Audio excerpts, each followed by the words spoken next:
she gonna keep on these sunny. Sipping lemonade from my lemon tree, honey. Let me spill the tea on all these haters all love me. Broke up all the killing it, winning attitude. 당당하게 올라가, see my altitude. 나랑 맞서 싸우면, baby, you would lose. If I wasn't me, I get it, I would hit me too. I can do it better, I can do it faster. 내리에 스며들게 주문을 걸어봐, yeah. I can go much longer, I am so much stronger. 내리에 스며들게 주문을 걸어봐, yeah. 자신과 싸움에 스치면 야구르지. 매일매일 일어나서부터 보는 거지. Look in the mirror, say you're a winner. 주문을 걸어봐, yeah. In a bad mood, 바꿔버려 in a hurry. 꿀꿀한 기분 털어버려, I don't worry. Get through the weather, feeling get better. 주문을 걸어봐, yeah. I can do it better, I can do it faster. 내리에 스며들게 주문을 걸어봐, yeah. I can go much longer, I am so much stronger. 내리에 스며들게 주문을 걸어봐, yeah. Banger after banger, tell 'em Tina, me not do it better. Banger after banger, tell me who could even do that better. Banger after banger, banger after banger, banger after banger, banger after banger. Tina, me not do it better. Who could even do this better?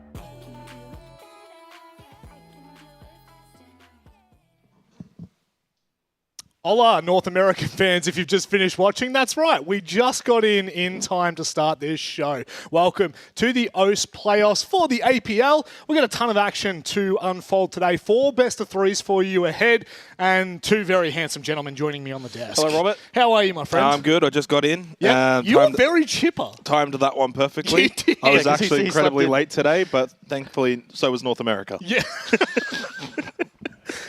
Somehow you keep getting bailed out of this. One day, we're going to go live and it's just me and Michael, and there's going to be an empty seat right there. Speaking of Michael, how are you, my friend? It's been a couple of days since I saw you last, but Only a couple. only a back few. in and ready to go. Yeah, I'm keen for today. Obviously, OCE, our favourite region, back in the spotlight, and we actually have 4 best of 3s this time around. We so, do. yeah. We do. No forfeits yet. That's the key part here. Look, last week was a little bit interesting for us. Unfortunately for Chiefs, couldn't make it past the GG hurdle. GG just looked really, really strong, Michael, and I think that might be a hallmark for these playoffs that we've got to look out for. Yeah, GG probably showed by far and away the most tactical depth that we've seen in the region for probably some time, and certainly over the course of that previous play day. So they looked really, really dangerous. Other teams firing as well. EP looked clean. Yep. So GG probably at the forefront of everyone's minds at the moment, but other teams still chasing quite closely behind. Yeah, let's have a look at the bracket, shall we? And try to, I guess, scope this out for everyone at home. Give them a little bit of a snapshot as to what to expect for the rest of, well, the last 2 play days. That's right, we're already into it. So, look, I actually think that EP have surprised me the most, Jake. I think that Throughout they the stage. continued. Yeah. Yeah. Throughout, well, even into playoffs, the 2-0 into Ludovica, and it was a comfortable 2-0 at that. Also, Mingo's interview surprised me a lot. Love that bloke.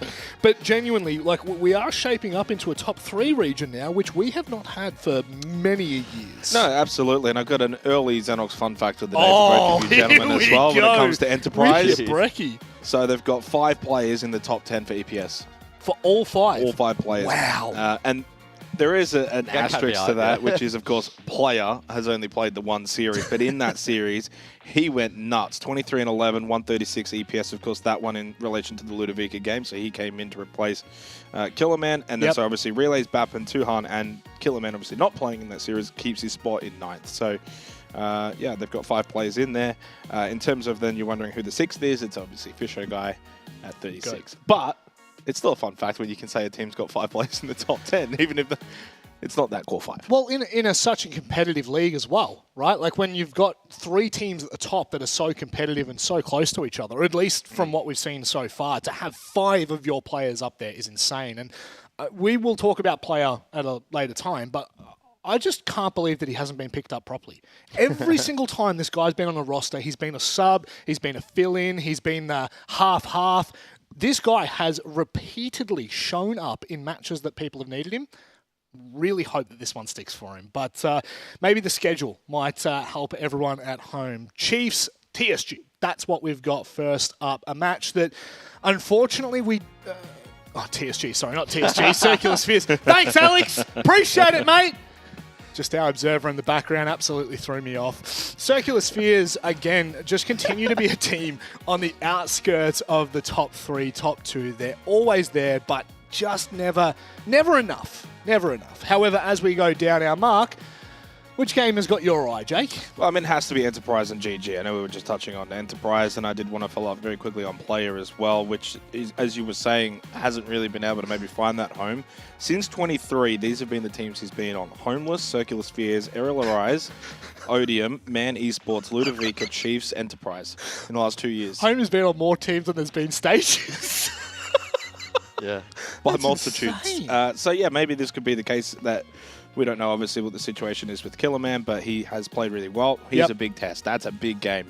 Winner of that gets into the grand final, which means, that's a minimum amount of SI points. That's, a spot for EWC up for grabs. So that's a big game later today. But Circular Spheres and Chiefs, I think when you kind of look at that game as well, for Circular Spheres, are they capable of causing an upset? Dare I say Ludovica TSG is probably the comfortable one that we've got today, where I think Ludovica should be too good. So, those 2 games I highlighted, I think, will be the ones to watch today. Yeah, TSG definitely feels like on the outside of the conversation for the bracket, guys, especially after we didn't get to see them at all last week with a forfeit. I mean, what are your expectations for them coming into playoffs? I mean, it's kind of difficult to form expectations when we're yet to see them in BA3s. BA1s can change the dynamic significantly. That being said, I think it's fair to presume they'll be trailing by a decent chunk. Their attacking win rate, unfortunately, does lag behind essentially the entire league outside of Saga. So that's going to be a real test for them today. But, yeah, we'll see how they go. We certainly will, Michael, and we'll see how we'll go in our very first series of the day. Circular Spheres taking on the Chiefs, a roster, once again, that has always been formidable, but maybe just not formidable enough. They always seem to land just on the outside. Yeah, so I mentioned, obviously, some of the top 10 EPS players before and how, obviously, EP occupy a lot of those spots, and then you get the likes of Crocs and Creeds, Jigsaw, etc. You think, well, there's not a lot of space in that top 10. Scars is in there in 8th at the moment in terms of EPS, 113, plus 17 KD. He's got 102 kills. So he's been performing really exceptionally well on this roster. Goofed, who's been kind of in and out of the lineup throughout the back end of the group stage, then back in for the playoffs. We saw Beers himself come in. Goofed is the one that really needs to get back to that group stage form if they're going to have any kind of opportunity in beating this Chiefs roster.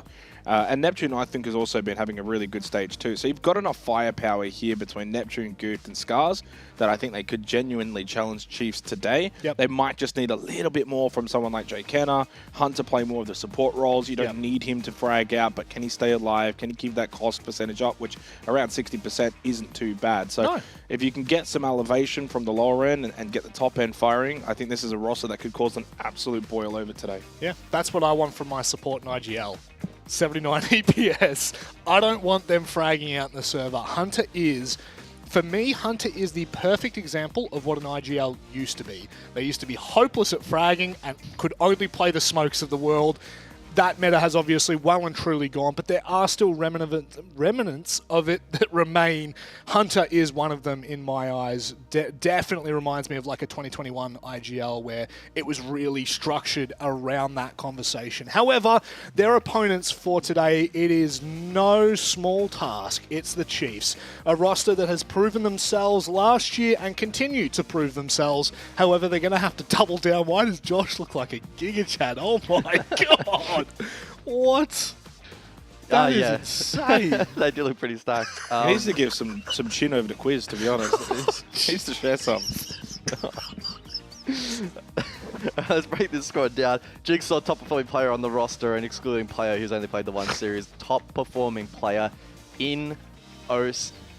Unfortunately, did go a little bit missing, I think, in that GG game at times. From map to map, his form was a little bit up and down, but again, not to detract from his performance across the stage. He's been doing really, really well. Chiefs as a roster, again, so much experience in these kinds of scenarios, expecting them to lock in today. They had that tester against GG. They fell short. I'm sure they would have taken learnings from that. Again, the big difference maker in their prior match, at least for me, was that tactical depth. GG brought a lot of ideas probably imported from their EU scrims, and I think Chiefs struggled to deal with that. Probably shouldn't be as much of an issue against a CS where they're likely to encounter more of the OCE meta, and so I think they'll be more comfortable today. Well, they just need fragging power around Jigsaw. You know what you're going to get from Jigsaw Every overall. time. So that's on Quiz and Josh to really elevate. I think the role that Oda's playing these days, he's not there to be the number 2. Not anymore. Behind Jigsaw. And so considering the role that he is playing, I think he's having an okay stage. I mean, he was much better actually against GG, Yep. especially on Bank, the map that they did win. He was the MVP. He had a big clutch. Like he put up good numbers. So if he performs to his expectation, Jigsaw performs. Tex has actually started to perform a little bit better as of recent. Got those EPS numbers starting to go in the more upward trend, but the 54% cost is still quite low for someone playing that support role. Need to see Tex be able to stay alive, have impact. But realistically, I mean, if Quiz can hold his margins, you get a little bit more from Josh. Then you can sort of have that firepower that might be able to, deal with Circular Spheres. But you look at the numbers. Now, when we look at this matchup, a lot of it is on paper. A lot of it is the previous names, as that's the wrong graphic. So, so for Chiefs, we kind of go on the history of this team a lot. But if you kind of look at Circular Sphere's numbers and the roster they've put together, they've got the firepower that they can easily beat Chiefs today. These two teams are almost inseparable. And if you want to go off raw numbers, CS are probably actually just edging out Chiefs, right? They both have the same number of attacking rounds at 60 and the same win rate at 48.33. Wow. So their attack has been inseparable. Defense, Circular Spheres have a little bit more data, which probably skews it a little more in their favor naturally. But they are ahead by about 1% in terms of defensive win rate. Now, how they've actually achieved those stats is quite intriguing to me, and probably better to talk about on the cast where I have a little bit more time. But I mean, one small example of that is, on attack, CS are the only team in the league that have had Blackbeard in their top 3. Because it's been so frequently banned out, yet teams are giving CS access to the Blackbeard. You compare that to Chiefs, for instance, they've only played it 8 times throughout the entirety of the stage, CS 23 for reference. So like the way in which they're achieving similar results has been a very different approach. There's a huge gap though in entry, and you can see it on this graphic, which is really good to see, but about 41% success rate for CS, 52% for Chiefs. Now that's a big gap. And Chiefs shouldn't be the kind of team that, if they win entry, are going to let the round slip. No, exactly as well. They'll teams. actually capitalize on that advantage. To give a little context, Ludovica leads with 56. You go then down Outlast, GG, Chiefs, Enterprise are all down to 52. So it's quite small margins there. But then there's the big drop-offs, TSG 47, and then it just plummets, 41% for CS, 36% for Saga. So they're closer to the Saga, who was statistically the worst performing team in all of APL across all sub-regions. So that's definitely one, and which is quite surprising when you look at that CS roster. You think of players like Goof, Scars. Yeah, well, that's what I was going to say. Exactly. Right? So you feel like that's something that they actually can improve on. If that happens today, I think then that could be a huge turning point against Chiefs. So keep an eye out for that one. The overall attacker win rate, like I said, is absolutely identical. Slight edge on defense, basically slight edge on plants as well when it comes to CS. So like this is an on paper game. If you were to take away all the names and you just threw all the stats in and said go at it, you'd think 3 mapper, really close, either team can win. But as we know, when you add the history to it, for especially Chiefs, it's very they do get the slight edge because of what we know they are capable of at their very best. Yeah, you get reputation bias for Chiefs. Every time you look at that logo, you kind of, not only are reminded of what the roster's done in the last 6 months, but also what they achieved many years ago. It's a name in OCE that is synonymous with success, with victory inside of the domestic league. Internationally, we'll talk about it another day. I think the thing that concerns me a little bit, and something that might be a real key to look at here, if Circular Spheres are struggling on entry so much, but they're still succeeding in these rounds, if they're still keeping it at the same level as Chiefs, either Chiefs are not converting rounds in which that they have the opening kill, or CS are managing to bring back all of these rounds at a man deficit, which we know, statistically speaking, is one of the harder things to do. Once you go down a man, the opening kill becomes a very massive factor. But it is time for the maps, and it is time for us to start to discuss these a little bit, Michael, because I reckon I could keep going around and around in circles about this one all day long. You're going Circular Spheres. Yes, I'd go in. God, he's good. This is why we pay him the big bucks. This is why we pay him the big bucks. Bank, Night Haven Labs gone first. Skyscraper and Consulate will soon follow. We start on Cafe, and that is a pick by Circular Spheres. The Lair as well comes out from Chiefs. Well, I want to highlight the Cafe. Again, we have all the stats laid out for the stage in our little formula and for the map preferences, Cafe is the lowest, the absolute lowest preference map for circular spheres. That's based on the fact that we don't have play data, so that skews it naturally, but they've banned it 4 times themselves, and it was only against them once. So CS were like completely hands off on this map throughout the majority of the stage, and now they're bringing it out for playoffs. Lair as well, by the way, has been played by circular spheres. We saw it in the Ludovica game, which went 8-7 on the final map, which was Lair. So it's not as if CS are going to come on into Chiefs map pick underprepared. Yep. So that's also a pretty brazen call for Chiefs, and they haven't actually played it in an official. Yep. Yeah, this is Like, Circular regardless of how you've workshopped it, regardless of scrims, regardless of your thoughts on the map, whether Yep. you've been quote-unquote hiding it, CS have actually got body of work on this map as of last week. So, yeah, very interesting map choices. But to be fair, you're at that point now with lower bracket quarterfinal. Lose this, you're out of playoffs. Yeah, Lose this, done. you can't go EWC. You're also not getting any kind of SI points. terrifying. So it's a kind of make or break sort of series. This is where you start to pull out all the stops. Yep. And this is really the downfall or the downside of being knocked out early. You do actually have to start bringing out things that you maybe want to save at this kind of game. So for me, I go into this, Rob, and I think Chiefs 2-1. Yep.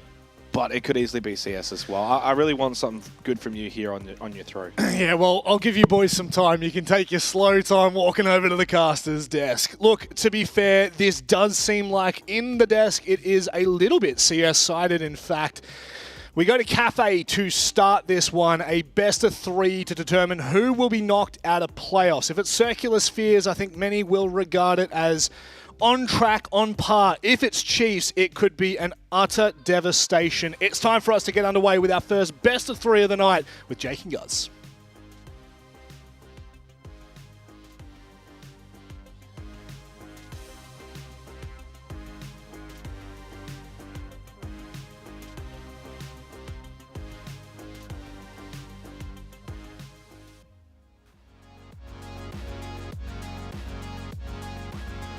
Alrighty, lower bracket quarterfinal time here for Oceania APL. We've transitioned into the game and over to the caster desk. Circular Spheres, Chiefs. Loser is done for playoffs already. We're at to that point of the stage, guys, where we start to say goodbye to certain teams. It would be a massive boilover if Chiefs were to get knocked out at this point. More so than the idea of this being a large upset if CS were to win. It's not really about saying, oh my god, how did Chiefs lose this? Because they certainly can lose this. It would be about exiting the playoffs this early on. That would be massive. So the bans then have concluded. Castle, Azami, Blackbeard, and the Monty. Blackbeard, a talking point that I mentioned on the desk. CS had a lot of access to the BB throughout the stage and utilized it as kind of expected. Chiefs perhaps identifying that trend and taking it out here for Cafe. Now, I want to say Cafe is a map we haven't seen a lot of throughout this stage. I'll back that up with the fact, or perhaps contradict myself. Only the 2 appearances so far, so equal second lowest with Nighthaven Labs, only Lair and Skyscraper Trail. And so a good opportunity to see a map that doesn't get a lot of love in us. Yeah, I mean, Cafe we saw a little bit of in group stage, certainly in other of the regions as well. And obviously with the new repel changes, you would have thought maybe you would see a little bit of a change, but it plays largely the same. We go top floor to begin. Yeah, heavy emphasis, I actually think, on this is kind of the weird situation where... Attackers must locate. okay, so the map picks, I think, were wrong. What do you mean? The map beaters. Well, it's saying at the top right, it says CS pick Lair, which would actually make more sense. Okay. I'll get confirmation. Never mind. That one's wrong. So it was actually Chiefs that picked Lair. Where I was going with this, though, was actually it would have made more sense if it was kind of reversed a little bit, because we did actually see Circular Spheres pick, well, not pick Lair, but get the deciding map of Lair last week. Played it well enough that they got to a 7-8. Yes, lost, but still 7-8. Plus the recency of playing it.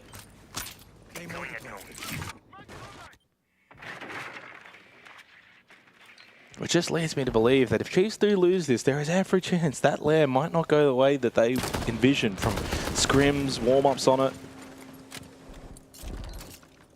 You lose this first map and you find yourself in a bit of a hole. And it's not like Clubhouse is a guarantee these days for Chiefs, certainly not.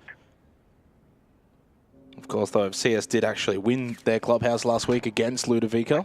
So, I don't know. I'm honestly sensing if CS can just win one of these two maps of Cafe and Lair, they might just be capable of taking this series. It's going to be a fun one. It's going to be close. At least that's the belief.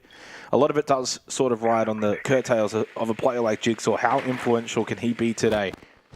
Not a lot happening here. It is top floor Cafe. Slow to start, but it is Neptune that gets us underway with the opening kill onto Quiz. Deals with the fan route. And get top red control now if they want to start poking and prodding around the site from inside of the building. Right now, though, everyone happy to just stay on the exterior. Jay Kenner has dropped, though.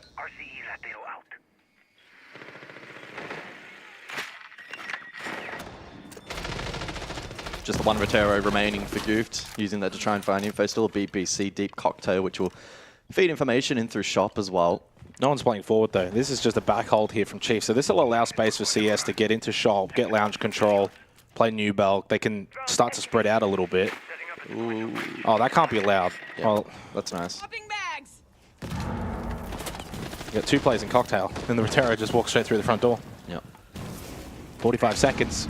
Jigsaw with a big Nitro salvo onto Scars. Shuts down the top EPS player for Circular Spheres. Hunter on the other side of Bar. They're going to get the plant down. Nitro, does that make it? Yes, it does. Big Nitro from Oda, switched on.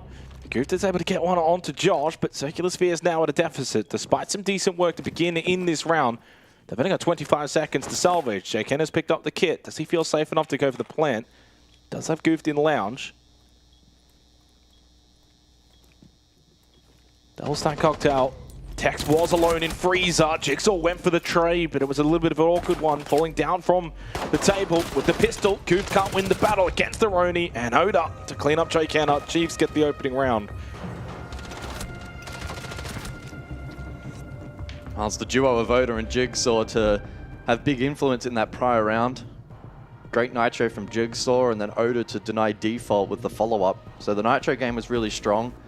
CS did an equally good job in denying information and clearing utility, but the coverage onto Oda there was perhaps a little bit lacking. That angle not covered allowed him to sneak forward and just get him with range to lob that Nitro and drop the diffuser.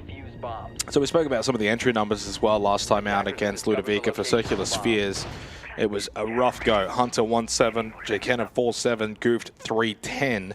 And it was a rough series for Goofed, but for Neptune and Scars, they actually both went positive, but they just didn't get into a lot of entry engagements. It was only 3-1 for Scars and 2-1 for Neptune.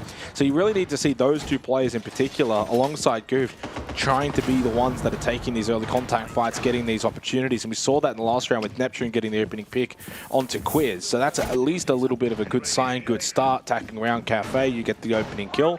They couldn't quite follow through. Good Nitros from Chiefs. You lose the round, not through really your own doing. It was just more to do with the fact that Chiefs and their utility, they played it well enough to stop the round. And there's not much sometimes you can do about that, especially on Bar Cocktail. Nitros both hit. That round it becomes very difficult. Hex onto the Clash now. Go bottom floor here for the second round.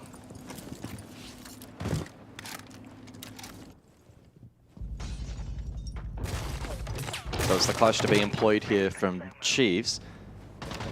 The most played defensive operator from Tex throughout the stage. Well, if it's influential, it'll get banned away. With the Castle Azami ban, they've certainly left themselves open for one more defensive ban here, CS. That can be just about anything. On the flip side, Chiefs with the Blackbeard and the Montague ban.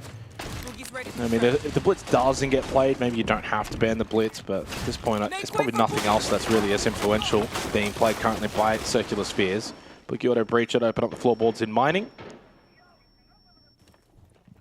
I think it was Jigsaw to shoot the initial one and then impact one of those follow-up breaches, so it just makes the job of the Vert a bit more difficult. You get the buck anyway. I mean, I guess that's why you bring double. For a site like this, bringing the buck and the ram is, yeah, pretty stock standard. Jay Kenner can get to work over towards train. 90 seconds. Time's okay right now, considering they've got themselves second floor control. No real contest by Chiefs. Pre-placed Nitro. Reloading. So far been so good from the defensive utility usage of Chiefs in the opening round. What could Josh do with that pre-place? Jigsaw lurking the corridors.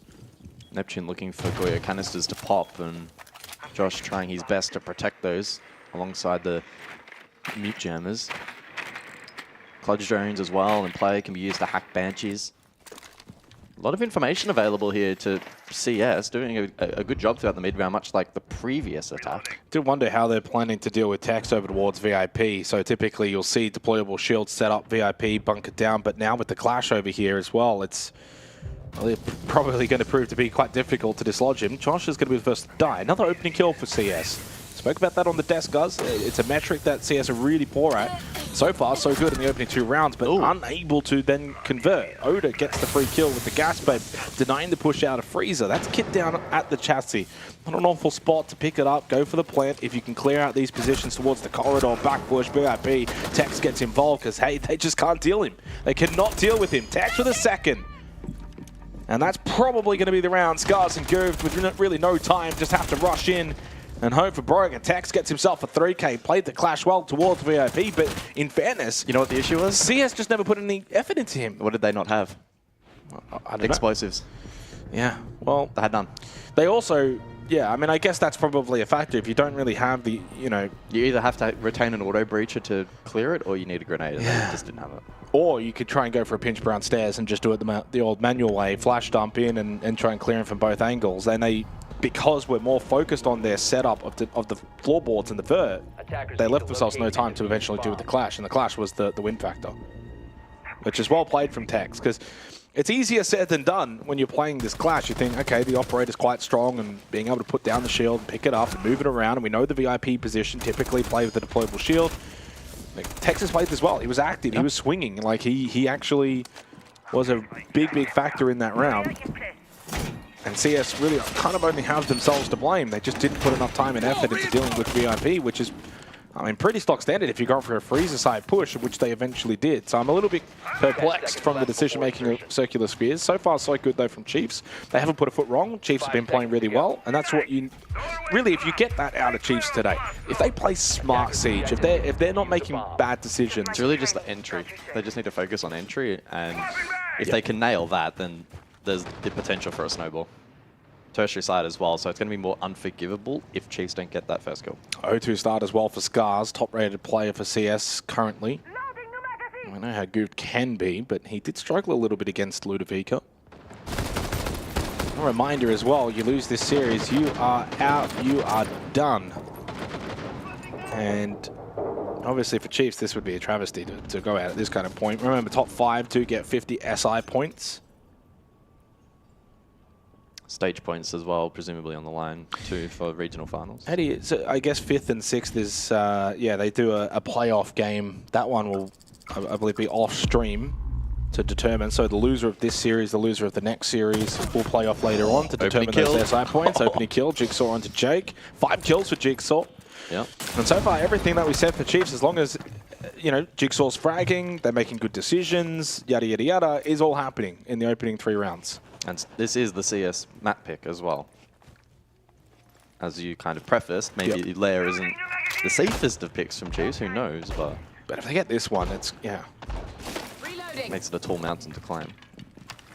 Drone ready. To be fair, it is Cafe and it is attack for CS. Got to keep that in mind a little bit. Yep. And for a team that, as we have been talking about, statistically have Mystery? not been good on entry. Changing mags. Goof has to be mindful here. I think it does have a read onto Jig. Goof is hunting, yellow ping, yeah. and he gets shot on the right side. Delayed a little bit by that Griswold mine placed by Oda. Jigsaw then ends up losing his life anyway. It's felt like the info gathering across the board from CS has actually been quite good throughout this match. They still the 5 drones up, getting good info. Yeah, Oda falls. Quiz does get a trade onto Goof, shuts down the Dockerby. 3v3. Neptune getting rid of Josh, who has started a little bit sluggish here on Cafe. The Tex has not. Tex is up 3-1 after that big clash play in the previous round. Now he's playing more so gun up here on the cap can. Quiz is going to be needed so badly in this round. As Scars starts to clear out white stairs, and he gets the freebie onto Tex, who wasn't ready. He was getting pressured down below, and it leaves Quiz now by himself in the 1v3.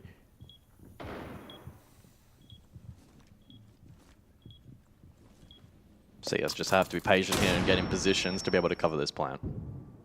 Can trade out wide stairs. This should be fine. They don't even have to really swing. I mean, as soon as Neptune dies, and that's the information, Scars can hold. Hunter will get the plant. Yeah. Scars then swings out at the perfect time. And CS are on the board, an attacking round on Cafe.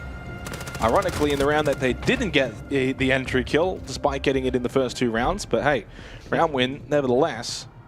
And it all kind of started with that clear onto Jigsaw. That was what kind of set off the round into motion.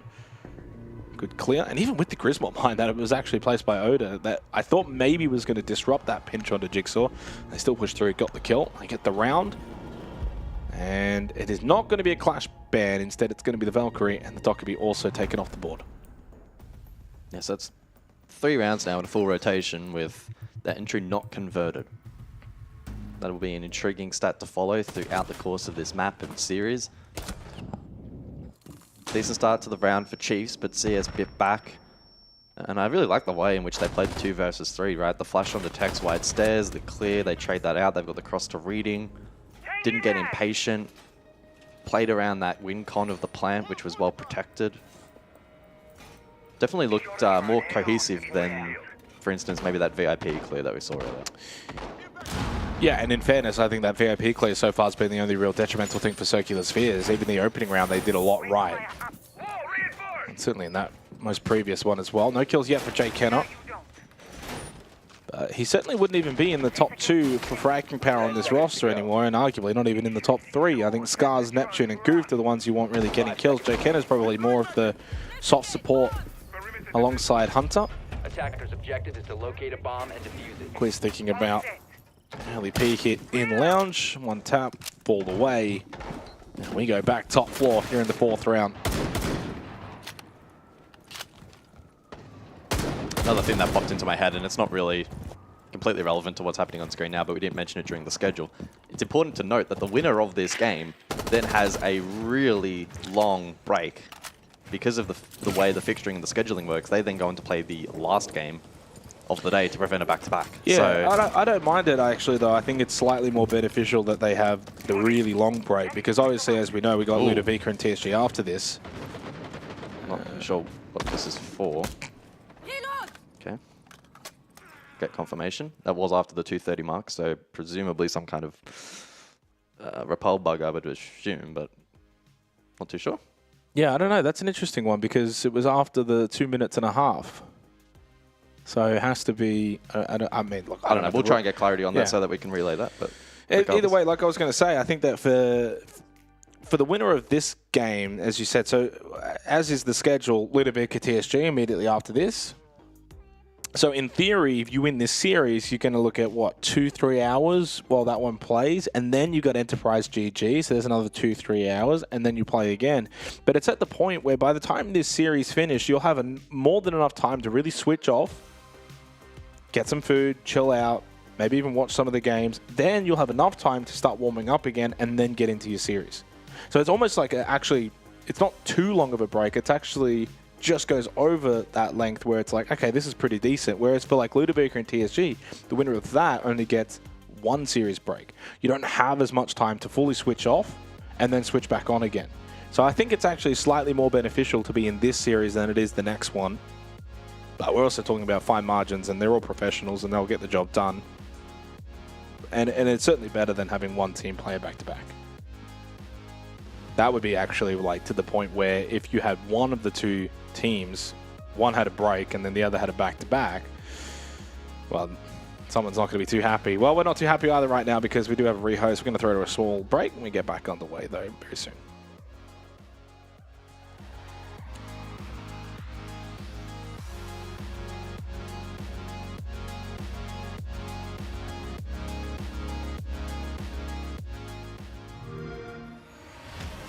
You know how they say it's not the destination, it's the journey? And the journey of 1,000 miles begins with a single step. And you know what? They're right.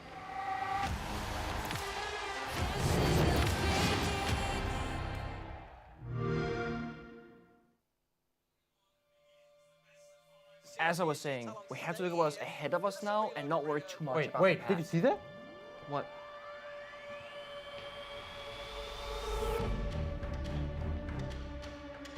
Wait, what is this doing here? Whoa! What the hell is going on? Guys, we need to go. Jess, what are you doing here? We need to go now.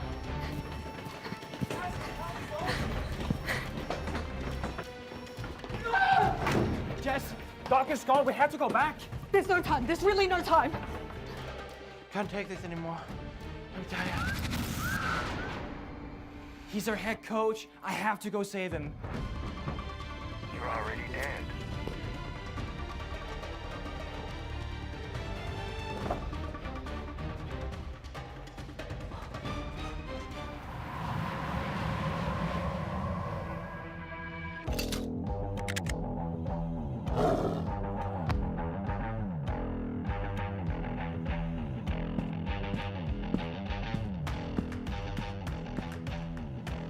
There's no escaping now.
We don't have my side. Why can't you be the light that I need?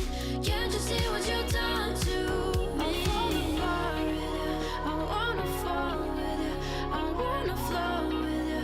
I need to know the truth. So tell me why you send me those signs filled with flowers and lies. Then you tear me to pieces and fade through the night. I broke down my walls and then you left me falling. I just wanna get you out of my life. We're born to fall, and I give it all just to let you know that I will keep you close. We're born to fall, and I give it all just to let you know that I will keep. So tell me why you send me those signs filled with flowers and lies. Then you tear me to pieces and fade through the night. I broke down my walls and then you left me falling. I just wanna get you out. So tell me why you send me those signs filled with flowers and lies. Then you tear me to pieces and fade through the night.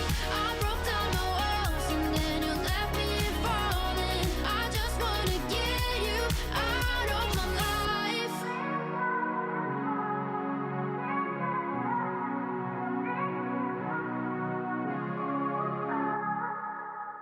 When I hear it coming up like that, I just know that things are gonna end bad. When my body only moves for the beat, you've been waiting for me.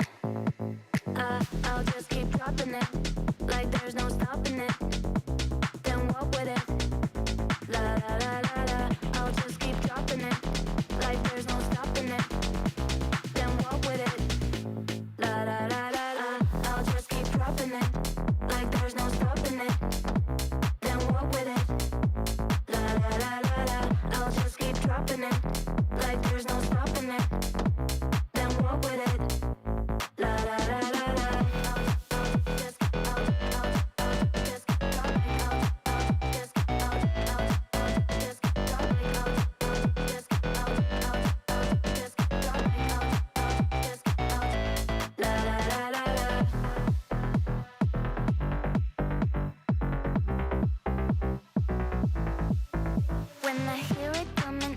like that. I just know that things are gonna end bad. When my body only moves for the beat. Y'all been waiting for me. I'll just keep dropping it, like there's no stopping it. Then walk with it, la la la la la. I'll just keep dropping it, like there's no stopping it. Then walk with it, la la la la la. I'll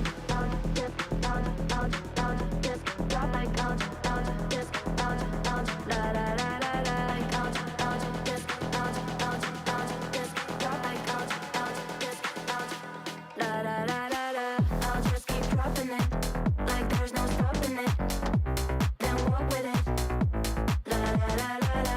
I'll just keep dropping it, like there's no stopping it.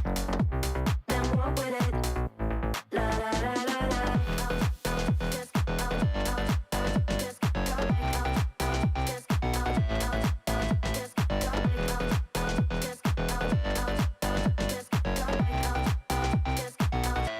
la la la la la.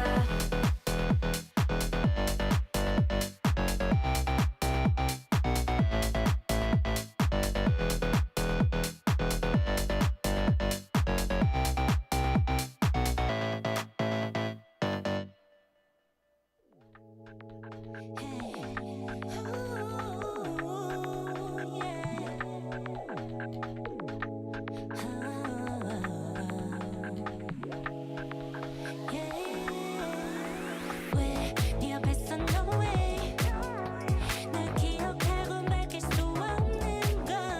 Yeah, you are the only thing I need. I can feel. So we return for the 4th round of Cafe after a little rehost issue. I think it was due to a cam bug or something along those lines, all within the scope. 1-2 the scoreline as we head back in. And obviously just had the bans as well prior to this round, which was Valkyrie and Dockerby respectively for the two teams. Circular Spheres picking up the 3rd round, get themselves on the board. So far, I think it's going to script. I don't think there's a large gap of separation. It's not total dominance by Chiefs. Chiefs have been playing well. CS had to then play a little bit better to get themselves around on the board. We do lose the KDA numbers inside of the server, but we've got them here externally. Jigsaw 5-1 has started really, really hot. And the players that have, well, started off a little bit cool. Jake Hanna 1-4, Josh 1-4. And yeah, just confirmation that the rehost was as a result of a CS player unable to leave cams and couldn't use their operator. So within the scope of the rulebook, post 2:30, if a player is unable to move or play the game due to a severe bug, then rehost is valid. And so we continue on. Interestingly, the Clash not banned out, and so that will probably be a potential storyline for the eventual kitchen defense from Chiefs, where that was big thorn in the side of CS, but it's top floor for the 4th round. That's what it comes down to, the decision making though for teams when they kind of get into these quarter time bans, etc. Right, where it's like, well, do we want to ban the Clash or do we think we can actually deal with it next time in VIP? I think they can do a lot better job. They can do a lot better job. They literally did not bring a single explosive. Exactly. So. And honestly, again, that's the beauty behind I think the new ban system, where sometimes you think, well, yeah, we could ban it, and maybe you do, but we think we can deal with it. So that's going to be a fun one if that does eventuate again when we go bottom floor towards the second part of this half. And that's also then the mind games thing too, because Chiefs will think, well, they didn't ban the Clash. Do we just play it there again? And if so, do we change anything up? It is top floor though. Bar Cocktail here for the 4th round. Now, last time out, Chiefs played this really defensively. They had a double stack Cocktail. They had White Stairs and Freezer Presence. They didn't really offer much forward. Neptune was actually the one who got the opening pick last time out, opening round on this site. There's a hold towards White Stairs up close. It is Jigsaw. Has 1 of 2 Nitro cells available for Chiefs. And, well, those Nitros were very impactful in the opening round. Essentially won the round for Chiefs with their usage. Speaking of Nitro cells, Jigsaw, he's getting ready. Line up. And he's just waiting for someone to peek that window, or at least make a little bit of noise right outside the window. Yeah, Jigsaw last time out used it from below for a vert pick, and then Oda for the default denial from Cocktail. Although Jigsaw a bit more proactive over towards White Stairs this time around. Lion Scan rings out, swing in. Oh, and Vault Drop, window drop as well. Jigsaw did find the opening pick onto Goof. He was swinging in. Red Pink Intel off of the Lion Scan. Noses one in towards Washrooms. Free kill. Not paying any kind of attention was Tex. Hunter was able to walk right up to him. Now there's a double stack White Stairs, but Hunter makes a mistake with the frag grenade. That one bounced off the wall. 3 versus 2 in favor of Circular Spheres, and just stuck now in towards reading is Oda. In a 1v2, he's not going to be able to deny this plant from going down, but he may be able to catch Jay Kenner here up on top of that desk. And he does get the down. Hunter, he knows he's close. He knows he's tucked in right corner. But Hunter's just a little bit better. Hits the headshot. Wins the round. Circular Spheres tie it up on Cafe 2-2. A little close there, and I think you could even argue that Oda with the advantage there in the 1v1 with the swing, but not to beat. A good flood there from CS. Able to pressure the objective from a couple of different angles and force the defense down White Stairs and lock them out pretty well. If we look back at the highlight package of that prior round, good early work with the Terrors. The aggression from Hunter there with Diffuser got the pick. Failed grenade, but Jigsaw and Josh were still kept at bay. A little bit fortunate there, Oda with the recoil. And then hits the shoulder of Hunter. I think again, landed first shot, but not on the head.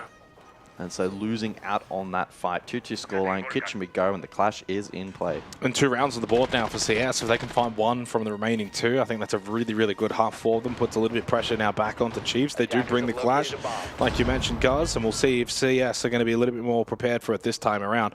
A multitude of ways in which they could have played that. I think it was just a case of just leaving that objective last cost them. You needed to deal with that clash a lot earlier. Yes, you want to obviously get vert control. You want to get train and mining control. Open up floorboards with the Boogie Auto Breacher with the Buck, and they'll do that again. They'll bring those 2 operators. And it feels like maybe they haven't quite learned, because where are the explosives in dealing with this clash?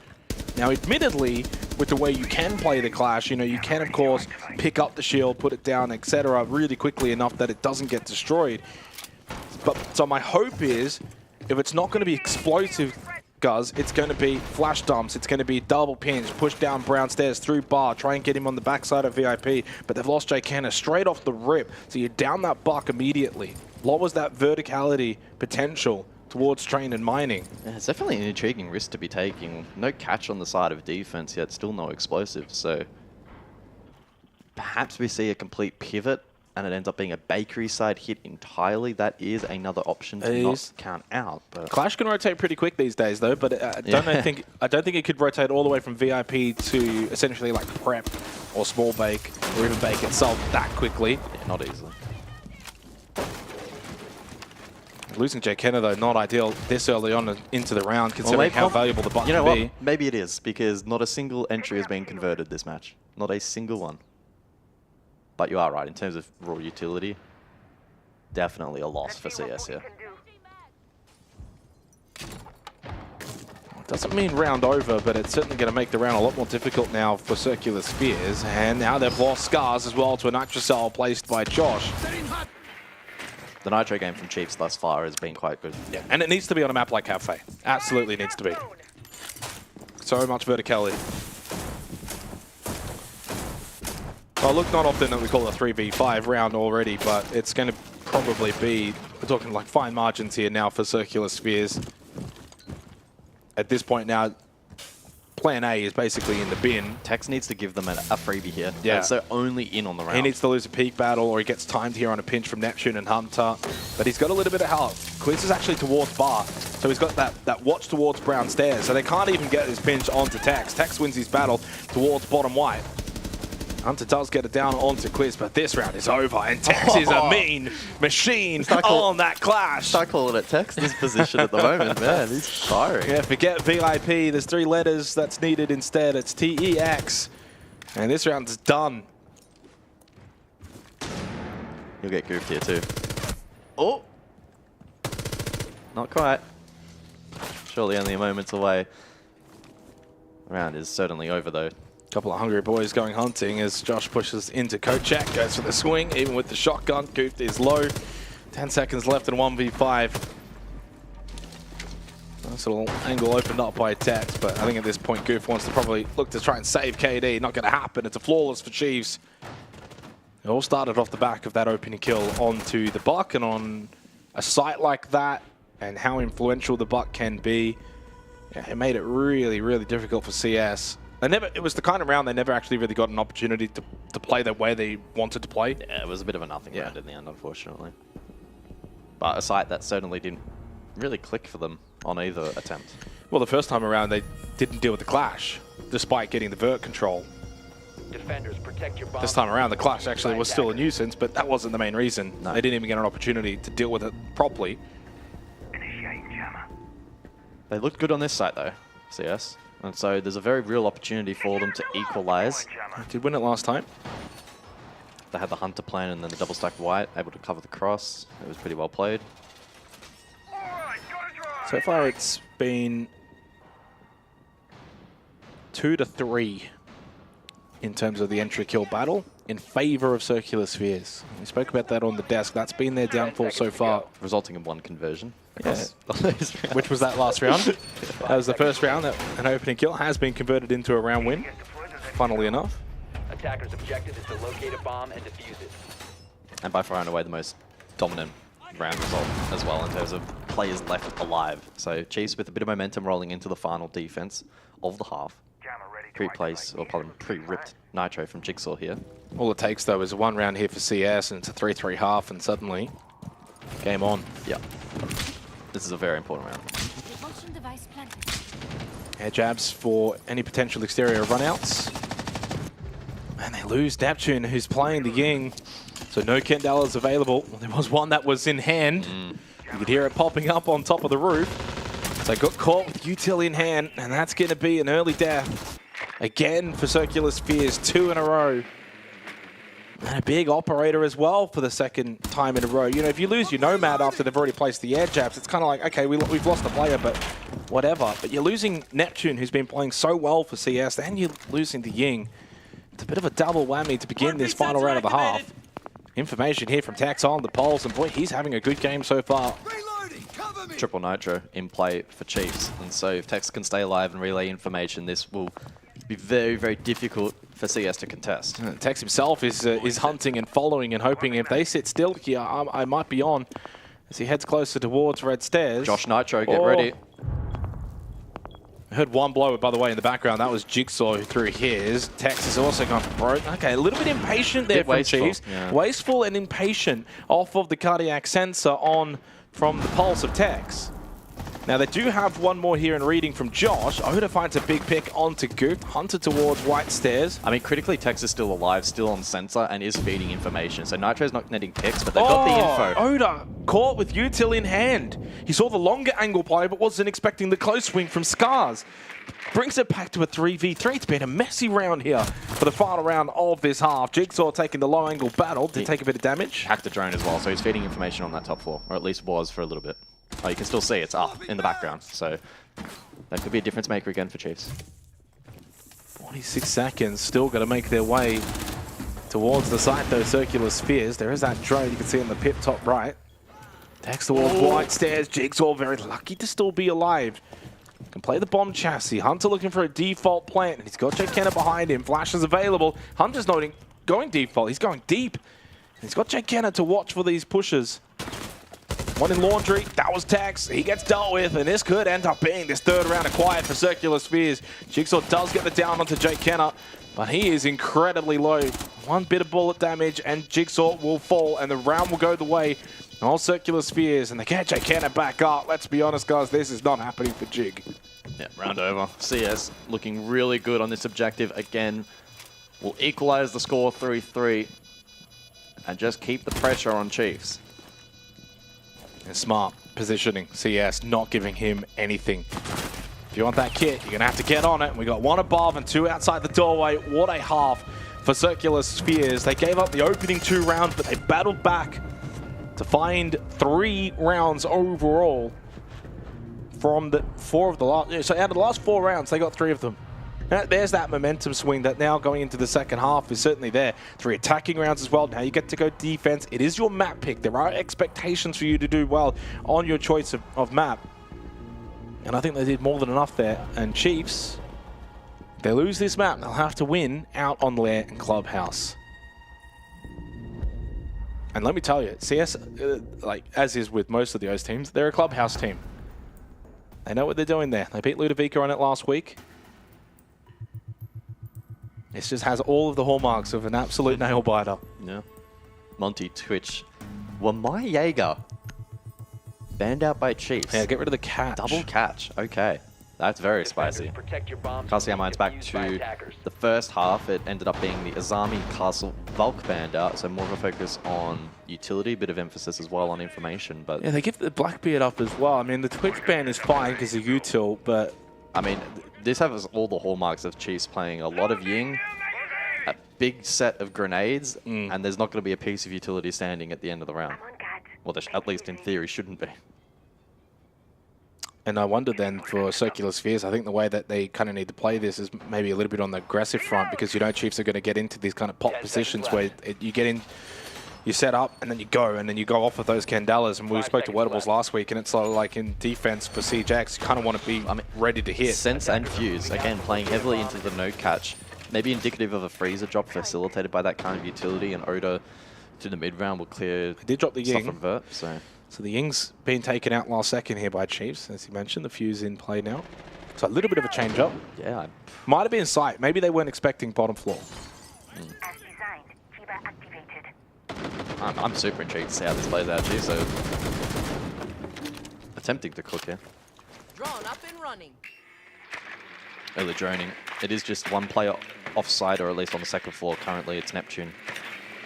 Reading room corridor. Just playing for drones and will fall off. Rest of the team down on that first floor. Interesting to note as well, no dedicated utility outside of that barbed wire in VIP. Yeah, no. Well, they don't have any deployable shield, so they play. They don't have catch, so it just limits that ability to do it. I know Chiefs played it without catch, but you can play the smoke there though if you have someone in bar, which they do. So Jakenna plays bar. Means that for the smoke player in Neptune, he doesn't have to worry about that push coming from brown stairs. He can just focus on white, and from the angle of VIP, you can throw those gas babes to delay, and then you can play the close angle, pull the shotgun out. Jigsaw looking to try and drone that, but it gets taken down by Jakenna, so good work from that bar position. But it just means that they're going to have to be aggressive here on defense. Not necessarily running around the map aggressive, but the way they're holding these angles and these positions, they can't just sort of get lulled into, well, I've got a shield, I can just sit behind, or anything along those lines. You've got to be gun up, you've got to be prepared. Cluster charges deployed from Oda down through dining. That will help clear any potential utility on the other side. Depending on trajectory, you've got Banshees, F-Not Mines, and you got everything. Canisters as Kiva well. barriers, Even Banshees, Kiva barriers to an extent. Vulcan canisters, yeah. A lot of utility stacked, but no catch to protect it. The main thing is to clear out the Vulcan canisters towards Freezer. Yeah, this has to be a Freezer drop with the ROU to cover angles from VIP and bar, I would assume. And they brought through. Oh, this is exactly what I'm talking about in terms of getting aggressive. But there is one right close on this pillar. Jakenna's got no idea. He's walked straight past him, and that one's going to be the kill from the back. It's Jigsaw. He cleans up. He gets he gets 3 kills from that position. He was on drone on that pillar, and they've all walked past him. The idea from CS. Oh, it was sound. Good. I loved it. Beautiful. If Jigsaw wasn't in that strange position, it wouldn't work. Jigsaw's, look at him. I have never seen anybody drone that in my life. Oh, that is insane that no one's picked up on that. Oh, You'd be kicking yourself. And that kind of gives away a little bit of strategy, at least on that side for CS now, where it's like, well, we can't really do that again. Next time they're going to be more prepared for it. And I was curious. We saw the triple stack towards bar, and I was like, are they going to go up brown stars? And they sent it. Yeah. And they caught a good timing. And they caught an amazing timing. That was wild. And I think that's the way that you want to play it. And it's just really unfortunate. Like, we look back here. Now, if Jakenna had cleared, you can even see the elbow, by the way. ran straight past him as well. Yeah, they both ran straight past. Oh. So then Jigsaw gets goofed, Jigsaw gets scars, Jigsaw gets And they're still trying to work out where he is, Yeah. probably not knowing where the hell they're getting shot from. If he gets cleared at the start and they still do roughly the same amount of damage, it's a 4-on-2 in favor of CS, they win the round. That is incredible. I've never seen anything like that. Wow.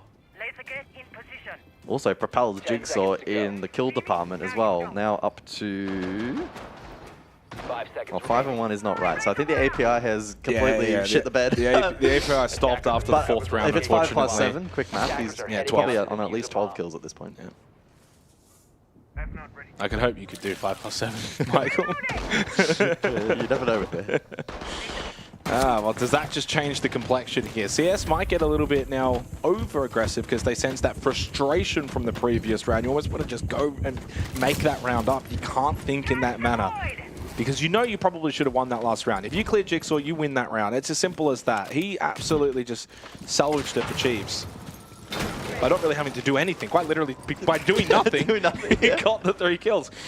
And so for CS, it's very easy to get into that mindset where it's like, you know, you want to start peeking windows, you want to be aggressive, you want to quickly get that round back, make it 4-4. You just got to hold a little bit here, though. You can't make that up straight away. And obviously, with the lineup that they're bringing, I'm expecting them to bring aggression in this round.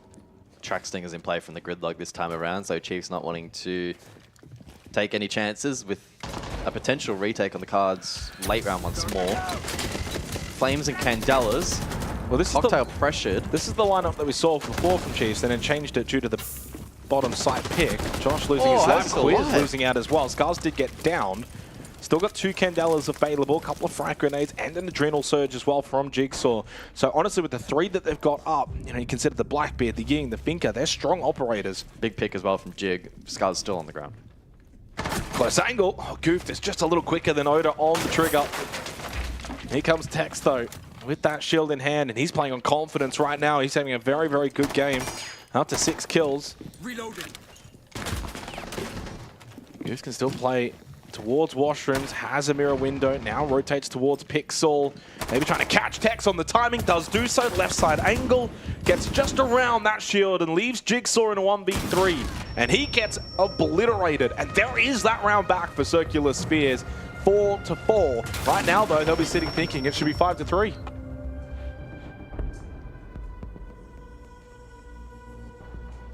Yeah, really good hold above there from CS, withstanding that bolt of utility that got sent their way. And then a good shutdown late round into the Blackbeard as well, which posed a threat. Jigsaw as well had a set of grenades, which could have been impactful, but he got stranded in the clutch. Defenders, protect your bombs from being defused by attackers. Mining to see its first appearance here in this match in the 9th round. CS mixing things up. Expecting again probably heavy presence above once more. And a lot of utility to be cleared.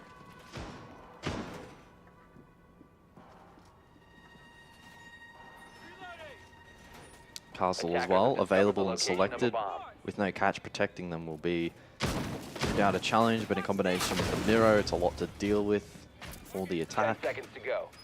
Double mirror in towards backstore. 5 seconds to go. And we'll look at how Chiefs attempt to deal with that. No Ash in play for instance, and so they'll rely on other tools like ranged hard breach instead.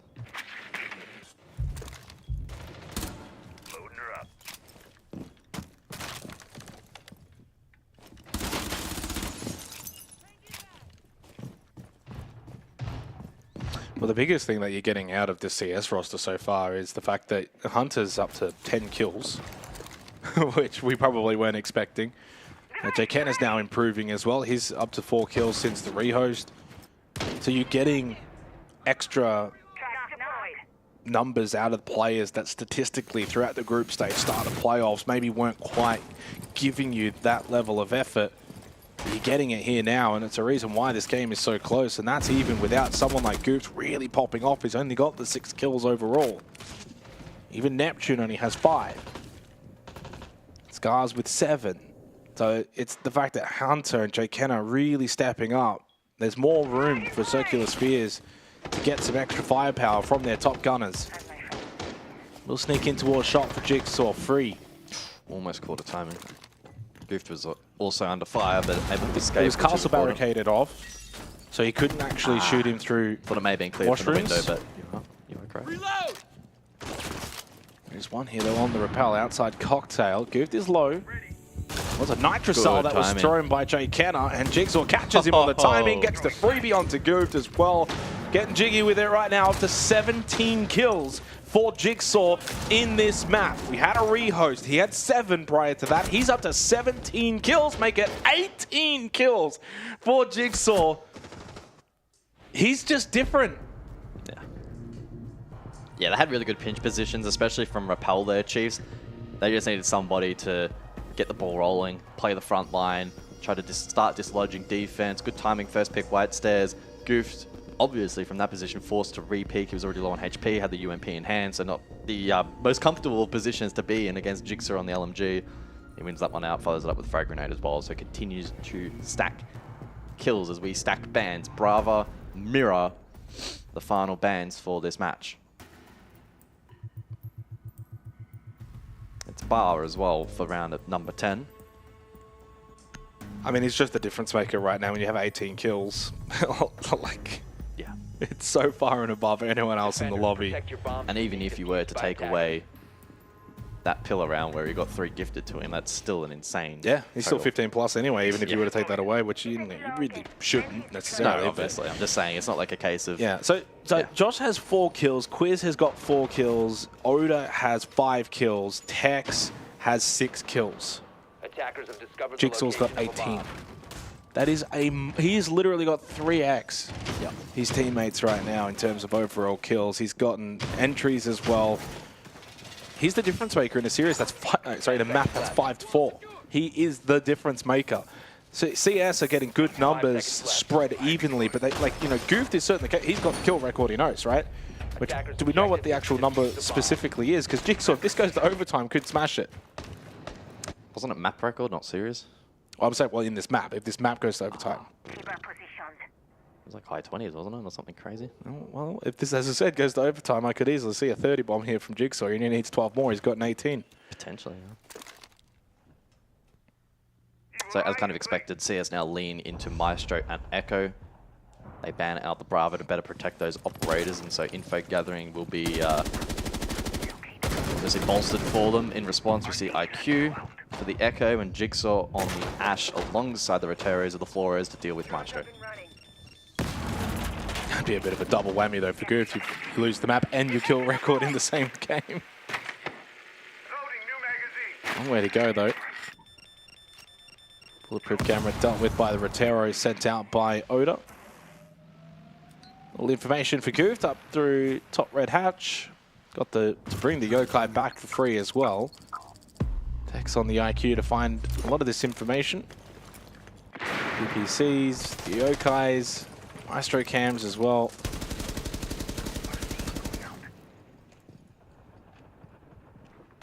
Just those builds a little bit more slow and steady from Circular Spheres on defense, but it doesn't necessarily work.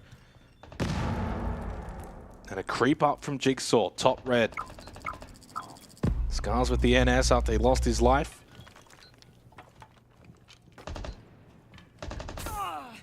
The barbed wire though, he gives the sound cue, and Hunter thought he could be the better one to play off it, but when it's Jigsaw on the other side, you got to be careful who you're swinging into. He goes to 19 kills now. He's 19 and 6 to be fully specific.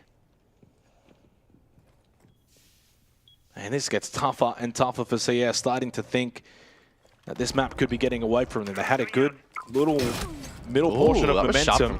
Sharp from Goof though. At least Jigsaw got the shield, so he got something in that trade. No 20 bomb for Jigsaw by the end of at least this round. Goof needs to just deal with a couple, but he got caught. I imagine maybe on that rappel window. It was. As he ran past him, Tex got the kill, and Josh will close it out the way he started it.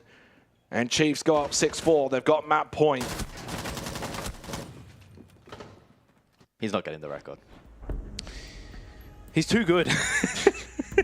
That the game's ending a bit too quick. I can't quite remember what the scoreline was in the Goofed record, but it was had to have been an overtime. I feel like it was quite one-sided. And he was getting like 4 5Ks in multiple rounds. My memory's fading at this point. Is there a way we can... I mean, we could probably ask Goof what was the... Shoot him a quick DM mid-match. Yeah, I don't know how readily available that information actually is, but I know he's got it. And as you said, I think this game's ending maybe a little too quick for Jigsaw to overtake it, unless he drops like 4Ks in the next 2 rounds and it goes to overtime. Yeah. Still, I think CS definitely have the fight in them. They've shown that throughout this series, so certainly not putting a line through them here on Cafe at all. No, certainly not. But it does feel like this has been a game of momentum. You know, Chiefs came out of the gates pretty nice, winning the first 2 rounds. And then we saw, to close the first half out, 3 of the 4 rounds won by CS. And they set themselves up very nicely coming into this half. But it feels like ever since that pillar moment with Jigsaw, that push-up downstairs, that feels like a turning point. Even though CS did win the round after that to tie it back up 4-4, it really probably should have been 5-3. And then you got a bit more wriggle room to play with. And suddenly, before you know it, 2 rounds go from 4-4 to now 4-6, rather than say 5-5. Costly moment. More circular spheres. Not out of it yet. Need to win the next 2 rounds to force overtime. Lair to follow after this, which is the map pick of Chiefs. Chiefs bringing the gridlock this time around to make the flank a little bit more of an expensive investment. If they are to go for that, it will require impact grenades to be effective, but that does give across sound, of course. So it's less likely for CS to execute it this time around. Fuse is in play this time, though, again from Chiefs, and so Oda will be using that to clear so many key pieces of utility.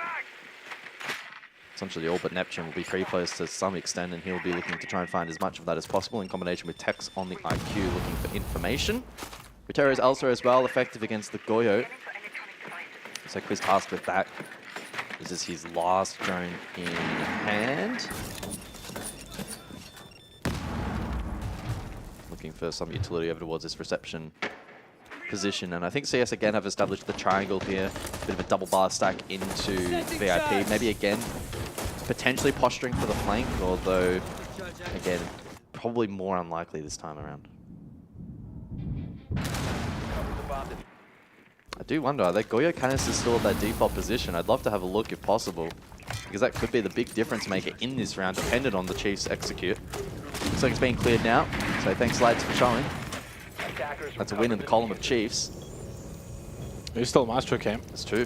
Okay, that's big. Attackers dropped the diffuser. Attackers have recovered their diffuser. Bravo banned out, no Twitch in play. I wonder how much of a difference that's going to make here for CS. 40 seconds as well, so not a lot of timing here for Chiefs. Still a big piece of utility that is up. Neptune, gas bay, default shot out by Tex. We can't really push forward now, and there's still one gas bay remaining. So if Neptune is smart, he preemptively throws this last one. You want to get this clock really ticking down here. Yokai, of course, still available. He's got one over towards Bar, and he's got one over towards Bakery. 15 seconds left. Quiz now looking to make the push in. Jigsaw's into Freezer now. They've still got Neptune in VIP. Ooh, frag grenade missed. And they probably are going to lose this round unless CS really blow this one. Waiting for that push. The timing is everything, though. Jigsaw turned away at the wrong time. Well, that plant did go down. Oda in a 1v5. Does get one. It was, sorry, a 1v4.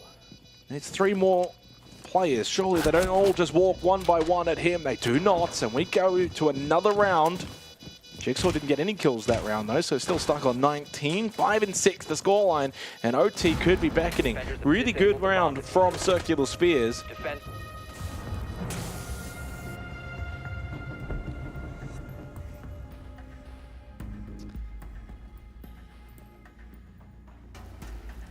IQ is Tex, by the way, I think. I've got to say, though, both teams really struggling on kitchen cooking. Yeah, the Maestro there was quite the difference maker. I mean, pieces of the attack did fall elsewhere, more towards the backline. I think that triple stack VIP/bar side from CS was really, really effective. But there was still that one Maestro camera feeding info default, inflicting a lot of damage. They weren't both cleared. Jigsaw, unfortunately, the first grenade didn't land on the first, and so he didn't have the potential follow-up, presuming the second would have landed. So keeps things interesting.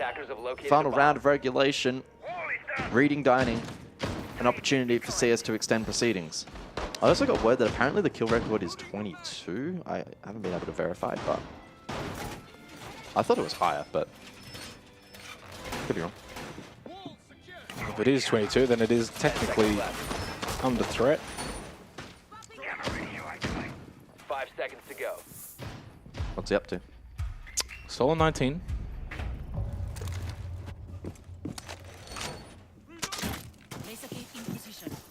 unless there's been some funky business with the way that the numbers were tracked. But he had 7 before the rehost, and then obviously has 12 now.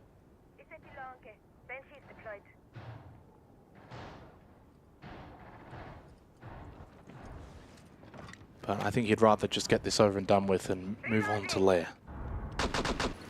So reading fire plays, final round of regulation. CS desperately seeking overtime to convert their map selection of Cafe.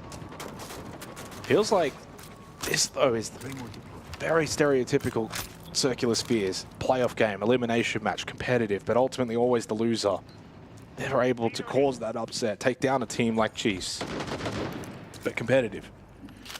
Bit of a pivot defensively here from CS, still playing good operators into the Brava band, but they're a lot more dynamic and aggressive trap style operators, not the more static likes of the Maestro and the Echo this time around. So anticipating more action offsite, they'll continue to contest top floor. Tech's on IQ here essentially is rather unimpactful, really. I mean, maybe in spotting out F-Nots it'll be useful, but outside of that, there's going to be pressure here, I think, on Jigsaw to find a bit of an opening here, try and crack it open. Maybe on the horizontal through train, that's an option. The last 2 rounds he has been slightly more quiet. He might be waiting for this drone from Josh, I think. We'll see. Oda as well on drone. So you'd have to be mindful of the time here, though, Chiefs. And in fact, in the last round, that was one thing that really kind of bit them in the arse as well, was that they had, like, what, 15 seconds left as they were pushing through Freezer. Neptune with the opening pick onto Josh, and so no Capitao available. Jigsaw just still sits over towards shop. Goofed inside of Freezer. On in this angle, Neptune does lose his life to Quiz. Ooh. And Oda clears out that Freezer position. Advantage Chiefs. Hunter prone white stairs. Scars and Kenna rotating second floor.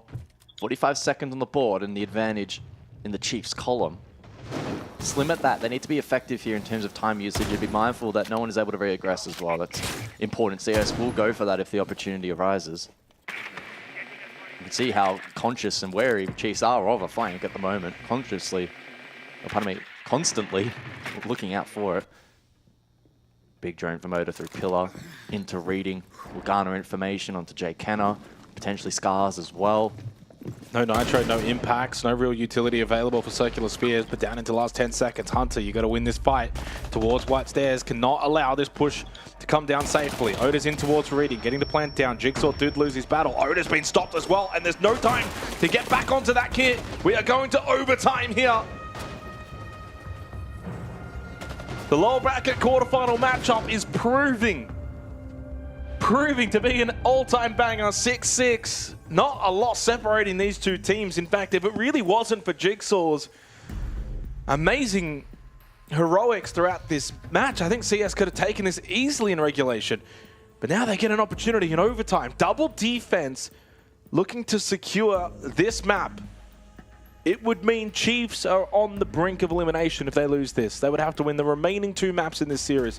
Then you're going to play a whole nother best of 3 today. This gauntlet, it's no joke. Attackers need to locate and defuse as many bombs as they can. I wasn't laughing. Chiefs won't be like No. I mean, that style of execute can work, but you need to be more faultless than that. I mean, how are you allowing a player in the middle of reading to deny plant in that fashion, not even with utility? Positioning and the trade opportunities there for Chiefs are really lacking. What's the big correlation? 2 rounds in order to CS. Guess what didn't happen in those 2 rounds? A Jigsaw kill. Like, we say it time and time again, but there is an over-reliance on one player on this roster, and that is their strength because Jigsaw's that good. It's also their weakness because then when he doesn't find these kills and he's not popping off, they don't win rounds. I wonder if he's gotten a kill in every round they've won. That would be a very intriguing stat to know. I mean, I would love to know the opposite. How many rounds have Chiefs won without Jigsaw getting a kill? But you could calculate that from my stat. You could? Same thing. We both win.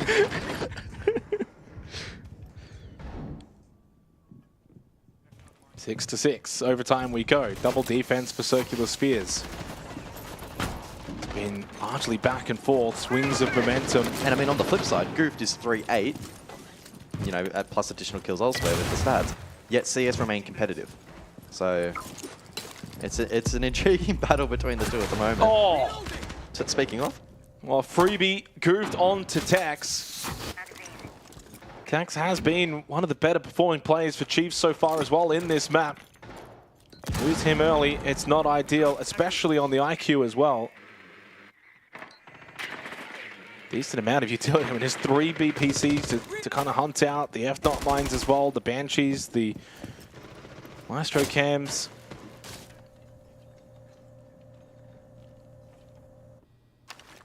Activating drone. Let's find those ships. does Josh go for that off the back of the info? Well, considered it, but the goo mine will impede his progress. Should say as well, as our numbers are updating, it does have Jigsaw at 17, not 19 right now, but I think it was all manually put in, so nothing's... Controversy. Yeah. Maybe he was on 5 before the rehearse, not 7, I'm not too sure. Wow, Neptune just played that well. Shoulder peek, Hunter then gets the swing kill. And it looks like CS is setting themselves up very nicely. Goof can't win the battle towards Shop though. Jigsaw, there's a kill. Now they can win the round. Now it's statistically possible, but a lot less likely now with Oda's death and Josh to follow as well. It is only Jigsaw left. The one-man show on this roster though, not standing up in the clutch in a 1v4. It was always unlikely, and Circular Spheres have got themselves map point on Cafe. Chiefs backs up against the wall.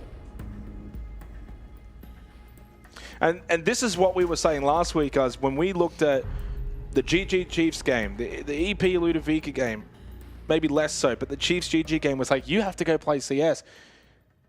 And CS are that enigma kind of team where they can play some really, really good Siege. Yeah. And if you catch them on the wrong timing, you could be staring down the barrel of an early elimination. Timeout, Chiefs.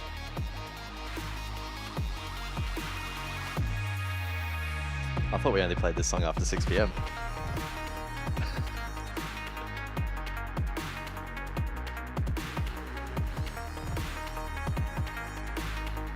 You know shit's serious when this tune comes on. Oh, yeah. I mean, look at the faces on Chiefs. I think they are very locked in at the moment. And CS is a confidence-based team, I feel like, externally looking in, where when they're in it, they get really amped up and they start to believe. And when they're getting kind of beaten down, they probably go into their shells a little bit. Looks like we're going to get a rehost coming up here due to a HUD bug.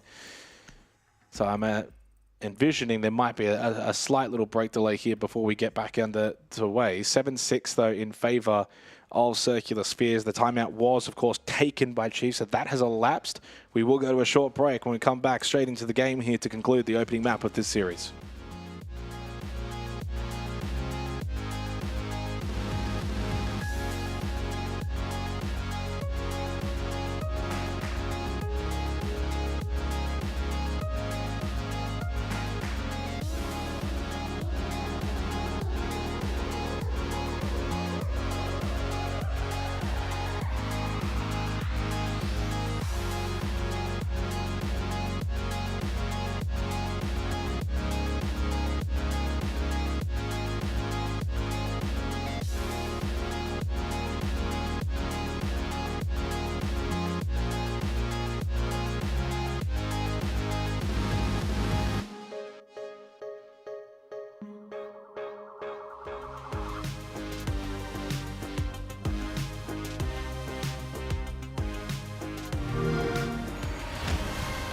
How they say it's not the destination, it's the journey.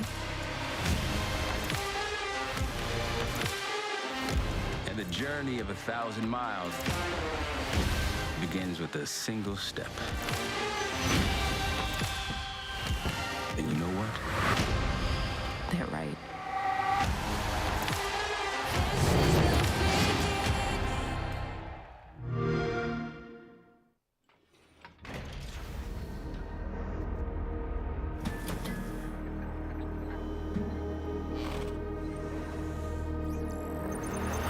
Into the level 1v1, the close end for the ball, Wing saves it Holy, what is going on?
外した熱いギター踊るワンピース悪口はもうやめた週末の雨に持て余したからだまた求めてるコンフォ不意に響いた電話に戸惑うから目を閉じるもう泣かないキラリきらめく夜のムーンライト陰る街に一人歌うああどこにだって安らぐ場所見つけられずまだゆらり揺らめく夜にムーンライトセピア色に映る私そう目が覚めたら孤独の中差し込んだ光寂しさで許したから後の愛もう弱さも涙も私は必要ないのキラリきらめく夜のメイにキラリ君が残したSo we return to the lower bracket quarterfinal here for Oceania Playoffs Day 2. Opening map advantage to Circular Spheres. They get 2 opportunities to close out their map pick of Cafe. Chiefs will go defense this round. Next round, if required, defense for CS once again. Attackers need to Go locate to service and cooking here for Chiefs, which has proven to be the site quite difficult to take for these teams so far on this particular map. In fact, so far it has not been won by an attacking team. Good choice. They bring Tex onto the clash, and I do wonder if this will be now an opportunity for CS to get a third go at this in dealing with the Clash VIP. Last time out, they lost the Bucks straight off the rip. Then you lost more, and then they never really got a good opportunity to kind of test themselves in this round. Chiefs will play, I guess, largely the same. Tex will go VIP.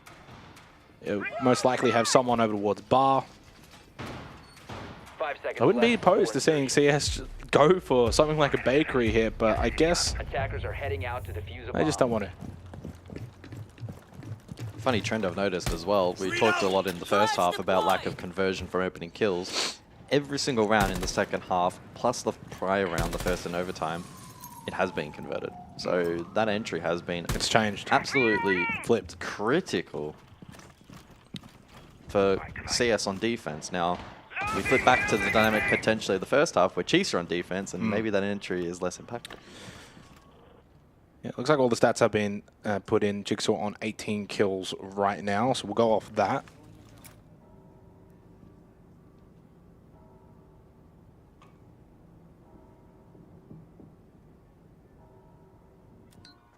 And you can see already Jake Henner, the apprehension of wanting to really put a foot wrong here, thinking maybe he can find an angle bottom red stairs. Gotta be careful when you're playing that buck, though. You don't want to lose your life straight away. Jigsaw will stop the Boogie Auto Breacher once again towards red stairs. Makes the cross down safely as well, despite the pressure, trying to stop this, but well, it did a decent amount of work this time. Last time he was able to stop it and destroy it really early. So that vert has been opened up towards red. Jake Henner can actually now utilize this skeleton key as well. So far, so good for CS. 90 seconds left in the round. Still no frag grenades to deal with Tex towards VIP. They have got flashes, many. Neptune, they bring the Rayora. What are they cooking here in this round? Clutch drone from Scars. What kind of information is he going to be able to steal away? Well, nothing. Mute Jammer in towards Freezer.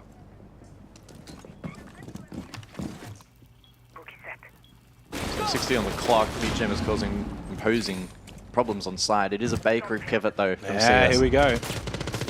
Well, I wonder what Tex does here. Oh, Jigsaw though. Finds the long angle. And might just almost get a second. Arguably should have. And then up close, Oda gets the double. They walk into his line of sight.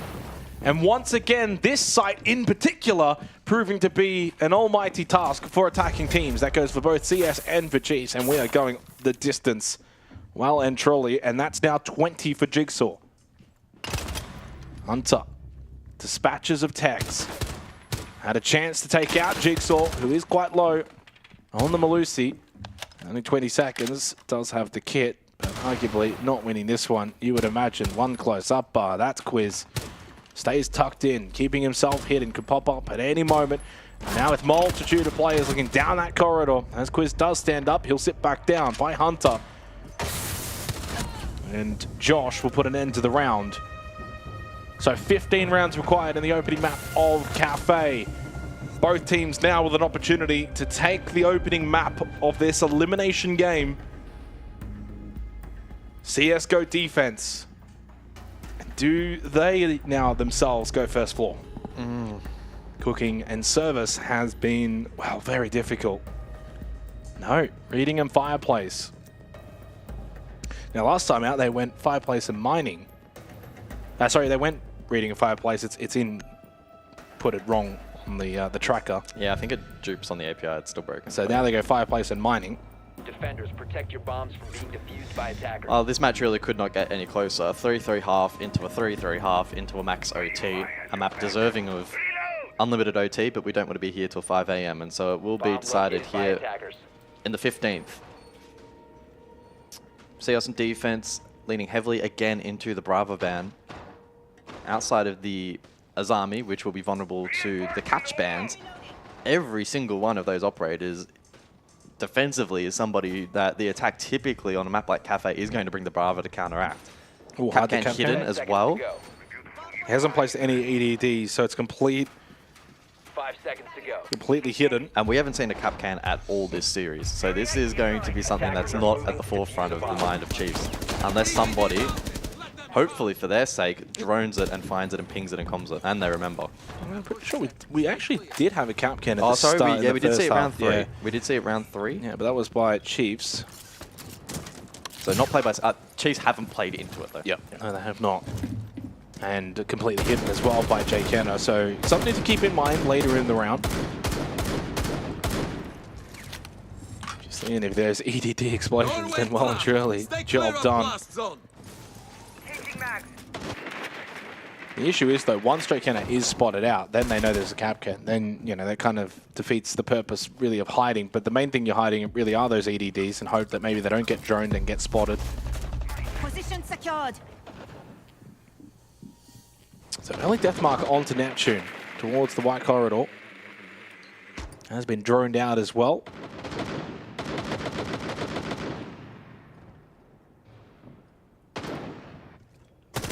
Oh, Hunter caught from above. Jigsaw aggressive down red stairs, and Hunter so fortunate to be alive on critical health now, but does stay alive. Can still get active on those evil eyes, which is really important, provided that he can get to a safe haven. He'll probably just play inside of one of the trains, and I think that's what he's doing right now. So that's his job now. You are on cams.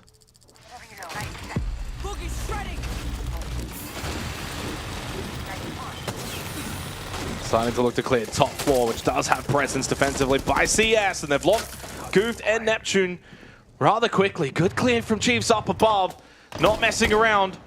And Scars is in a very precarious position and does get called out by Jigsaw in this round, and Map is therefore now slipping away from Circular Spheres. It's all on Jay Kenner on this Capcan. Hunter's so low, can't really get involved. There's nothing he can do. It's all up to Jay Kenner here to make the play. And he's still got 60 seconds as well, so much time, and he's going to get hunted down now as well by Tex. This map is looking over. Chiefs look like they're going to escape by the skin of their teeth. This is going to be an absolute getaway on Cafe. Down 7-6, 2 chances for CS. And it seems like they've squandered those opportunities.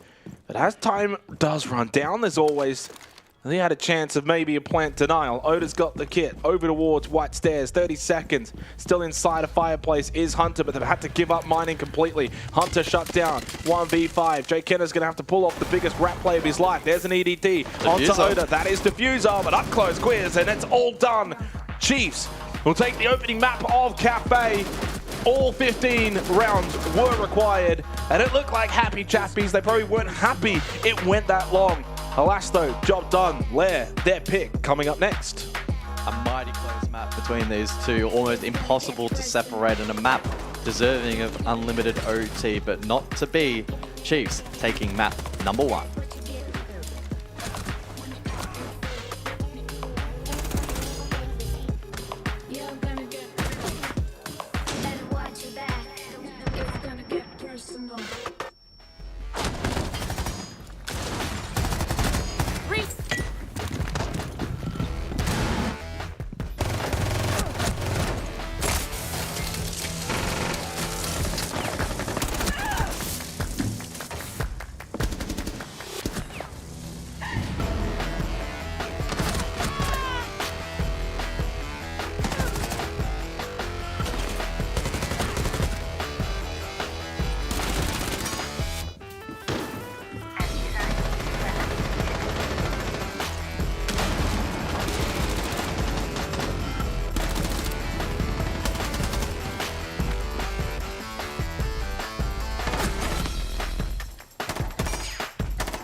How they say it's not the destination, it's the journey. And the journey of 1,000 miles begins with a single step. And you know what? They're right.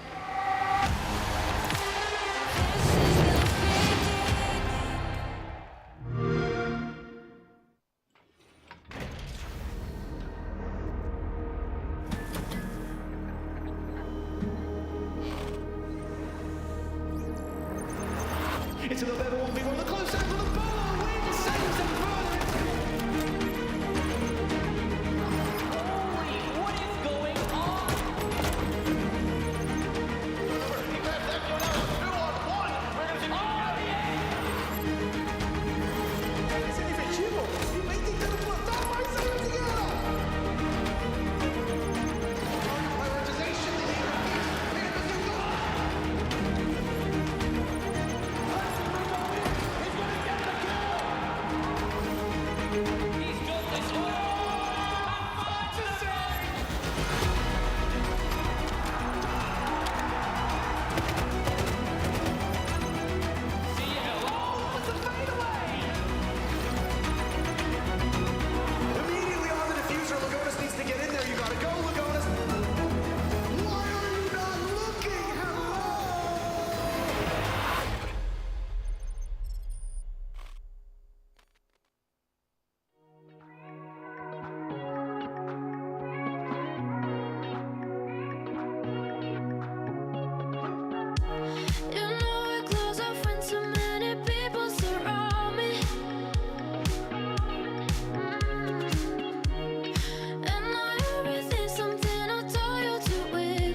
so don't hold me back, we don't have my side. Why can't you be the light that I need? Can't you see what you've done to me? I wanna fall with you, I wanna flow with you. I need to know the truth, so tell me why you send me those signs filled with flowers and lies. Then you tear me to pieces and fade through the night. I broke down my walls and then you left me falling. I just wanna get you out of my life. We're born to fall, and I give it all just to let you know that I will keep you close. We're born to fall, and I give it all just to let you know that I will keep. So tell me why you send me those signs filled with flowers and lies. Then you tear me to pieces and fade through the night. I broke down my walls and then you left me falling. I just wanna get you. My name's Anastasios Thomasatsis, also known as Oda. I play for the Chiefs in Australia. So I first got into gaming just hanging out with my brother and my mum, really. Back on the PlayStation 2, we'd play games like Crash Bandicoot, Spyro, and then I kind of transitioned into more competitive games like Call of Duty, just hanging out with my dad's mate. He was kind of like a dad gamer. Kind of just played with him and his son and just got into like quick scoping and all that sort of stuff. I feel like gaming through primary school changed to high school was kind of like just how more serious I took it. I feel like it was more casual when I was younger, and then it kind of transitioned to being more serious, trying to be more competitive, trying to be the best. Yeah, so the games that really changed was I started playing more COD and more Minecraft. I was pretty big on the Minecraft PvP. That got me more competitive and trying to, be the best and beat everyone. So the reason why I enjoyed PvP so much was just the trash talk after it. Being the best and being able to shit talk. Funnily enough, I actually was on a holiday at Greece and I came back and all my friends were just playing this new game, Rainbow Six Siege. So I just, got home, purchased it, and we were just running around in custom games, just mucking around. Siege was kind of different when it first came out. There was no other games like it that had like explosives going off, with gunplay, with droning, information. Yeah, so it was kind of just different. And then once I got like the competitive side of it, so like ranked, it just like fed my hunger for playing competitive games. So my first season of Siege, I actually finished in silver, back on the PlayStation 4. And then, the next season I was up in Plat Diamond. I feel like the way I improved in Siege was playing it constantly. I feel like the more you play that game, the more you grind, the better you got. Yeah, so I transitioned from PlayStation to PC just because my two mates that were on console bought computers. So I was kind of left behind for a bit. So I saved up some money, I bought a computer and just got straight onto Siege, played against pro players, and just found like another love for Siege again. It was kind of different from console. I feel like PC was more competitive and more trash talky. The console was just more casual. Yeah, so the main difference I would say for me coming from console to PC would just be like the mechanics. I had those Minecraft mechanics, but Siege was kind of different. You had queuing, you had faster movements. Yeah, also it was pretty difficult, transitioning to a more faster paced game. Yeah, so the operators and kind of roles I would play was just the frag operators, Originally I was more of a Ash Jaeger ACOG type of player, just getting in the building, getting more active. And then I kind of transitioned to a more, slow pace on the bomb site type of player. Yeah, so from going to rank to a more competitive player, I just wanted to verse the best. I was watching Oz Pro League, and I wanted to see if I had what it takes, to beat them.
Mirror, mirror on the wall. Who's about to kick some serious ass? Remember, I'll be watching. Now you see me, now you don't. Get ready! I'm taking them out! Changing mags. I got this. Got my eyes on you. Located enemy.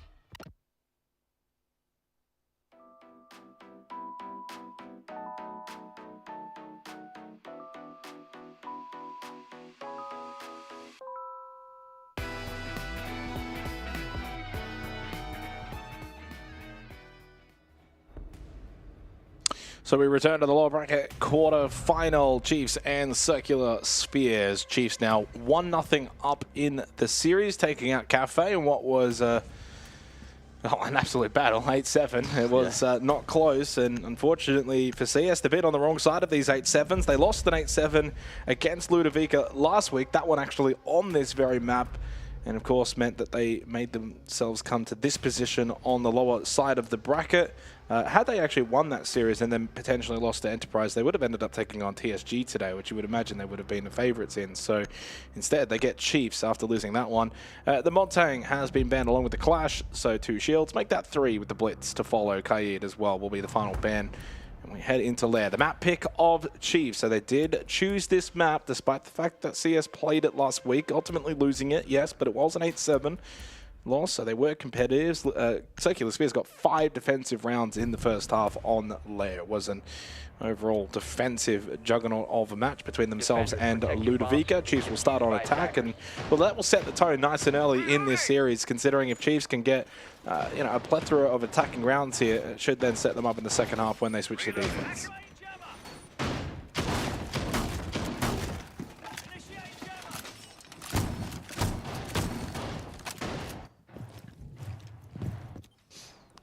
Essentially impossible to split these two back on Cafe. A 3-3 half backed up by another 3-3 half into round 15. So fingers crossed we get a competitive map between these two once more.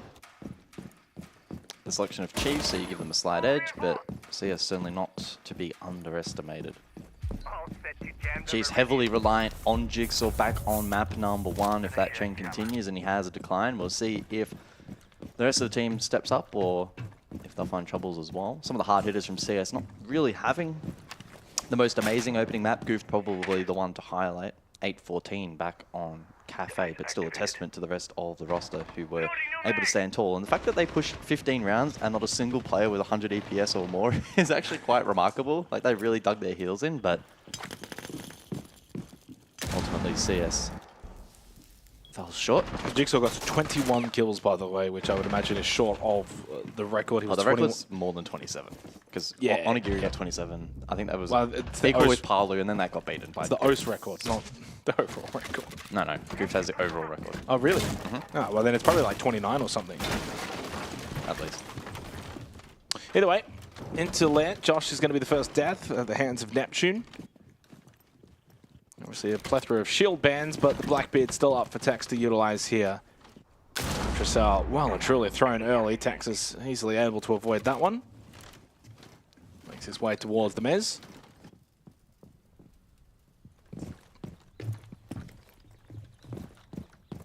There was a slight delay in starting this match as someone had to go to the toilet.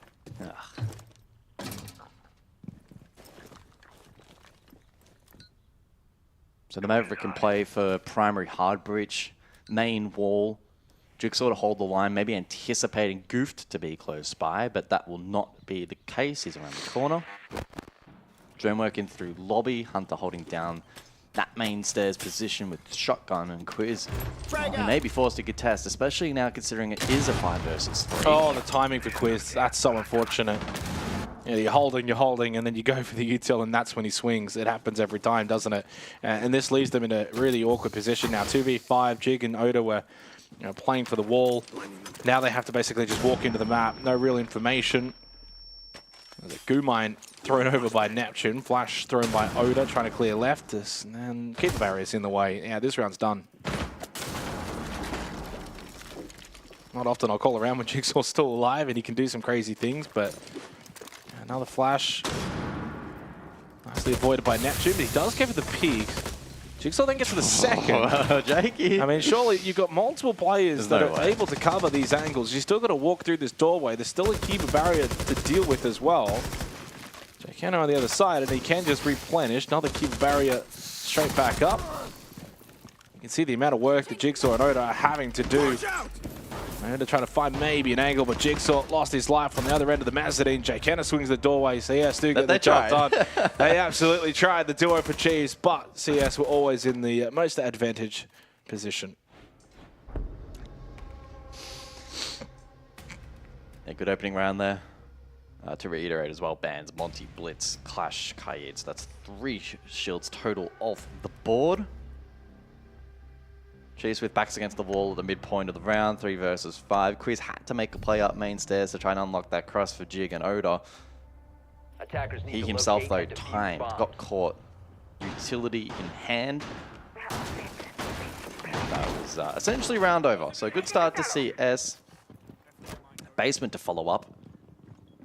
Going to see the shovels from the scope post in play, and so Jay Kenner given the license to roam. And we have a replay with comms, apparently.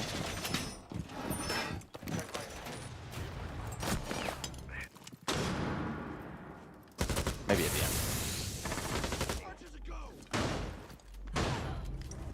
10 seconds left. Nice, boys. Good shit. Oi, fucking discipline. Oi, discipline, boys. Lock it up. Discipline, boys! Discipline! No, mechanics. I feel like that's the mindset of CS. Forget discipline, just mechanics. So just be better. I like that. That's the right mentality. Yeah, good way to start. I mean, like, they obviously would have been a little disappointed to lose out on Cafe when you went 7-6 up in OT. You think we got 2 opportunities here to close out. 1 attack, 1 defense. Squander both. Now you have to do it the long way. But I will say, in this series, CS, I still feel strong on them for Clubhouse. So it's just about getting there. Whether it's Cafe, whether it's Lair, it doesn't really matter. Just get to Club, and I think there'll be a very, very strong opposition on that map. So far, so good to begin on Lair, but Neptune goes for a little bit of a wide peek. Jigsaw ready for it, gets the kill. Another opening one for him. He goes to 3 to begin on Lair. Here's the difference. I think Neptune might have been on the more mechanics side, not the discipline side with that early swing.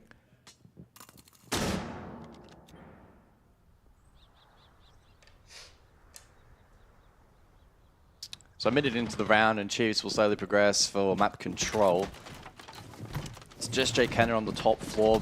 He'll probably look to play for some drones, a bit of time, and eventually TP back. TP? Yeah. You'll teleport. Have you played too much RuneScape? 90 seconds. Goofed holding towards reception. There's one towards the left-hand side, but not too close. He would have heard that drop down as well. Oh, they're looking to contest this vert pretty aggressively. I don't hate this. Jay Kenner in support as well for the double swing. Good swing from Goofed. Clears out Josh. I like this mid-round aggression from CS. We saw inklings of it on Cafe, but a much more difficult map to execute. Lair, much larger scale. You can kind of go for these players more frequently. Blackbeard at the end of that hallway, though, is a scary figure. Oh, here we go. Close contact quiz on the right-hand side. Up close, Jake in briefing. Jay Kenner's aware of it, though. I just play time if I'm Jay Kenner. Yeah, he is aware. And he's got Goofed as well, so you don't want to swing this doorway. You want him to swing into the double line of fire, but Quiz is aware that that's a bit of a death trap in towards briefing. The rest of the team has rotated to get sight now for Chiefs. Here we go. Goofed. Oh, just wanders through. You knew that Quiz was there. Didn't quite get the memo. And Tex, wanting to plant, does have the kit. Good grenade. Yeah, really good frag grenade, and really smart as well from Tex to play off of that. Pulled out the gun, shot in the back. Jay Kenner gets rid of Oda. Nice little flank here from the scope boss. Has to deal with this Blackbeard. Hunter wins the battle against Jigsaw. 2v2, 12 seconds left. Still need to get that kit down. Tex knows that. He's got to play it close as well. Hunter just overswung though from Quiz. A sheer aggressive moment from the Ash, and Tex can now get the plan inside a lab. Nothing that Jay Kenner can do to stop it either. And so this is going to be a 1v2 post plan against the Blackbeard. This becomes so difficult, even with this red ping information. They play together. But as long as Tex does not show too much. This should not be winnable for Jake Kenner. He'll get on it early, hoping that maybe Tex will put that shield down and put the gun up. But Tex is playing this really, really smart, and honestly, so is Quiz. Quiz falling back and says, "You've got it, buddy." There's the knockdown. Nice. There's the kill. Well played. Chiefs have got their own discipline. Chiefs had to do a lot of hard work. CS made that very difficult through multiple portions of the round. You had the Jake Kenner roam, which made things tricky. They had to be very patient against Goofed, and they were rewarded there. Hunter did a great job late round, though, denying plant. Even after being dislodged from the frag grenade, he and Jake Kenner on the pinch on the backstairs position did a really, really good job in making that default plant essentially impossible. Forced the reposition. It was up to Quiz, really, in the 2v2 to break the tussle there. He had to continually shoulder pick and shoulder pick and shoulder pick and shoulder pick to finally land this kill onto Hunter right here. This is a massive kill. Dislodging Hunter then puts Jake Kenner in the 1v2 with Blackbeard on the board. With the Blackbeard on the board, it takes a really, really big throw from Tex for that to fall apart, and he just played his role really well. So the tussle continues between these two. Round 3. Prep phase. 10 seconds left before insertion. You can see us bunker down here on the tertiary side. To go. Repick off the Blackbeard onto Sense for Chiefs. To defuse a bomb. Again, one of the teams that hasn't had a ton of access to the Blackbeard throughout the stage, haven't played it nearly as much as CS, who lead the front in OCE. Capital also select a double primary hard breach as well, so maybe considering a little bit more of a direct approach here. Wait and see. No dedicated vert if they were to go above. It does indicate that they want to be a bit more direct. Easier said than done though on this side. A lot of shotguns in play, so the vert will be established here by defense. I'm sure Chiefs will want to at least have perceived pressure on those positions above. I'd say Kai taught me well. Sequential breaching activated.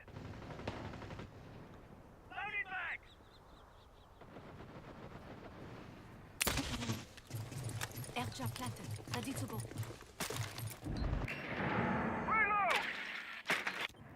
Curious how aggressive CS are going to continue to get here. Last round wasn't awful. They did lose it though. It was a pretty big map, and you can certainly play to the movement on defense.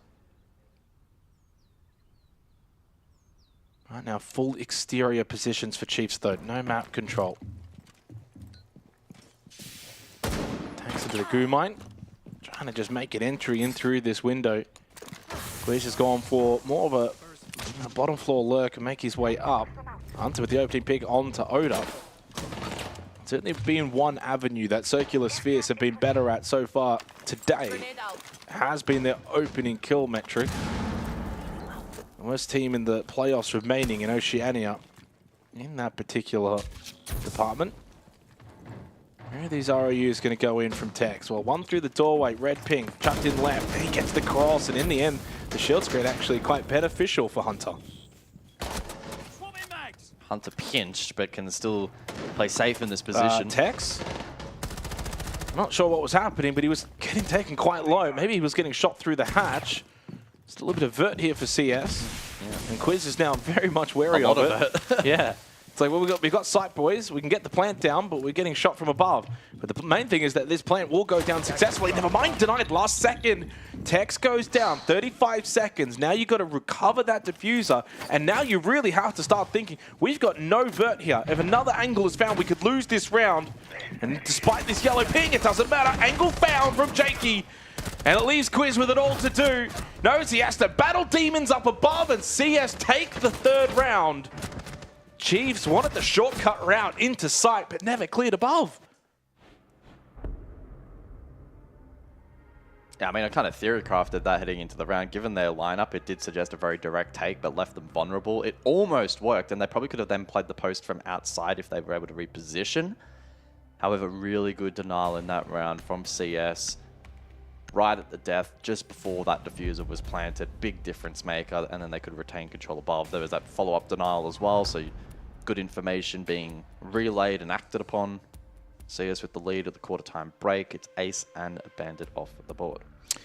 Yeah, and already a pacing difference. I'm looking at the opening kill times back on Cafe, a lot of minute and a half, so around that minute mark on average, minute to a minute and a half. So far in the opening 3 rounds of Lair, 2 minutes 20, 2 minutes 24, and I think around 2 minutes as well again. So we're getting a lot more earlier engagements on Lair. Actually, no, sorry, it's a minute and a half, so that one actually goes against the point I'm trying to make here, but I guess the first 2 rounds certainly played out far quicker in terms of pacing. That opening kill did go the way, of course, of Circular Sphere, so they got 2 of the first 3. It seems like back on Cafe, Chiefs slightly edged out the opening kill department.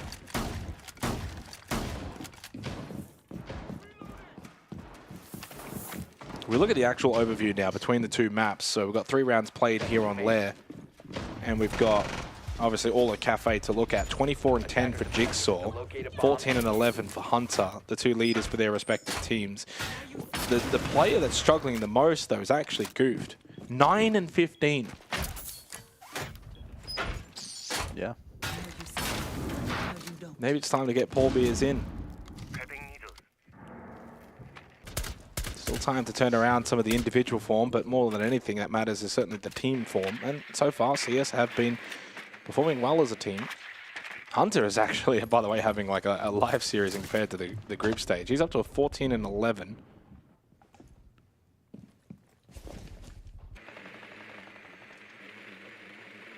Actually made that, sorry, 15.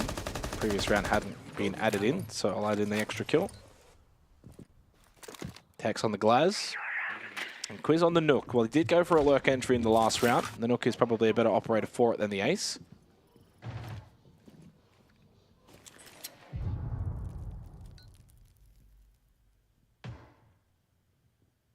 I think that's Neptune on the other side. Just need to be mindful. Currently engaging player on Repel. Pretty static so far. Gas Babe's being expended early on into the piece though from Scars, sensing some pressure, and that is Tex and Oda. Double stacking the North Falc. Yeah, good Gas Babes though from Scars. So even though the smokes go out, you can't really push through if you're Tex. You can only play the longer angle. And then also blocked a little bit here with the Kiba barrier. Triple stack from CS. They love these kind of triangle crosses. We saw it back in Cafe. We've got 1 smoke left after this, by the way. So if you can kind of just wait this out, no one dies to this, then there's only 1 more opportunity for that Glaz to have full effect. But Tex, aggressive, pushed through. Scars was full white. Foot. You saw it. Oh, Jigsaw. Well, now he sees it, and he shoots early as well. And he how did he win that? We thought... I thought he was dead. I thought he was dead as well. I was so confused. I thought Jay Kenner swung the corridor and killed him. Goot, though, gets the kill onto Jigsaw. That's not often you see Jigsaw in that kind of position. He was just so locked in on his crosshair. Yeah, it's just so locked in. 37 seconds, 3v2. Josh, you have to find a kill. He's going to need to find 3 of them. Down onto Neptune. Now a 1v2. He's got still a little bit of time. Grismont Mine, though, a nuisance. Neptune down. You can spot him on the other side of that table. Goof looking for the swing. Makes contact. Falls back. He needs to play off of Hunter. Get Hunter over here and on. Help out each other. Don't give him 1v1s. He's still going to get this kit. Play the time. Remember, boys, discipline. Discipline. Oh. Good shot onto Hunter. And a good swing from Goofed. Oh. You can see Goof pulling his hair out as well at the end on the player cam. CS go 3-1 up. And if they had won Cafe, this would have been nervous moments for Chiefs. They've got the added benefit of winning the opening map. This is definitely a bit more of a chaotic map in comparison to Cafe. Just the open nature of Lair and its immaturity in the map pool, I think, showing a bit throughout this series. We return to basement. Chiefs did find success on this site, largely aided by Blackbeard in the post and some good play throughout the mid to late round from the likes of Quiz. So we'll see if they can replicate that here. Again, note they are on attack into Lair. Can at times be a very defend-decided map depending on the 2 teams clashing. So I'm still the firm belief if they replicate success either here or in the final round, they're very much in the mix to be able to win the map and close out the series, but difficult to deny that CS are playing well at the moment. 5 seconds to insertion. As you highlighted as well, Hunter having a great series, and he's continued that form here. Attackers must locate Lair. and defuse a bomb. Mute Mozzie combo in play for the 5th round, so it'll be an aggro roam, looking to deny as much information as possible. And add into the equation 4 nitro cells. 4 nitro cells for the defense. The vert clear for Chiefs here is not going to be a particularly pleasant one, you would imagine. But they're looking to take it head on. Tex to lead the charge, and Neptune up close, playing this rather aggressively. Again, it's another triangle roam here from CS. 3 players interconnected, looking to try and trade off one another.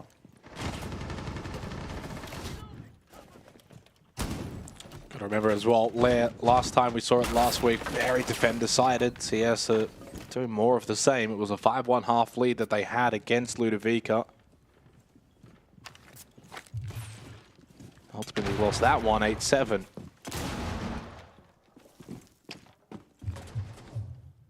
Moving around the map once again, though, and that's proven to be a good strength of theirs here on Lair. Really playing to the sides of the map,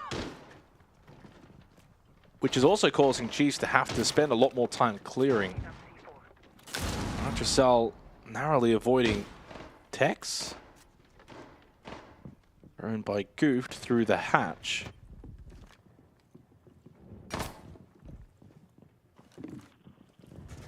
These rounds are getting closer and closer in terms of remaining players alive. 3-2, 2-1.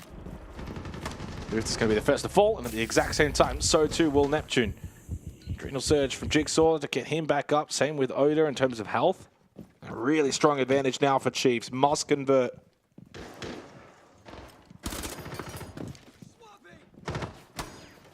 They're really struggling to deal with this Blackbeard. I'm surprised they never banned it out. You ban out the Monty, you ban out the Blitz, you lead the Blackbeard. I know they apparently wanted to get rid of the Ace, but this Blackbeard has been a nuisance. They're going to lose this round, and Chiefs are going to find a second attacking round here on Lair.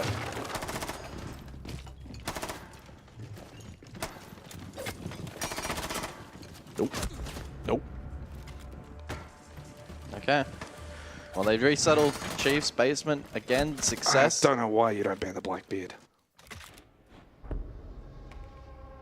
It has arguably been the most influential operator in the 2 rounds they've won, so steadies the ship a little bit. A third here would be massive, but no doubt difficult. Yeah, great start to the round. They just pinched this roam and broke it down. The rest of the remaining defense then forced to stay above and try to manufacture plays. But well, I mean, I'll wait. I'm assuming like maybe end of round comms here. Yes. 20 HP. Despite. Nice. Good attack, boys. Great attack. 3-3 fucking. Well, like the map itself, if CS are playing it where they're moving around, they're trying to really stretch the attackers, force them to clear out. What helps that for attacking team? Blackbeard, shield, walking through doorways, clearing out corridors. When maybe you don't have information as to the whereabouts where these defenders are at, what helps? Shield, Blackbeard. Jammer ready to activate. And that's proven to be the real big strength for Chiefs, is being able to play behind that. Tex has been playing it well. It seems like in this round they're going to switch off it though and bring the Sens.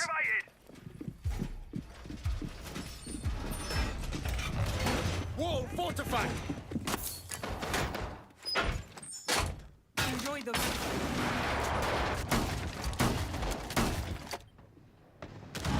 we saw this last time, right? The Capitao in the sense to play coverage against the Vert as opposed to directly taking it on at a head on face value. And they got denied last time. So what's going to be the difference maker for Chiefs this time to prevent that from happening? Was it just bad luck? Do they need more pressure up above? Was the util placement off? Do they try a different plant position? There's a couple of different options they could try and go with. I'm intrigued to see what ultimately they go for. Because again, that floor is just being completely processed by the defense in such a way that there's very little, if not nowhere, really to plant safely. So they did have the Ace, but that banned out. Now they bring the Thermite. Quick open up. That's not going to be converted. Oh, caught in the mute jammer. Not ideal. It's just one piece of information more that will be available to defense. I do feel like this is when Chiefs kind of overcook a little bit with these lineups. And the Sens, for example. They look far better when they're playing a little bit more defaulty, play behind the Blackbeard, Well, they're clearly convinced that they made an error last time out. So what's the difference going to be this time? Oh. Well, it's going to be no sense. Well, no sense. Which is a large piece of the puzzle. Dare I say, if Tex is on the Blackbeard there, he obviously just doesn't die, does he, right? I mean, that's... Yeah, that really hurts Chiefs losing that operator first. They still have the Capital for smokes. They still have 4 available in the hands of Quiz and Oda, so it's not absolute end of the world. They need to deal with Hunter, though. He's the only player on site. He is the only player on the objective. Ronald's still above, but you also haven't got anyone looking to clear above. A lot of the same issues perpetrating from what we saw last time. There's only a minute left now, so it's a very difficult timing to pivot upstairs, go clear out second floor. You still got mirror windows to deal with. Again, they're going to be just looking to try and walk into the site. You don't have the sends either, though, to block a lot of vision. 4 versus 3, 40 seconds. Hunter's doing a great job at just staying alive. Yeah, staying alive. And then if they go for a plant, he's got the Nitro because he's playing close. Neptune also has a Nitro Cell too, but he's playing up above. Nitro thrown, though, by Hunter, out early. And I think Neptune went for the draw and got caught, and Hunter with the peak gives away his position. Now, they still haven't cleared out Scars and Goof. No one on second floor right now for Chiefs. So if they can find the denial, there's the yellow ping information shot through the floorboard. And guess what? You're in the same predicament that you were in last time here, Chiefs. It's like they haven't learned from their failings. Oda just going to try and stick this plant and pray that no one is in a position to deny, and it seems like that will be the case. Prayers answered, plant down. Now it's a 1v2 post-plant scenario. But immediately almost lost his life, peeking through that doorway. Still one above, and Scars running around, and Oda's obviously aware of that. He can hear the footsteps. Still green stairs. Goo, 30 seconds. Here's CS.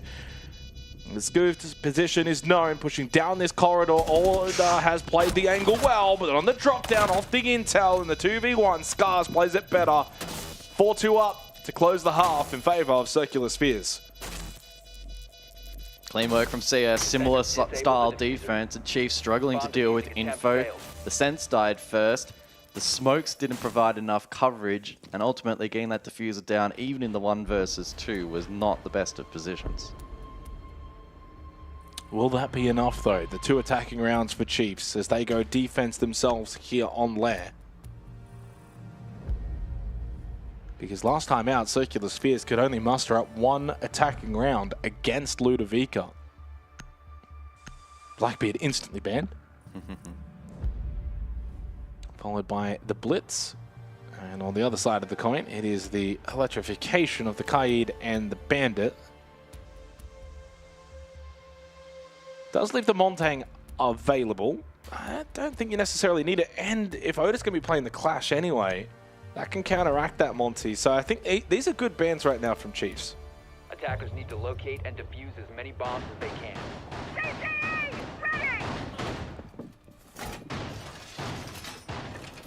Yeah, I particularly like the Blackbeard ban. Again, casting our mind back to the pre-show, CS have the highest pick rate of Blackbeard in the league. They've played it 23 times total, so across 60 rounds. I don't know what the pick percentage would be when available, but presumably very high. So Chase will strip that tool for the second half. We're going to see more sense play, it would appear, though, in this half. Okay. Anybody need a shave? Wasn't quite as impactful as Chiefs would have liked, but Circular Spheres have confidence. Yeah, I mean, when it was used and when we actually got to see the ROUs come out, I didn't think it had amazing effect. And then if you lose it early, then you get no effect. Drone activated.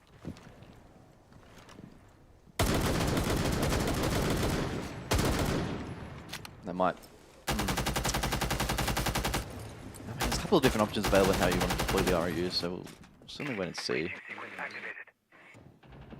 Could be an ops across here, and they use it to cover against deep plant denial later on. Oda holding the line on the flash, and so this clear will be rather difficult.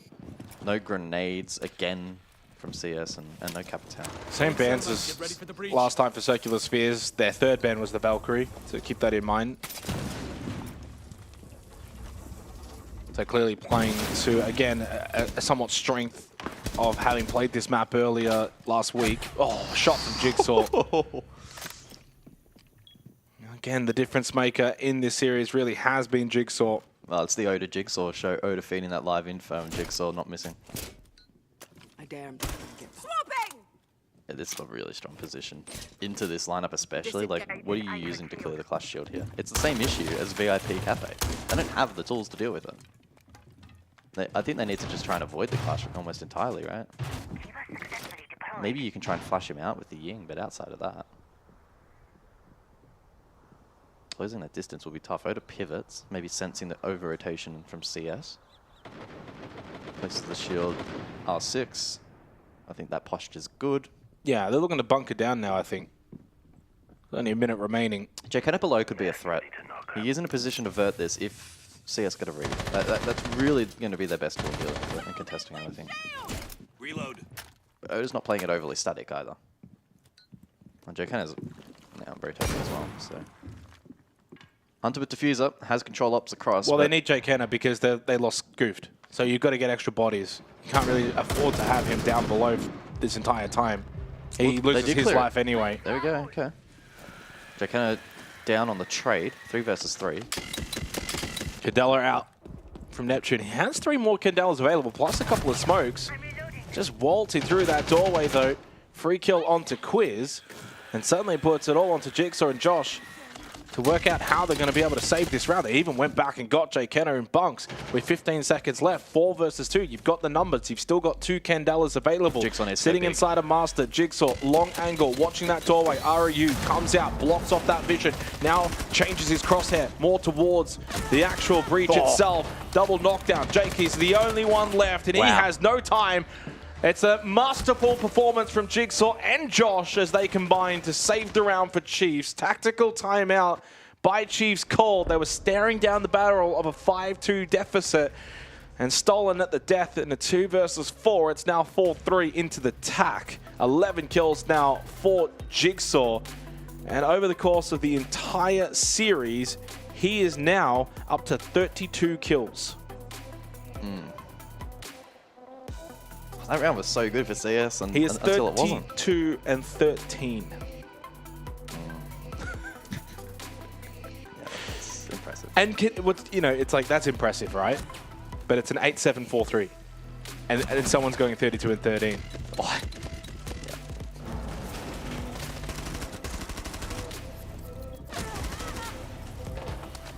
So much damage on that cross. This is choke point. It's just a choke point. And again, the ROU, did it change anything? Not really. I don't think its deployment was as good as it could have been. I mean, I know the rebound's kind of rough sometimes, but yeah.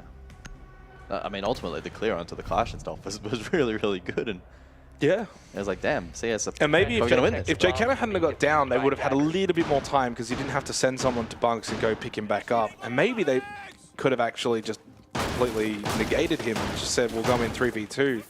But with more time and less rush, at the end of the day, I think it was a damned if you do, damned if you don't kind of situation. And Jigsaw was always in the best position to capitalize and did do so. So 4-3, still a lead for CS, but they're going to need attacking rounds. And for those maybe just tuning in, not quite sure, winner of this moves on to the lower bracket semi-final. They will play the winner of Ludovica TSG, that game straight after this. And then after that, in the upper bracket final, Enterprise GG. And then we swing back to the lower bracket to close out today. Dev Marta and Pengu will be covering the last 2 best of 3s today. Where are you going? Going home.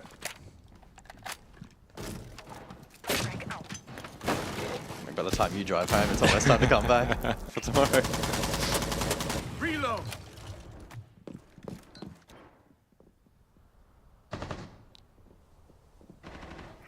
So the IQ in play, direct counter onto the Echo from Tex.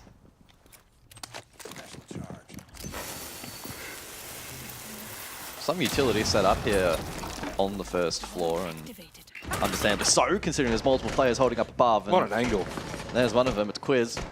He's hit some really sharp shots in this series. I think that's just a little bit of a lack of awareness, though, from Jay Kenner. I think he was caught off guard by the keeper barrier and the line of sight that was blocked. Good kill from Goof, though, and he almost got the second as well onto Quiz. That would have really opened back this round for CS. It would have been a 3v3. Quiz stays alive, holds this key position in Armory. As designed, keeper activated.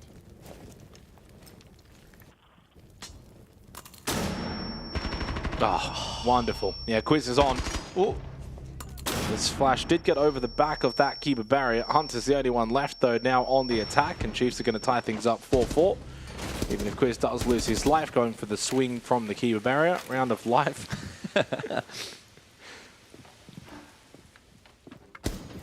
Little play on words to insinuate a life round. To be fair, Quiz didn't really do that much. He just played a key position behind the keeper barrier and was just peeking and getting kills.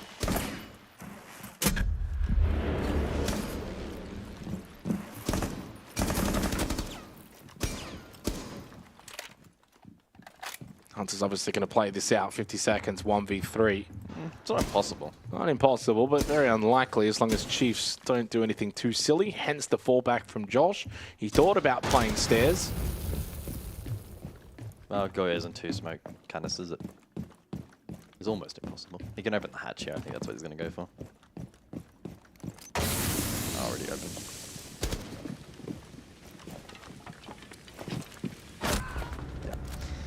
So Chiefs take the round. The 8th is theirs. Equalizes the scoreline 4 apiece. Just makes things interesting. Will CS have more growing pains here on attack? Yeah, I mean, this is probably playing into what we thought would happen. I mean, you kind of look back to last week. If you can't win attack rounds against Ludovica, it's not going to be any easier against Chiefs, and proving to see why. There's only been one Lair played in OCE. Do you remember who it was? Yeah, the CS Ludovica. Oh, okay. No, the only reason I'm asking is just the validity of this side stats, right? Like, there were only 2 attacking rounds won in that 15-round match. Yeah, that's what I've been mentioning.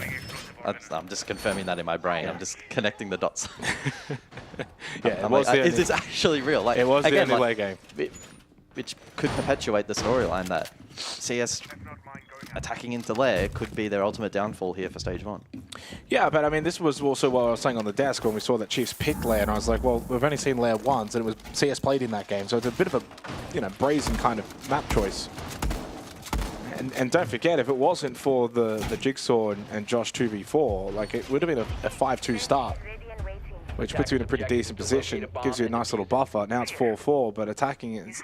And it's not even just a nice start, it's an attacking round. Then you only need one more, and you'll have a lot more time to get that one more. Now you're running out of time and chances. And Chiefs are certainly now in the driver's seat at 4-4 on defense, already up 1 map. CS may even start to drop their heads a little bit. If this gets to 6-4, I think it'll be done. I don't know if they'll have the capabilities of sending it to overtime. They've got to start getting some attacking rounds on the board. It has to start here in the 9th round. Super critical round. Neptune on the Nook, Guft on the Dokkaebi. I don't agree with this Sens. Like, the Sens is just not working.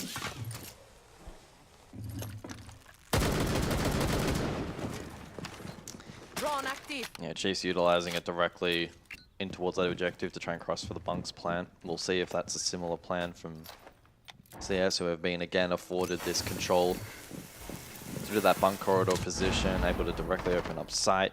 No mute from Chiefs in comparison to CS, who played it in the hands of Hunter, I think. And so there is that now perceived pressure for the remainder of the round, and Odo the only player on site. We'll have to mind all of that. Quiz also first floor, but he's over towards med. And in fact, is drone currently, so he needs to be careful he doesn't get cut off. Only 3 opening kills in the 9 rounds played for CS. Again, that metric has been definitely won by Chiefs over the course of the series. Despite improvement from Circular Spears, they're still behind in that regard. Logic Bomb expires. 1 more available for Goofed. Neptune is lurking towards the mezzanine and will look to put some pressure onto that 2nd floor.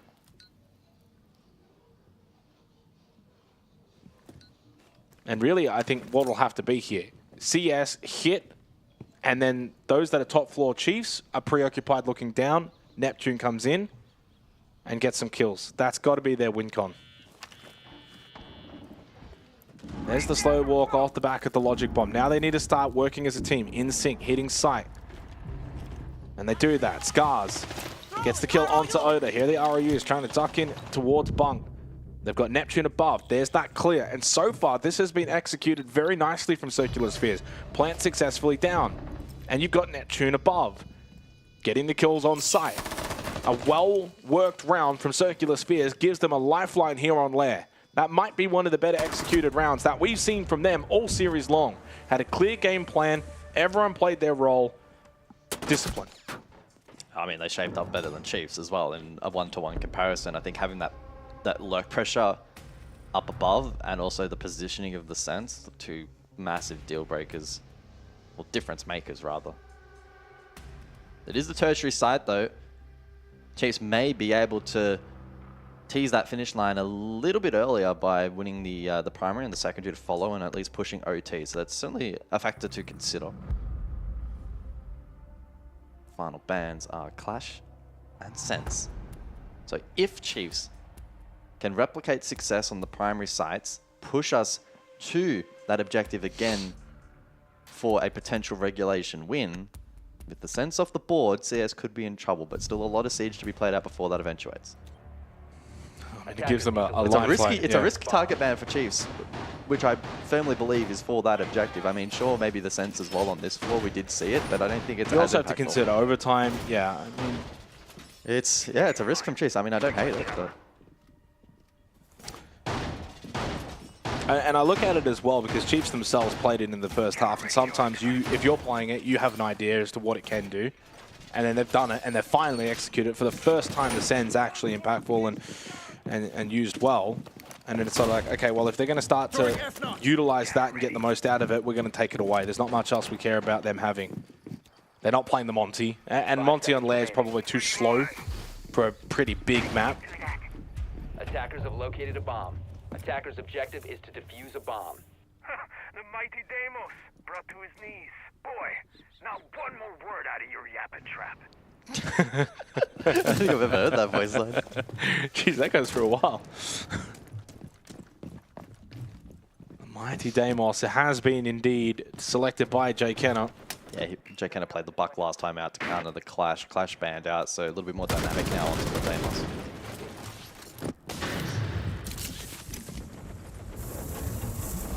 Could Clubhouse be beckoning? Impact trick main breach, well played by Chiefs. Reloading! Oda just able to stall out that progress for a little bit. Maybe the case where CS leave that as is, it's still... There was a misturn here. Quiz did not get spotted main stairs. Okay. Does Jay Kenner get caught? Very well might. You could mark the Fenrir, so keep that in mind. Yeah, Quiz is going to play this. I think it really just comes down to does Jay Kenner... Well, there's also Goofed over here as well. Tex needs to absorb pressure. Yeah, Tex needs to basically make contact and shoulder peek and then fall back and even maybe throw a gas babe to really insinuate that main stairs is being taken. Leave Quiz tucked in. Quiz could be the deal breaker here in this round. Oh, shot from Jigsaw. Quiz did find the kill, by the way. Yeah, and this round's done. So it's almost setting the stage. We're almost there for that potential bunk round. We're getting closer. Wow, that was quick. That might be the quickest round that we've seen all series. Yeah. Straight on to the next one. And the flawless rounds have been few and far between as well. Really well played from Chiefs. So we almost get like the best round played from CS into probably the best round played from Chiefs. Both really stepping up their game now. Tied 5-5. First map went 8-7. There has really been no separating these two teams. The only real standout has been Jigsaw's individual numbers, but on a team v team basis, it's been identical. We go basement now for this round. Who can get the first map point? For Chiefs, it would be series point and elimination point for Circular Spheres. Quiz joining Jigsaw on double digits. In terms of the overall overview, yeah, it's literally like everyone basically inside of the server. We're talking about very fine margins in numbers, and then there's just Jigsaw, 150 EPS. Everyone else is 100 and less. 10 seconds to go. Like, it's a really even game. Like, if you were to look at the 9 players, so if you exclude Jigsaw and look at the 9 players, they are all essentially between 50 and 60 cost. They are all around the same kind of KPR, same entry numbers, same KD numbers, and same EPS numbers.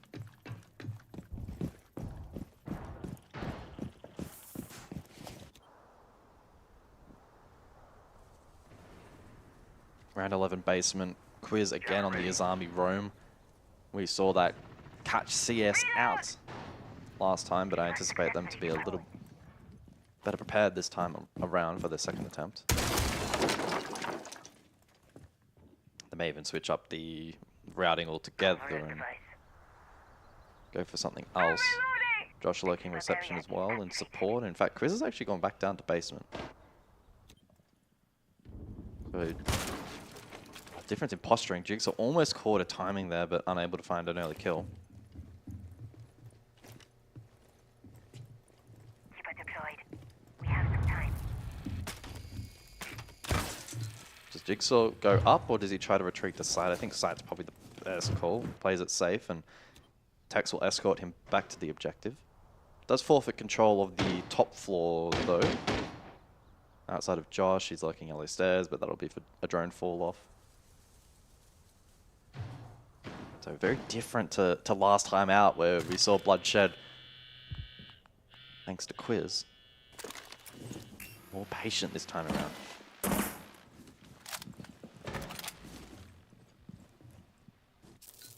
Tex is actually going to go exploring a little bit with that yokai, which I like. Maybe try and feed some information. Has a second one back closer towards the objective. And that could enable Josh to actually push forward here. But he gets caught. Whoa. Scars on 1 HP. Survives. And it's critical. Has Logic Bomb. Yeah, Logic Bomb and flashes as well. So good utility for the end of this round that Scars now still has available for the attack of Circular Spheres. Losing the mute, not that much of an issue. Jigsaw also very low, so limits his ability to get overly aggressive and try and salvage this round. And Quiz gets caught from the hatch and above. Jay Kenner gets the kill onto the Azami. And Chiefs look wounded here in round 11. Nothing that Oda can do. He's got 3 gas babes, but he got flashed out. Trying to just fire back with the SMG-11. Still 3 gas babes. Now gets that out deep in towards the side. Right on top of Neptune's head. Neptune has to fall back. There's still a Vulcan canister, I think, still on the wall if they can try and pop it. And Jigsaw indeed can. That can deny the push through that doorway. Still players above. The hatch angle, though. Hunter wins it. Needed to be won, though, by Jigsaw. And now it's the 5v2. 12 seconds. Got to try and win by time. Oh, Oda. Oda in the smoke. But he gets traded by Gooved. And Tex falls in the hallway. And Circular Spheres have got map point on Lair.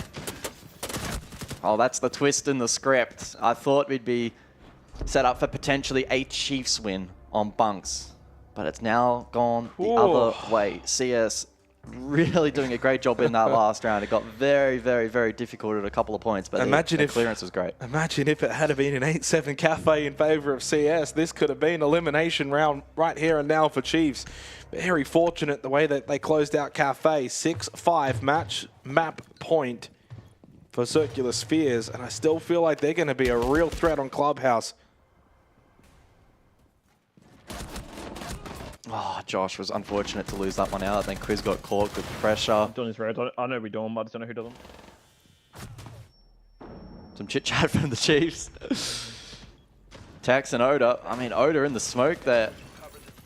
Tried his best, but Neptune sharp trade. The comms were really clean there from CS at the conclusion of that round.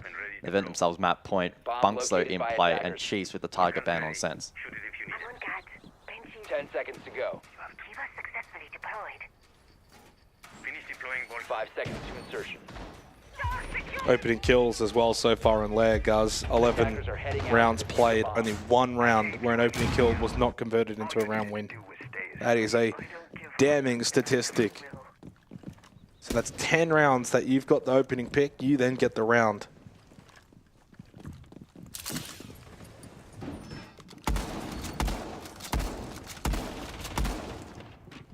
Last lives as well in the last 3 rounds, 5, 4, and 4.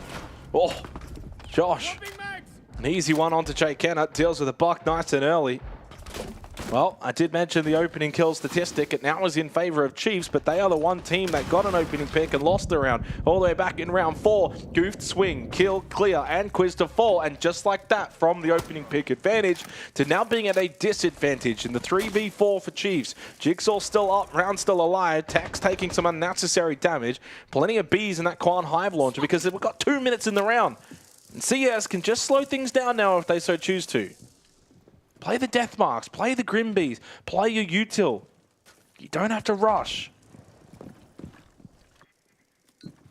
Have really good info as well, but it's even better from Tex. Winding the clock back with an aggressive swing, and that was a make or break swing. You lose that, you died there. That might be the round, and Jigsaw's on for 2. Hunter in the 1v3. It is a round that has gone back and forth in itself, just this very one alone. And Hunter with it all to do. Kit acquired. Griswold Mine has been set off. Oh, it was a very different dynamic on this site as we expected, but CS unlikely to even step foot inside of the objective. Despite a strong start, Chiefs have beaten back on the roam. They forfeit control and they leave it up to Hunter to either drop or lurk down the stairs. Either option, though, surely it's going to be a challenge. Had to get that kill. Yeah. Had to get that kill. Then it was possible. It still has a chance, and Jigsaw wins it anyway. We go to overtime on Lair. It is back-to-back overtimes in this lower bracket quarterfinal. We've been saying it all along. There's really not a lot separating these two teams, and that in itself might not be a good thing for Chiefs. No disrespect to Circular Spheres, but Chiefs have got, you know, winning this whole stage in their sights. But if you're just struggling to even get out of this position, how are you going to go against a GG, an Enterprise, and maybe therefore even a Ludovica later on tonight? It's going to be a long night tonight. I'm somewhat concerned for Chiefs. Defenders, protect your bomb. Even if they win this. Yeah, I hold that same notion. They've been good, but to win this stage, you need to be better than good. Well, I mean, the thing is, you've got Jigsaw playing at his very, very best, and Jigsaw's very, very best is bloody damn good. He's +9 on entry, by the way, in this series. He has not lost a He's single 9 and entry 0. battle. 9-0 in entry. You don't know the rest of the team? 2-2, 2-2, 1-5, 1-2. Yeah. No one else on Chiefs is positive in entry. But Jigsaw's 9-0. He's 36-16. The other 4 members of Chiefs are all 93 EPS and below. Entry stat very relevant in this match too. Of the 12 rounds played, it's only not being converted once. Yep. So if you win the opening duel, 95% chance you win the round, at least in the context of this series. Chiefs now defense OT. That should be a comfortable position. They are in the box seat to be able to close out this series, but there have been so many twists throughout said series that you cannot discount CS.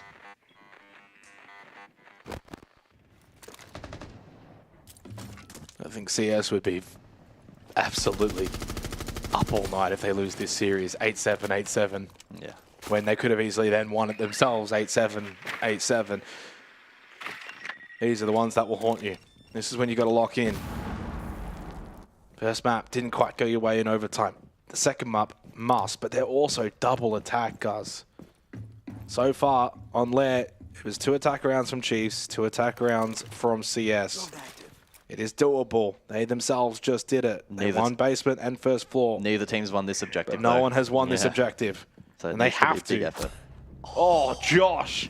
Man, Goof just cannot really get anything going in this series. And Josh has been so quiet on entry, but the last 2 rounds, he's been big. Absolutely. Josh is now 3-5 on the opening kill department. Everything indicates to this now being a Chiefs round win. He was 1-5 on entry, Josh, and then that last round, now this round, he gets 2.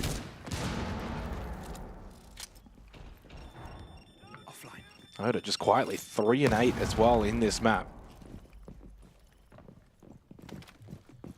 As we've kind of pointed out with the opening kill statistic, this now becomes unlikely for Circular Spheres. They will have only one more opportunity on attack, which they then must win. To do that opportunity, they have to then win defense next round. Gotta remember, Chiefs did lose the opening round of OT on Cafe, came back, won the last 2. Hunter, though, okay, keeps things spicy. 4 versus 4, trying to push up main. And Scars will fall. Nitro, Josh, impactful towards the latter stages of Lair. Hunter falls as well, and with that, the round probably gets away from Circular Spheres. Completely outnumbered and outgunned, and losing all of these battles across the map. Not certainly for the first time either. Still got the Evil Eye as well. That's going to be a nuisance. I mean, all the angles are covered. All the doorways are being watched. And down in the hallway, Neptune by himself. 15 seconds. Kit in hand, 1v3. But blocked out by this gas babe. No more remain. Tries to sprint it early. Tax is not going to allow that to happen. Chiefs have got series point.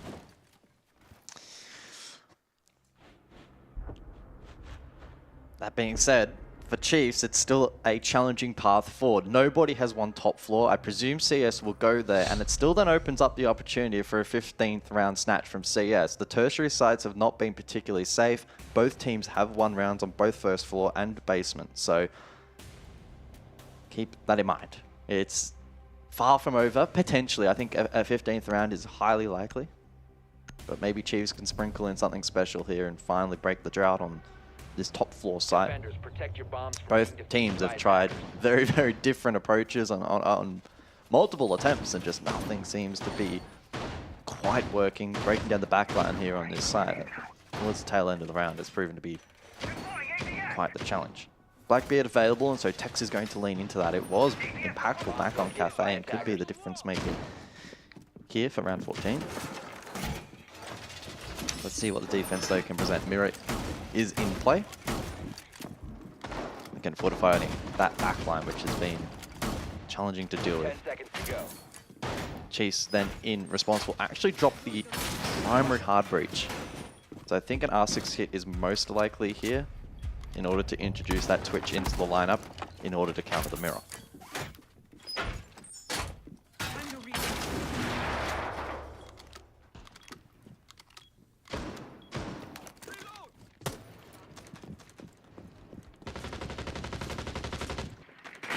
Oh, there's one. Oda can find the other.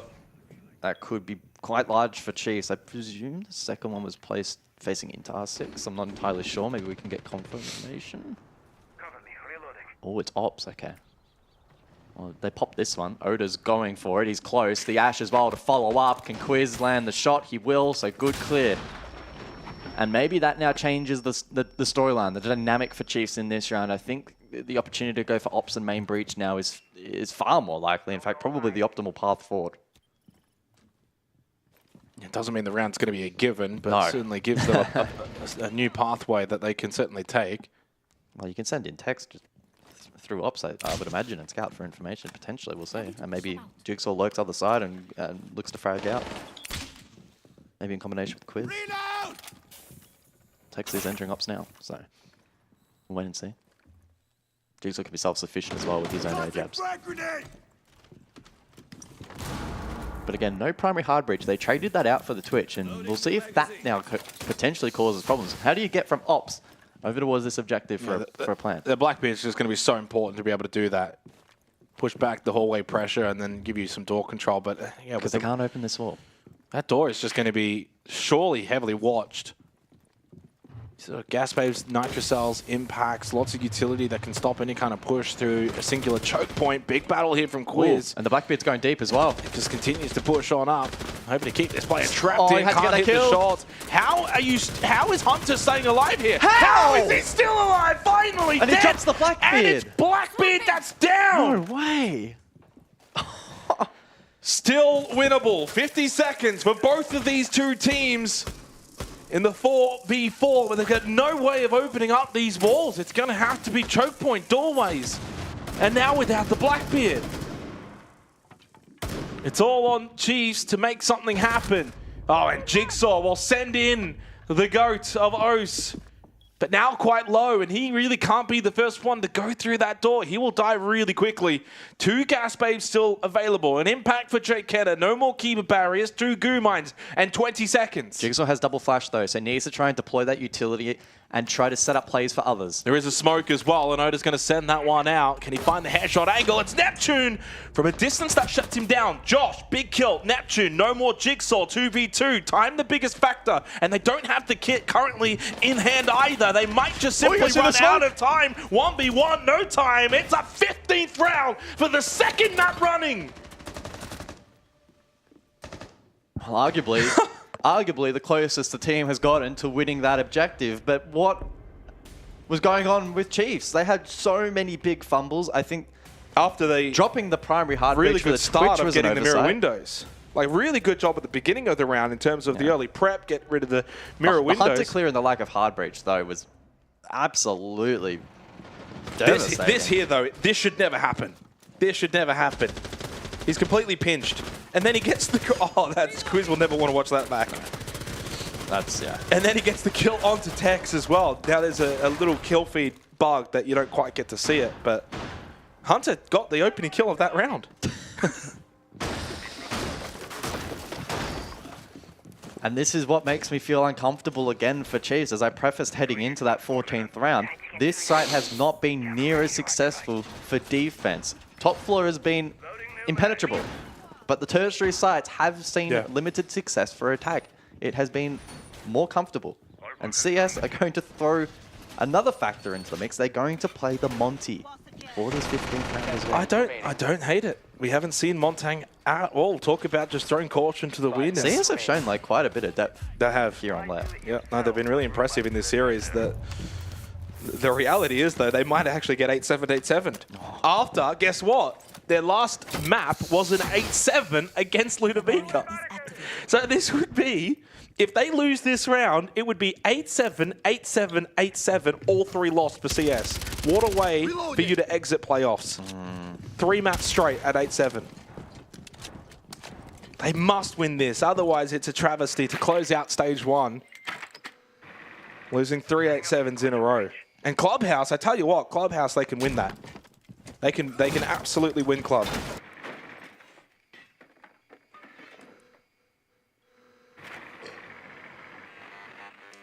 So with the pressure mounting, can Circular Sphere stand up? The pressure is at bloody boiling point. Kludge drone, relatively impactless, looking for that yokai. Maybe some mute jammers as well, even proxies. Chicana up above with the skeleton key looking for Vert. But there is also presence from Quiz and Josh as well, armory and security respectively being held by this duo. Josh liked lurking over towards this position on earlier occasions, so I think CS will have a read on that potentially, or at least an inkling that it's a possibility. Really good drone work on site. This has been one of the strengths from CS in this series, getting information in towards that objective, and we see multiple drones in sight now relaying calls. Should add as well, Ludovica had double defense last time on that Lair 8-7 last week, and Chiefs, of course, double defense here as well. So CS could not find an attacking round in OT. Hunter gets the shield back up. They get the kill! Josh turned around through the door, shot through the head and the heart. He's still alive.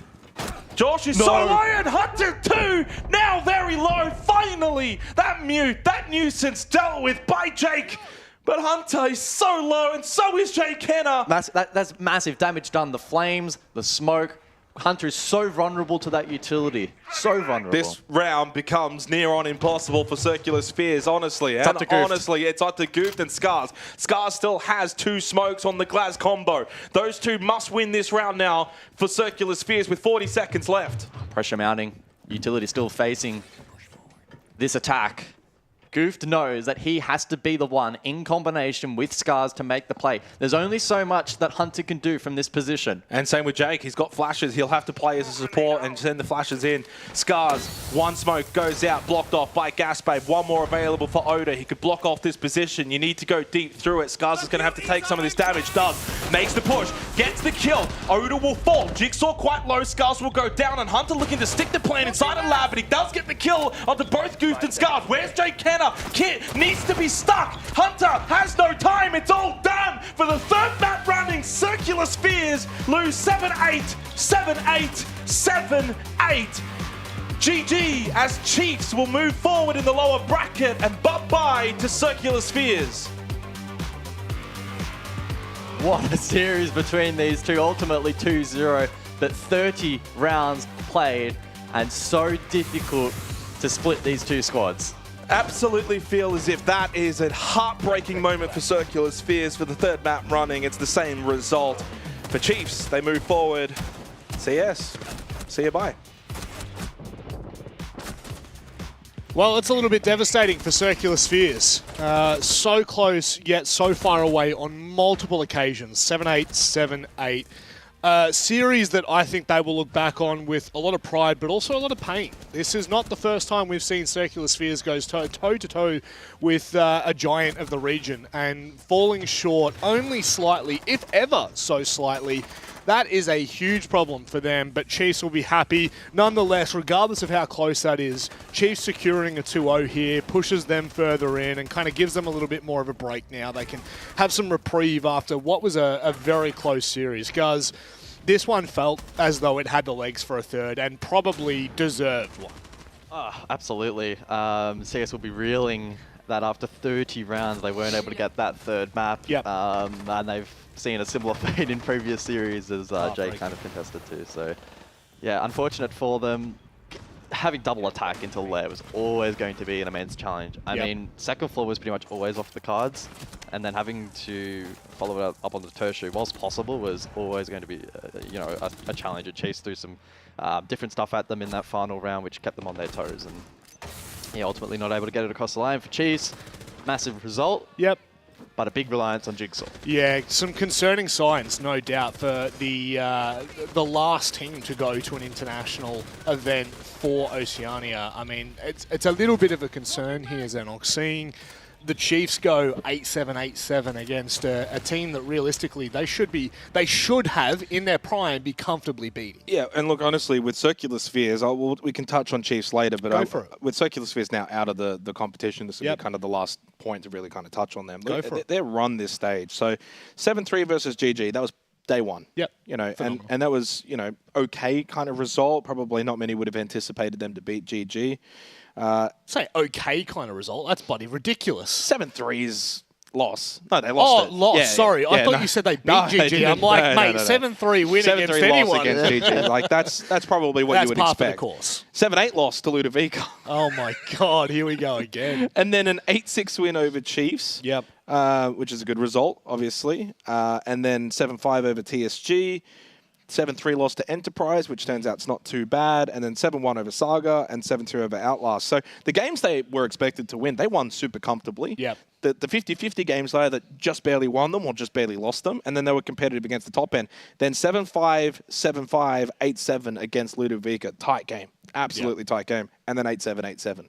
So we're talking about a stage that they'll look back on and think, geez, we actually did a lot better than being the first team eliminated from playoffs. That is an insane run. So I feel awful for Circular Spheres. I think when you kind of also take into account the back end of the group stage, they lost Goof for a couple of days, had to bring beers in. Yeah. And then Goof himself might think, okay, probably not my greatest performance in the playoffs, and that might have been the difference. And honestly, the overall difference was, let's be honest, Jigsaw, like across the series in this one. Again. It's just ridiculous. He just continues to appear in places that we don't want to see him, kind of like our guest. Oda joining us here. Okay, hold on.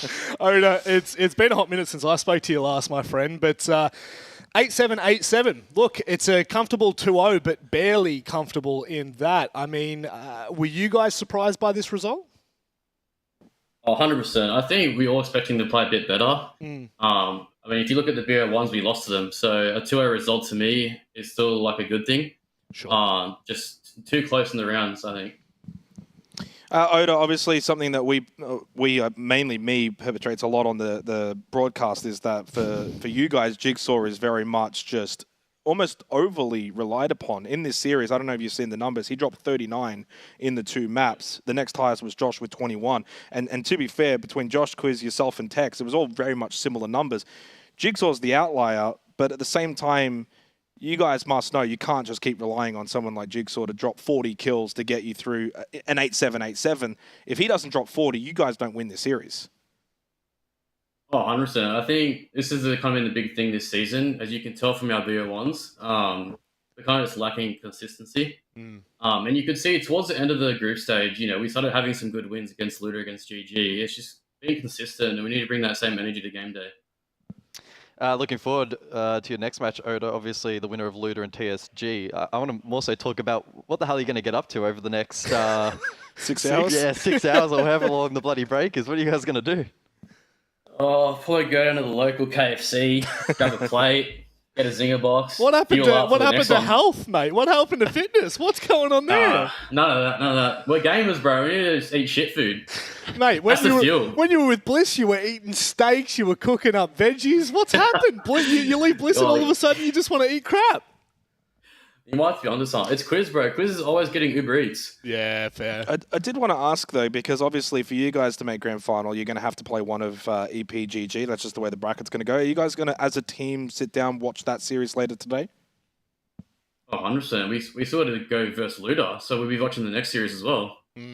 Yeah, you've got so grab some KFC and then just settle down for 6 hours. Grab some KFC, sit down, watch Cairo call multiple protest rehost, and then we'll verse him. He'll do the same thing.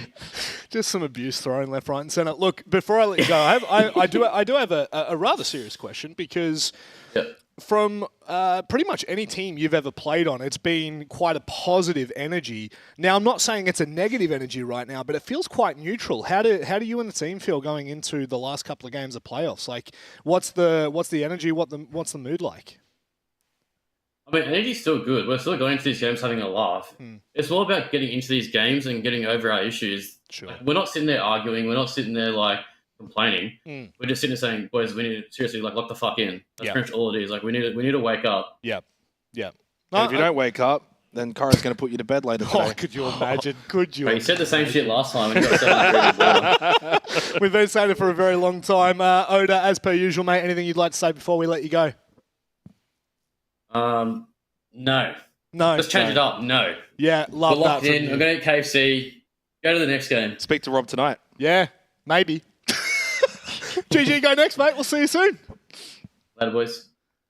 Again, I do want to emphasize the sentiment that I'm getting from just the interview alone. Like, it's not negative, but it sure as shit isn't as the positive Chiefs that we've always known and loved. They're not as dominant, right? Correct. There's an element of I guess uncertainty for the team and for the region as a whole. Let me just say that it's not just the Chiefs. We spoke to Wedables literally last week, and look at the way his energy was. Chipper. Mate, I'd never seen him like that before. He didn't have that energy in group stage, though. Didn't? No. Yeah, it's a bit interesting how dynamics change. But what I will say is the region as a whole, more competitive. Doesn't mean it's better Siege. I am not going to be the judge of that. No, I mean, I honestly think there were, you could take elements from the series we just had and you can nitpick. I mean, there are a couple of blunders, but overall, it was actually really good. It was a really, really good series, and there were some really good rounds as well where you sit back and be like, oh, the CS played this round really well, or Chiefs played this round really well. Yeah. And we're talking about a tight, contested, lower bracket game where you're facing elimination. I actually think it was a really, really good series. 8-7, 8-7 usually does suggest that it was a pretty good series. It was close, back and forth. Jigsaw was really the main difference, like we just said in the interview. 40 kills across 2 maps. And the big thing for me now, right, to close again on Circular Spheres is what do they do going into stage 2? I think you got to just keep the same roster. Like, you don't have to change much. Just fine-tune some things. Clearly, when you kind of look at their series against Ludovica, came down on 8-7, Chiefs an 8-7. So it's just all about, can you just flip that to 8-7 your way? And who knows where you could have gone in terms of this stage. Well, I just don't think CS have ever kept a core 5. They've always had a core 3. They've always had a repeat from the same, I guess, core that they've had. But they've never kept 5 from season to season. It's always been I don't know what you would change, though. That's the thing. I wouldn't change anything. The only thing I would be talking to them about is the entries. They're -5 on entries, and they're still going 8-7, 8-7. You look at the roster, I think there's nothing really that stands out, and you go, okay, maybe this guy or this guy. Like, there's the only thing I'd remove is Jay Kenner's bum fluff on the bottom of his chin. Maybe that might be the difference. That could be the difference maker. Got the Siege gods on his side. Yes. Well, Siege gods are on our side. We've had it's a 2-0. technically still 30 rounds of Siege just played, Still but it 3 was, hour. it was a 2-0, but that's okay. We move on to Ludovica and TSG just after this short break.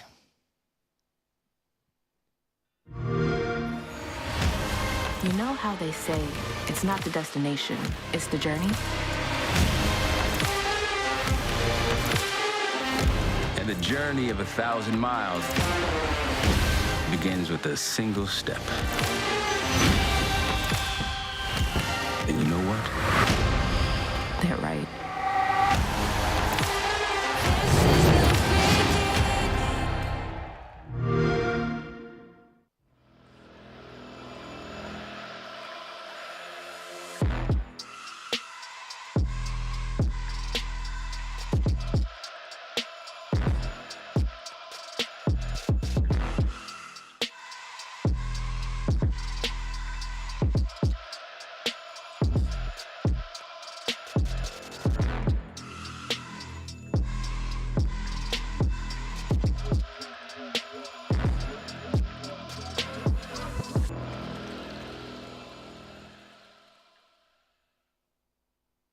When I hear it coming up like that, I just know that things are gonna end bad.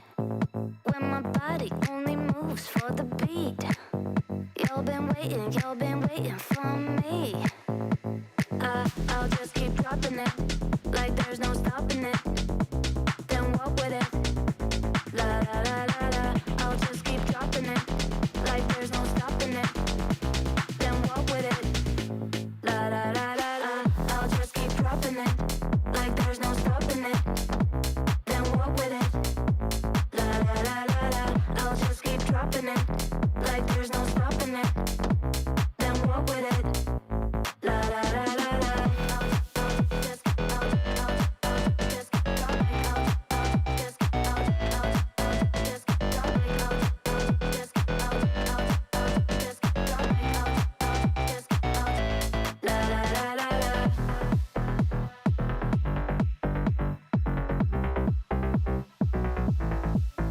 When I hear it coming up like that, I just know that things are gonna end bad. When my body only moves for the beat, y'all been waiting for me. I'll just keep dropping it, like there's no stopping it. Then walk with it, la la la la la. I'll just keep dropping it, like there's no stopping it. Then walk with it, la la la la la. I'll just drop like I'll just la la la la la. I'll just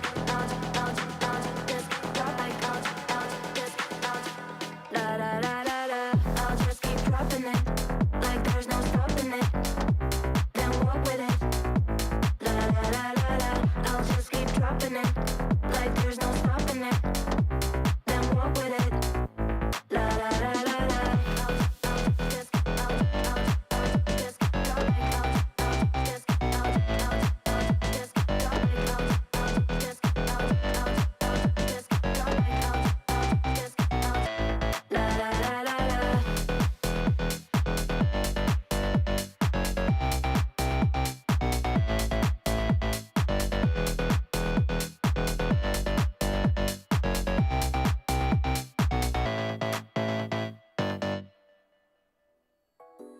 처음 본 순간부터 눈을 뗄 수가 없었어. 이 세상 하나뿐인 너 처음 봤으니까 빠졌으니까. Then you got me sinking low. 사랑이란 단어로 섬도 아닌 섬을 타며 행복한 줄로. 친구들이 다들 바보래. 사랑 표현 못한 벙어리. 한 번도 안 해봐서 어떡해. Honestly, 'cause 1, 2, 3 중요한 건 you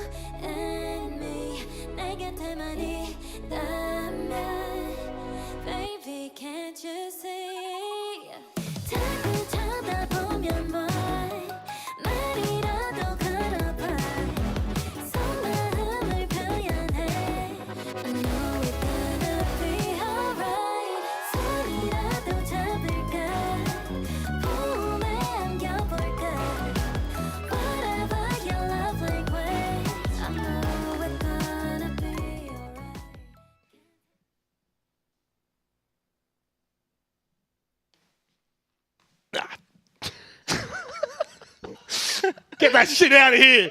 Wasn't going fast enough. Get it out of here. There's one more. There's one more. Hang on. Ugh. Where's it going? Gone.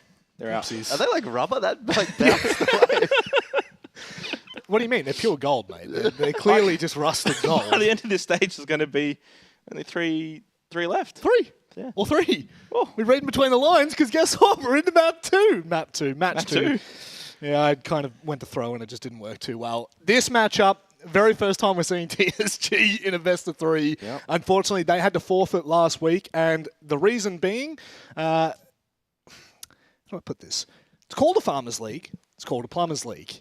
The reason is because most people have to work during the weeks. Workers' League.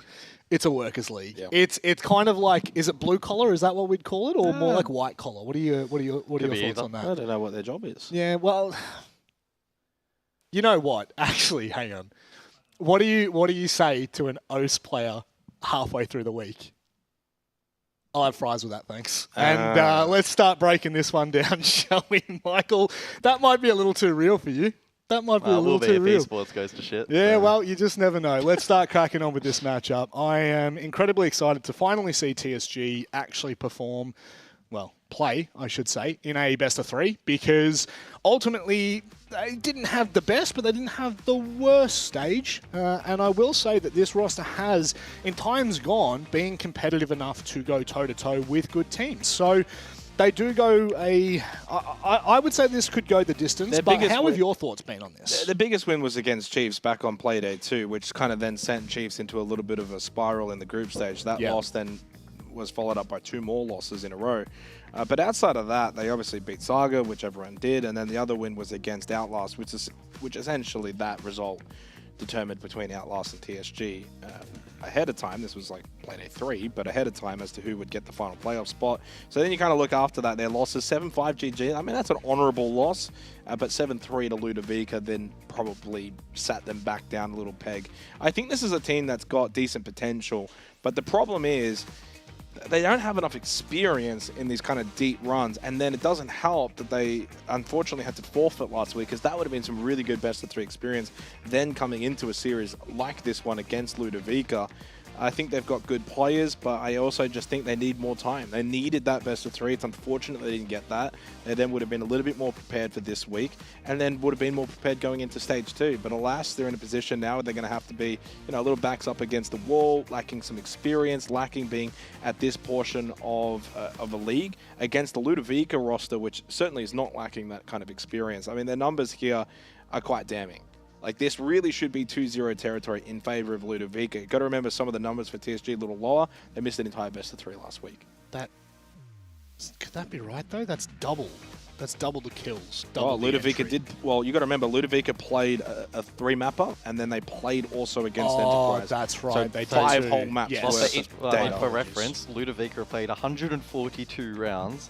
TSG 73, so like basically should be double, right? yes. So it makes perfect sense. I'm not going to lie, I looked at it, I'm like, I don't know about that one. But look, to be fair, Ludovica have always been able to hold their ground. I don't know, guys. How would you split? If I was to tell you, I'm putting you in the shoes of a salesman, and you're selling TSG to me, how are you selling me this game? ACOG's had a really good stage. Yep. He's had a standout stage, actually, in fact, so far. It's really tough to sell them purely because in at least the group stage BO1s, they lost to the expected opponents. I think one saving grace for them was maybe that 5-7 against GG pretty late in the group stage. That's, good performance for them. GG was still, I believe, at that point, fighting for top 2 seeding as well, so it was an important game. Yep. But in this kind of matchup, trying to pitch them, it's tough. I think there's potential for a third map. I think Ludo can show weakness at times, and that could lead to a third. But Ludo also have the box. So how to lunchbox? How does he not have a photo? That is the box. Yeah, we need to sort that one out for stage 2. But yeah, like obviously ACOG's one player that has been performing well. Ned is the other one as well, 13th for EPS at 110 EPS. Yeah. But the entry numbers for both ACOG and Ned actually quite damning, -4 and -5 respectively. Yeah. I was actually looking at the numbers for the team, trying to find, okay, maybe what's an avenue that they've been really good at. So in terms of their attacking win rate, bottom 2, in terms of their defensive win rate, it's actually third at 57%, but that's a whopping 10% still behind Enterprise and GG. Those are the two outstanding outliers. That's fine. So it's only a 2% buffer over Ludovica, so that's not really a standout. They're dead last for plants, 3 plants throughout the entire group stage. That was it. So that's quite low. Only three. And then entries, they're at 47%, which is, in terms of Ludovica, they're 9% behind them. So there's no category, there's no statistic that TSG can kind of look to and say, we might have this over Ludovica if we played at this strength or anything along those lines.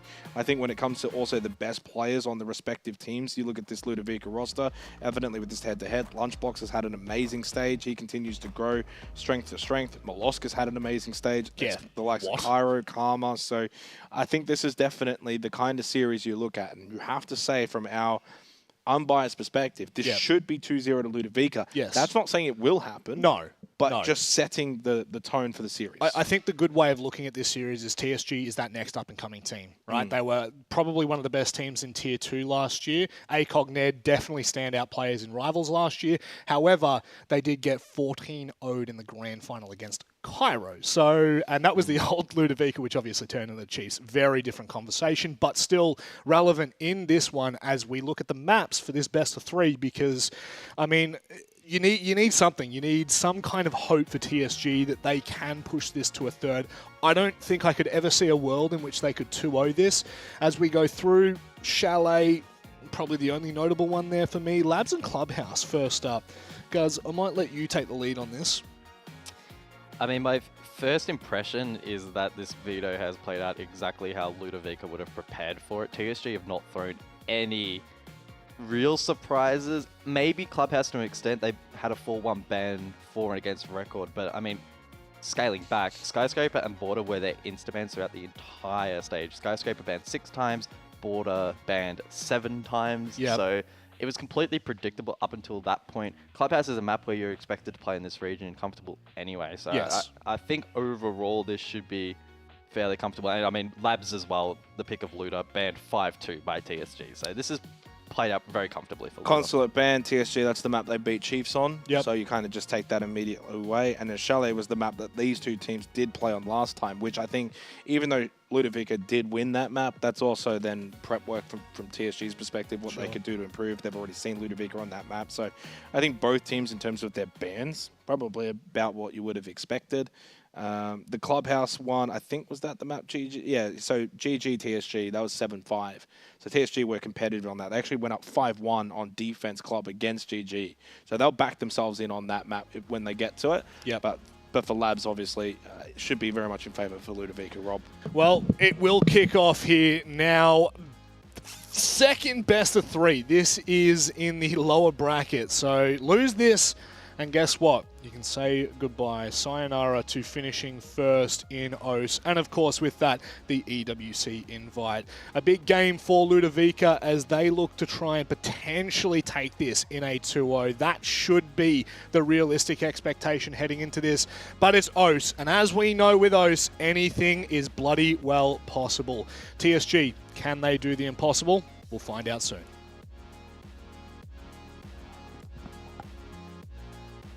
I think this is the part where you talk, Jake. Oh, don't break the set. Are you okay? Yeah, I almost broke the light. No, I'm fine. Light's not. Well, we're getting into the game. Labs up first. Luda TSG. The stage is set and the numbers suggest a Luda 2-0. I'm still a little unconvinced and believe this will be a 2-1, but Really? a Luda win nonetheless. You think of the Clubhouse for TSG? I think TSG could win on club. Yeah, I mean, I'm probably thinking again what we were saying on the, well, at least what I was saying on the desk for TSG. They just don't have that experience. I think the forfeit last week, it also means I haven't played a competitive official since July 1st. So it's been 17 days since they've actively played Siege at, the APL level. For Ludovica, since then, they obviously got to win their series against CS. They got a bit of a good showing against Enterprise, an 8-6 on Bank, and then got smashed on Chalet, which may be also a reason why they decided to just ban it. They just probably didn't want to go back there, considering there was actually a decent amount of information for them on that particular map. So they've been able to stay warmed up, stay prepared. So for TSG, they do begin defense on Labs, which is a good position to certainly start here on this map. In terms of the stage for Ludovica, obviously Box has been a big standout. Molosca's had a renaissance kind of stage. He's been incredible to watch. And Karma actually has also kind of crept up some really, really good numbers, and he's been significant on the entry alongside Lunchbox. Ludovica have been, statistically, when it comes to entries, the best team in the region, 56% entry rate. And so that's been a really, really big positive for them. And we're not just talking about that because, you know, they're low numbers. They've got 80 out of 142. So they've had the most entry engagements and they've won at the highest percentage point. So that's been their strength. Box has been a big factor, 28-14, Karma 24-17. So those two have been able to take the majority of the entry battles for Ludovica. And dare I say, I really want Luda to probably win this because I think Luda Chiefs could be just as good as the previous series that we have between Chiefs and Circular Spheres. So much so that you add in the spite with Cairo and his ex-teammates. Yeah. There's going to be some good games later to come tonight. Obviously, if Ludovica do get the job done here against TSG, don't forget, right after this game, it will be Enterprise versus Game of Gladiators upper bracket final. And it's a win, and you're into the grand final guaranteed next weekend. Also, then guaranteed 150 SI points. How much prize money? Guaranteed, well, it's 8,000 euro for second, 15,000 for first. So the 150 SI points at minimum. So that's about $3 million in Australia? Yeah, something like that. Now, Cairo with the opening kill. No surprise to see Ludovica get off to the fast start here on Labs, and they go straight in, clear out electrical. They got server control, they got IT control, and they're sticking the plant down. Saro's, of course, low and down, and Azaz is by himself towards Rafters, and the opening round is just done. It was like a minute 40 on the clock still to go. We're talking top floor Labs defense, and they just got absolutely annihilated. If that round's anything to go by. Now, again, TSG is certainly afforded leniency, given they forfeited last week. They have not really had the warm-up. They haven't had an official for a couple of weeks now, so naturally against any opponent, it's going to take them maybe even the whole first map just to warm up and get comfortable, and that's why Clubhouse continues to be a threat for Luda. We expect TSG to play well, and hopefully by that point, they'll be warmed up. But it can sometimes go the other way, where you get your confidence knocked if you get completely slammed map one. So there's been a lot of talk as well in this region that it's kind of like this three-horse race, EP, GG, Chiefs, but I mean, you can't really say that anymore now, because I think Ludovica are really not behind Chiefs at all. I would actually say it's more like 2-2 split. I'd say EP, GG the top two, and then Chiefs, Luda the next two. Luda against Chiefs, if Jigsaw is not dropping 20+ kills in a series, would be very intriguing. Luda dropped 40 in the last two maps, so he was averaging 20 a map. Yeah. If he's not dropping more than, maybe 20 was a bit low, maybe if he's not dropping at least 25, 30, Luda would be very competitive. It certainly would be. I mean, they were competitive against Enterprise as well in the opening map. It was an 8-6 on back that went OT. And obviously then the second map was just a whitewash. They got smashed on Chalet 7-0. That's really the only blemish for Ludovica, I think they're at this stage, was that map against Enterprise. Some big games to come later tonight.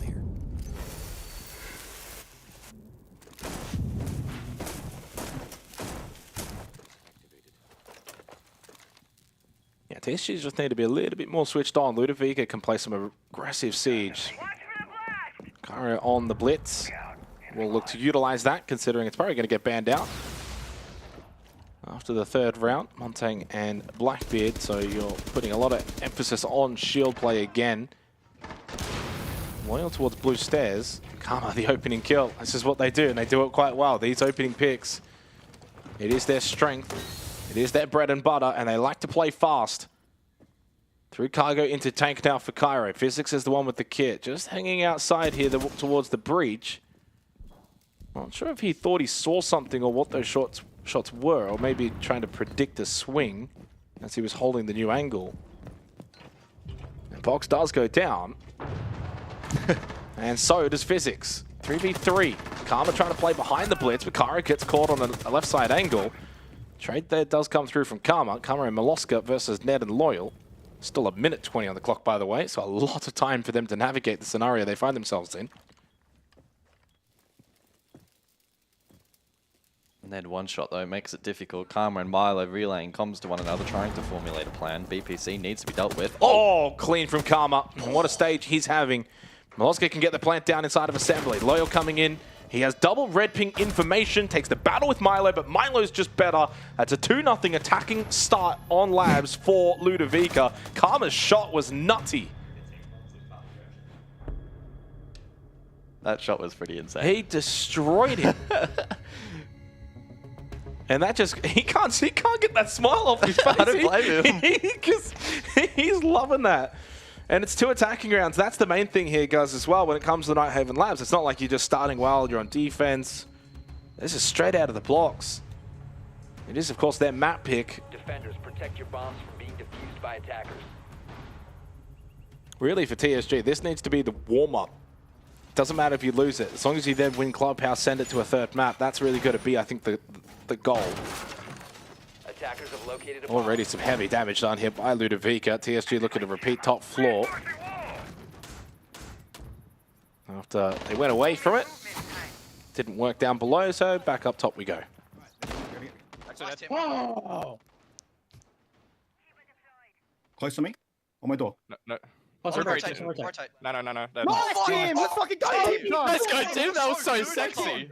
That was so sexy. He's talking so loud, his mic's clipping. Yeah. He hasn't got a compressor on it, so he's screaming about that. You know it's talking about that shot. Yeah, good vibes in the Luda camp. Yeah, good start, good vibes. Karma's got 4 kills, so he has started incredibly hot. And I think that's the strength of this roster. You know, you can kind of look at the numbers that we've got statistically. Obviously, Lunchbox has had an incredible stage so far, but it's not like Milo and Karma and Kyro are not capable. Physics, of course, playing more of the hard support role and hard breach on attack. He's not going to find the kills. He doesn't need to. What's happened to your man, Box? What's going on? That's all right. Just let him cook. Okay. Let him cook. He was pretty eager on that early confight to get a pick. I think he's sensing that he wants to get in on the action. 3rd round, 3rd opening kill in a row for Ludovica. Kyro, Karma, Milo have now all gotten an opening pick. Milo's up to 5 kills. And we kind of discussed this throughout the group stage that as he had a break from Siege, it feels like he's come back and playing better than ever. Yeah. Which is crazy. I feel like everyone's had that, right? Where you take like a couple weeks break or months break from Siege, you come back and you just feel like you're firing on all cylinders, and that's been Milo this stage for sure. What was he, like a year and a half out from Pro League? Yeah. Candela's in towards Electrical. Up close though, the Warden. The hard counter here from Ned, holding close angle on the window. They've lost Kyro. He's down and really should have got that kill onto Karma. Here comes Box though, and it's a flawless round from Ludovica. Absolute demolition job here on Labs to begin from Luda. They want Chiefs, and they want this to be over as quick as possible. Yeah, steamrolling at the moment. You got a timeout here if you're TSG, because I mean, like, let's be honest, this map's already pretty much done. You need defensive rounds on Labs, absolutely. You're getting absolutely smashed. Bans are coming through, which is going to be Castle and Ying, and we will get this tactical timeout here from TSG. Smashed across the board. Yeah. They haven't got involved. They haven't won any of the opening engagements. And these opening engagements, minute 49, 2 minutes, and 2 minutes 16.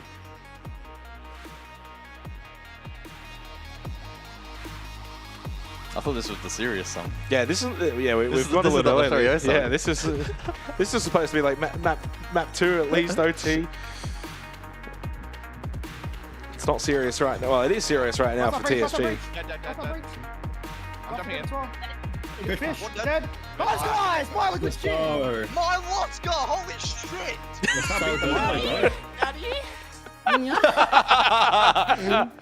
I don't even know if Milo's daddy these days. He's more like granddaddy. Oh, well.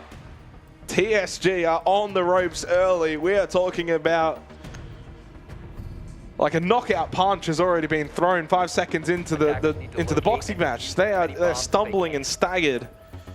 And yes, it's not their map pick, but they're on defense Labs. You've got to get rounds on the board. You've got to cycle through the main sites, top floor, bottom floor. Maybe you lose the tertiary, that's okay, but they are not even looking like contesting any of these rounds. A 3K for Milo in the previous round, a 3K for Karma in the round prior to that. They've won all of the opening kills. Cairo, Karma, Molosca's got one apiece. It's 7-0 as well for Molosca. 10 seconds left before Not too insertion. shabby.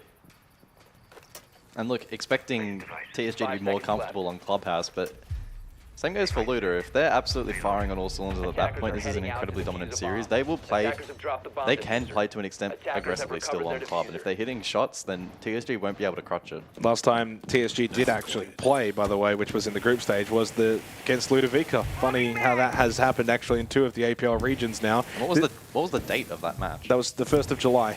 As I said, it's been 3 weeks. They have not played Pro League. Yeah. So, a rude awakening.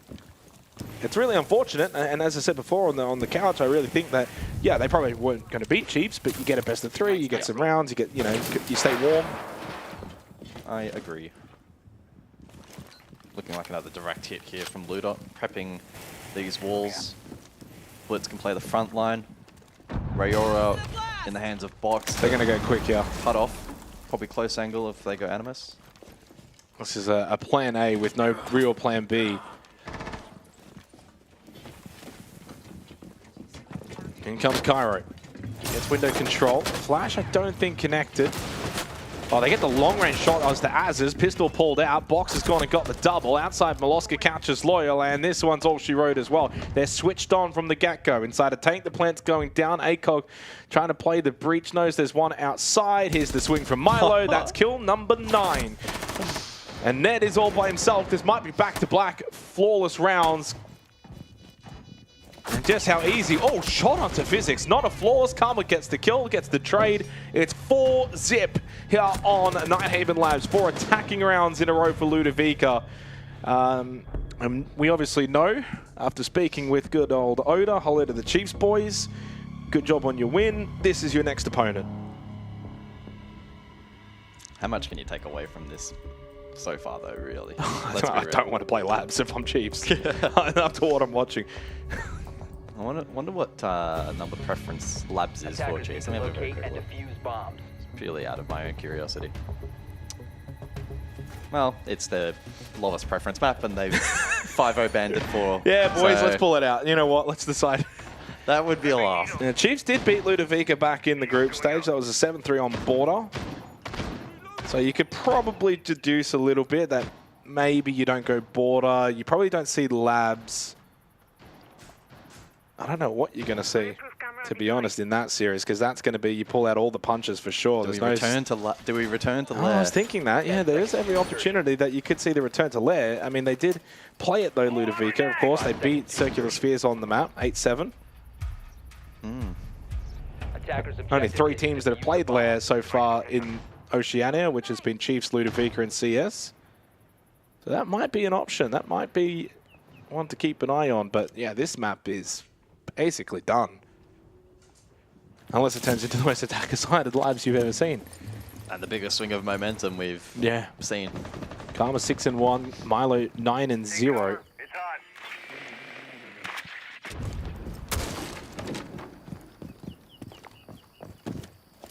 Only the 5 kills for the entire team of TSG so far.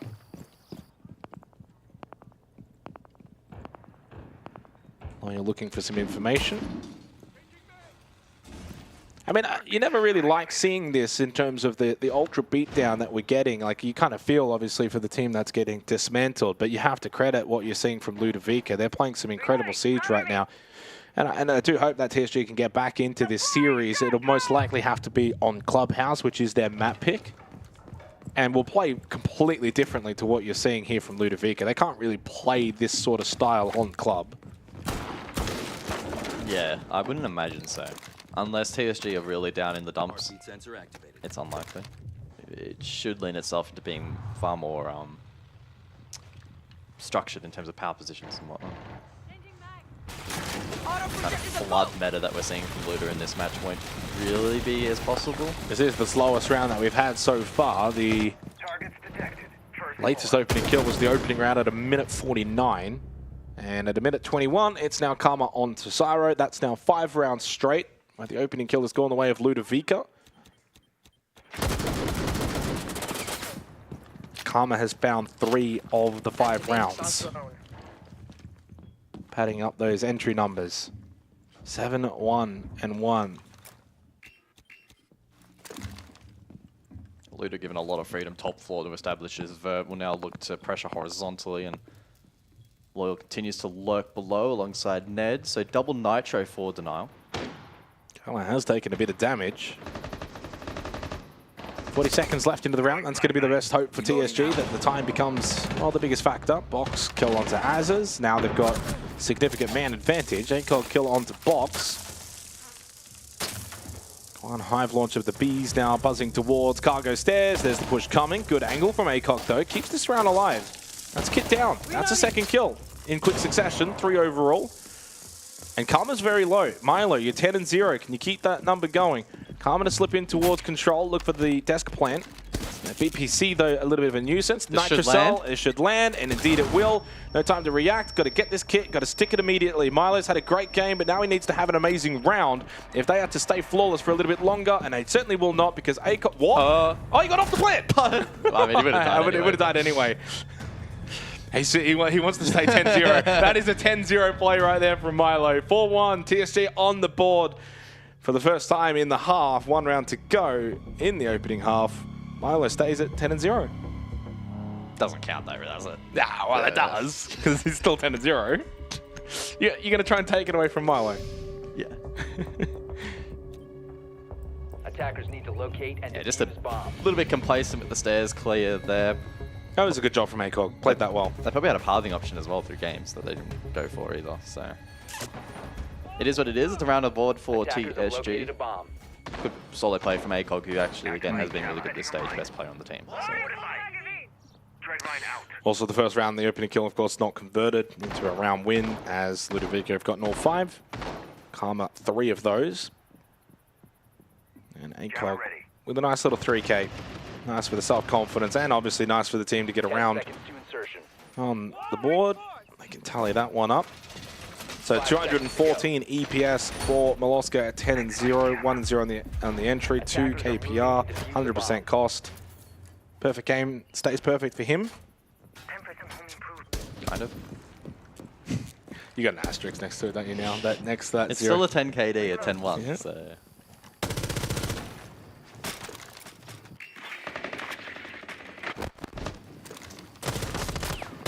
So round 6, final of the half. Can Luda really put the foot to the throat here? A 5-1 half heading into defense would be essentially an insurmountable task for TSG. Yeah, I mean, even 4-2's well, very difficult. Very difficult. 5-1 is just probably insurmountable.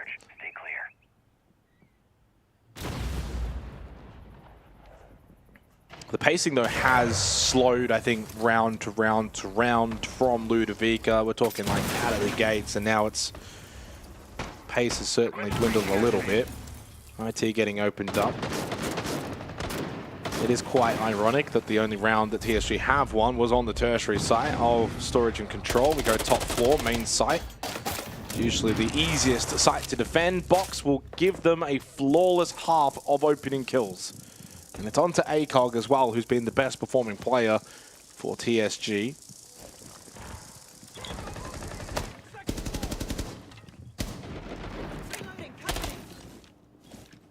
Ned, difficult task inside of electrical.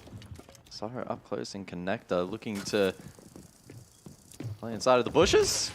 Oh! It might not know Sorrow's tucked in here if he doesn't get hard cleared, but... and I'm right. I mean, that's one way to get a kill. Yeah, nicely done from Sorrow. Karma, I think, was more so looking towards the site and didn't anticipate one still inside of connector. 4 versus 4, under a minute remaining. Box has gone for the rotate up blue. There was a trade. 1-1. Not sure who really that will largely benefit. I think it stays quite neutral off of that 1-for-1. Box gives blue pressure, needs to get that kill. Does, good control, somehow still alive. Got to be winning that one if you are Loyalist. And in the end, he does, pushing through the doorway, leaves Molosca with 30 seconds to try and keep this 0 deaths streak going. This one, you can't surely get away with it, and he will not. Goes to 11-1, and it's 4-2 in favor of Ludovica. Yeah, TSG back-to-back rounds, just playing some awkward positions that Ludo finding challenging to clear, not able to steamroll and flood like they did in the opening 4 rounds. So we switched sides, and with that, another ban phase to play out. But Ludo's still very much in the driver's seat at the moment at TSG, kind of being taken along for the ride here on Labs. We would anticipate for Ludo to be able to shut this down defensively, especially on primary sites. Blackbeard Kaid maybe followed up with an additional shield at Bandit. Kind of see what direction they're going to go, and that's the case. So Blitz and Clash, not Bandit, but still following that theme of shields. Second floor, the first objective to be played out here and attempted by the defense, who will have, again, both that mirror and his army available, very powerful on this site. Attackers need to locate and defuse bomb. We'll see how experimental TSG want to get in this half. I mean, essentially nothing to lose at this point, so may as well throw some strats at them that maybe are a little bit more untested. But the lineup at the moment looking pretty standard, especially into this defensive comp. Notably the Twitch to counter both Milo and Box on the Fender and the Mirror. And they also have Loyal who can contest vertically from down below, which will be a good tool against Karma. 10 seconds left. Well, can TSG do something that is unthinkable and win multiple attacking rounds themselves against Ludovica? Really would spice up this series, but the general consensus surely is that Ludovica will get the job done on defense after an absolute blistering start in the first half. Yes, it cooled down, but now they go defense. 4 attacking rounds sets you up beautifully. So first floor entry here through Kitchen for both Loyal and Ned. Gives them a bit of vert pressure early on and also a little bit of map pressure, while Syra and ACOG will likely open up IT and do the default stuff. That default camera took a little while to get destroyed, but Loyal does get the job done. Can't imagine though, especially considering command server, you're going to really have too many roamers around these hallway positions, but just get themselves into good angles to try and pressure from down below.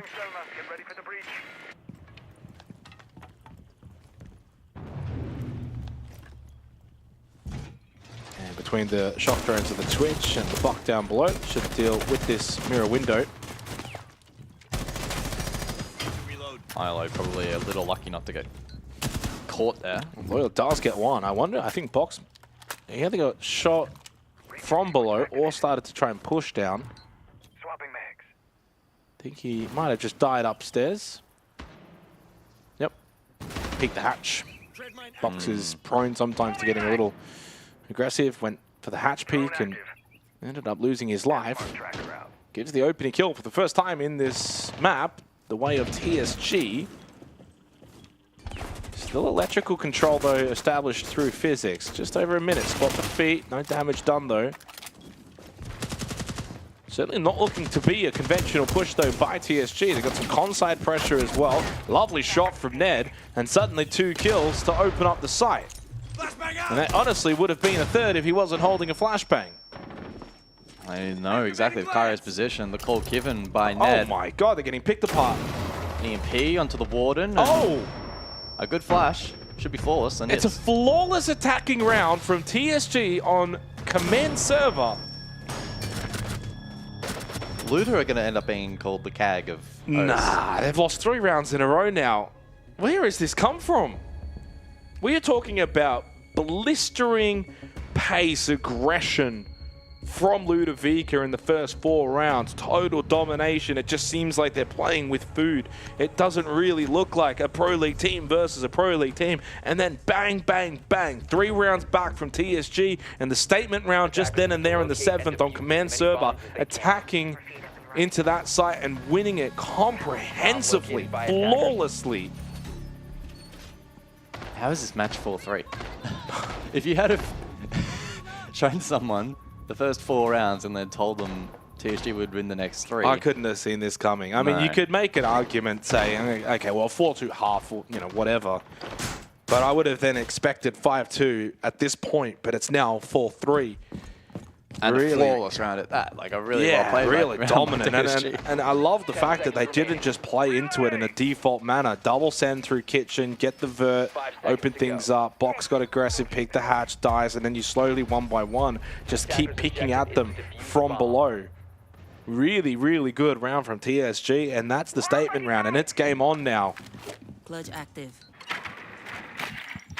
And this is why I wasn't so convinced it could be a 2-0. Like it's moments like this where Luda shut off a little bit and TSG can show promise that just has the potential to make this series interesting. Luda could go on to win the next 3 rounds from here, but such is the nature of this match, it's tricky to predict. Well, they've been competitive though, TSG.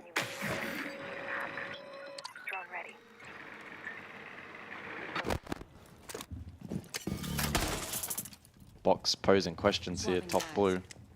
One side Karma as TSG look to establish vert. Now it is a storage defense, not basement, so keep that in mind. Cairo as well on Solus basement. Yeah, Luda's got nothing top floor either. Although I say that, and they've just kind of rotated Box and Karma back up towards blue, so that's really the only kind of position that they've got. Yeah, a double stack here, so looking to invest heavily here. Forfeiting the rest of this second floor to TSG. And Rafters here for Ned. To be fair though, TSG not looking to be overly invested in a clearing out command and server. They just want IT, open up, pressure storage, get warehouse control, and Ned gets the opening pick on the Molosca. So far, so good. If they honestly at this point you could just hold IT presence and plant storage and you win this round. It's a 5-on-3 in favor of TSG. Make it a 5-on-2. Ludovica are getting slaughtered. They need to call a timeout after this because they are on the ropes themselves now. Karma with a good headshot on to Ned.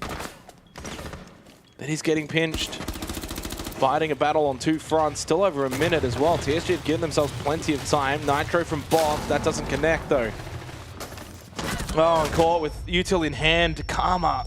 You kind of just grimace and you think that could have been a kill. That could have then been 2-on-3. Very winnable from that position. Leaves Box in a 1v4. One of the young starlets of the Oceanic region, and that timeout could not be called any sooner. It is 4 straight for TSG into a Ludovica tactical timeout, and so far throughout 8 rounds of labs, there's only been 2 defensive round wins. Oh, you know what? Turn it up. Turn that music up. Because this one has gotten hot and heavy. Yeah. Not for Ludovica.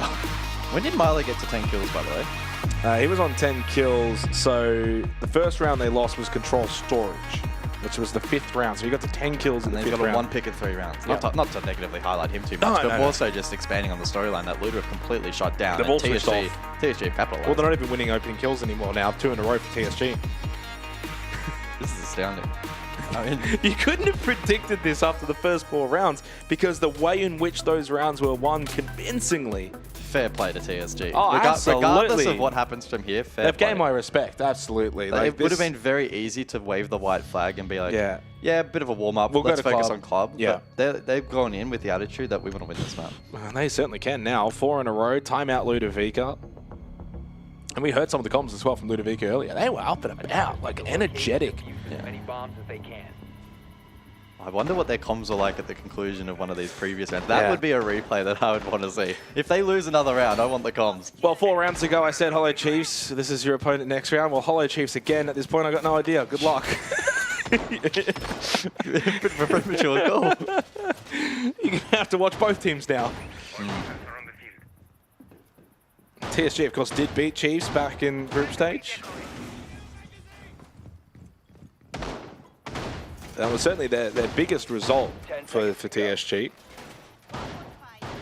Well, now it's on Ludovica. Well, now it's on them to turn it around. Just got to lock in, play some defensive siege. You don't have to get overly aggressive. But one thing that TSG are doing really well is if Ludovica are sitting back, playing sides, playing key positions, then TSG take map control. And they're really punishing as well with the vert angles.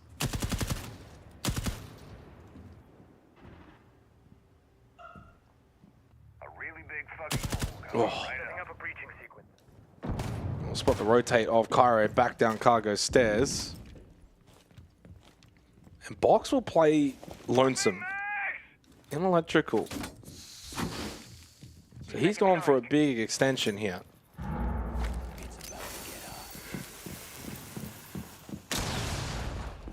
Surely he's going to drop rafters and maybe rotate back down. No, he stays top floor. This is ballsy from Box. He's got no help here. He could get pinched. If there's anyone that can do it, it is the Box. This is his kind of game style. No, the best thing that you can do from this position is delay time. Now, you're playing the Goya. The Vulcan canisters have already been placed. If you die, util-wise, it's not going to be an issue, but then it's a 4v5. Drop, smart, and then he's got help at the drop. So really well played from Box. Good discipline. Didn't overextend, didn't put himself in a really bad position. Got himself back to the rotate spot where he had someone playing below. So he knew it was a safe drop, 90 seconds, and they've only just now got rafters. Remember, it's bottom floor this round in the 9th. Cairo, though, picked early by Loyal. How is that happening on your smoke? Yeah, locking the stairs position, I imagine. Got caught, but There's Box Box. responds. Good response. Oh, this is a tight, intense game now. Well, they're holding the line here onto Milo. Misses the initial shots. They'll duel. Sorry, wins the battle against Karma. Milo gets chipped. Box will lose his life. It's all happening for TSG and nothing working for Ludovica anymore. Physics, the hard support by himself. Basement, and he's got 50 seconds to have to navigate this scenario. One close right, almost had the chance against Ned. Ned will then death mark him, and at this point, nowhere will be safe for Physics. His position will be known. Pops the Vulcan canister. Tries to go back and try and fight the stairs.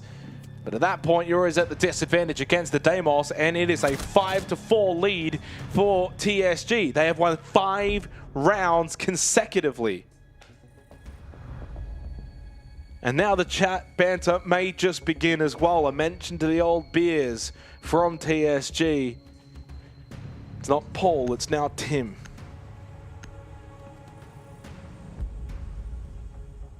Deimos Valk. Oh, I'm getting comfy. I'm strapping in for a series. We got a long one on our hands. Get settled in, Rob, on the couch. It's going to be a long night here in the Oceania League. He'll be here until the crack of dawn. Might need a new couch by next week. As for us, he's gonna leave an imprint. We'll have dinner and we'll head home. How good. Being defused by attackers. Dev Martyr and Pengu can do the rest.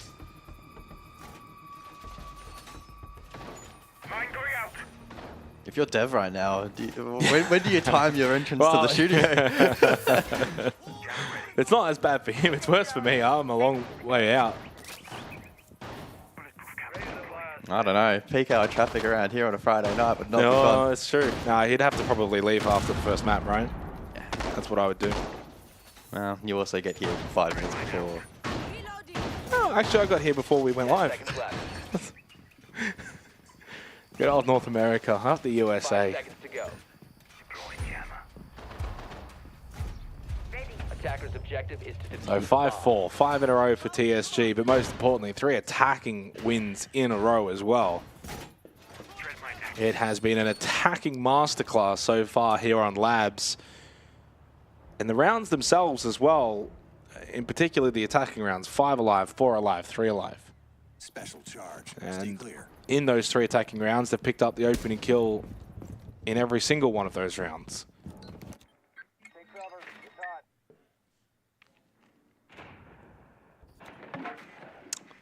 Been doing this for a while, guys, and every single time it always amazes me. You can just never really predict, can you? This 4 attacking rounds in Labs. You think, oh yeah, we know where this is going. No, not a clue. I thought the game was over by round 2. No, never a clue. Loyal just creeping through the hallway. Syra opening pick. Karma.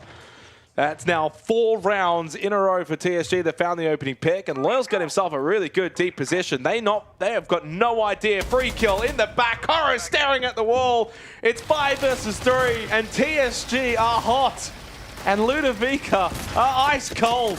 They have plummeted to the depths. It's about to be 6-4 match point TSG, and guess where we're then heading? To their map pick of Clubhouse. How has this just turned on its head for Ludovica? Box falls. Molosca is all that's left, and ever since he kept that 10-0 record, it's been downhill. The Siege Gods have said, Milo, we punished you, but the headshot onto Ned gives him the 1v2, and maybe he can redeem himself to those Siege Gods. He's got a minute to clutch up big, or they're staring down the barrel of 2 match points. Play to his close right, smoke through the drone hole. Milo could be on here. Az has got the plant position inside of control. Molosca, if he walks through this door, and in which he can't, Syro shuts him down, shoots his body. 2 map points for TSG, and it's Tim Beers. Oh no. Oh no. Oh no. What happened? What happened to Molosca? Oh, Daddy. Ever since then, Daddy went to the shops and hasn't come back.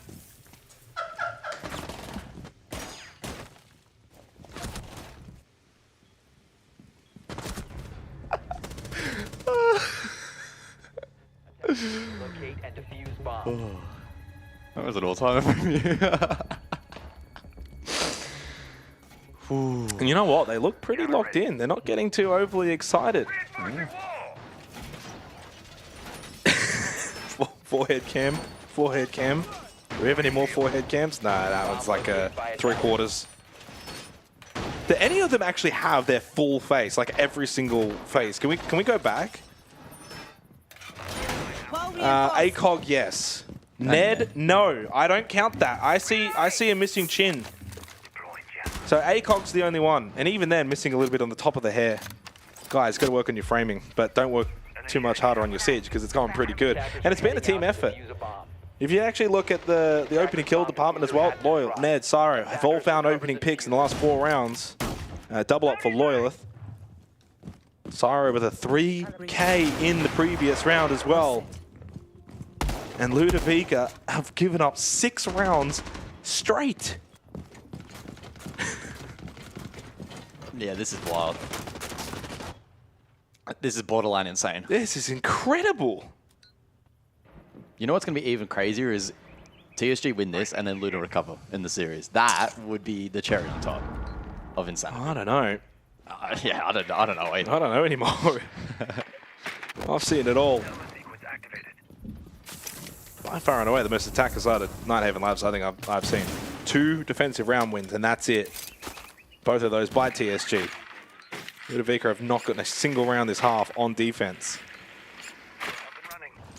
Top floor once again, deployable shield. Well, Nate does miss by quite some distance. Syro's able to just quickly pivot to the right-hand side, try and cover. There's 2 players towards blue here. They're struggling to deal with this, though. This is awkward. Very, very awkward situation. Now they've got no more frag grenades. They've got to rely surely on Ned here, I would imagine, right? Candela? I know it's into the Warden. They do have impact EMPs on Syro to potentially target the Warden if they want. Well, I think ACOG wanted to try and get the stingers, but they were getting shot. Oh, good timing on the catch. And Cairo, okay, Cairo wakes up, 3K. And this might be the end to the TSG round win streak. Indeed, it will be. Milo so hot and heavy, he gets through to Karma. It's a 4 versus 1. And Ludovica finally will stop the streak at 6 rounds running. Look, great from Cairo.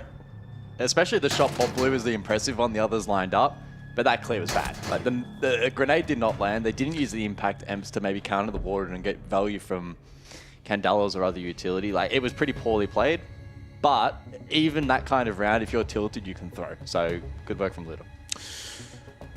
Oh, man, I just don't know anymore. I don't know anymore. I thought Ludovica were going to win. Then I thought TSG were going to win. And now you're pacing around. I got no idea what's happening. They're in the walls. The voices.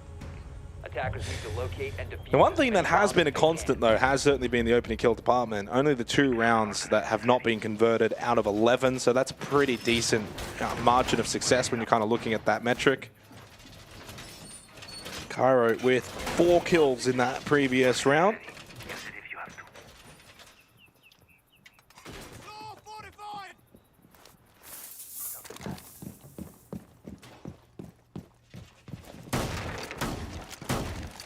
It's been a strange old game. Loading new magazine.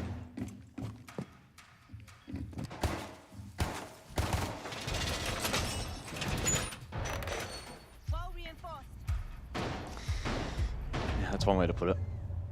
Can TSG lock this out in regulation and give themselves the upper hand heading into map 2, their selection club?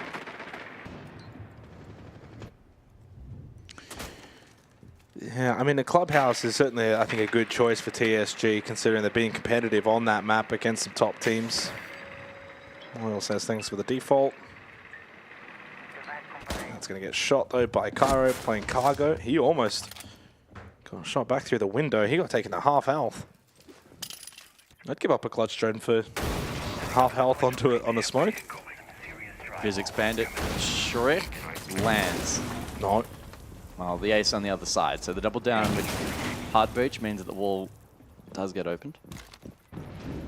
So successful again for TSG. They don't have a wealth of vert tools here, though. Oh, Loyalist almost caught a timing there. That would have been an absolute freebie. Logic Bomb calls out from Ned.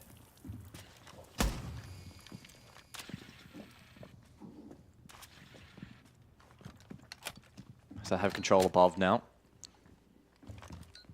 Still presence first for Milo and Box, storage and cafeteria. Box loves this particular route over towards Cap, catching anybody over towards the lobby rotation, potentially. It is usually about this time. We've seen the opening picks flash in the second half. Sorry, getting overly aggressive, and Cairo plays it nicely on the timing of the flash. Great swing kill onto Cyro. Box is still cafeteria, by the way, and Loyalist doesn't seem particularly aware. Logic Bomb. Milo with the kill onto Loyalist. That's his trades back onto Molosca, though. And Box is going to rotate back down Vending. But it's set up Ludovic very nicely here going into the final minute of regulation with a 4-on-3 advantage. Nitro deployed. Bistic's going for the pre-place, does get droned out. 5 drones still remaining for TSG.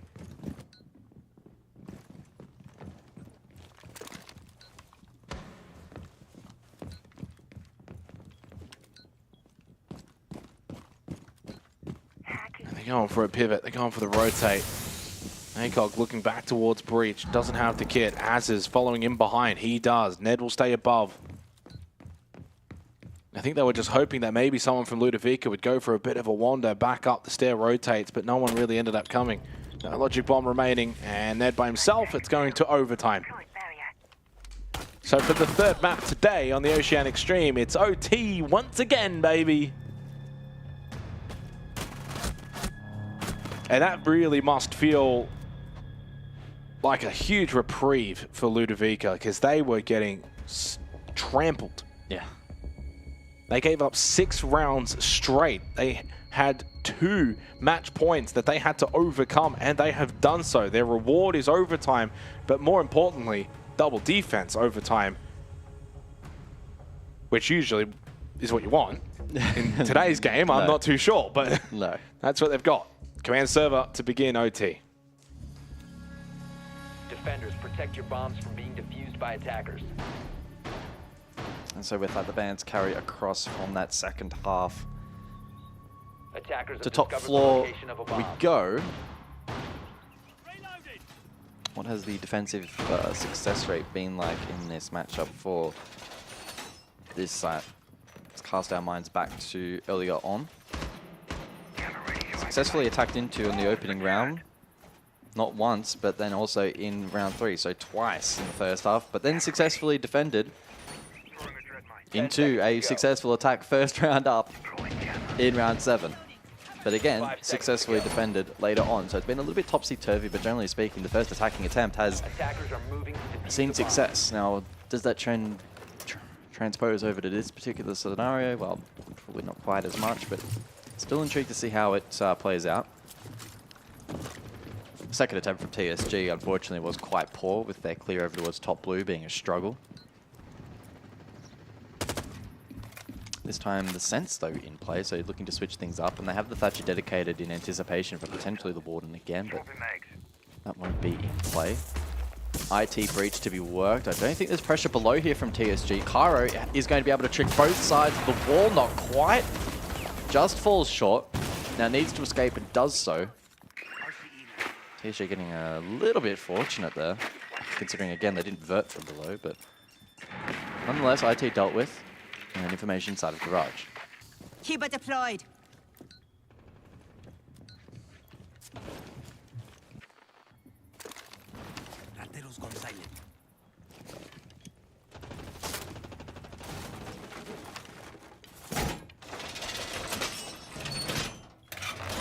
Wall reinforced. I just feel so tense inside of the server, even the way that Ludovica are holding these positions. Karma is just left, right. Has to be very much on point and aware. ACOG could have swung at that moment when reload. Karma was... Oh, there's a chance there. Out in the open, and even still now, if he goes the wide swing, he gets the kill, and he does do so. Time nicely, deals with the Azami, but Karma also peeked out, got the kill onto Ned. So that's the opening kill that went the way of Ludovica. Thusly, though, traded immediately, offsetting any kind of advantage. 4 versus 4, just over a minute. Physics will hold blue. They've still got 3 nitrocells available defensively. Good drone, though, for information here. He sees the stack towards the blue side. ACOG may sense they could push through IT here, or potentially even electrical. Can they get value maybe from the ROUs as well? Cover the cross, try and isolate Killer. Pinch as well coming through from Zero. 45 seconds then on the board. TSG will need to be pretty clean from this point onwards. And this is a side that's always very difficult to get plants down. You need to try and clear out these positions, go for the kills, use those RAUs, push yourself in. I'm surprised Sarah's actually even pushing toward blue here. Nitrocell hits the top of the roof. Hancock does find the pick onto Moloska. Physics is knowing that there's one coming in his direction. Syro ended up just throwing his life away. He did not need to push that position. Double stack blue. You had the intel, you had the drone, you're pushing elsewhere. Box wins the battle against Loyalith, and Ludovica look like they're going to head 7-6 up in this map. ACOG ended up getting side control, but his teammates lost all of their other battles looking to enter from different avenues. Sometimes you're better off just playing with the team. You had information, and you still walked into the trap. Yeah, the blue clears from TSG proving to be so costly and may well be the difference maker in a series, or in a map rather, that has developed into a close affair. Luda continued to stack that position, and yeah, TSG ensnared by the trap laid out. As expected, it is second floor to follow as TSG now roll over to defense. It's been very much a 50-50 side. Attackers need to locate and defuse Side dependent. So they can't rest on their heels. It's not going to be anywhere close to an easy round defensively. And Luda will be looking to get off labs as quickly as humanly possible to try and escape the pressure that almost completely consumed them in this first map. Yeah, 3 in a row now for Ludovica. So it's been 4 in a row to Ludovica, 6 in a row to TSG, 3 in a row to Ludovica.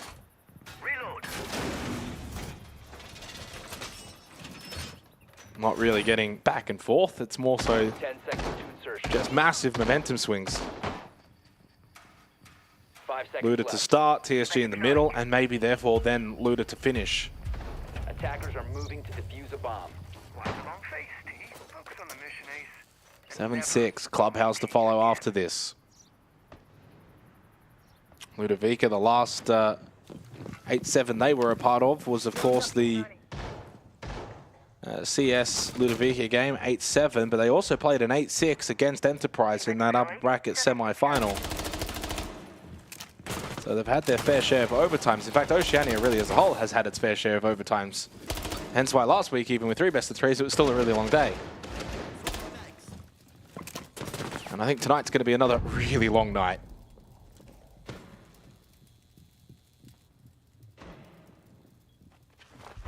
We played 3 maps in 4 hours.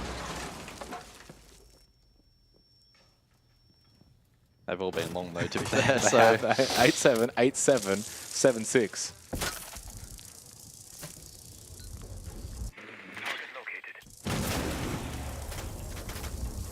So Ned with Zodos in hand, yet to use them.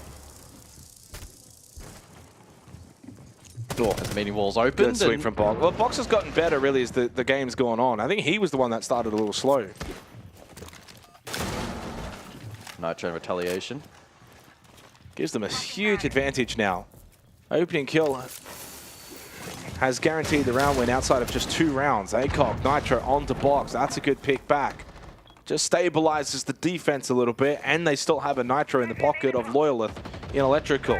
Ned with the pick onto Molosca, and suddenly looks a little bit more doable to find that 15th round. Still over a minute remaining. Cairo, Physics, and Karma need to salvage this round if they want to close up Labs.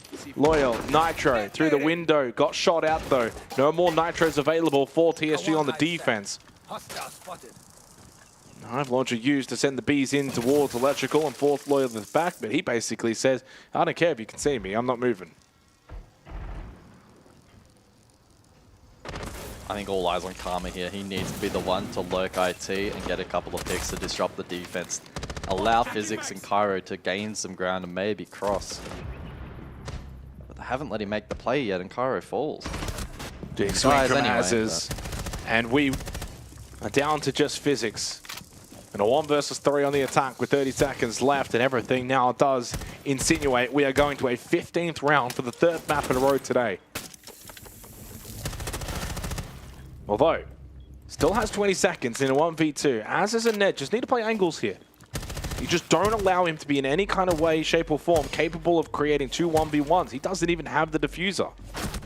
And Azes times him nicely. Beautiful. Swing around the corner. They kind of played off each other. We go 7-7. And Ludovica go defense, but as we've kind of been seeing throughout this series, it's really not the be and all. This is a genuine 50-50 round. And if you go ask Circular Spheres what losing 2-8-7s is like, you want to win this one.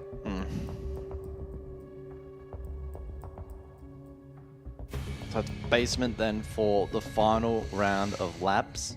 I mean, do you play direct if you're TSG, or do you play into the roam clear? Or a bit of both, maybe.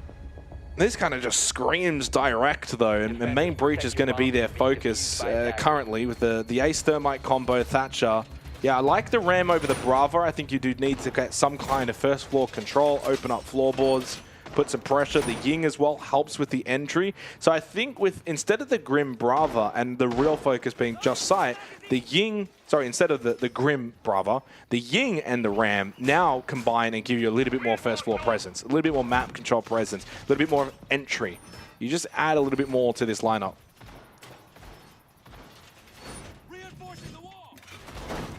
Three Nitro Cells for Ludovica. And with Cairo on the pulse, they're certainly going to be deadly on defense. Last time out, it was Box that played super top floor, played contact, then dropped back in through cafeteria. Was able to get away. But expecting them to try and open up bridge early, and then everyone will scatter, rotate off. They'll look to then clear the roam. Cairo to call Molosca over to the wall, and it should be tricked. Just. Good timing. To have the Thatcher. They'll just he's got Shockwire battery. And as you said, double hard bridge. So right side stays closed. Blocks off the exothermic, allows the Selmas to open up the other side. And Box works cargo stairs, so they're not looking to push up. They're just wanting to deny the rotate positions from first floor down. Physics and Karma a little bit aggro over towards vending. Double stack, but Ludo have triple nitro here as well, so that's something to keep in mind with the pulse in play and the likelihood of TSG playing pretty heavy vert, or at least moderately looking for some vert control. The nitros can be quite the difference maker. Drone shot out, actually the first drone that has been shot out so far. They've actually had a really good drone economy. Have TSG. Well, this one's now set up for a late finish. 90 seconds, still a 5v5. Most of the opening kill engagements have happened at around this point or prior. We've had no opening kills under the 1 minute mark so far. Everything's been above 1 minute. The latest has been a minute 17. We've just now ticked over that. This will be a standstill photo finish. Still no opportunities being presented for those nitros to have impact. Milo has pre-placed his. He'll wait for a call from Cairo, I assume. Pressure now starting to mount towards these staircases as well from TSG. 2 Candelas remain. 4 flashes too. They have the utility. They certainly have the utility to overwhelm the site. If they can really win the battle towards vending and cargo, they can easily win this round. They've got good pressure from above as well. Still those nitros. Only the 3 drones up now. And a little retake vending as well. Default cam still up, so they know there's no pressure on vending. So Karma thinks, I can go for a roam here. I can maybe catch them in the backside. 30 seconds. Catch them as they're preparing for the drop. That's Kit as well. Syro has been dropped. Karma tucks in nicely. Senses that this is going to be able to disrupt their attack completely. Indeed it did. And with that flank, Ludovica will get the job done here on Nighthaven Labs. It's a strange old game sometimes, Rainbow Six Siege, but it's a fun one. Ludovica 1-0 up in the lower bracket quarterfinal, 1 map away from facing Chiefs later tonight.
You know how they say, it's not the destination, it's the journey? And the journey of 1,000 miles begins with a single step. And you know what? They're right.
내게 대만이 있다면 Baby can't you see 자꾸 쳐다보면 뭘 말이라도 걸어봐 속마음을 표현해 I know we're gonna be alright 손이라도 잡을까 봄에 안겨볼까 Whatever your love language I know we're gonna be alright Can't take all this hot and cold Love shouldn't be this hard no 뭐라고 있는지도 모르겠잖아 어렵지 않아 무슨 생각한지도 정말 진심인지도 Guess like I've never guessed before 나 좋아하는 건 맞아 친구들이 다들 바보래 사랑 표현 못한 벙어리 한 번도 안 해봐서 어떡해 Honestly Cause 1, 2, 3 중요한 건 you and me 내 곁에만 있다면 Baby can't you see 자꾸 쳐다보면 뭘 말이라도 걸어봐 속마음을 표현해 I know we're gonna be alright 손이라도 잡을까 봄에 안겨볼까 Whatever your love language I know we're gonna be alright I know we're gonna be alright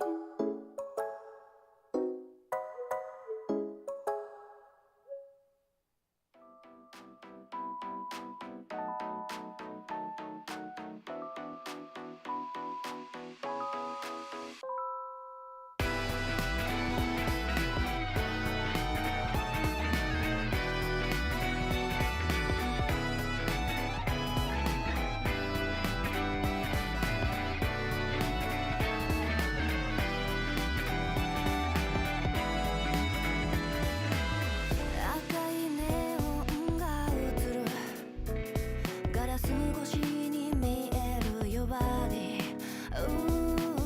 甘い言葉が誘う今夜も嘘に溶けてゆく終電渋谷のビルは笑う気さらさらないわ書き消してミュージック画面の文字に落ちる雫が心にじませるキラリきらめく夜のレイにキラリ君が残したキスきっと裏切りさえ受け入れても今夜は泣けないゆらり揺らめく夜は Maybe 明日ここで笑える私もっと強くなれば変わ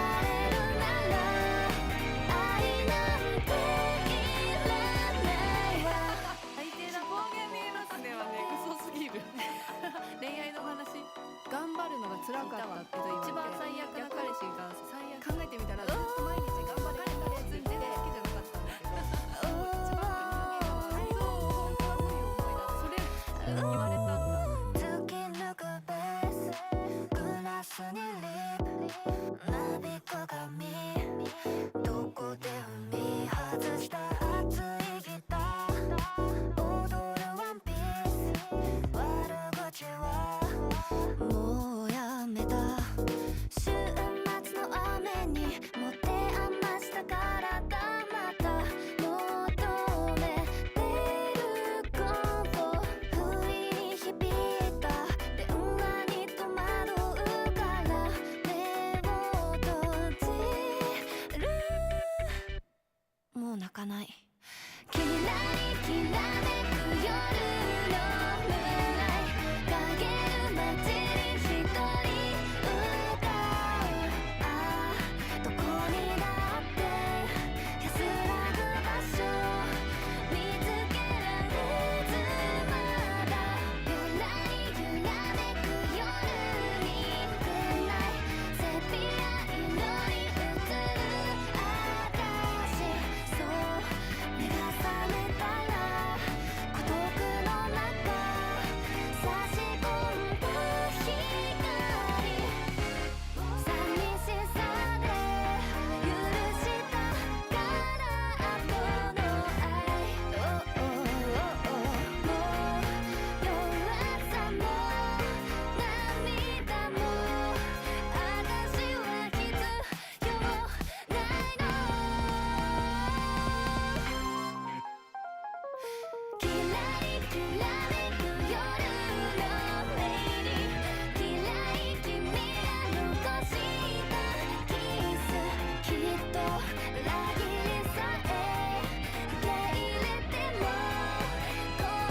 I just know that things are gonna end bad. When my body only moves for the beat. Y'all been waiting for me. I'll just keep dropping it, like there's no stopping it. So we return Ludovica TSG. What a banging map of Nighthaven Labs. We now head to Clubhouse here for the lower bracket quarter final. Ludovica will start on defense, which, well, an 8-7 for the third time in a row leads me to believe we might be on for another 8-7 at this point. Clubhouse, of course, must win territory now for TSG. It is also their map pick, but they will start on attack, which apparently was not an issue attacking into Nighthaven Labs. The bands, Blackbeard and the Maverick, Clash and the Kaid.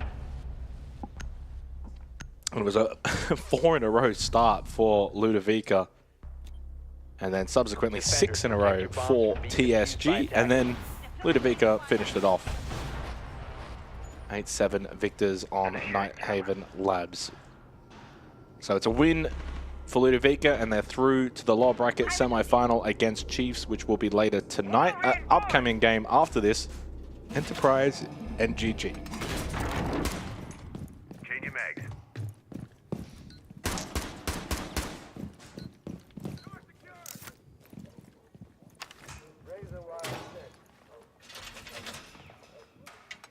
Go to find the floor. We're secure.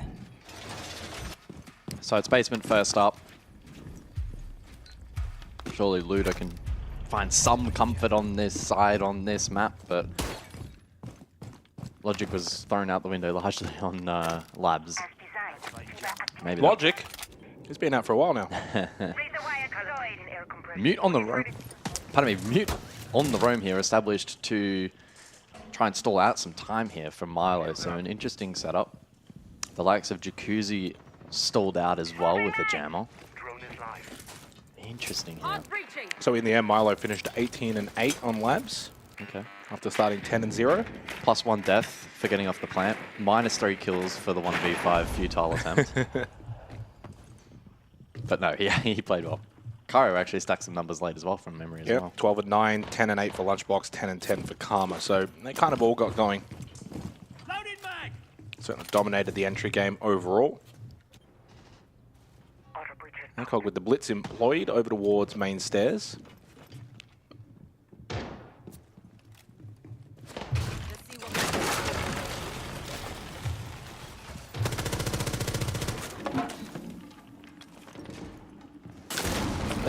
I'm imagining the pacing will probably slow down on Club naturally from both of the two teams, especially with Ludovica on defense first to begin.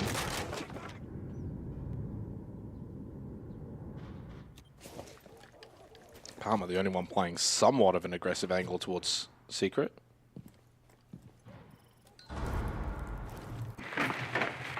Yeah, still the 7 drones up here for TSG, scouting for information. Milo has long vacated that roam and now plays triple. Interestingly, both Nitros already used here to little to no effect. That has taken a hit of damage. Yeah, and no Nitro cells left either. Box and Molosca have already used both of those. Under a minute remaining. Still 3 gas babes though for Cairo.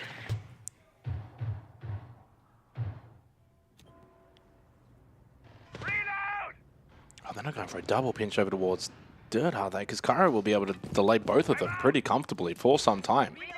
Echo's going to drone this out. Never mind, Ned will rotate back over towards Kitchen.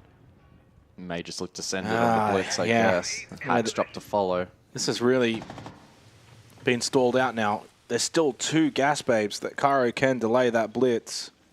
Essentially, you'll have to run through the next one as it pops and just go for the flash hit, deal with the smoke, the drop. Oh, box hit neither. Wow, he had to get at least the first one.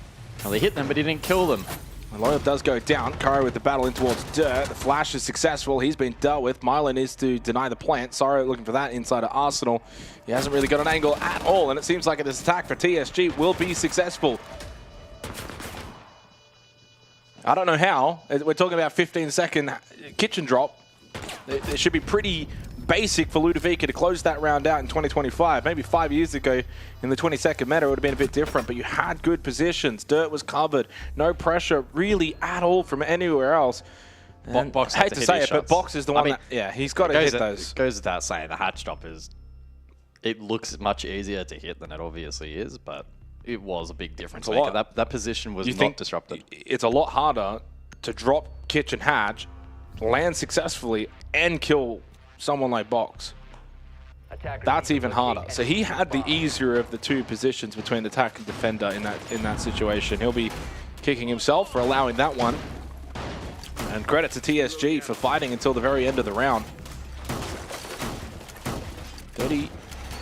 I don't know why I said 1-0 to TSG is their map pick. And starting on the attack well is a good sign.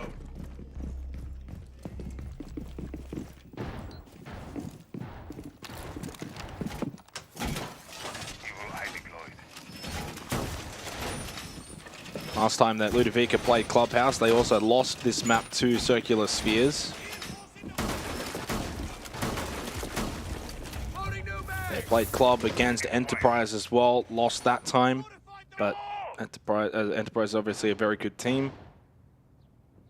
They did play Club against Saga and won that comprehensively 7-2. And that's it for the stage. So really beat the one team that you should be beating and then lost all the others on this map. Attackers drop the diffuser. As we know and has been pointed out, for TSG, well, their Clubhouse, they did lose to CS 7-5. At least that was a close game, but the 7-5 loss, though, against GG on Clubhouse, competitive against the top team, and that was at a point when GG were refinding form, so that was the last time they played this map. TSG got no attacking rounds that time, though. They had 5 defensive rounds successful against Gaming Gladiators. Double shield play here with the Blitz and the Montang.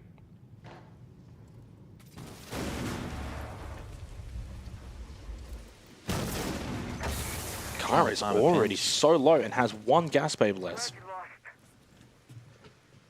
Big investment here from Ludo. Cash side of the map. Oh, good help from Box. Yeah, Marlo was dead to rights there, and while he does end up dying because of the pinch, at least Lunchbox was able to get one of the players, got rid of the Blitz. That's a big pick. Kara, by the way, has no gas babes left on that smoke. He is out.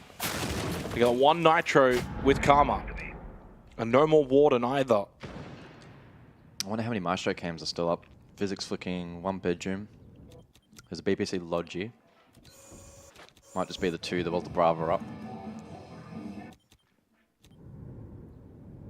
Still valuable. Drop the bomb diffuser. Will be good against the eventual Vault, you would assume, here from the attack late in the round. Good if they're going again from TSG. Their economy's been great in a lot of these rounds. Loyalist. Oh, yeah, good call. 4-3 advantage. Has info top red. May even spot that Karma's there as well in a moment's time, and that could be quite dangerous for Ludo. Boxlow progresses forward. Ned catches him, though. 30 seconds. 4v2. Karma and Physics. Yeah, look, all I'm saying, I'm not making any predictive comments after the Nighthaven Labs game. We need to let this one play out. I need to let it simmer. But it's so far an amazing start for TSG. And Ludovica just look very stagnant on their defenses. Round's not done just yet, though. That's a break, but Physics dies immediately. Karma by himself towards top main. Pistol out from Cyro, and TSG with a 2-0 start here. 2 attacking rounds in Club to begin. And it really puts an emphasis on how important it was to win Nighthaven Labs if you're Ludovica.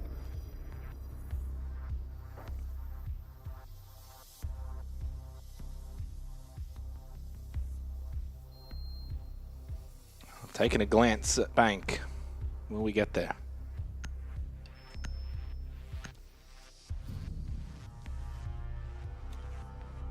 Attackers need to locate and defuse. Clubhouse, of course, the most played map by far and away in OCE. It is the OCE map. 13 times out of 43 potential map plays. 56% defensive win rate. It is a staggering start here for TSG to win the opening 2 attacking rounds. We go to Cash and CCTV now. Ludovica, not a good start whatsoever, and I do wonder, was the Maverick ban worth leaving both shields up here in the Montang and the Blitz, which so far have been used nicely by TSG. They'll switch off the Blitz in this round though, they'll bring the Ram instead, and they'll go for a Ram Sense play. Along with the Montang played by Syro. Attackers are moving out to locate a bomb and defuse it. Box will go play Rafters on the Azami. The default setup here by Ludovica.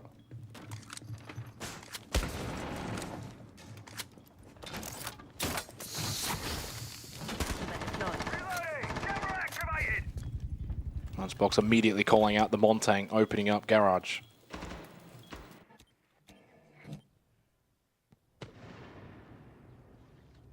Yeah, map extension as well here from Ludo, all the way across over towards Jim with the castle in the hands of Karma. Expected Rafters hold here with Azami and even to some extent the Bandit trick on the wall itself. TSG don't have the greatest of tools to deal with that outside of maybe a util dump from Vents, and that might be a potential play. Curry looking to dissuade that. Nitro Cell. Really early with the Nitro Cell usage so far here in Clubhouse by Ludovica. Yeah, he pockets it though. Trick to follow. Exothermic to be taken off the breach. Clear not great here from TSG. Curry does a nice job in dealing with that. Exothermic now over towards exterior con. That will be successful. And so that's a pathing route potentially that can be utilized later in the round. Milo though to get the first. That was down below. And onto the Sands. Box feeling the pressure by the Montang. Now wants to try and block him from being able to get back outside. Karma catches Loyal in the back, and finally with Ludovica getting a little bit more on the front foot, they take a round here on Defense Club flawlessly. And yeah, really smart usage of the keeper barrier. At that point, he's got no way to get back out of Garage. 2-1. Ludovica get their first round here on Clubhouse. Certainly better there defensively. And with round 3 over, as we prepare for the 4th, an additional ban for both sides to join the Blackbeard, Mav, Clash, and Kayid, it will be Monty Smoke. This week's an intriguing one. Generally a very versatile and powerful operator. Doesn't typically call for a ban though. Maybe TSG wanting to lean into later executes and feel confident in dealing with the likes of the Goyo, maybe more comfortably than I mean, the Smoke is versatile because it can play across pretty much all of the sites.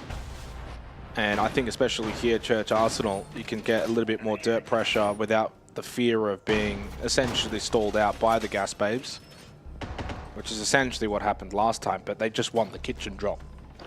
And they probably know they can't just rely on the kitchen drop to win them the round. And if they want to send ACOG on the Blitz in through dirt, and he's going to be stalled out by the Smoke, then he can't get into the site and really help them out. It's not the awful ban.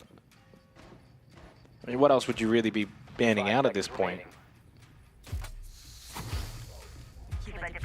Attackers are moving out to locate a bomb and defuse it. I honestly wouldn't hate an Azami ban though if you're thinking about like the Rafters hold for cash and CCTV.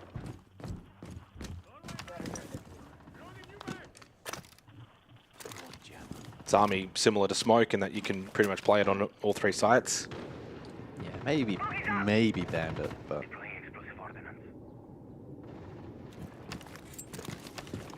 yeah, intrigued to see how this plays out. Again, a lot of a posturing for, as you kind of are alluding to, that dirt hit later on in the round, and Cairo will be potentially under a little bit more pressure. He'll have to be more reliant on pure mechanics and managing his glasses correctly, so that he doesn't get flashed out by the Blitz. Maybe not quite as comfortable as the Smoke and his ability to crowd control can be. So far playing out in quite a similar fashion. Luda are playing for a bit of Jones, bit of info, they'll fall back, prep for the default kitch drop. In the meantime, TSG take map control, they have the Ram with the bucket revert. Very old school style of siege here on basement. did see Luda contemplate a pre-placed Nitro, but Box thought better of it.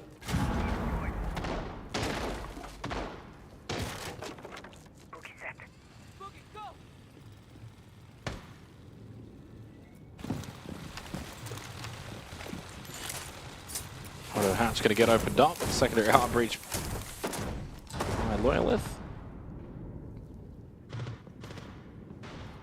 Kitchen is still reinforced, but you get the Hibana, you're fine.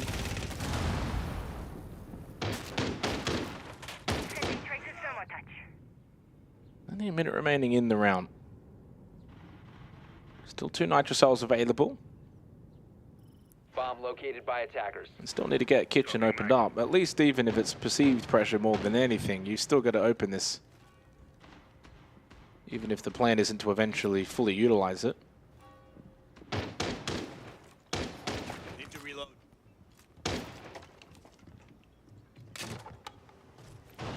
Unless they're looking for a potential surprise drop as the hatch gets opened up. Might be a hot drop. Yeah. ACOG's just sent it in though. Yeah, Sari's going to drop with it. Okay. Oh, you got the info. Oh, he's going to win the battle. This time it was Karma. Last time it was Box. The second time running, they've been able to win that Kitchen drop. Over the kill on Blue. Now let's get down though.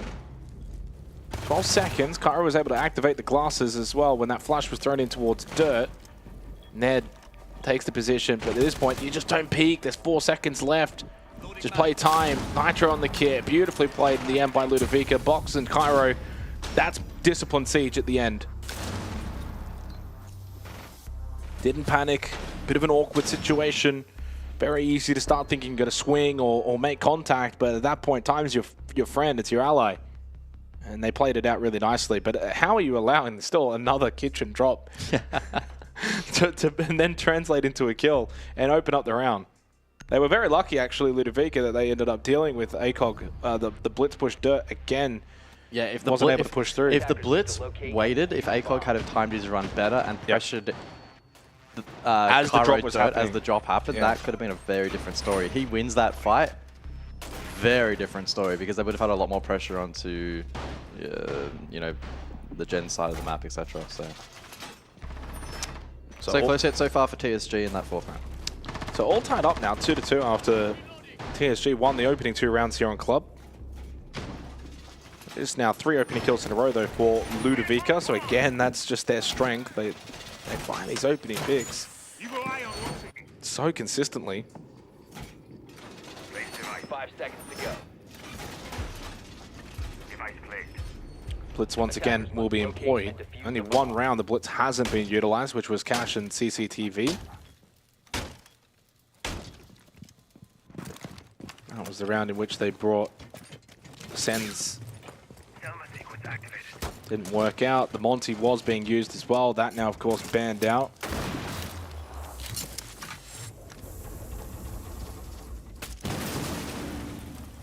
So it's essentially, by the way, the same lineup here for Ludovica defensively, Gym Bedroom, except instead of the smoke, they bring the mute.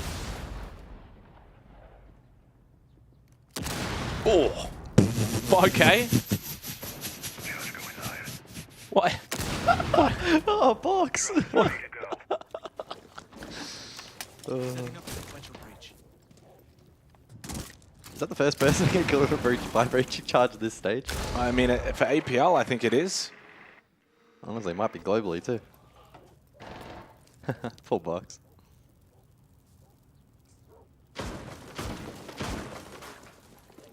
Well, circumstances aside, it's a 4v5 in favor of TSG. Can they capitalize upon this opportunity? Again, it's a top red hold. Milo has been EMP'd. This is the time to go. This is the time to pressure and get value from the blitz. Oh, how's he not dead yet? Finally. Okay. My goodness. Yeah, TSG are going to get a 3rd attacking round. And that's going to really put the pressure down on Ludovica to have to do something similar in the next half. Karma needs to hit this flank quickly. It has Nitro too. Yeah, it gets spotted. Good discipline there from ACOG to watch the flank. Physics droned out. Oh. And he's going to be in a world of hurt in a moment's time. Couldn't even shoot the drone. Yeah. And they know exactly where Karma is. When you're 0-4 and you can't shoot the drone, you know it's not your day. Oh, freebie for Karma. And he gets the kill onto Cyro. Az is actually off plant very quickly. We'll rotate over to Jim. They have a con cam though. Yeah, they ping on the blitz, trying to shoot out left side hand. Red ping, that doesn't quite connect. And Karma's just overwhelmed at that point. Tried his best. But TSG take the lead here on Clubhouse.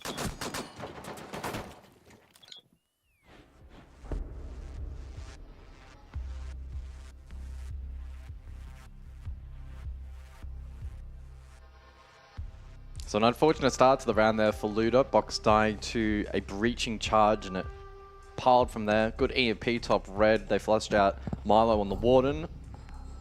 And essentially, I mean, at that point, it had broken down a lot of that defense. And they were clean from that point onwards, TSG. Probably one of their strengths throughout the map so far is, you know, capitalizing upon the advantages when they are afforded to them. Final round of the half. Back to bedroom. Jim. Ludovica will be very eager to draw this half. Anything less is going to be a bit of an awkward position for them. Yes, it has been a very attacker-sided series, but still. I mean, I think Ludovica, if there's going to be a team that has the capabilities of matching attack rounds for attack rounds, they can certainly do it. Especially when they're so good at finding opening picks. But they certainly would not want to allow this to be a 4-2 half in favor of TSG. This becomes an all-important round now for Ludovica.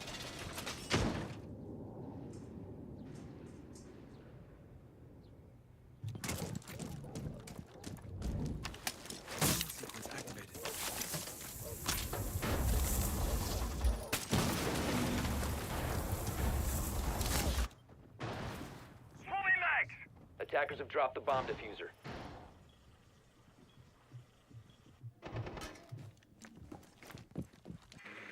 Time to ring some ears.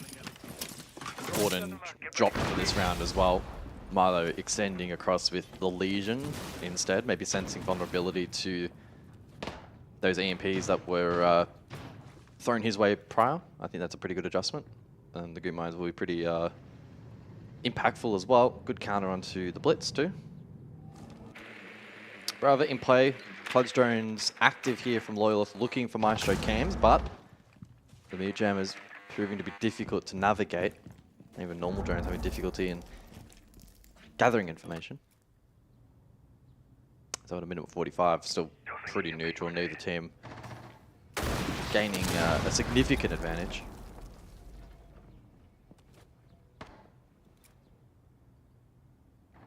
TSG, but probably looking to scout for a bit more info before they dedicate themselves to a play. Read over what's cash. Maybe they look for the pinch now. Loading new magazine. Milo on cam. And Milo dead. So good pick from Ned. Yeah, and a rare opening kill as well for TSG. They actually even out the half now at 3-3, winning the last round, now this round in the opening kill department. So even that strength of Ludovica hasn't really been all there for them in this half. This has been a rough half for Ludovica. A minute left, 4v5. They must convert this round. Oh, it's a long way back. Gumine stepped on by Ned, and he's very low. And coming in very late as well, over towards CCTV. Cairo slips back into cash. He's making a lot of noise though. Ned knows he's in here. And Ned's going to look to get a free swing. Cairo though does slip in towards CCTV. Good kill onto Karma. Karma's probably thinking, Cairo, were you not watching this position? He just went prone. 1 versus 1 against Azers, and he had the chance. He hit at least a bullet. The SMG-11 though from that kind of distance is not easy to control. He needs to get a bit closer, and he does have a nitro. And it seems like he's got some camera information as well. Maestro, Evil Eye, in towards bedroom. 8 seconds. Azers has got the kit, but now he's looking to clear over towards logistics, and Azers is better. Ooh. He wasn't even looking really at him. That BPC into Logi, Cairo, run away. Why are you contesting that with 5 seconds on the clock? You can't even... There's no world in which he's ever getting the plant down there. The only... win con. Just play me the audio. You had a yellow ping, Cairo. The fuck do you mean audio? They had Maestro Cam in bedroom. They knew he was pushing logistic. Yeah, that's a shit excuse. He could have rotated. He could have ran off to Cash at that point. What a strange old round. And a strange old half, and a strange old series, and a strange old day. Yeah. I don't know what's going on there. What's in the water today, Gus? Running. Yellow Running ping. on. Yeah. Nice ammo. Yes, ammo. Fuck yes, ammo. But Cairo Let's sucks. go, Did anyone see Ammo, that? bro. Cairo sucks. I mean, before that even as well, the awkward battle in Cash, you had a player die, It also- literally bedroom door. Kairo's right there. You should have been turned around He and also killed. caused Karma to die, though, because Kara's in Cash and then slips into CCTV, and then at that time, Ned then slips into Cash and kills Karma, thinking it's safe. Protect your bombs. Yeah, it's just an absolute mess defensively from Ludovica. They now go attack in the second half, and Deploying jammer. well, today has been a long day. It may get longer if we go to a third map.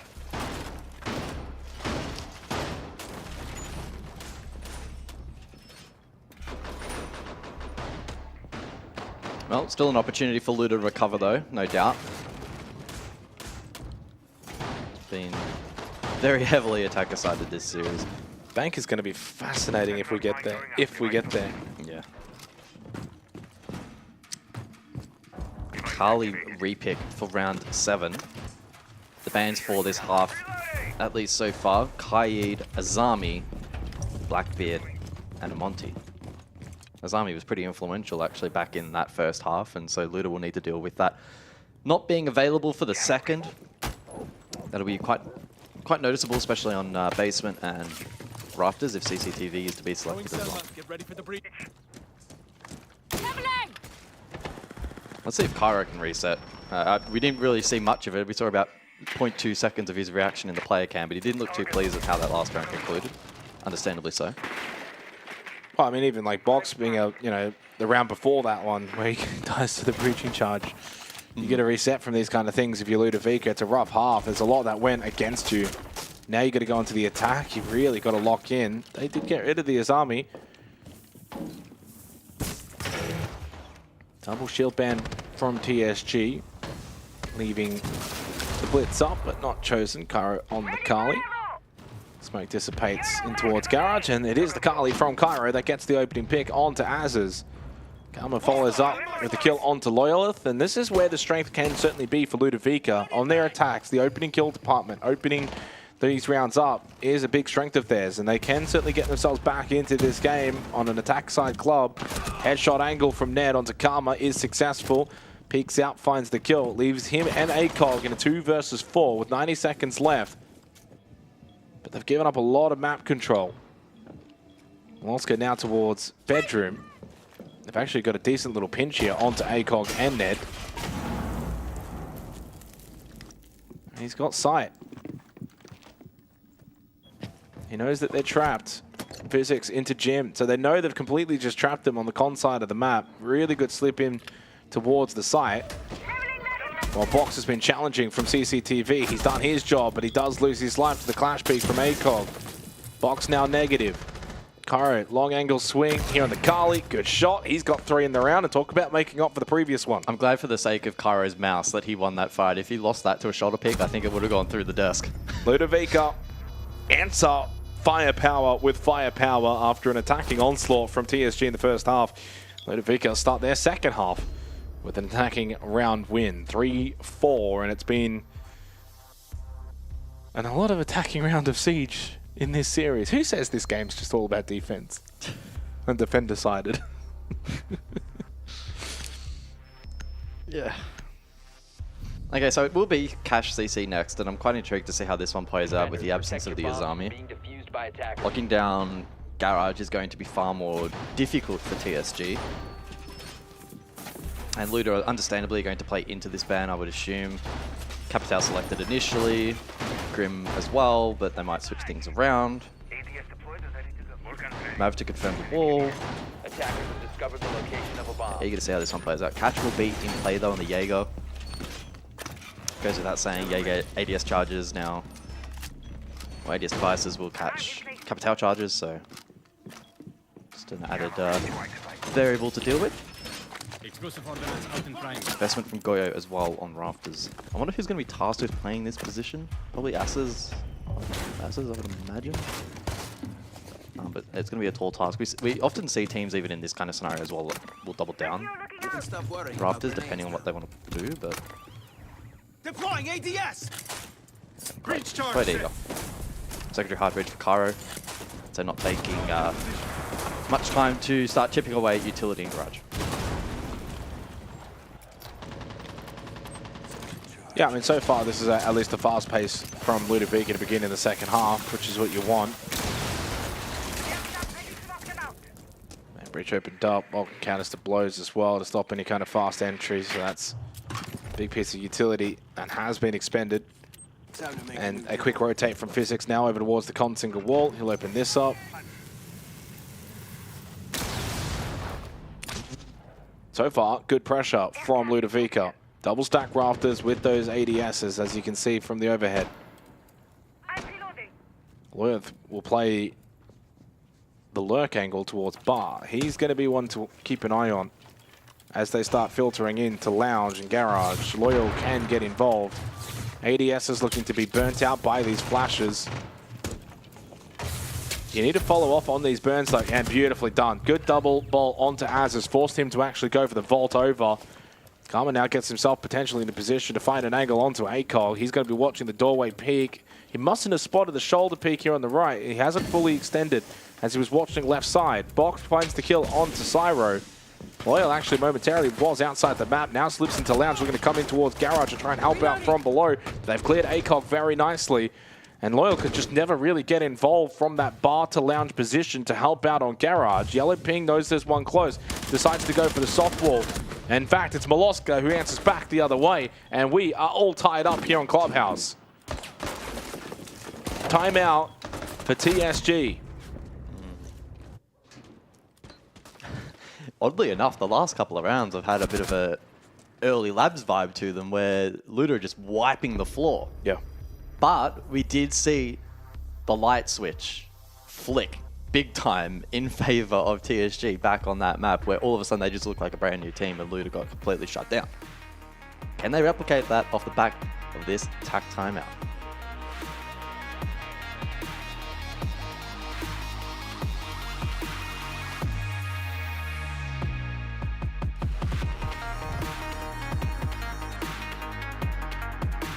It's just vibey. It's just vibey. Gets the blood pumping. Gets the people going, you know? Okay, I'm glad Cairo's smoking because his player cam in the last few rounds looked very grim. He looked very upset. I'm glad. If he's happy, I'm happy. TSG is still looking locked in, which is good to see. 4-4 scoreline, it's close, but... It's also the mental pressure that's going to become a part of this series now for TSG, especially being a map down. They know Ludovica are only 3 rounds away from eliminating TSG. So if Ludovica get this next round out of the timeout, you're staring down the barrel of elimination. That's never a fun feeling.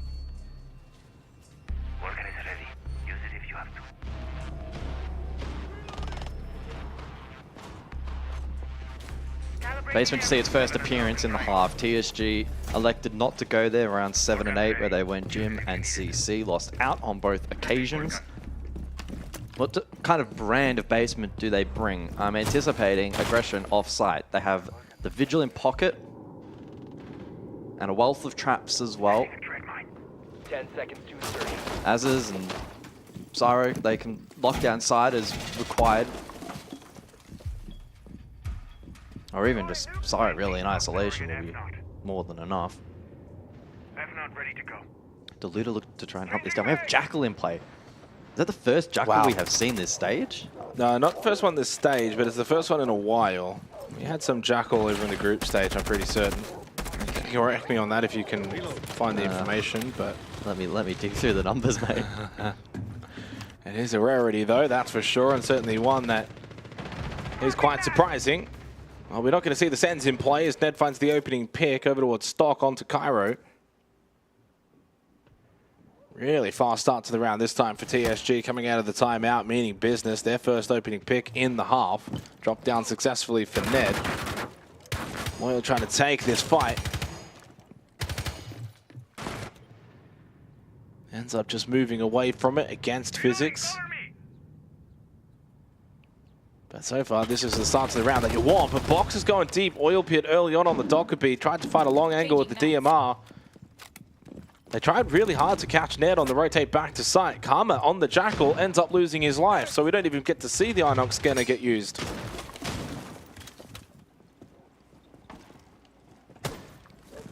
Three versus 5, and out of the tactical timeout, TSG have come out better.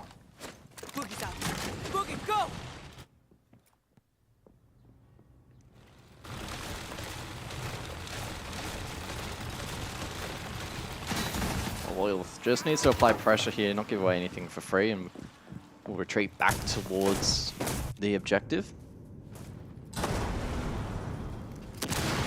Two-player advantage, surely too strong here for TSG, 70 seconds on the clock. A lot of utility to work with as well. Still 2 logic bombs, a couple of flashes available. It's going to take a mighty effort here for Ludovica. Tyro with a chance through the floorboards. Nitrocell thrown up. Bit of damage onto Molosca, looking to open up this reinforcement. Towards the kitchen hatch, it is going to be opened successfully.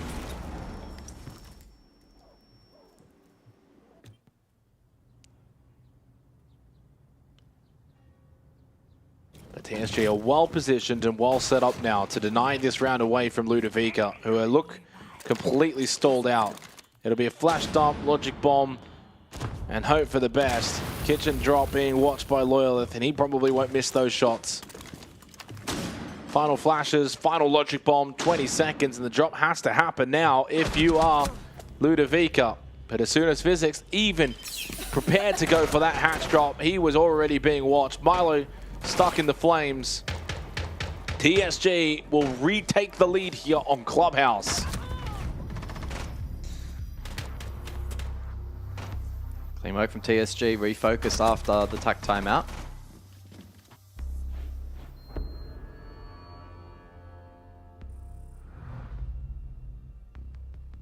Jackal has been played 39 times across 3,500 rounds in the world. I can't narrow that down. In the world? I can't narrow that down to OCE, unfortunately. I think that was the 4th time globally we've seen at this stage, though, on this map.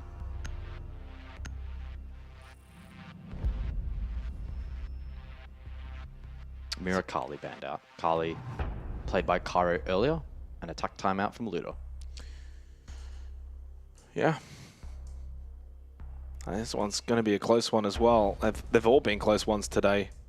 And for those just tuning in, or have only just tuned in a little bit ago, it was an 8-7 win for Chiefs over Circular Spheres. Yes, it was indeed that close. And our first map of this series indeed was also an 8-7, and this one could still go 8-7 territory, all dependent on how things close out. Tactical timeout for Ludovica. We just previously had one for TSG.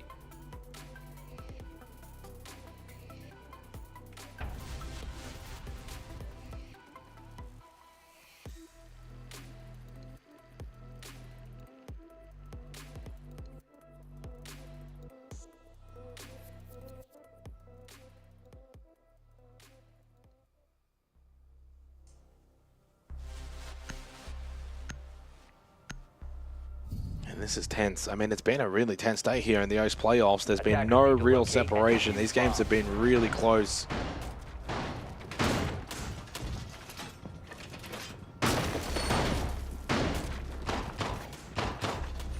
There's only been one map in the entire playoffs for OCE so far that's been really one-sided, and that was the 7-0 EP over Ludovica. The only other one was a 7-2 GG over Chiefs. Everything else has been 7-4 plus minimum. And we're talking about 3 mappers. We're talking about a plethora of overtimes. It's been a really fascinating and grueling playoffs. At the end of the day, you think about what that price is, which is very much those SI points at the end of the stage, 300 for first, 150 for second, and then it's only 50 for the next couple of teams, which, let's be honest, if you're only picking up 50 points, it may as well be 0 compared to the 300 and 150 that are up for grabs. And of course, the EWC spot for the winner of the league as well for this stage. 5-4 in favor of TSG. Looking to see if Bank will be required. Timeout from Ludovica expires, and now they come into this 10th round with a new outlook and a new plan and see if they can put that into practice.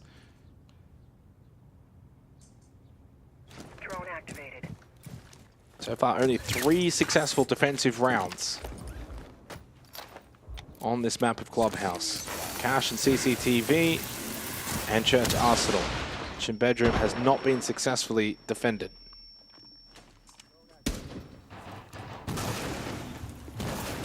How we put that to the test. Touch extension in play. Presence top red. Oh, wow. There was presence top red. Pixel angle. And Cairo hits it onto Ned. Yeah. And that's big because it not only suffers that horizontal extension, but the delay that the two-brow can have towards that Kennel's breach. So they'll be able to clear through this side of the map really comfortably now, and it's just a stack on site for TSG. Opens up the opportunities for Ludovica. Just over a minute and a half. Big pick. Offers the attack a bit more time later on. Claymore's deployed, so any jump out attempts here from defense later will be difficult. Az is trying to pressure a little bit inside of Jim, but pinned in this weights position currently. Still 2 summons as well for Physics if he elects to want to rotate and maybe open elsewhere. But Bandit is in play. Maybe Blue to look for an opportunity here to hit. I don't know if they want to go for it just yet. Probably looking to flush out Jim first. Az is playing very patient though, not wanting to present an opportunity, and I don't mind this, provided he isn't droned. Flushing him out will actually be a challenge. No explosives for the attack. So they can't use a frag grenade, for instance, to force him out of this position, despite now knowing where he is. There's nothing they can really do. That's very ballsy. The drone comes by, he doesn't even flinch because he knows there's nothing they can really do about it. Well, he might not know that, but we do. Well, he's playing to that as his Wincon. Yeah. 20 seconds. Castle Barricade opens up towards Jacuzzi Breach. Now the ball comes in from Karma. Good shot from Cairo. He was playing a good helping hand. Only ACOG left in bedroom by himself. Out. Nice. Bloody gunned. That's the Ludovica that we've seen quite a lot of, especially back at the start of Labs. That sheer aggression and the ability to execute as a team. We are now tied 5-5. And it circles back to Cairo. That first pick over towards top red was massive, alleviated so much pressure. It meant they had a lot more utility left for the late round as well. Good drone work, Jim. Confirmed that. Had Candelas. It was almost perfect, really, from Luda to tie a knot on round 10. Cairo 3-1 on the entries so far in this series. Leading all comers. Sorry, not in this series, in this map. In terms of the series, he is actually leading all comers in terms of entry. 6-2, Karma also 6. In fact, funnily enough, Cairo, Karma, Moloska are all now on 21 kills throughout the 2 maps. Lunchbox not too far behind, 17-14, and then Poor Old Physics 8 and 15. Entry has been critical as well. Only 1 round has not been converted this map. And there was only 3 rounds back on Labs as well. And we've had a lot of siege played between these two. And we certainly have. And all of that siege, it feels like it's been this kind of scoreline. It's been these close of rounds. It's been these kind of close of maps. It's been a very entertaining day today. And there's plenty more to come after this. Enterprise Gaming Gladiators directly after this series. Focus right now is still very much here. Wolska now has the pinch.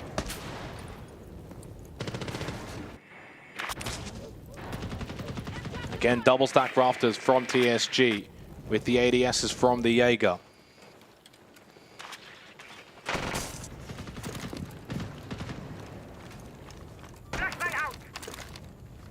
Cairo probably wants to try and flush a window out here. Good frag grenade. Make it 2. Nicely done. That's clean. They did lose Box though. Box is going even 7-7 here on Clubhouse, but not really having the extravagant kind of game that we've seen from him so far throughout this stage. Karma and Cairo though have stood up 4 versus 4. They dealt with the Jaeger. To be fair, you only lose the Ash. There's a potential run-out opportunity here for Loyalist. Catches the timing. Last time he played this position, Loyal couldn't get involved. Yellow ping, free kill. Oh, no, not a free kill at all. He shot the gun barrel, and the gun barrel fires back and gets the head on Loyalist. 4-3 advantage from above, though. And just like that, 2 quick kills onto Ludovica, and TSG retake the advantage. ACOG can just go prone here. There's no point re-peeking this at all. And no more flames available in the Capital Arsenal either. The smoke not great. Doesn't really do anything. Sits up. Cairo needs to find an angle. Expects the peek from ACOG, and he times it nicely. And they've still got a minute. They don't have to rush this. No diffuser though. There's a minute left in this round. You're standing on my cord. Sorry. I'm trying to get up. Diffuser to be recovered from Milo. Does have time to rotate back towards Garage. Other players also available. So play the cross, but as you mentioned, Nitrocell available. No gas babes from Syro. Oscar's actually the one with the kit, so he can't really just stay here. Yellow ping intel, free kill swing from Cairo. Well, he let them down maybe earlier in this map, and he wants to pay dividends, but Ned with the swing. Milo, fake stick, gets off it, shot in the shoulder, 20 seconds. You take this fight, 1 bullet in the chamber, and that's apparently all you need if you're Ned. 1 shot, 1 kill, and 1 map point. And 1 opportunity for Ludo to push OT. That round crumbled a bit through the mid to late. They had a bit of luck go their way throughout that round on a couple of occasions and still just not quite able to capitalize. Opening kill. Yep. Once again. The Loyalist kill here as well. They had a 4-3 advantage right here. Massive one from ACOG. There was a kill elsewhere. Feed missed it. ACOG got caught, and then they even got this one as 2v1. Well. Cairo playing wide on the smoke. Nice, Nice, Ned. Let's go. You see Ned, he's just like... Smoked them. Smoked them. 6-5, and TSG will be feeling confident now off the back of that round. But do we go for an all-time classic of a 4th overtime in a row? Could it be on the cards? Floor secured! It's been 8-7, 8-7, 8-7 so far today. It finds itself now at 5-6. We still have 2 best of 3s after this. We've been live for 5 hours. Attackers must locate and defuse a bomb. Reloading!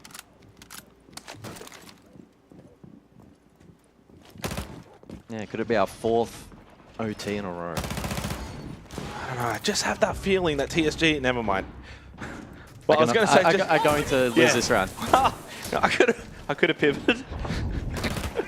It's a vigil that gets picked early. I do have a feeling, though, still, that TSG might just... Like, somewhere along the lines, it has to stop, right? That script has to be broken, and even still at 4 versus 5, that would even be more fitting, considering there's only been 1 single round, Guz, that an opening kill has not been converted into a round win. Well, there is that opening pick for Ludovica. Drop down, aggressive to Ned, gets back to site. Very fortunate that he keeps himself alive. He did get shot on the way back down. Ooh. Oh, Syro. I'm glad the observers spotted that because your iPad was covering the objective. Over towards changing room. Okay, something to keep in mind. I don't think I've ever seen anyone in changing room. Maybe a scope host. That's about it.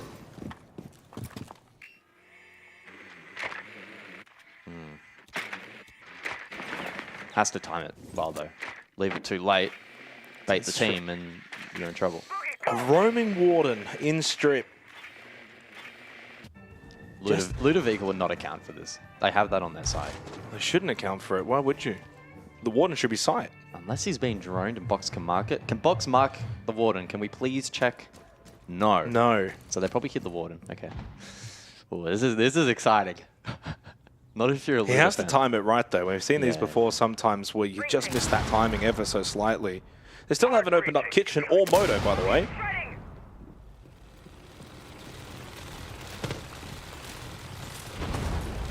They have no idea. When do you go, though, as the warden? What's your cue?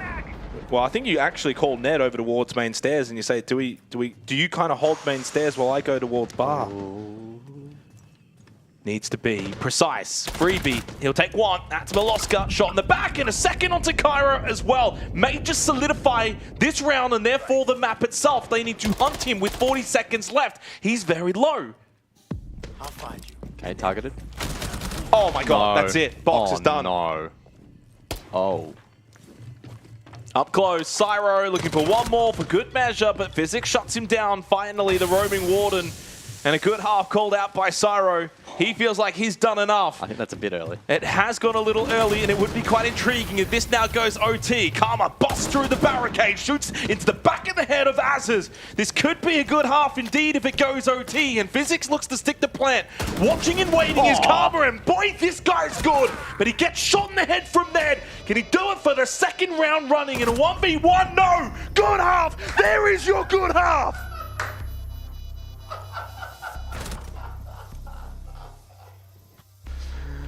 I told you it was still winnable. That was a very early call. Oh no. You look a bit silly, don't you, Cyro?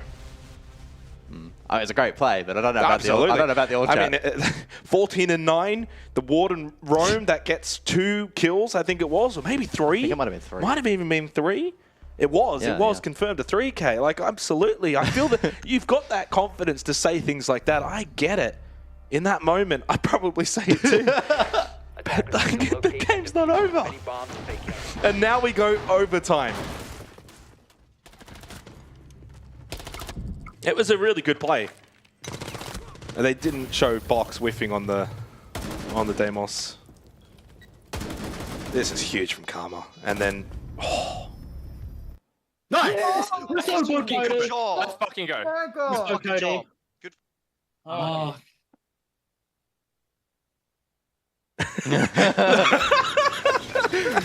oh.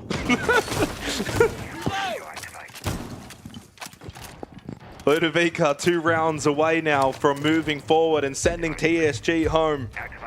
TSG double defense clubhouse on their map pick.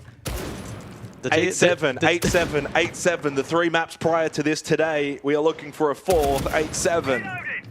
The TSG just deserve to lose this now. Absolutely. On principle. Absolutely. not to prey on their downfall. Also, if I'm Ludo, the moment I win this game, GH in chat. Yeah, just GH. I'd actually go as far to say GH Cyro. Oh. Call him out specifically. All right, let's see what we've got here in overtime again. The opening pick conversion remains true. 12 rounds played, 11 of them have been successfully turned in, and Maloska joins the party. But Cyro with the quick trade, therefore minimizes the advantage, but regained quickly by Cairo. On to Cyro. Follow it up. Well, we might just go off to Cairo later tonight. Oh, box! It's been a quiet one from him, but he catches Ned in CCTV, and now the 4-on-2 puts them in best position possible to not just take this map, but therefore then the series. But it's not over yet, as we just saw in that previous round, and lots of times still. ACOG with a nitro. Droned out towards top red, and he will look to reposition back into cash. Ludovica just need to play this slow, play together, have numbers, and use that advantage. They've got 7 drones. They should know exactly where both of these 2 players are. Oh, Cairo is sharp in this one. I thought Azaz maybe had the contact swing going in his advantage. He was the one that wanted to be aggressive. It's Ludovica, they're the ones now 1 round away. GH. From a potential GH and map done to now map almost won. They go defense club. They have 2 chances.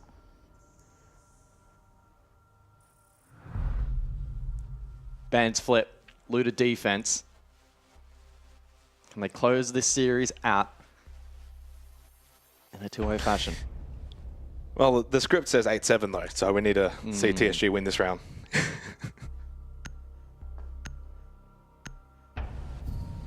That would be what, 60 rounds if we go to the 15th so far? I'm not doing the quick maths at 15, this 30, point. 45, 60. Nah, too much maths done.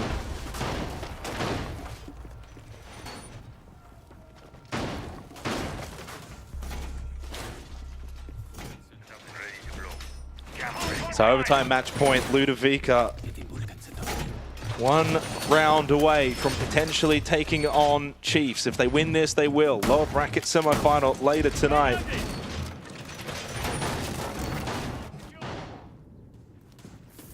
Deploying razor wire.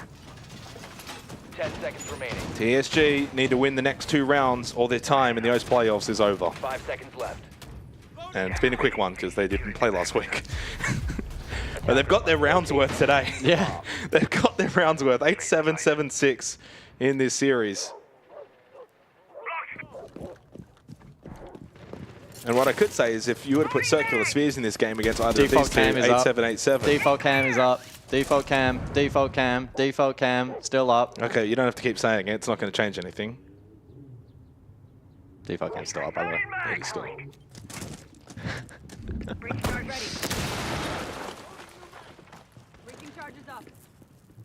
And on cache CCTV as well. Like if it's basement, okay, whatever, but... Is it still up? Like, are they just watching all of this? Not on it at the moment, but I think... No, it's not okay. up. Yeah. So successful bandit trick, good work from Cairo. Yeah, 1 Selma and 1 exothermic left. So thermic's going to be used towards con single wall. So this may end up being a main breach that doesn't get opened up. Which makes things increasingly more difficult. They do have the blitz. So if you have a way to kind of go to plan B, a blitz, you know, either push up red or through con, you can certainly do that. They've opened up Jacuzzi, so I imagine this just becomes... Oh, they're in trouble though, Jay. They've got 1 Selma left. Yeah. I think they're cooked. Well, again, they can still go for a con side hit. Yeah, with only 1 Selma, it's... Yeah. You may have to just lay all the chips on the table and say this is all we've got. You have to go... Yeah, they are. They've absolutely all rotated con. They'll loot a clue into that though. We'll see. Loyal, 10. And then Loyal can play lounge to red stairs as well. Yeah. ACOG droning for him. You could even have Ned. Ned can util that position. Yep. Minute left. They're working on the fly now. They have to do it quickly. Yeah. There's that final Selma. Oh, it's muted. Oh, and it's muted, it's gone. and it's been nitroed as well. Uh-oh. Especially considering the ace is dead. This is it. 40 seconds now. That blitz of ACOG has to go through this doorway without really a whole lot of information. Moloska still just sits secret. This could be TSG's life in the playoffs coming to an end. Loyalith hoping for something, and while he did, he also got traded back 1-for-1. Still, the advantage remains with Luda. Red ping, need to try and find the kill under green box. Physics, though, able to survive. Vert below, still survives. 15 seconds, and TSG in a load of trouble. Finally, Physics goes down 3-on-3. 10 seconds, though. Time a factor. No one has kit at the moment. Battle towards red. Karma, you can just fall back. Expect the swing from Con. Good clear. 2 seconds, though. They're running out of time. They need to get the last 2 kills, and the time does expire. Ludovica will move on to the lower bracket semi-final versus the Chiefs tonight. Cairo versus his old team. Lunchbox the GOAT versus Jigsaw the GOAT. It's a huge game later today. TSG, though, are out of here.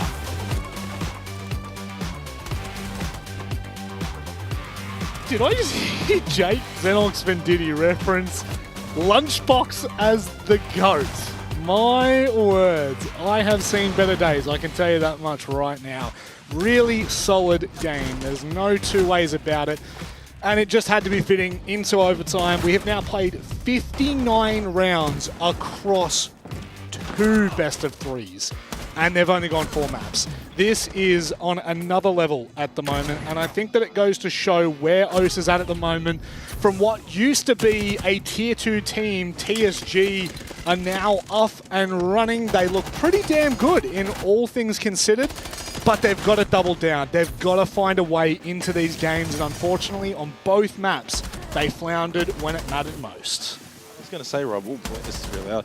I was going to say, there's a lot of talking from you, but at the same time, you haven't really done much. I don't need to. That's So- That's why they pay me the big bucks. You should have at least one moment where you got to go for about a minute. Yeah, that's fair. That's fair. And you I lost saw it. Guz really took his. Guz almost walked in slow mo over here. Sorry, I was talking to Alex. I forgot that we actually have to come back to the couch. Alex, it's incredible. No, a seriously good game, all things considered, from TSG. Considering I went into this, now I'm not going to put you guys in the same category, because I went into this expecting a 2-0 and a pretty clean 2-0 for Ludovica. And in the first 4 rounds of the first map, holy crap, did it look like TSG were going to get washed out of the server.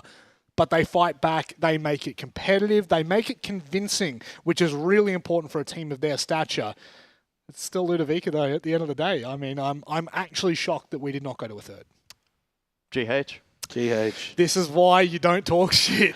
Talk shit, get hit. That's what has been said through all the time. No, it was actually a pretty high-quality game across the board, and I think TSG, to an extent, do garner some respect, especially considering circumstances not allowing them to play last week.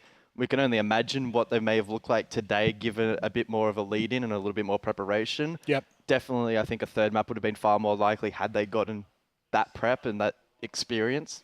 A little bit more pack. Yeah, but nonetheless, good match overall. Luda still look like a threat. They definitely have more kinks in the armor than compared to the top 3 in my eyes. But They've got a lot to work on. Yes. I would say the one thing about Luda that they have up their sleeve is just their entry battle.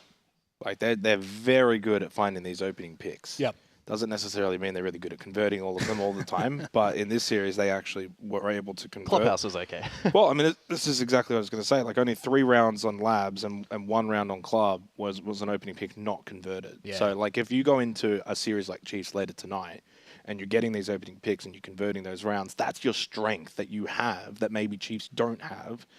And that may be enough to propel you to what would be a very good series win later tonight. So that's something they can look to. Yeah. And I think they can also just play better overall. Like, Lunchbox is obviously a phenomenal player, but only dropped 18 kills in the 2 maps. So you're talking about an average of 9. He's better than that. He can perform higher standards. But they got a lot out of Cairo tonight. Cairo played maybe his best game in a while, despite having an awkward moment in one of the rounds. 25 from Karma. He was great. Big clutch moments. Milo came out of the blocks absolutely like a freight 10 train. 10-0. 10-0. And then from that moment, he went 12-17 for the rest of the game, which that in itself is still not awful. No. But it shows how hot he was at the start. Shout out to Ned and Cyro for their performances, both 20+ in terms of the kill department in that series for TSG. And honestly, shout out TSG in general. Obviously, last week was unfortunate. You never want to see a team have to forfeit due to work circumstances, life circumstances. That means they missed out on a game. We were mentioning it on the cast as well. We're talking about 3 weeks. Yes, roughly, it's a since they significant last break. played, an official, and they lost an 8-7, 8-6. Like, that's commendable. Speaking of significant breaks, which player in this map do you think has had a significant break before coming back? It's Milo. I'll answer it for you. Welcome back, my friend. Hello, Milo. It's been an absolute minute since I saw you in the server last, and even longer since I spoke to you. How has the transition been back into playing, mate? You look sharp as ever. Well, this last time I saw you, mate, you had hair. Yeah, okay. Don't need to go that low. But it's good to see you back. I mean, the start that these boys were talking about here was that it was 10-0, 11-0, whatever it may have been. How does it feel being back in the server, and what's changed since your time away? Oh, my God. So much has changed, man. Like, I was gone for like 3-4 years. I think I had a year and a half to 2 years, but I haven't even touched a mouse and keyboard. So, and then I moved to Melbourne. So met guys, met the boys. Yeah, shout out. And then I got a cheeky DM from President to join a team, and I was like, you know what, I'll come help the boys out. So that's my story. Nothing major. Oh yeah, nothing major. Just coming back after 4 years and dunking on kids. Jake? Milo, I'll talk a little bit of shop here. Obviously, one thing that I've been kind of talking about is the opening kill or entry department that you guys are clearly really strong in, best in the region at it so far. Is that something that you guys actively work on or are even aware of, or is it just kind of there in the background? Well, we've got just 2 very highly talented players. I mean, Box and Tim, they've just got that X factor that kind of all teams need. And me and Kari, with our experience, we try to, enable them to do that a lot. And there's no real much babysitting with them. Like, they're just very talented, very good players. Obviously, Milo, heading into the day, you would have been ready for a potential Chiefs matchup, and that's going to be the case. I had to look back, and unfortunately, your match in the group stage, a 3-7 loss. We got smacked, man. How are you guys going to smack them tonight? Fortunately, with a couple of energy drinks, a couple of hypes, I'm going to get back into it with them. They don't play they're all relative to us. Like, there's no real standout team in the league at the moment. It was pretty close. I think EP is probably, in my opinion, toughest opponent. I think Chiefs are relative to us. I think we can really bring it to them. Yeah. 100%. I have no doubt. Did you watch the game very quickly, the Chiefs game earlier before yours? Oh, yeah. Yes. So obviously Jigsaw dropped 39 kills, and so in a game like Siege, what can you guys as a team realistically now do? Obviously, you'll kind of go back and have a look at things, prepare for Chiefs, but like someone as influential as Jigsaw, almost you kind of go and think, how can we stop him? Is that something you guys will discuss?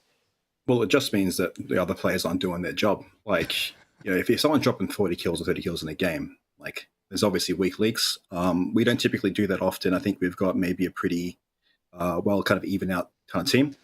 And that's what we want to kind of bring to it. And hopefully we can overall just keep our fundamentals strong and take the dub against them. Not enable the entry fragging power that Jig kind of offers. And the only way that we can do that is just hold ourselves to a high standard and just do some good fundamentals, basically, right? And that's what we got to do. Keeping on a look of behind the curtains, I'm not going to keep you for too much longer, but just kind of peeling back a little bit.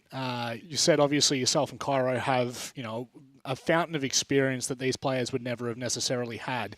How's the leadership formed in this team? Is it mainly Cairo calling? Is it yourself calling? Is it just you taking like a leadership role? How does this work? It's both of us. I mean, yeah, like, it's a bit of a mixture. Cairo sees the game in one way, I see it another way, but we compromise pretty well. A lot of growing without the team, as it all goes, and I think we've being able to kind of manage the duo leadership role pretty well. Yeah. And then kind of really try and maximize the growth of the new players. Well, you're going to have to maximize a lot to beat the Chiefs, and then obviously whoever else after that, because God only knows. We'll find out who you'll be playing if you should win that game later tonight in our next game. Yeah, that's right. It's funky like that. Milo, anything you'd like to say before we let you go? Yeah, guys, can we get an org? Man, I gotta get some money from this, man. I'm working a full-time job. Who do you want, Milo? I'll hook you up. I'll get in the DMs. He's got the Luminosity sounds great, so bring them in. Yeah, why not? Why not? But I guess, yeah, thanks for everyone for keeping with us as well. It's been relatively warm coming back into the league and just seeing some unfamiliar faces, which has been good, and excited to keep going. Yep, a lot has changed, and it's not just my hair, Milo, that's for damn sure. Thank you very much for joining us, mate. We'll speak to you very soon. I'll catch you later, guys. Thank you. Very soon. Yeah, you want to talk about it, do you? You want to talk about Actually, it. one point I want to just double down on that Milo mentioned. You talked about how their team's got quite a even competitive spread. I do need to bring up Chiefs just as a quick comparison. But their best performing player in terms of KD, Lunchbox, plus 17. And their worst was Physics, only at a -3. So like that spread is quite close. And I'm actually intrigued to have a look maybe at a Chiefs to see like how big that difference is, especially contextualizing it as their next opponent. Jigsaw's plus 20. Very intrigued. Jigsaw's plus 26, Tex is -25. Holy 51! Again, you could argue that it's like a similar flip in that It's regard. like what Milo was saying. It's a that much means, more extreme example. That means other right? people aren't doing their job. Well, it goes from like a deficit of 18, 20 kills to like 50 kills is the deficit. So that is a dramatic change. But look, the series overall, unfortunately for TSG, as much as we may have loved to have seen them push it to a third, and I know you boys were really holding on to hope that we would go to a third map. And the longest 2-0-2-0 you'll ever get. Yeah.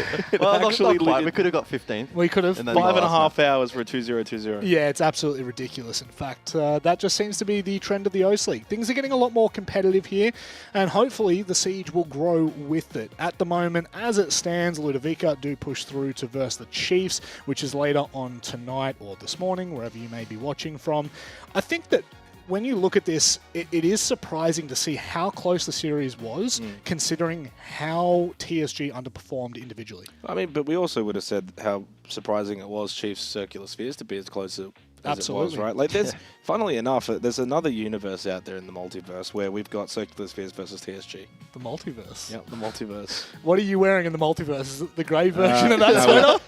I'm just wearing grey and he's wearing the light brown. Yeah, cool. And you're wearing a Chiefs hoodie. And I'm wearing a And you got a head of hair. Yeah. Okay. No beard, though. Okay, here we go. Well, maybe you'll get the maiden one day soon, Michael. Oh, wait. Breaking news. Never mind. We're not going to deep dive into your personal life. What's our next game? They call me Dr. Phil. It's Chiefs and Chiefs? Ludovica. Yeah, no. It's Enterprise and the big boys, GG. I think that one is very exciting. Just quick thoughts before you go, boys, because I know... Yeah, we're done after this. You're Oskies. Yeah, we're Oskies. And James Devmata Stewart and wherever he may be. Nicholas Pengu Morrison. Is he even here? I actually... I don't think he is. You might have to stay, Jake, as Yeah. a play-by-play. I'm going. I've done my shift. But no, I'm excited to... Well, I mean, I'll probably, by the time I get home, the series might be done. It depends on how things go. It could well be, mate. But GG, Enterprise, for me, GG have been rising really, really rapidly. Enterprise, though, you can't discredit them. They've been flawless, realistically. Well, Milo thinks EP is the strongest team in the league. Exactly. Which I thought, So, I don't know, is that hot of a take? I don't think Not after really, the right? group stage. It's a tough one. I'll go EP 2-1. EP? Even though I predicted GG. I think GG 2-1. Yeah?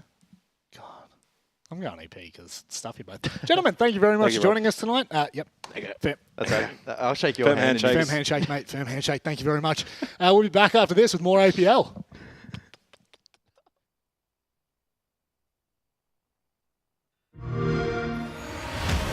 You know how they say it's not the destination, it's the journey? And the journey of 1,000 miles begins with a single step.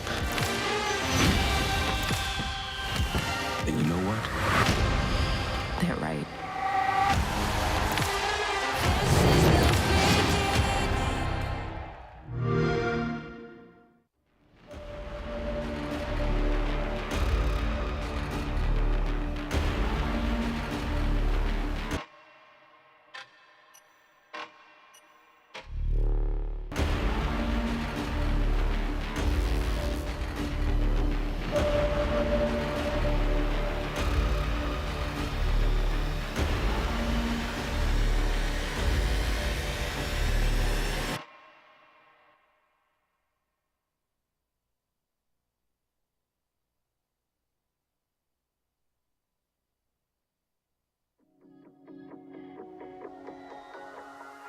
I had a feeling, why am I not surprised?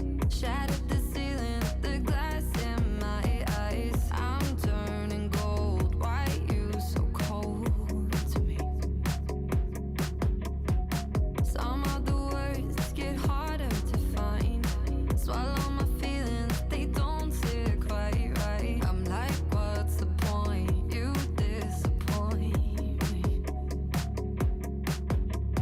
Only showing up when it's convenient. Why is no one here to save me? Moving pieces across the board like it's a game. Oh, what a way to frame me. I know I shouldn't care, but I'm over being you. And maybe it's all in my head, 'cause it's time for something new. I'm not even famous, but all you blaming on some lame excuse. And maybe it's all in my head, 'cause it's time for something new.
that flame in your eyes. Let's get ready tonight.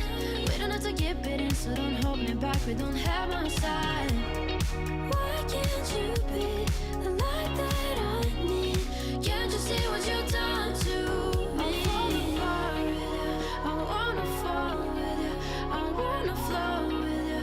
I need to know the truth. So tell me why you send me those signs filled with flowers and lies. Then you tear me to pieces and fade through the night. I broke down my walls and then you left me falling. I just wanna get you out of my life. We're born to fall, and I give it all just to let you know that I will keep you close. We're born to fall, and I give it all just to let you know that I will keep you. So tell me why you send me those signs filled with flowers and lies. Then you tear me to pieces and fade through the night. I broke down my walls and then you left me falling. I just wanna get you out. So tell me why you send me those signs filled with flowers and lies. Then you tear me to pieces and fade through the night. I broke down my walls and then you left me falling. I just wanna get you out of my life.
waiting, y'all been waiting for me.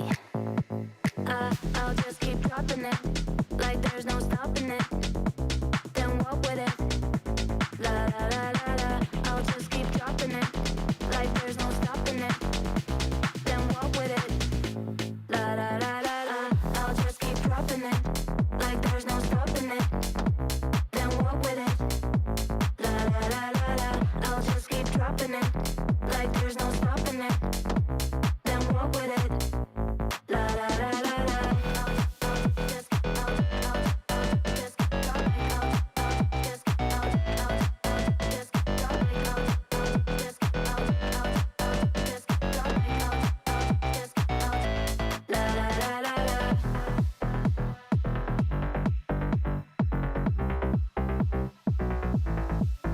When I hear it coming up like that, I just know that things are gonna end bad. When my body only moves for the beat, y'all been waiting for me. I'll just keep dropping it, like there's no stopping it. Then walk with it, la la la la la. I'll just keep dropping it, like there's no stopping it. Then walk with it, la la la la la. I'll just drop like I'll just la la la la la. I'll just drop like I'll just la la la la la. I'll just keep dropping it, like there's no stopping it. Then walk with it, la la la la la. I'll just keep dropping it, like there's no stopping it.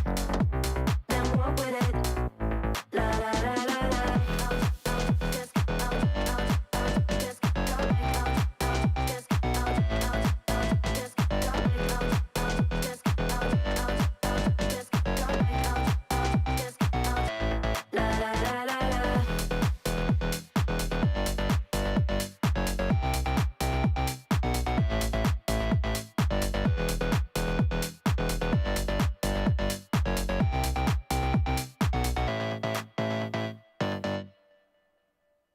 Sugar sweet, you got what I need. Sipping on the potion, all that good emotion, just my kind of heat. Keep it on repeat, tested by the potion, loving this devotion. Live it up, live it up, live it up, sweet emotion. Every time, every night, you and I on a roll. Switch it up, switch it up, switch it up, where I'm going. Stay on the fly, just in time, know the right way to go. I'm on the road, it's my time, taking control of my life. I want to run the red lights, I've got to run this show. You always take me so high, you always make the highlights. I love the way we vibe, you're like a centerfold. Ooh, that sugar sweet, you got what I need. Sipping on the potion. Welcome back from the break. I'm now joined by Pengu and the wonderful Devmar. Oh, whoa, hang on. Hold up. Whoa. I don't think Devmar has done an SI Grand Final. But you know who has? Me and Nick. You and Nick definitely have. Pengu, how have you been, mate? I feel like I haven't spoken to you for a week. It has been a week and it flew by, honestly. Those were some long days last weekend. Yeah. It's been good. I was watching that the last game, the first map of that. And I was like, okay, this is going to be maybe a one-sided affair. It wasn't.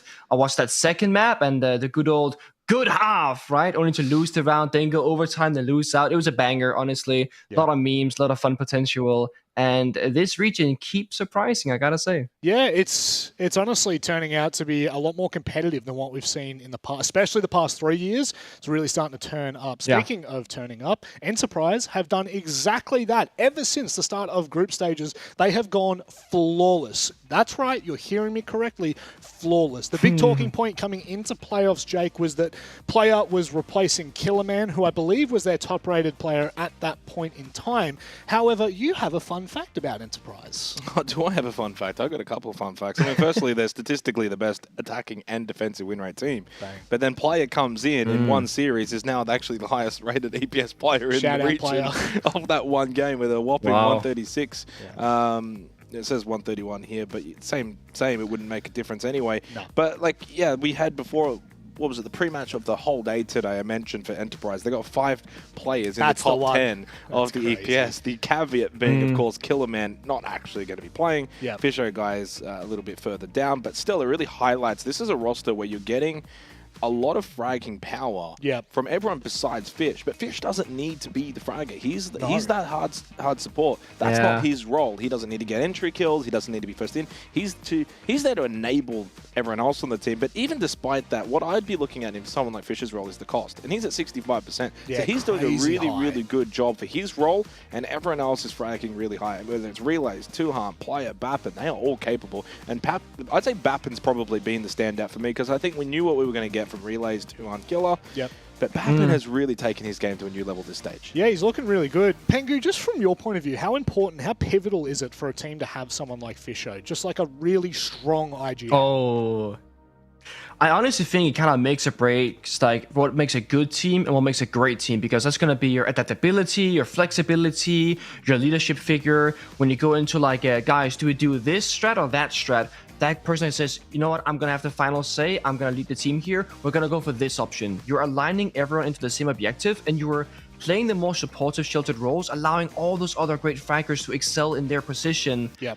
I think it's like the most important factor in this team, but you need to have good individual players to build around Fisher Guy, or it wouldn't work. Yep, and apparently they do. That is for damn sure. We all had a lot of hopes for Enterprise coming into this stage, but I think they've blown everyone's expectations out of the water. Speaking of blowing expectations out of the water, GG, the import roster for Oceania. It's not a full import, but including staff, there are 4 imports from EU, Jake. But this roster has really started to come into their own heading into playoffs. Yeah, they've gotten better really as the stage has progressed. And I mentioned before for EP, the best attack defense team in the region. Well, these guys are second in both categories, and then they actually beat Enterprise in terms of plants and entries, so they've got a little bit over them. Croxon has been having an amazing stage. I think he as an entry fragger. The only other one that you could say is playing at his level is Jigsaw. Yes. So those two have been the real standouts. Now, don't get me wrong, other players aren't necessarily far behind in terms of overall KD, like someone like a Relays, but when you're adding in the actual entry numbers, Jigsaw was 29 coming into today, Croxon 17 and 10. No one else is really close to those kind of numbers except for Lunchbox, which was prior to today, and he didn't quite perform to that level. And I think for Gaming Gladiators, what's worked out for them was the beginning of the stage. They kind of trialed Wettables as like a IGL support. Then he gets the IGL role, moved over to Leighton, and then Wettables throughout the second half of the stage has then been allowed a bit more freedom to be aggressive, especially on attacks. He knows his role, but now he can also frag out again, and that's given them a little bit more firepower to the roster overall, so that they're not just reliant on Croxon or just reliant on Creed, and same with Brendo. So I think it's a roster that finally seems like they've stabilized what their roles are, what needs to be executed and how, and they're just getting better and better. Would you say, Pengu, I know we talked about this kind of a little bit last week, but we didn't get to deep dive into it enough. Skill ceiling wise, how much more do Gaiman have, do you think? Because, look, I'm not EU biased on this desk, but I am EU biased because I know what kind of, even tier 2 EU will still outperform most of OCE. Is there still more in the tank for this team? I think Jake put it well that they've been looking better as the play days they go by, and I would expect them to keep ramping and scaling where, today they're going to be this good, but in 2 months they're going to be that good. The big thing about APAC as a region, we're talking all across the board, right? The entire thing is that they've been around the block now for a lot of years, and we have yet to see that stability factor from the domestic players of APAC to consistently show up every single time and do really well. We'll have the Fnatic or the Chief or the GG or whatever. Yeah. By bringing in a couple of import players, I think that there could be potential here for longevity and consistency where they won't hit a wall where they're not going to get better. They're going to keep getting better little by little, and that's going to make a big difference in the long run. I think as well, it's always the conversation. it raises all the other teams up because the teams have to perform to that level, especially with the players that are kind of spread out now. You know, Fisher's on one roster, you've got Jigsaw on another. Things are starting to look nice and competitive. Let's have a look at the map, Vito, so we can start to talk about how this one will pan out. I think this goes to 3 no matter what, Jake.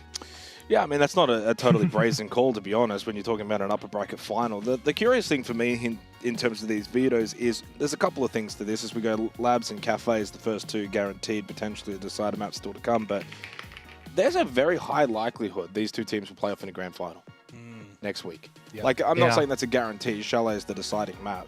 So you've got to always think about that in the back of the mind. In saying that, it's always one game at a time, and winning this does guarantee you that grand final position. That's a minimum of 150 SI points, minimum of 8k euro, and of course minimum you're in the grand final. You get a spot or a chance for that spot at EWC. So when you take all of that into account, this game has importance. This is not a case of let's just kind of skirt it. If we win, great. If we don't give anything away. You do definitely want to go to maps that you feel comfortable on, but it does then mean there is that chance next week, Nick, that these maps that we've got here, Labs, Cafe, Chalet, you know, there's going to now be known footage between these 2 teams, and if they meet again in the grand final, then it opens up that map pool once again, and that's when it goes to who has the better map pool. That's true, but I think for this particular matchup, it's more about the individual teams. GG are so aggressive in the server. Enterprise, they can match them, but it's really going to be about the entries. If Enterprise can stabilize rounds, not fall early to GG's aggressive rounds when they're playing defense, I think they're going to be okay. You know, you got Fisher guy with the strats, the adaptations. Yep. I think the Chiefs GG era might be over. It's time for GG Enterprise instead. Oh, you know what? It's not even a hot take anymore. The performance that we've seen out of Enterprise has been second to none for their very first stage together as a team. Fisho left GG at the end of last year and formed this roster early this year. We now get to see what could potentially be a pre-made grand final in the making here in the upper bracket. The team that wins this will indeed go straight through to the grand final next week. It's big odds here for both as GG and Enterprise. The 2 titans of the region at the moment go head to head. And Nick, do you know how lucky you are? You actually get to cast with the Manic Monday. Do I really? Is that my big privilege? You do. Thank you so much. Yep. It's a privilege. I'm for you. about It's a that. privilege for you, of course. You know, for me? Yes. Yeah, you know, I know you've been up on stage a couple of times and you've done some things in your career, but the question is, did you host Reload? That's the real question. Were you on stage hosting? I don't think you were, so you are so lucky to be in the presence. I was not, no. I mean, I want to say this. You say a desk, but if my memory serves me right, you guys were just standing around on your toesies. What does it then? What does it then become is called? It really a desk? Yeah, like is it just a stand around? It's a stand around, like it's like an interview style thing. Yes. I don't know. It's like when people walk around like New York and those like short form videos, being like, "Hey, what do you do for a living?" It's giving that kind of energy to me. It is giving like that you guys energy. just showed up. That is so true. It really is. I miss the stand-up desk. That was. Well, I kind of have a question for you, Oh, Rob, please. because I ask people this whenever I work with them. Yep.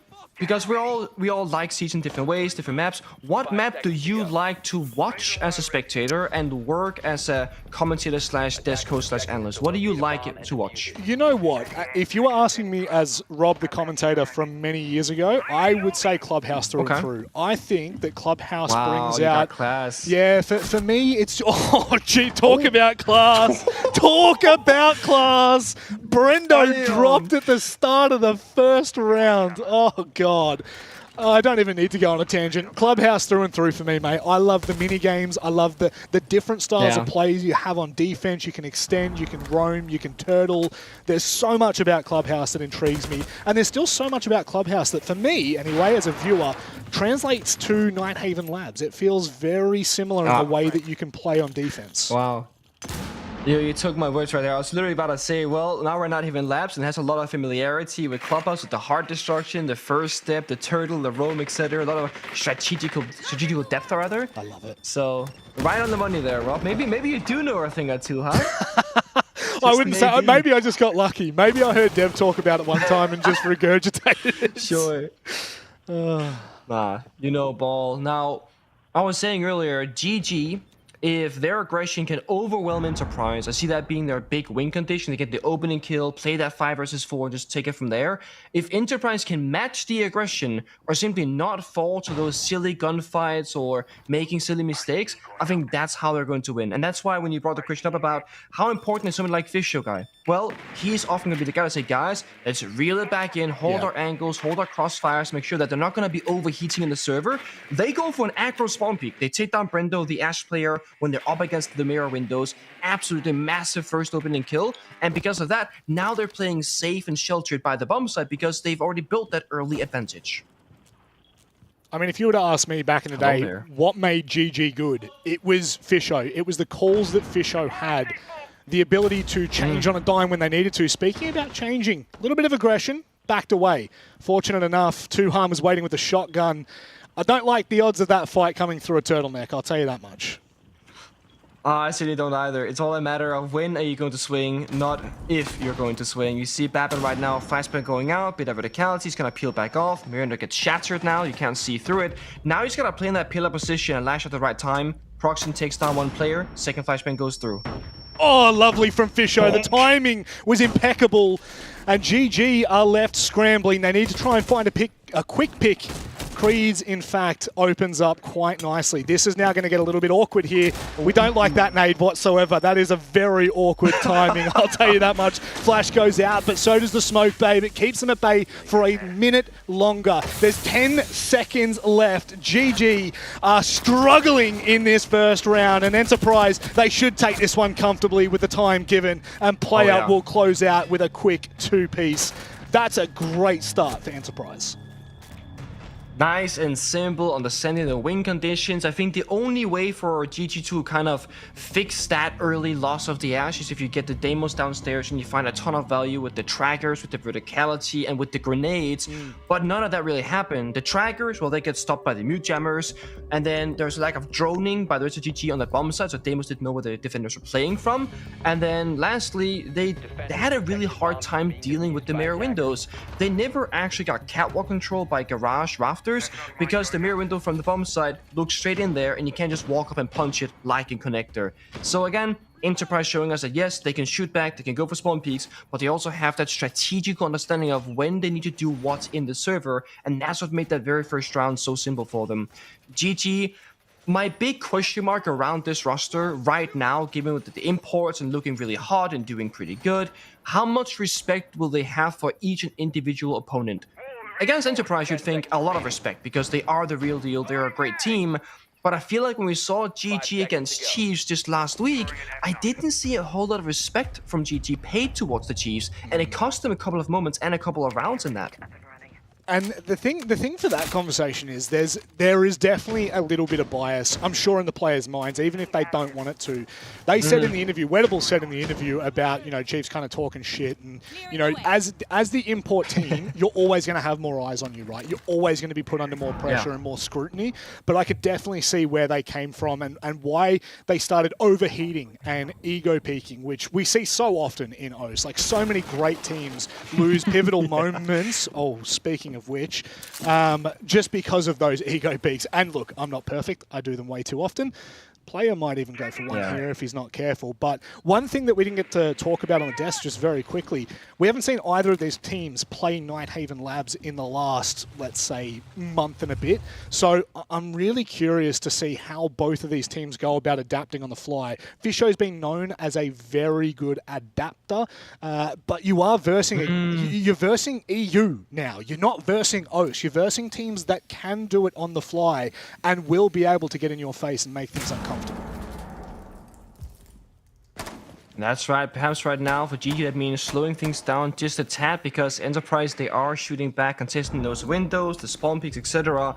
And if you're GG on this basement attack, you're going to get that 5v5 execute, or better if you can. Player early in that small garage room has been shot down by Creeds on the entry. Now GG can ramp things up because they got numbers advantage. They can overwhelm their opponents now, taking 2 against 1. Latent finds a second, or they're going to start planting. They're going to be speeding up. Yeah, Enterprise are completely locked out here. They're going to have to play for the post plan. They do have one still up lurking about, but Bappin's going to have to move quick. Fisho with a very quick kill, but Creeds has traded double time, and that is a 3K in the round for him. Bappin locked out of the site, and most likely locked out of the round. Brendo, unfortunately, with a peak that just does not favour him in that instance.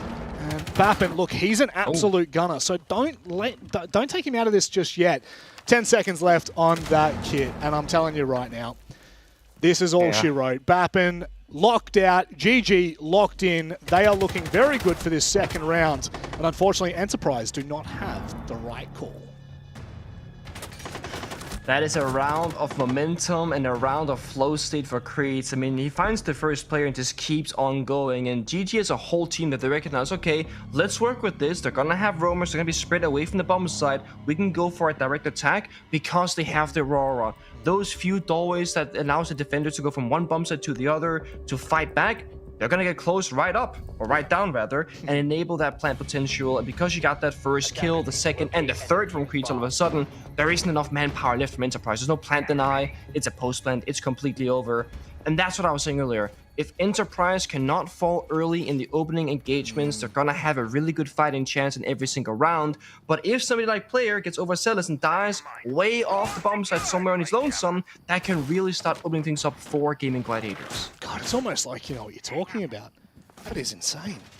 I will say, one thing is for sure, I have not cast in this current era of Siege, right? Rara, a completely new operator. To me, from a casting perspective, like obviously on the desk, working with incredible analysts, you get a lot of insight, but watching it actually play out minute to minute as you're casting, it really can change the outcome of an entire round just with one doorway. Like, it's just insane how well that works. But at the moment, I think you've hit the nail on the head for everyone at home watching.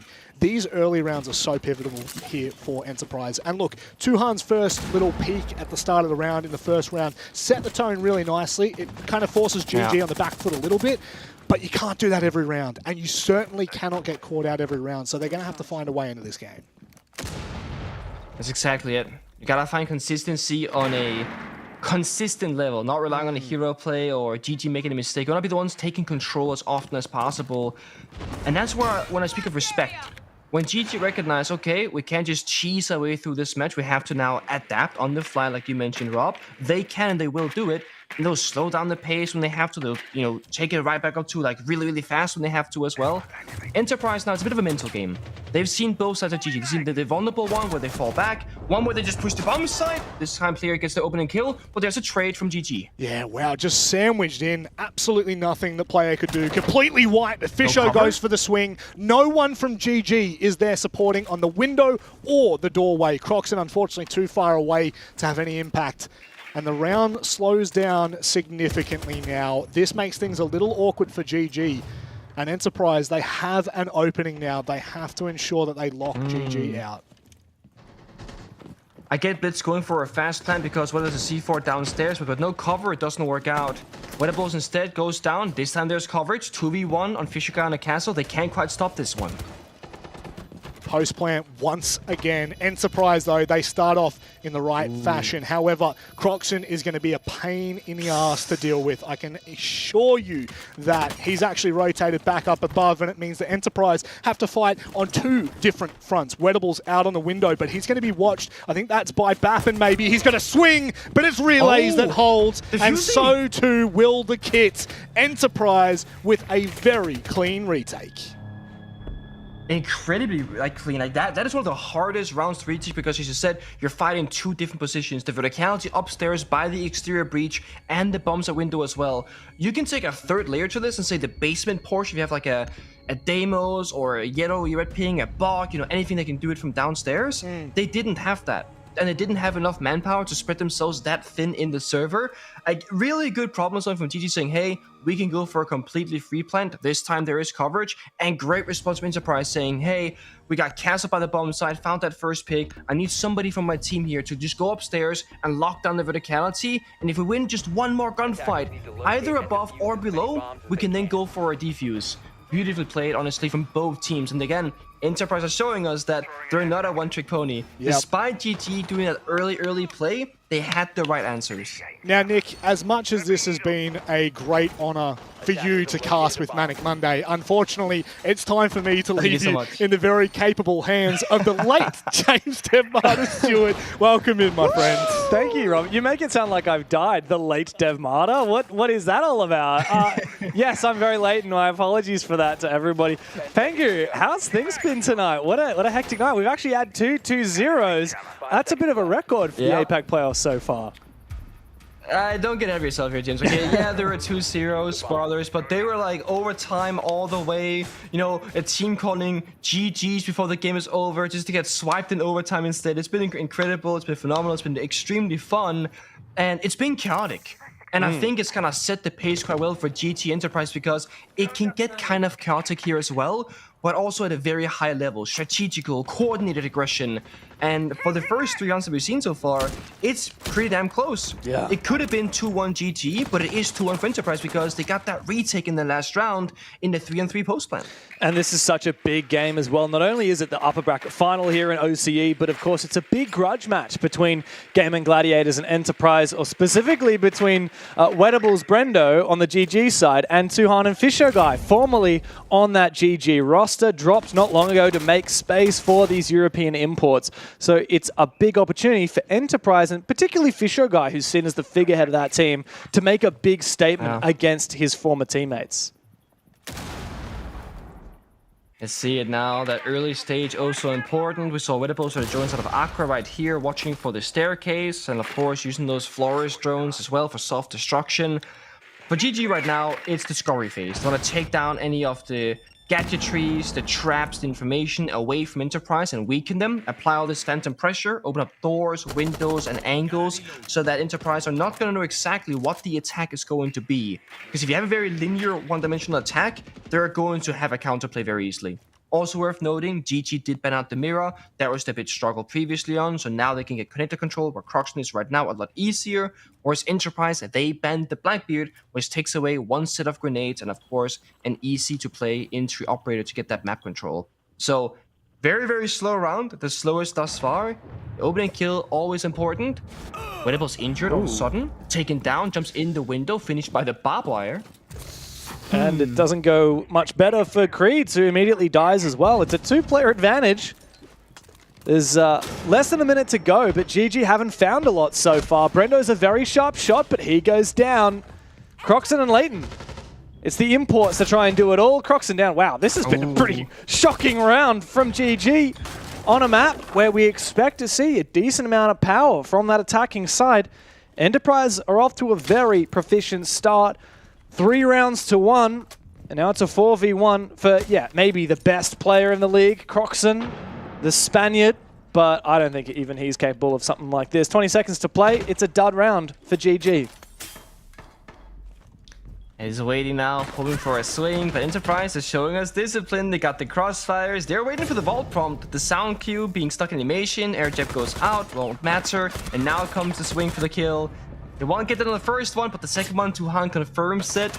Enterprise Stat completely in. Farmer League, Stat Farmer.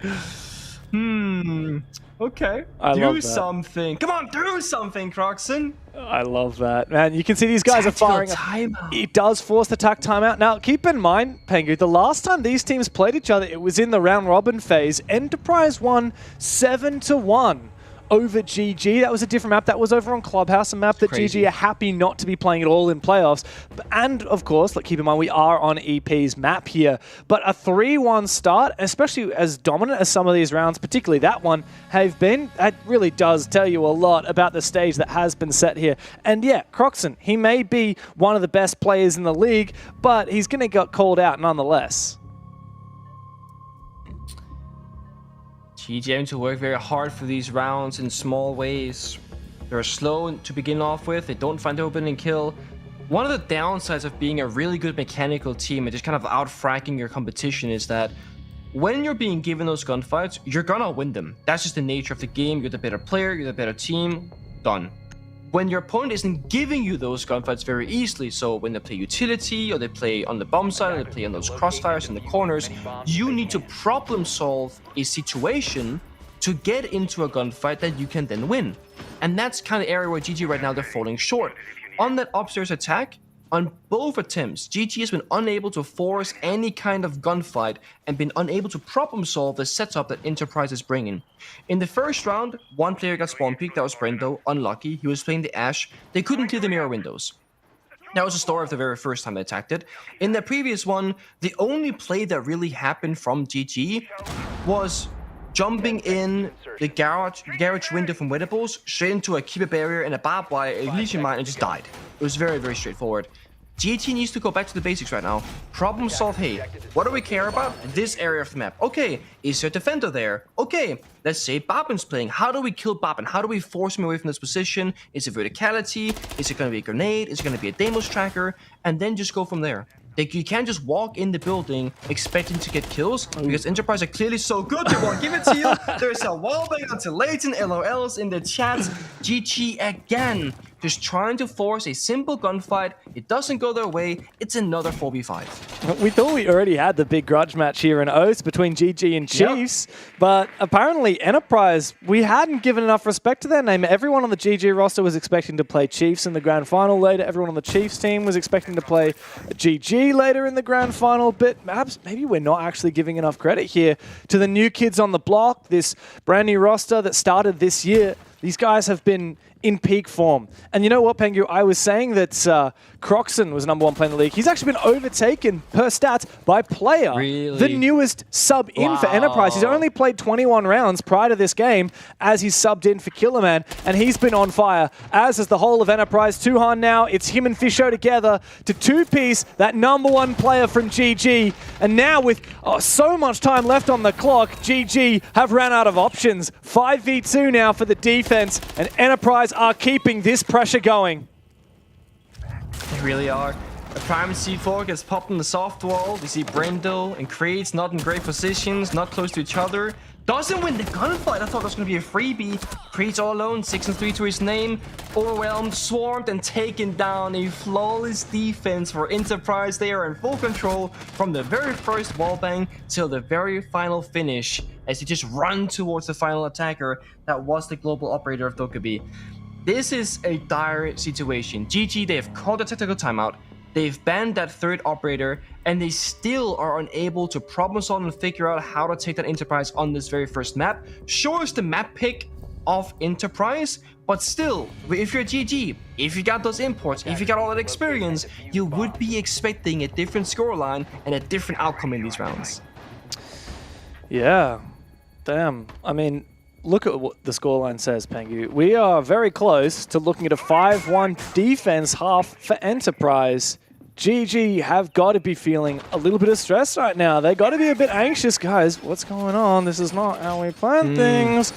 Nighthaven Labs, yeah, it may be Enterprise's map pick, but we'd certainly expect a bit more from GG here. Of course, Cafe up next. We haven't seen these two teams play any of the maps in this veto against each other before, but I don't know. I just have a bit of a stinky feeling about this for GG. If the first half goes 5-1 in favor of Enterprise, yeah, I'm going to be a little bit worried for the previous top dogs of the region.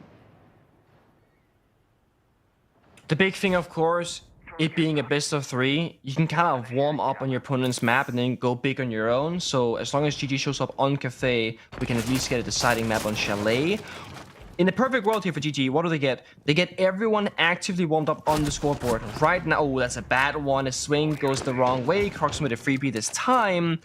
But if Brendo and Wedables, who right now are falling a bit behind together with Leighton, 2-5, 0-4, 1-5, can they find a couple of kills and get warmed up in the server? They can hit the ground running on Cafe. If you have a really slow first map in a best of 3 or best of 5 setting, you're still going to be playing warm up on the second map.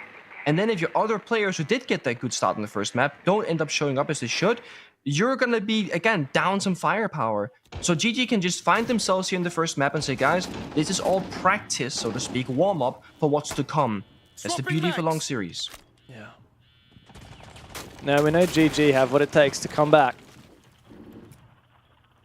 Already one player picked off for EP. It's Relays, the young talent on the roster.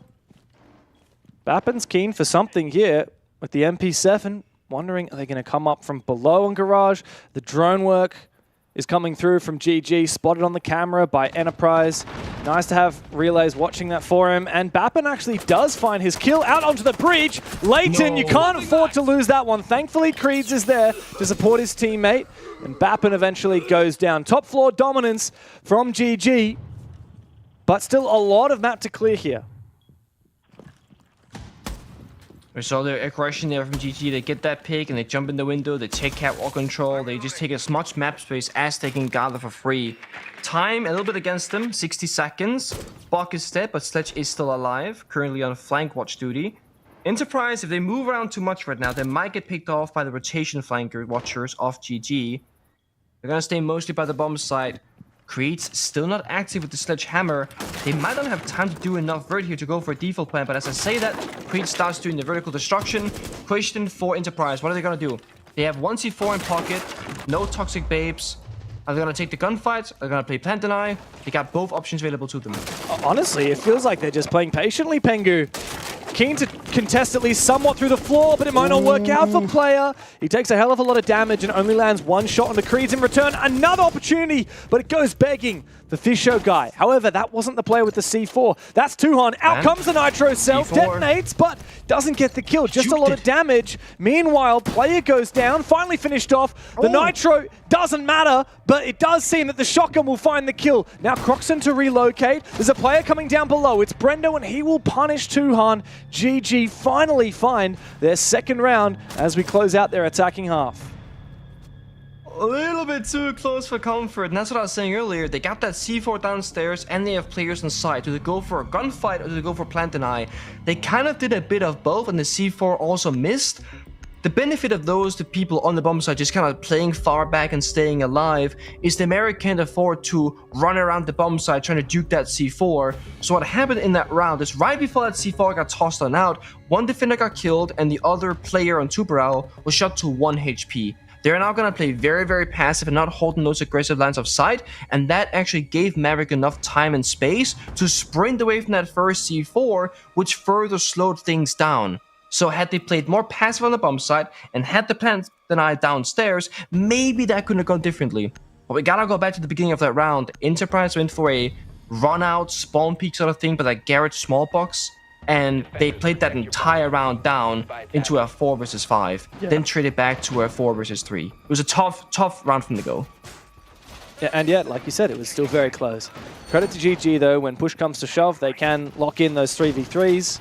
And it was such an important round to lock in as well. Just mentally, there's a big difference between a 4-2 and a 5-1, right?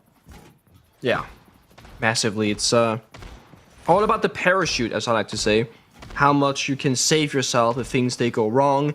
In a 5-1, clutches will happen. You'll make mistakes, and then you're looking at match point. That's a huge comeback to try and overcome.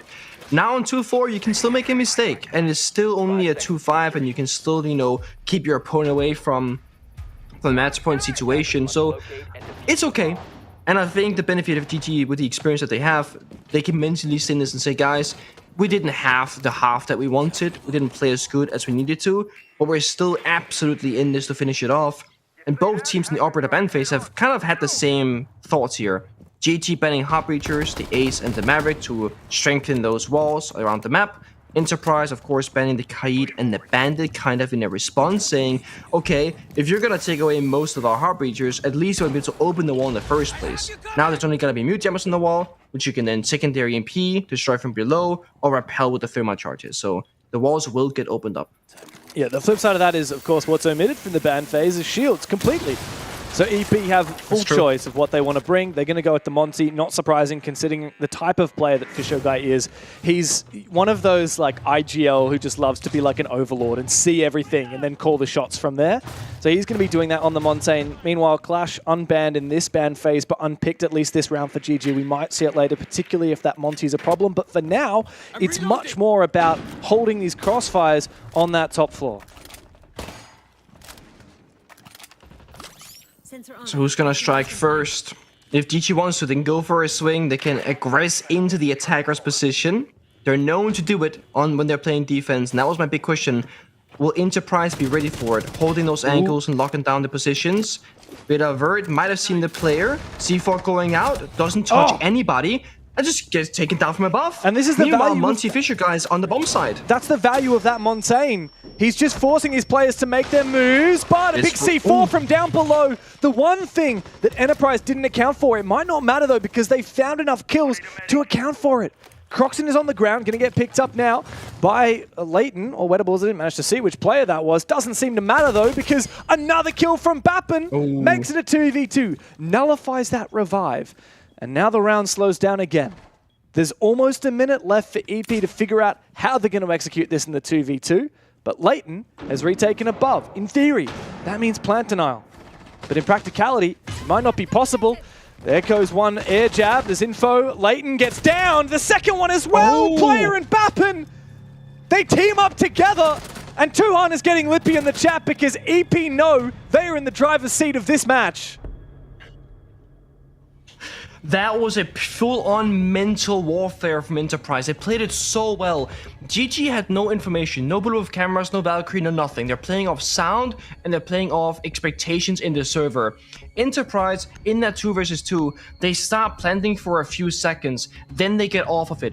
What that forces the defenders to do of Gaming Gladiators is they had the mute top floor going for a flank. He's gonna sprint forward, trying to stop it vertically. He gets hit by the air jab as he's rushing towards saving the round. When that happens, you have one attacker aggress the bomb site itself, trying to look at that second player, while the Nomad shot the mute through the floor as he was air jabbed to the verticality.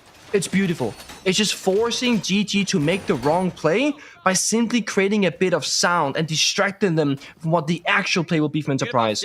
They wanted the defenders to take top floor, then just push on deep. You see it right here. They knew he was games. They had the information. Let's fucking go, boys! It's clean, it's simple, it's good siege. And you know what more than that is? It's mental warfare, like you said right at the end of that play. Enterprise, we heard it in the comms. They are so fired up right now. Man, imagine the feeling for Tuhan and Fisher Guy, who got dropped from the best team in the region just to bring in some imports. And then you've got your players like Bappen and Relays, who have never been on a top-level team before. They've been sitting around thinking, who are all these old guard players? I can hang with them. I can be good enough.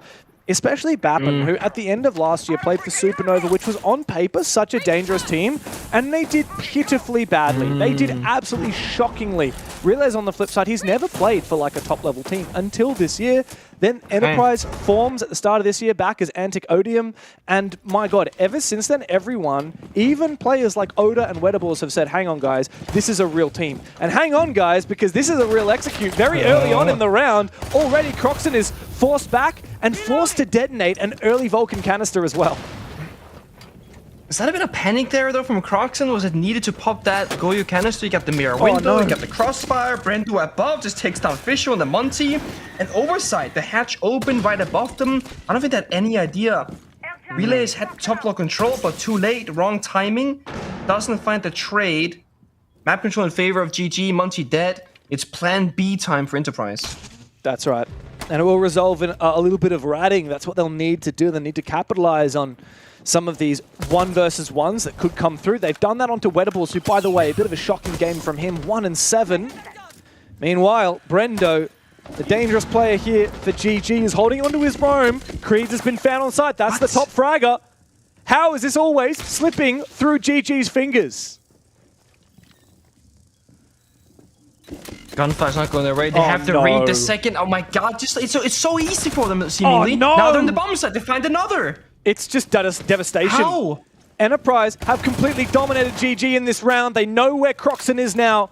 He's hiding behind his mirror window, flash banged out with the diffuser planted. He has no hope in hell. And Enterprise project themselves onto map point here on Nighthaven Labs.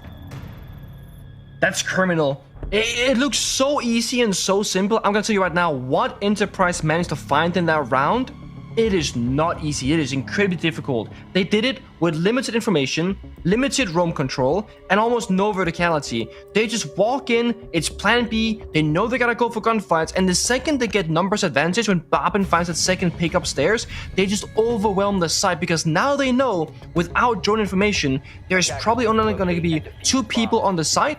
There only can be 2 in total, as 2 defenders available, and they're not going to be close together. So just send 2-3 attackers into one room, take down that one defender, the plan should be free. And it absolutely was. fights. There's no way back in it. GG being caught off guard, and I think it goes back to the scoreboard. Leighton 3-8, Wedables 1-7, and Brendo 3-7. They are not able to fight back 1-to-1 in the gunfights on the entries. Babin and Tuhan are absolutely running over them in the individual fights. That's creating GG to have all these gaps and angles they can't cover, and their teammates will fall apart slowly because of that. They have to worry about 2 or 3 different angles as a single defender because teammates are just dying on these positions. Yeah, and for the most part, Enterprise are doing things really well together. That last round, when I think it was Bappin or Relez jumped in on the top floor a little bit too late to catch Brendo getting that kill, the idea was still there, right? Like, by the time Brendo died, he was already on his way there, so it was really just a timing issue for Enterprise, but they still have the idea to cover each other. We've seen that in every round so far. We got to see a little bit of the end-round comms earlier. I'd love to hear mid-round comms from these guys, because there is information flowing generously between these guys, constantly calling out where these players are, and the teammates are constantly supporting each other as well.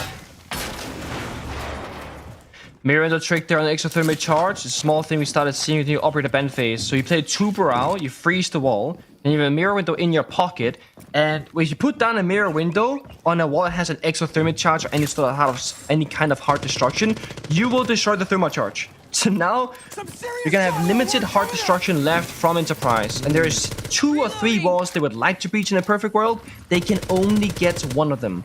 And because Creed is still tossing those 2 Baral freeze grenades on the wall itself, they are stalling out Enterprise's first step. They need this wall to get open first before they can attack Catwalk Raptors. I think they might try and C4 or C4. That. Is that going to destroy the charge? This could be genius. No, the timing wasn't there. Oh, missed timing. Yeah, by the time that he destroyed the 2 Baral canister in order to allow him to detonate that C4, of course, unfortunately, the exothermic exploded. Yeah. But the theory is there. It's a way to deny the hard destruction without having a wall-denying operator, technically speaking. But now, because it didn't work, you've invested 3 2 Baral canisters, a C4, and one of your only 2 mirror windows, so it's quite expensive. The upside is that Enterprise don't have another hard breaching operator. They have no secondary hard breach, they have no other primary hard breacher, and they've triple reinforced off Garage. So now they've surrendered Garage for free, and they're forcing Enterprise into this kill box of IT or forcing to go Aqua Hallway. This will come down to just 50-50 gunfights. And the 50-50s are not panning out here for Enterprise. Finally a round that GG needed. They seem to be finding, and they get the good read as well here on top blue. As Creeds has finished off relays, Leighton came in to support with that smoke canister, and that was hugely beneficial here. It's going to be another round on the board for GG. No GH in the chat just yet. Not time to move on.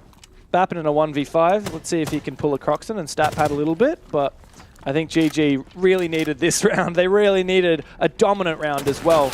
Started with a good read, and culminated with some good frags. Only downside is that that's one of those, like, we call it pocket strats or cheese strats. It's good for one. Enterprise should not realistically fall to this trick again with the 2 Baral on the mirror windows, and they also should be bringing backup hard breaching operators or getting can openers on the Capital, for example. There goes a Claymore, okay. Not sure that's gonna do anything. Time runs out, doesn't matter. Defenders win the round.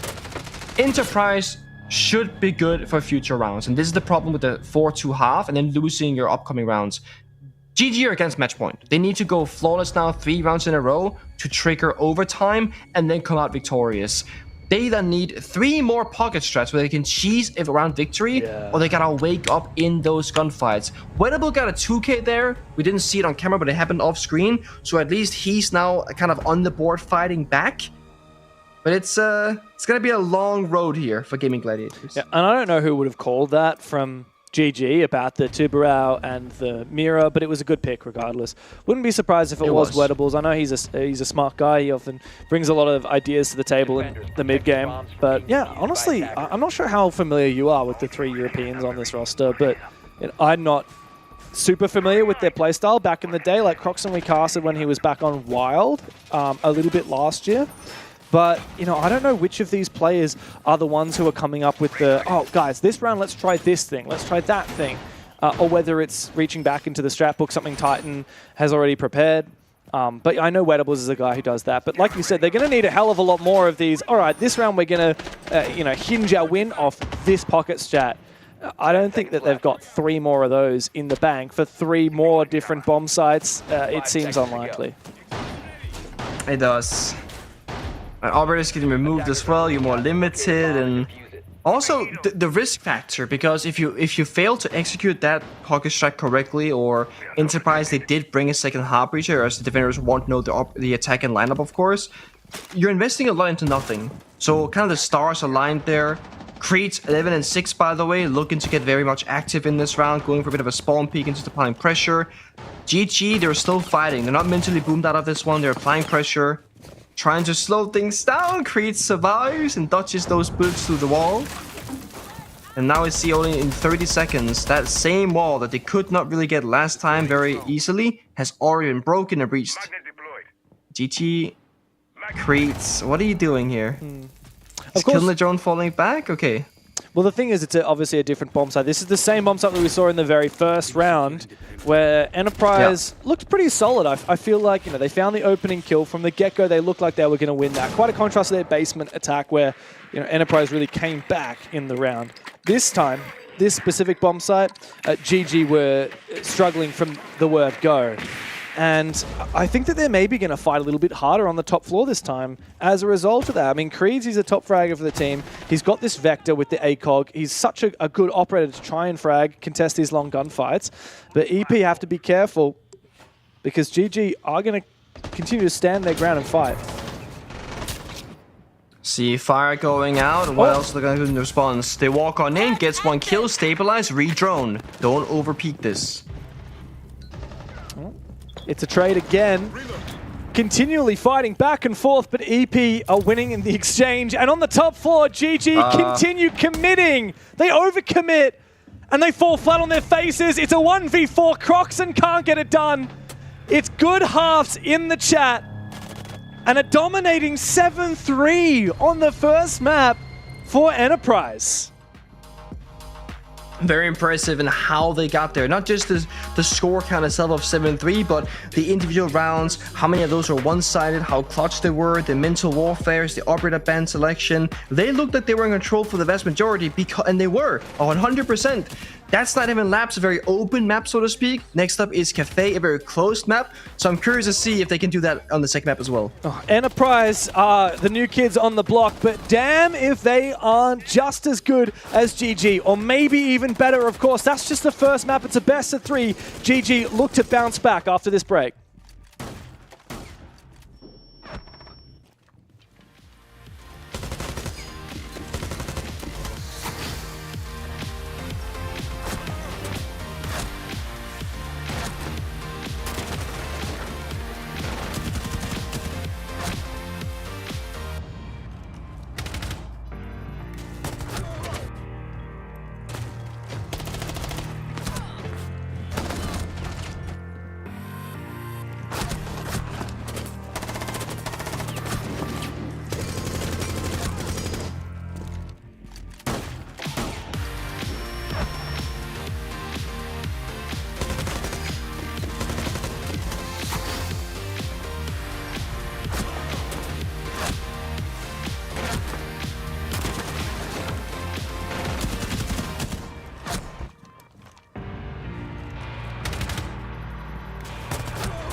You know how they say, it's not the destination, it's the journey?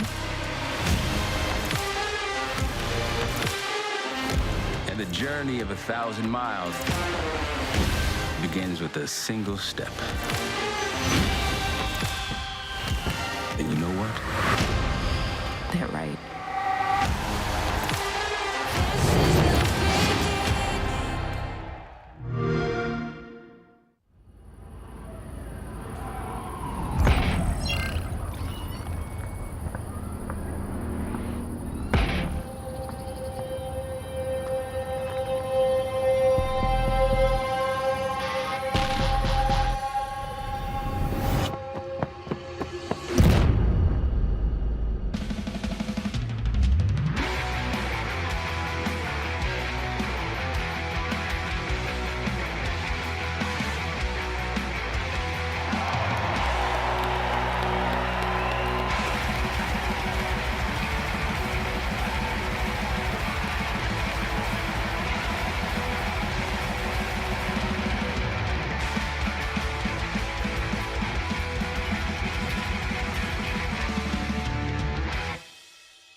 When I hear it coming up like that, I just know that things are gonna end bad.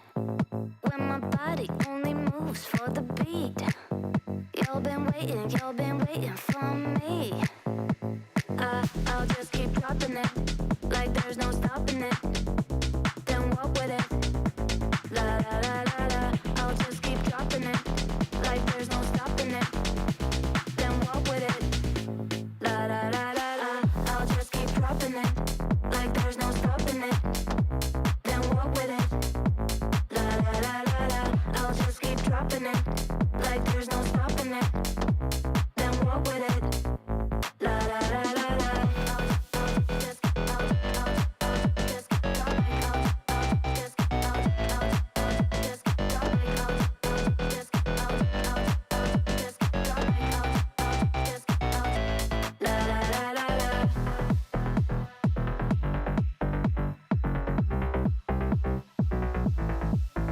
When I hear it coming up like that, I just know that things are gonna end bad. When my body only moves for the beat, you've been waiting for me. I'll just keep dropping it, like there's no stopping it.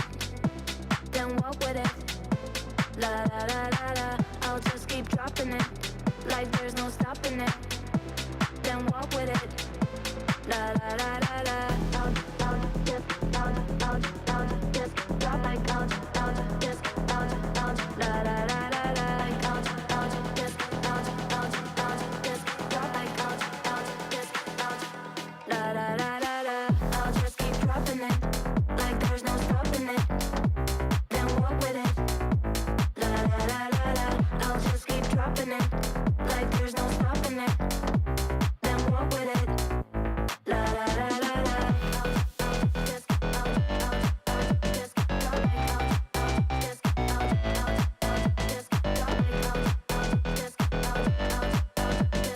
like I'll just la la la la la.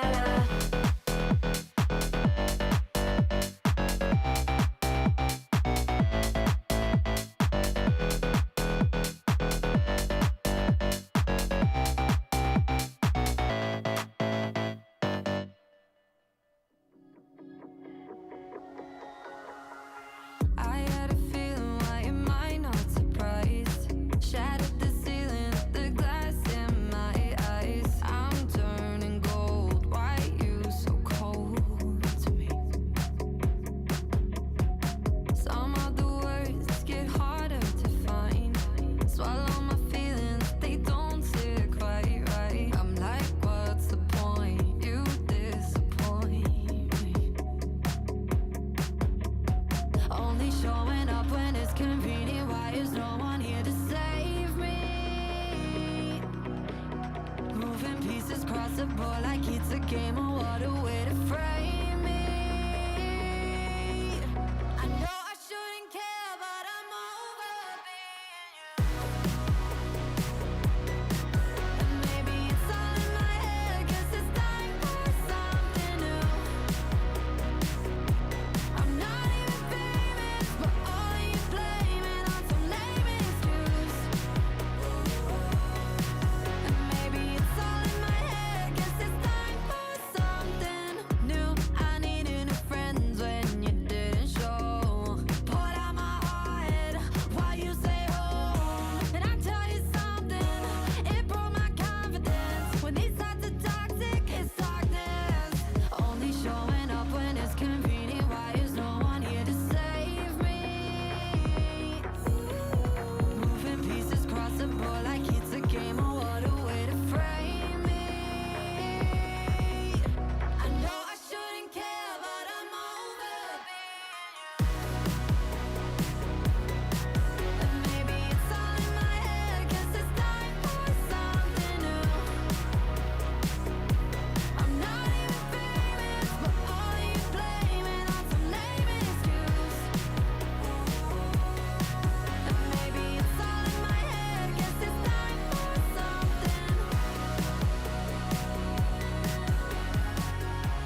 Welcome back to the APL. We're getting into map number 2 of the series of the upper bracket final in Oceania. Yeah, that's right, guys. Here in this match, we're seeing the best of Australia and New Zealand going head-to-head for a shot in the grand final. That's right. The winner of this, Pengu, goes to the grand final. And it might not be GG. Enterprise dominated them on map number 1. Now we go to GG's map pick. And can you imagine if we had the first team qualify for the grand final and it's not GG or Chiefs? All that excitement building up, but there are no players anymore in the server. They've all been taken out. But no, it is very exciting indeed. It's the thing is, I don't know if we should say that it is surprising, but I feel like Enterprise obviously being the kings right now, right? Being that first seed, first place is quite new to us. We're expecting Chiefs and GG and whatnot, the names, the rosters, the players, whatever. It has been a surprise, but maybe we've just been undervaluing or underestimating Enterprise more than anything else. Because sure, we're expecting good things from Chiefs and GG, because obviously, but that hasn't necessarily been the case. There's 3 teams right now in this region that are all fighting, and dare I say it, the scoreline of the Chiefs games earlier against Ludovica was also extremely close, 8-7, 8-7. Maybe we got 4 or 5 teams all of a sudden in the mix. Yeah. Oh, it is just wild to imagine how close OCE has been. Of course, all of last year, well, for all of 2023, it was really a one-horse race. Nobody could touch Team Bliss. Yeah. And so many people have said, the best thing that could have happened to the OCE region is that team got chopped up into lots of other teams. And that's exactly what happened, right? And it started with the dropping of Oda when the team got acquired by Gaming Gladiators. And of course, Oda then made his own team, the Chiefs, and they went on to be the best team in the region, but it was still a 2-horse race between them and GG. And then GG, no longer the top dogs, decided to make big roster changes, drop Fisho and Tuhan, who then went and made Enterprise. So we've now got this insane 3-horse race. And Pengu, look, the game is going to start very shortly, but what we're going to do here, as we prepare for Gaming Gladiators versus Enterprise, map number 2, Clubhouse, we're going to go to a quick break, and then when we'll be back, we'll get into map number 2 to see if GG can make their comeback.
we're back into it. And hey, that's a pretty screen. I'll be honest, I don't think I've seen this very much before, but we get to see all 10 players in the server as we get ready for map number 2. Gaming Gladiators and Enterprise entering the server for Cafe, which of course is GG's map pick Pengu. Map 1 was surprisingly dominant. We obviously expect that this is going to be a tight match. Enterprise, we know they're no slouches, but GG, they already took down the Chiefs last week, and the only thing standing between them and the grand final in OCE was winning against Enterprise here, who have already made them look pretty foolish. Of course, Cafe, a very different map from that of Not Even Lab, so if there was a time to show up now, GG, it would be right here. The downside of picking a map in a best-of-3 series that your opponent will choose the starting side, and of course, Enterprise, to nobody's actual surprise, will go on defense, the much favored side on Cafe. They've banned Monty, they banned the Ying. Those are going to be operators that both help you on the execute, on the bomb set itself in the Ying. And Monty, of course, on map control and just kind of navigating how to get in the damn building. Because that's the problem with Cafe for some teams. How do you get in? How do you get a foothold in the map where you are comfortable as the attacking team? Well, this can be how, so that's going to get removed. Gaming Gladiators, they want to create less safe space for the defenders, so they've gone for the Classico Castle plus Asami ban, meaning that Enterprise, all they have to play behind right now will be deployable shields and Mirror windows. Mirror, who is not in play in this round, so you gotta hope those corners are gonna be nice and protected by that Wamai, because otherwise, you might just be taken out by a grenade very swiftly. That's a flashbang. And that is a Nitro Cell, and Croxton finding a good entry. Oh, wow, a big double kill for Croxton, big backstab. He finds a player who was looking the other direction. SMG-12 is dangerous, doesn't make a lot of noise as well. However, Enterprise do seem to be at least somewhat in control, especially with player finding that kill all up to Leighton here. And he's not in a great position. He doesn't have anything to burn this Aruni gate, so repelling in means he would take damage. Much better to go up to the roof. It's not a great position for GG to find themselves in. For poor Leighton to find himself in, there's still likely Yokai drones up for relays on the Echo. And of course, he doesn't even have that diffuser. And there it is. Getting in can be so difficult. They went for a very fast execute. Finger repel on in, finger boost, flashbangs, etc. And half the attackers got hit by the nearsightedness of the Fenrir. And of course, the location was exposed as well, just like here. Leighton's good for one. Relays gets taken out. Fisher guy and player are next in line. 60 seconds to go. Likely a drone somewhere or a Yokai. 2 players, 1 DMR. Yep, they have a Cigar, Yokai drone for full information. This should be a done deal. Unless we get a little bit too greedy here. Surely not. Oh, wow. He goes in with the pistol with the bailiff, no less. Yeah, okay. Lock in for EP. Yeah, interesting start to things for GG. Very pacey, very risky, and it doesn't really work out for them. We see this pretty often, actually, in EML, Brazil, NAL, where the way that the meta on Cafe has kind of shifted is you will go for those exact kind of ticks that GG tried. Wide hallway window repel is one of the most important ways you can get inside the building nowadays on this map of Cafe. Cocktail repel to cut off the lines of sight, and of course trying to attack Cigar. If you punch all those areas at the exact right time and you win the gunfights, that's how you're gonna get the round 1 immediately. But on the flip side, if of course you lose, yeah, what ifs, then you see GG being locked out with the last attacker on a window repel with no one to help him, and you look like a fool. But that is how you play Cafe right now. And you know, you got 6 rounds and a half. GG, they are completely fine to go pretty quick on half of those and see what it can get them. Because if that round had worked out, we would be praising GG. Oh, incredible attack. That was good. They got the right read, etc. Small things don't go their way. They lose the round. That's okay. That's top done and dusted. Enterprise go downstairs. Also, like, if those rounds only work 50% of the time, that's still a 50-50 on Cafe, which is pretty solid for an attacking side. Yeah. And if it doesn't really matter if you lose a round, like how badly you lose it, it's still a round loss. So you may as well lose spectacularly or win spectacularly.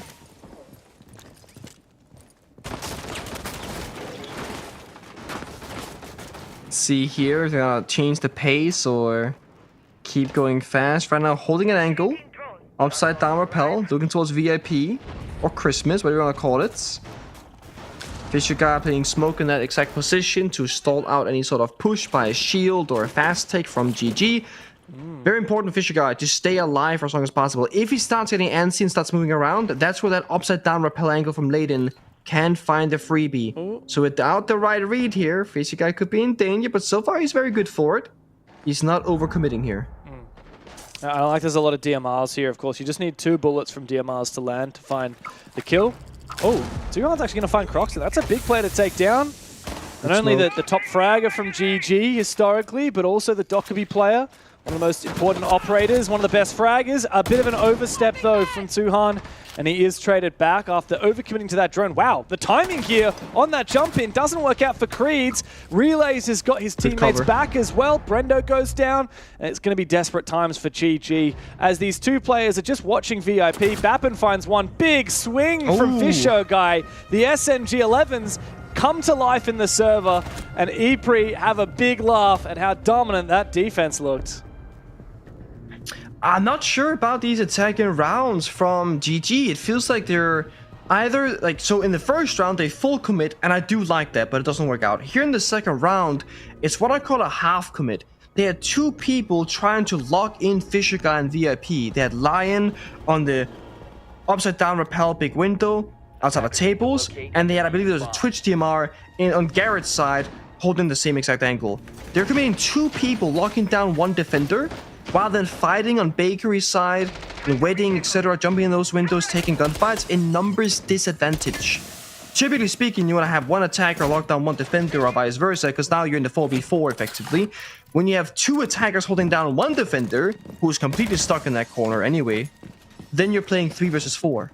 And when you're on a defender favored map, and you're attacking like a very hard fortified position, you want to have numbers advantage. GG haven't had that yet in this game, and it kind of just fell flat in that last round. I didn't see the vision, I didn't see the execute, I didn't see what they were wanted to get from that round besides just getting gunfights.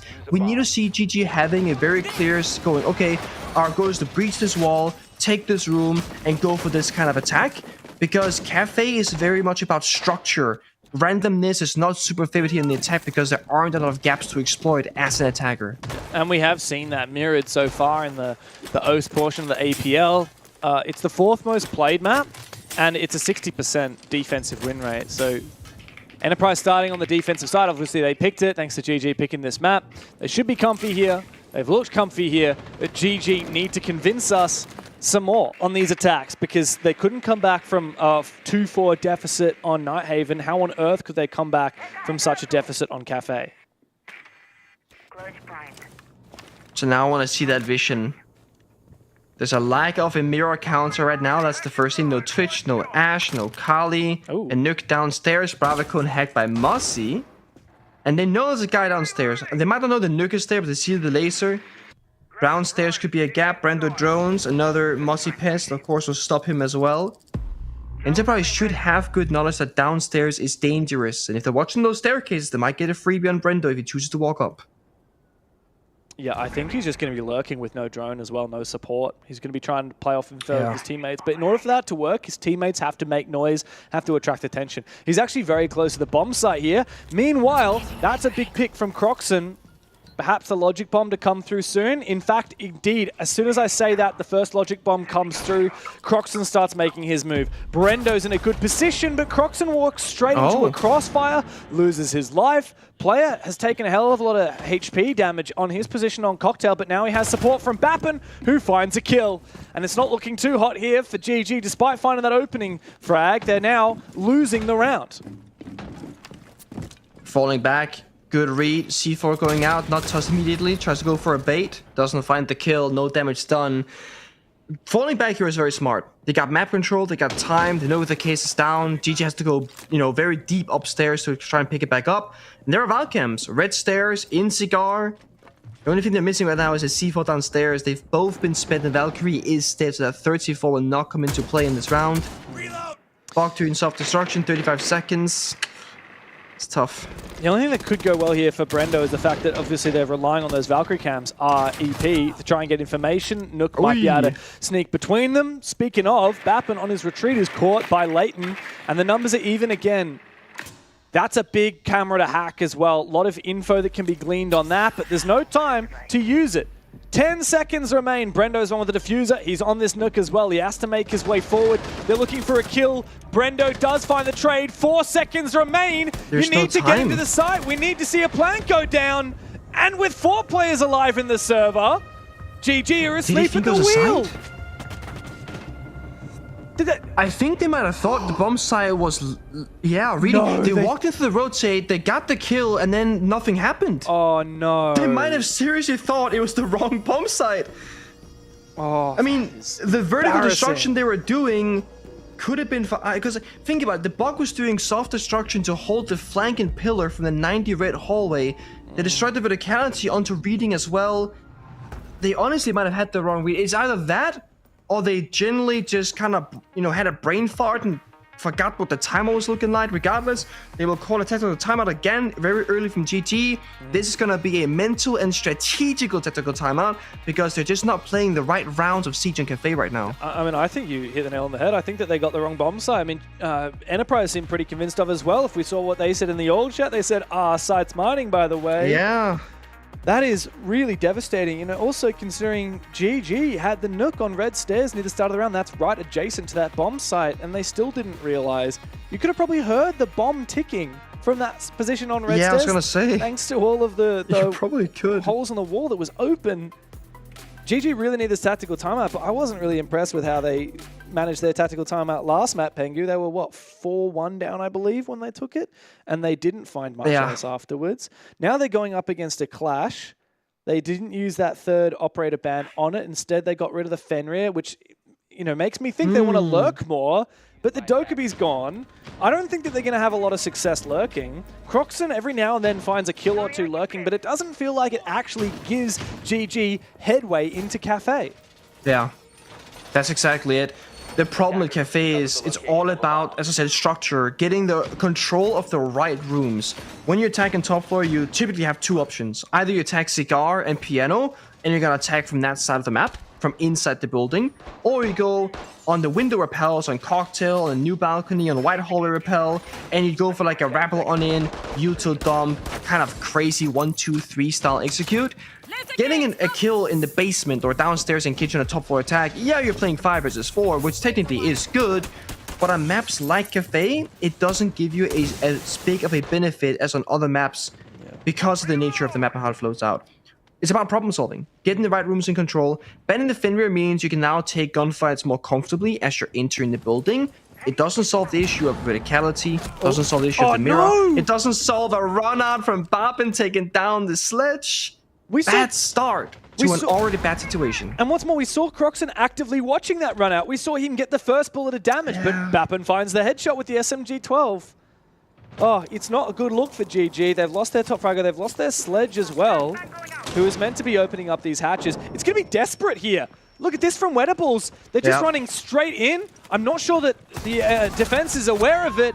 Tuhan goes down to Wettables. Almost a trade here in favor of GG. Brendo does even up the man count. It's a 3 versus 3, but Relays has a good position. He's retaken the top of White Stairs, and it's allowed player the ability to go and swing onto Leighton. Brendo and Creed's now effectively trapped in this position. Creed's, he's got the Blackbeard. He's the player to make an impact here. And he makes it a 1 versus 1. It's him versus Bappin. As Bappin comes up, he doesn't have any of his impact grenades left. That would be the perfect tool to deal with this Blackbeard, but he sees the Blackbeard and he is going to lose the fight to it. Bappin eventually goes down. Creeds can clutch up big time. 1v2 for GG, but my god, that was far too close for comfort.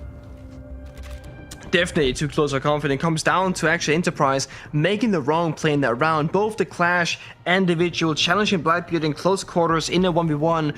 The way that it works, for people that are not super familiar with the new Blackbeard and Shield rework, the defenders will always have melee priority against the shield. And what I mean by that is that if you melee a shield, you will guard break them where the shield will go to the side and you'll be exposed at their core.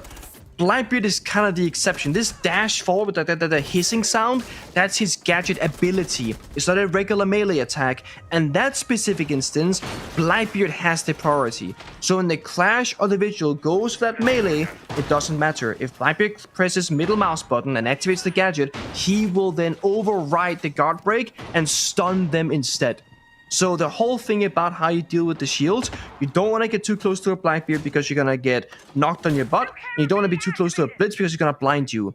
Against a Fuse Shield or a Monty, being close to them is great, assuming that there's no backup behind them, you know, holding angle with a gun, because they don't have any priority in that close quarter situation. So Creed played that perfectly, given his positioning. Enterprise should have tried to play for a crossfire, but it was a lot of things happening very quickly, and very small mistakes going punished. I mean, if the only rounds that GG are winning on this attack of Cafe are from chaotic 1v1 clutches, then I don't hold out a lot of hope for them. At least they won from a 4v5. Ooh, this is curious. This is another explosive execute. In come the smokes. Wedables might have an inkling here that there's a player, but he's actually looking too high. He's going to stand and walk right over them. It might get too high on the drop on Wedables. Doesn't seemingly matter because everybody else from GG falls into the meat grinder. An explosive execute with the blitz, with the glass, with everything that GG could throw at EP, and they only find a single kill from it. What is going on? The glass having like a pixel of seeing the person proning right below his scope, and it was such an interesting point of action, but the round ended elsewhere on the execute because, again, GG, they are unsuccessful in the entries. This is kind of my issue with banning Fenrir. You ban the Fenrir to get more variable on the entry with the fast takes, with the gunfights, but we've seen now on Night Haven Labs, the first map, and also on Cafe, Enterprise are beating GG in individual performances. And you can also substitute that with other trap operators, the Ella, the Lesion, etc. They have the exact same reaction as us. What is going on in that round? I mean, Bappen, amidst the chaos, actually got a 4K from it as well. We were busy watching the Glaz and Tuhan, but yeah, it all went down. I think it was the player Whiskey Bar would have been Bappen. Yeah, bro, I can't get over that. Oh, GG, look, they have their one round of attack. They could find a second one here, and maybe it is salvageable. But with how badly these rounds have panned out for them, it's so hard to find any sort of optimism. I think they're going to go down into the lower bracket. I think Enterprise are going to be our first team into the grand final of OCE. Very much look to be this way, and it's well deserved. It's not due to shortcomings of other teams, but rather the success of their own. That is the best way to get far, of course, because that means you are indeed good enough to whatever comes your way, should you make the finals. GG, I mean, what's left for them? Tactical timeout is gone, Mental is a little bit boomed, opening kill to Bappen almost happens, but again, they're Grizzled Mines now. They should die. There are just different traps slowing them down. This should be a freebie. Oh my god, it is, but just barely. Well, Creeds has found one with the shotgun as well, so something here for GG to take home and brag about, perhaps. It's not come a moment too soon, though. A 5 versus 2 with Bappen low HP in an awkward position. He's got impact grenades to work with. And it's Relays, who doesn't have his Nitro Cell. Would have been a great way to kill this player on the white stairs. Yeah, GG should win this round, barring anything absolutely ludicrous here from Enterprise. That was more of a GG round. Comfortable in the entry, aggressive, playing together, finding opening pick, and then intel on all 3 of those kills. They have info on the 4th player as well, somehow from upstairs, from Cigar Hatch. The Buck finds the angle. 1v5, drone down, attacker on the white staircase. You are so dead, Relays. Good luck, have fun. Finally, what we've been looking for, Creeds, with the shotgun goes down, traded. And GG, they do eventually steal their 2-4 half. A sigh of relief, but not a big one. We saw what happened on the first map. GG eventually pulled through to a 2-4 attack half and was still decimated when they moved over onto the defense. Enterprise are still very much locked in on Cafe. If you look at like any matchup right now, a 2-4 half on the attack, it's actually not that bad statistically. It's pretty much the expected outcome unless you're a really good attacking team on this map. The problem is simply just in the way of which GG were losing those rounds and how little, confidence it's now built in them. We're gonna have a small pause after this Orbiter ban phase for Wedables to fix his ping, apparently. Orbiter bans are gonna be matched from Enterprise, the Castle, and the Asami. As said, very classic staple duo ban on Cafe to weaken the top floor hold, especially around the Cafe portion of the map. Then Grim and Ying being banned. I'm very surprised here that Monty wasn't taken off the board given how much presence it had just on that map previously on Night Him and Labs, and how they did end up banning it later on the third attempt. Yeah, and Monty Surprised. is so good on Cafe as well. I mean, I seem to remember a very instrumental grand final comeback a few years ago that was really centered around the usage of that Monty, particularly on Cafe. Penga, do you remember anything about that? What can you tell me about Monty on Cafe? Yeah, so the crazy thing about that is the whole plan for the SI18 finals that we're gonna win the 2 first maps, or at the very least one of them in a best of 5. We will lose the 3rd map of Cafe. We don't play the map. We played it once in like 3 months. So when we end up going down 0-2, we're thinking, okay, the 1 map we're supposed to lose, we now literally have to win to have any chance of winning, because if you lose the 3rd map in a best of 5, you lose the grand finals. Yeah. So we go into like a staff bathroom, or a staff break room rather, and we're like, we have 5 minutes. And we're like, okay, what are we doing Cafe? Because now we have to actually play it. And we're just like, what if we just play Monty, walk in piano, walk down the wide hallway, and we're on the rappels? EG will just be running around scared and we'll get free kills. So we did just that. We picked up the Monty, we walk on in, the enemies are running around the building, we get free kills, and somehow that was enough for us. And we didn't have the current ban system back then, right? So you couldn't just ban another operator after the 3rd round and a half. So there was no counterplay besides learning how to deal with it. Yeah. Yeah.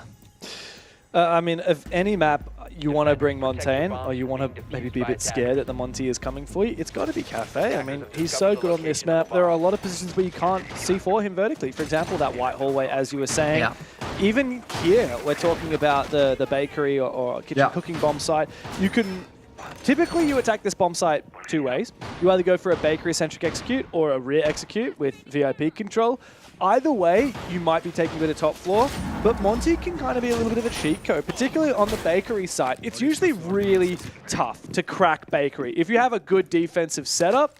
But with that Monty, it might be unlockable. It's actually not going to be picked at all here in the first round, but we do see another curious operator that may indeed bring a shield. It's the Fuse from Fisho Guy, and he is actually going to bring that shield. However, the Fuse, quite different to Monty, is the king of vertical play. Between the Fuse and the Buck, I think that Enterprise have a real scary plan in store for this round. Let's see what they're cooking there. I like it. Change things up a bit, play a little bit differently. Classic GT, always waiting for a jump out.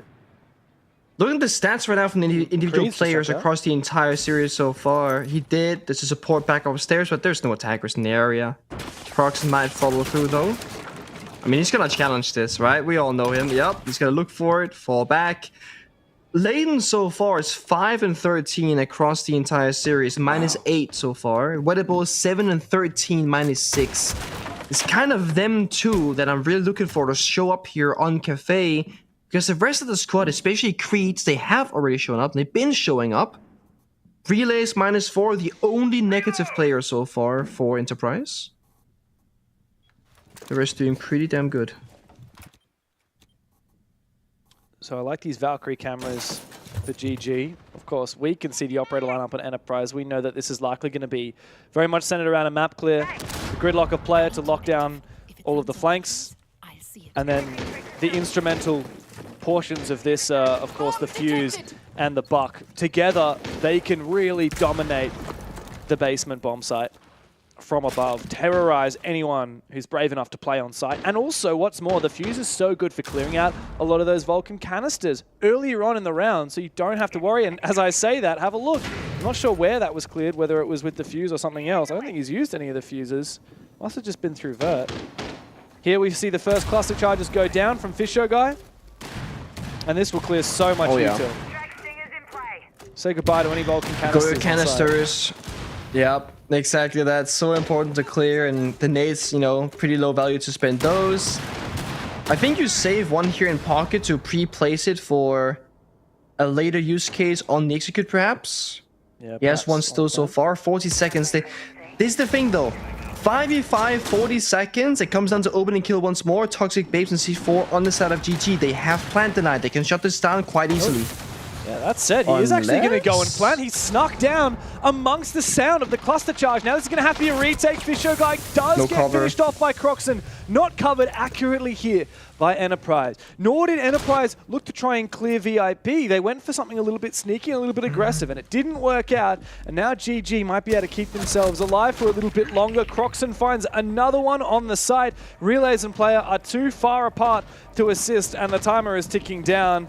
It's not going to be a good look here for the last two EP players. All up to Relays. He can't find the kills needed, and GG successfully win in their first defense on the basement. This is the thing, if you can't find the opening pick on the attack and it comes down to like those 5v5s, you have to play it flawlessly. And there was a major blunder in my mind there from Enterprise. It's very easy to miss it. The Fuse finished that round with 2 can openers, the secondary Heartbeats gadget in pocket, and the Fuse also died from the Valkyrie sprinting into the bomb site from the red hallway and taking down the Fuse, who is the player. If you breach the wall in pillar that goes to the red hallway on the left-hand side of your screen here, you can then see down the soft floor all the way down through that area. Right here, that's the double door site. If you open that hard wall and block the floor right here, you will shut down the entire push. They didn't breach that wall. They didn't do the vert. Valkyrie sprints on in, takes down the Fuse. That was their one mistake. Everything else was covered. The C4 didn't kill the planter. The smoke was playing VIP. They were covering the bomb site itself, but they weren't covering the hallway that leads in towards the bomb site. So you have to be perfect. They weren't. GG, they found that one gap and they used it. I mean, essentially single-handedly, Croxon won that round. Of course, everyone had to hold their positions. But Croxon, again, the playmaker for GG. I can't remember if I said this before. Correct me if I'm wrong. Oh, no, I did mention this before. Okay. Croxon has been overtaken as the #1 player in the league. He's now down to number 3. Of course, player, like I said, he's got a much smaller sample size of just 21 rounds prior to this game. He's #1 player in the league. Then it's Jigsaw, then Croxon, and then actually Relays. And then Creeds, and then Bappin and Tuhan. Oh. So that is almost all of EP. Oh my god, they baited. Yeah, Creeds completely fluffs that after I was singing his praises. Almost all of EP is in the top 10. In fact, the only player that's not in the top 10 of the league is Fisho Guy, and he's the mastermind support player, so you don't expect him to be rocking up big on the stats anyway.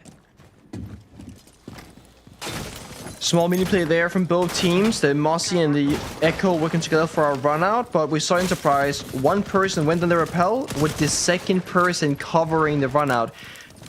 They thought they were going to impact the garage wall itself. It was the door. But they got the kill for free. Tuhan low on health, but still alive. Now Enterprise got that 5v4. That's what they want. We said they can attack piano. They can go window repels. They're on the windows. Nate's going out. Blackbeard going on in. Wow. Yeah, and Bappin is also inside below as well. So Fisher Guy doesn't have to worry about a C4 downstairs. Yeah, he's one with that diffuser. He wants to get into a safe position. He's worried about a player around this next corner. He doesn't have any grenades, though, to flush out Brendo. And Croxon might come support. Fisher trying to take down Leighton at the top of the wide stairs. Meanwhile, he needs to fall back because that clash coming his way is going to make things very difficult. He might find another one. Croxon overexposes. Fisho Guy worried here about this clash, but Wenables goes down. The support from Bapper at the top of wide stairs. It's all up to Brendo. He's picked apart. Enterprise fire up an explosive attack on a cocktail. You wouldn't expect this. We saw Enterprise in a very similar situation when they were defending. They had each other's backs. They had the crossfires. GG, the quote-unquote more experienced team, they're failing on the fundamentals right now. That Blackbeard walks on in and takes down 3 separate defenders, one by one by one. But all those 3 separate defenders could have helped each other and traded out at any moment. He walks in what looked like a dangerous triple crossfire and comes out alive and finds kills. And it creates so much chaos in the server for GT's communication. Because now they all gotta start looking towards the Blackbeard because, oh no, he's a threat. And then what happens? The backstep from Cocktail Rappel, from the White Staircase, and from Skylight. Enterprise, it's one of those moments where imagine you had that 5th player of Mossy and Creeds. Imagine he was upstairs to help shut down that attack. All of a sudden, that might not have worked out. But because they find that one important kill to get numbers advantage, and then they attack an important area of the map with all 5 attackers, they come out victorious. They've actually done what GG failed to do in most of their attacks. It's still hard in these upcoming rounds. Attacking is not easy. That was a huge play, but it shows us that Enterprise, they are more than just fragging players. They can be led by Fisher Guy to do the right play at the right time. And Enterprise, they actually have a lot of depth and a lot of variety in their strategy. They know how to use shields, but they know how to use all of them differently. We saw Monsane used very well in map 1 by Fisher Guy. That round prior was a perfect demonstration of the value of Blackbeard. Because he's got that rifle, he can take proper gunfights. He can make you punished for ignoring him. And now we've got Fisher Guy on the blitz, the ultimate close-range shield operator. GG are struggling as Enterprise flex their muscles and their depths of these attacks on Cafe. Lesion's shotgun might mean a jump out. It is. Doesn't have the same negative of the Oh fire. no! There's a blitz! Oh, what did we have blitz? Oh, he team killed him as well. I closed my eyes. Wow. Okay. He trades 1 for 1. Good for Creed, right? But if this is what we're coming down to, is this like desperation? Is this being like, okay, nothing is working? Is this just saying, if I trade 1 for 1 and disrupt Enterprise's attacking strategy, it's fine, it's worth it? But then this happens, a wallbang with the DMR finds Croxon out of nowhere? What is going on, James? I think it does reek of desperation here for GG. These days, you can't go for jump outs like that. Oh no, Brendo goes hunting because of a yellow ping, and he's led astray. Relays takes his head clean off. These DMRs are dangerous for EP. Leighton and Wedible's the last two standing for GG, and they need to continue getting aggressive. Finally, Relays is put to rest. It's only a one-player advantage now, but Wedible's Tuhan and player have found the bomb site and the kill to go with it, all up to Leighton. They know exactly where he is. He's dueling with Fate, he's dueling with Bappin, and he jumps straight over. Enterprise forcing that plant down, and Leighton into a retake. Low HP, but it doesn't matter for Bappin. Enterprise are running it back, and they are dominating GG. The Gladiators themselves are staring down the barrel of being knocked down into the lower bracket. And this is what I mean when I was talking about GG earlier. That shoddy plays so bad. GG can run over most of their opponents mechanically in the group stage in best of ones, right? And they can get away with it easily. The problem is that you can build really bad habits, and then what happens when you can't run over your opponents with mechanical skill? You have to fall back and rely upon what we call fundamentals and strategical knowledge. Right now, Enterprise are the ones that are out-strategizing GG and beating them mechanically. GG's entire win condition, in my mind, in that round, is to trade 1 for 1 and just stop Enterprise from being able to execute. That's what that whole Lesion jump out is, right? And it is a bit desperate, but it can be a thing that works. And it gets a 1 for 1, it's meant to a 4 vs 4, it's fine. Relays gets a wall bank, it's now 3 vs 4.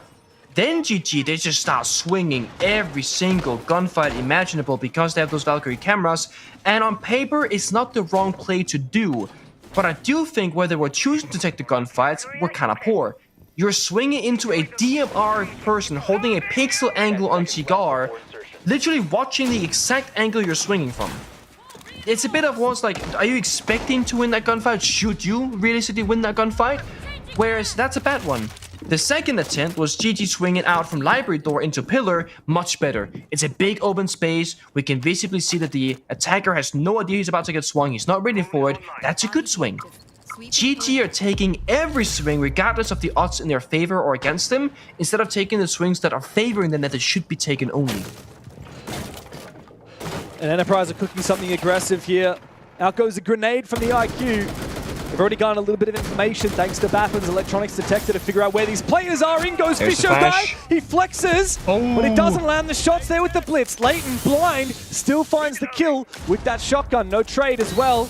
But in goes player. He gets that DMR out with the Glaz, and he looks for a kill. Croxon has found Bappin. Perhaps an opportunity for reprieve here for Gaming Gladiators, but player still finds his kill. Potentially a second one. GG have 2 players fall to the Glaz over on Small Bake, and we're back to a 3 vs 3. Changing magazine. Comes down to Leighton, he has diffuser inside of VIP, he's low health, he's playing the smoke, no toxic babes in pocket. Enterprise are not really in the building, no more smokes available to enable the glass, 1 line charge in pocket. It's a big reset for both teams. They're both on even grounds. C4 over the wall, doesn't find anybody. Ravager on side, granting themselves some information. This is not about the bomb site. This is not about execution. This is now about playing together, trying to force a 2v1 gunfight or a 3v2 gunfight. Layden's the first target. He has cover from the bar. Great positioning here from Tuhan. There are two players that could swing him. Destruction of the canister does obscure vision. Tuhan finds his first pick. Good trade though from Brendo, but he's stabbed in the back. Oh. Player versus Croxon now. And they know where each other are. Diffuser still caught over in VIP. Has to be reclaimed. Player sees his head for a brief second. Oy. Doesn't land that kill. Croxon has been on fire ever since joining GG. He's come all the way down under. Can he win this 1v1? No! No! Enterprise have stolen the crown from the greats. GG knocked down into the lower bracket. And EP are the first team to qualify for the grand final in APL OCE. And the way that they do it, it's such a showcasing and display of skill, communication, teamwork, and adapting and overcoming these really incredibly difficult rounds. GG, I always say more experience, but Enterprise in this server, they are showing us they are the better team in so many rounds on Night Even Labs and equally many rounds on Cafe. I mean, that final round is ridiculous, and they're finding the trades, they're finding the angles, they're finding the gaps, and we see it right here. There are two people in the final round that swung the glass inside our wedding. The first peek is fine, the second peek not necessary, and it put them back to a 3-3, which GG lost. To use an aptly Aussie phrase, I am utterly gobsmacked at what I've just seen. Rob, what on earth is this from Enterprise? Yeah, unfortunately, this is something that I think is going to haunt GG for a long time. This is not a performance that gets you through to the grand final. It is certainly not a performance that will finish you in anywhere near the top spot. EWC on the line, bragging rights, money. There's so much on the line for all of these teams right now. And GG, when it matters the most, when it really pushes them, they cannot get it done. Enterprise take an absolute bow. I mean, Pengu, I just, it's incredible to see where this region is at now. Look, we could say that GG underperformed. We could say that there were a couple of rounds that left us all scratching our heads. But at the end of the day, it's a game of tennis. Yes, there are errors, but you have to capitalize on those errors. And by God, did Enterprise do that well. It's exactly that. It's a matter of if GG looks like they're underperforming and misplaying some of these rounds, it comes down to how well Enterprise are playing on the flip side and how difficult it is for GG to find any kind of freedom in the server. Whenever there's an even man count, whether it's 3v3 or 5v5, my mind is an Enterprise. They got the better teamwork, they got the better timings, they got the better communication, at least looking from the outside in. And it's such a surprising factor to me because going into this series, I didn't think that was going to be the case. No. And Night Even Labs, it's their map, they know it, they're good on whatever. Cafe, GG will show up, right? No. Enterprise show up even bigger than GG and shut them down on their own map. A poetic way to end it as well with Player, the sub, the fill-in, the stand-in. Best player in the region, by the way. He just keeps doing it. Look, I really want to take just a moment to congratulate Player because I said this on the desk last week and a little bit earlier today. That man has been on more rosters in the last 3 years than we've had stages in the Oceanic region, Dev. And he's had a bit of a rough time of it as well. His first big break was back in the day for Knights, right at the point where they started going downhill. Yep. And we feel like he was never truly given a shot. He never met his potential on that team. He was faced with a lot of criticism. And then obviously most recently on Chiefs, a great player, but when you have someone like Jigsaw come up, it's tough. You have to pick Jigsaw there, right? Now he's found himself on another roster, and as you said, he's subbed in. He's put Killerman to shame. Not that Killerman isn't a great player as well, but for Player to be only playing, well, I think that's his fourth map that he's played, third or fourth map so far, and he's just looking phenomenal. Best player in the region. Enterprise absolutely should hold on to him with everything that they've got, in my view.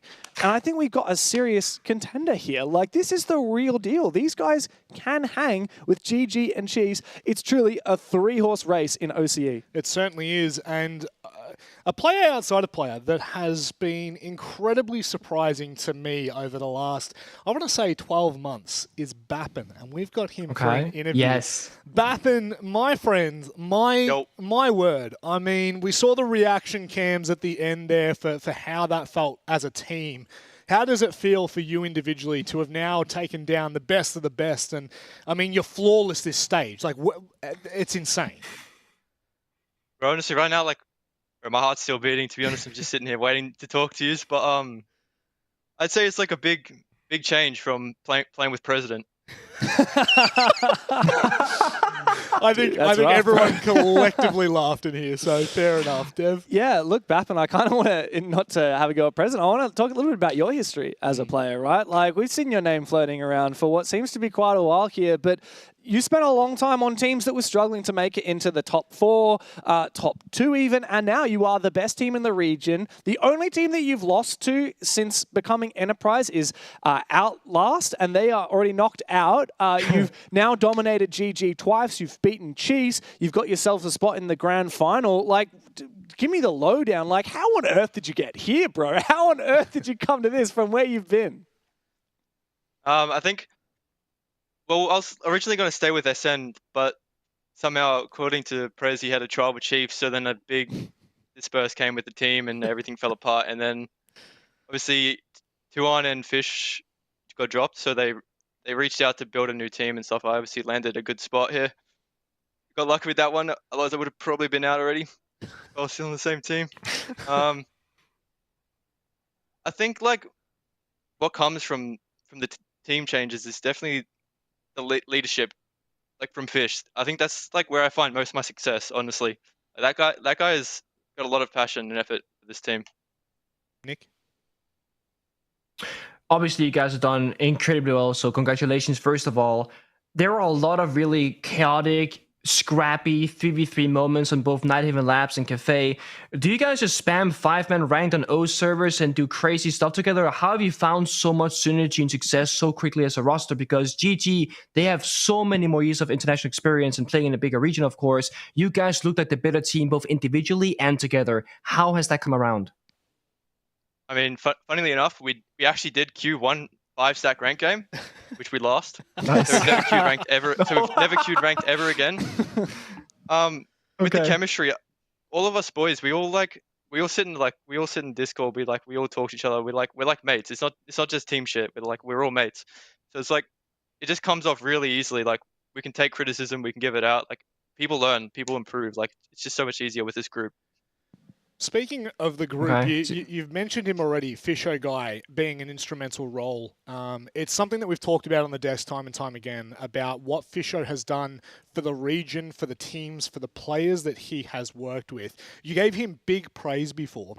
Can you give us just a little bit of insight as to what he does for you and the team? Like, what is it that enables... Because right now, you've got 4 unbelievable gunners and what is, I think without a doubt now, the best IGL we've ever had in Oceania. What is it that he does that enables you all to just be free? I think he just alleviates all the pressure of like theory side. He gets everything done. He sorts out like prac, like mini games, like strats, like different types of reactions we can do. He's got everything sorted for us, and we just like to shoot our guns. Honestly, he joins us in, and it just works. Oh, God, it certainly does. Look, we could probably sit here and talk for hours, but I think you guys are well and truly on your way to potentially claiming #1 spot and a trip to EWC, which, by the way, is absolutely mental, Bappin. From where you've come from, like Dev was saying, to where you are now, I think it's a huge testament to yourself and the team for what you've done. But I really want to highlight you for a second. You've done a phenomenal job. Last year, I think you've reformed a bit from some of the earlier stuff, and you're looking, honestly, I'm mate, humble. You are looking really humble, really comfortable in this roster. It's a phenomenal feat for all of you to have achieved this. So I just want you to know that none of us take this lightly, what you've been able to achieve. And on that note, we'll let you have the last word before we let you go. I just want to say shout out to Min, shout out to Soku. You know, they obviously gave me this new mouse pad that I'm actually using right now. Probably the best I've ever touched. Shout out the team. Shout out the org. Enterprise. Yep. Solid fellas. Can we have a look at your little artwork behind you, by the way? Can you move your camera? I want to see That's this bad nice. boy. Yeah, I can try. Wait, I'll just put it here. Oh, There we go. damn. Bro, what are you doing with an Intero lookalike back there? Look, if he was watching me play, I reckon I'd probably make it to a grand final as well. Somehow, that is more attractive than Intero. It's ridiculous. Bappin, mate, again, congratulations on a monumental victory. Do not take this lightly. Go and celebrate with the team, and hopefully we'll be speaking to you next week. Will do. Nice and short and sweet. Wow. That bloke. Again, for people at home, it's really hard to contextualize what the OCE region is and how players come up. And for so many players in this exact roster, Tuhan, Player, Bappin, Relays, 4 of them have come up in the last 3 years, Dev. It is incredible. Well, Bappin, his first team was actually only a year and a half ago. There you go. That was almost 2 years ago. That was for Barbie Boys, which became Odium. Oh, wow. Yeah, I know, throwback. Oh. Became Odium and then became Supernova, which is the team that he was talking about that he played on with President. That's essentially the only roster that he'd played on before coming here onto Enterprise. And my God, what a glow up for him. What a huge opportunity for the whole roster to really show themselves. Of course, MVP for Bappin as well. 22 kills across just 20 rounds that we played. Jeez. Pengu, looking at this, I mean, unfortunately, you have to look at this from Gaming Gladiator's perspective and go, that's just not good enough. I think, luckily for Gaming Gladiators, I think their problems today that were exposed by Enterprise are pretty simple to solve. And I think it comes down to over-aggression, or just, again, I was saying it mid-broadcast, how they're taking every fight they can take instead of taking the fights they only should be taking. And I don't have like a replay of this to show you, but like in the back of my mind, I saw it happen. In the very final round, 2 people swinging out the glass that's proning inside a wedding, and he gets both kills. It's like, taking down that glass as a defending team in the final round is a decent thing to happen. If you both die, however, it is absolutely over in that round for you. They're taking these, what I call 20-80s. It's a 20% reward for an 80% risk, and it's losing them so many positions and so many different rounds across this best of 3. And that's because Enterprise can shoot back. When GT, they play the weaker mechanical teams, this works. And the 20-80s, they win them. But when you play the better teams, when it doesn't work out, there are consequences, and they certainly learned that today. They have well and truly, in fact, they've been knocked into the lower bracket. They have one chance left. Who they'll verse, we'll have to find out after the break.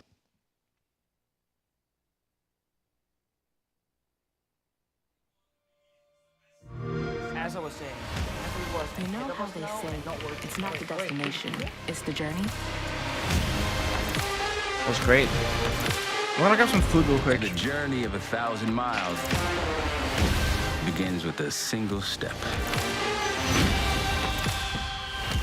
And you know what? They're right.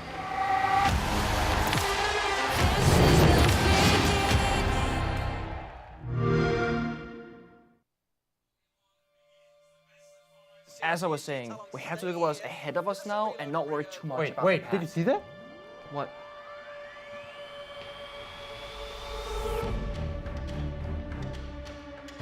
Wait, what is this doing here? Whoa, what the hell is going on? Guys, we need to go. Jess, what are you doing here? We need to go now.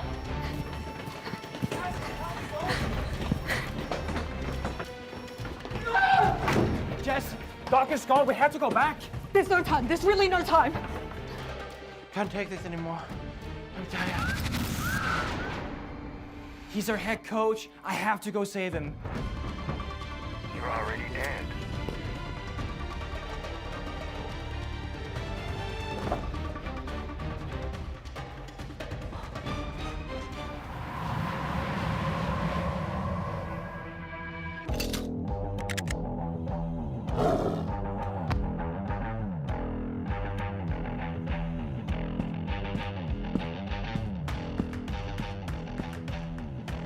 There's no escaping now.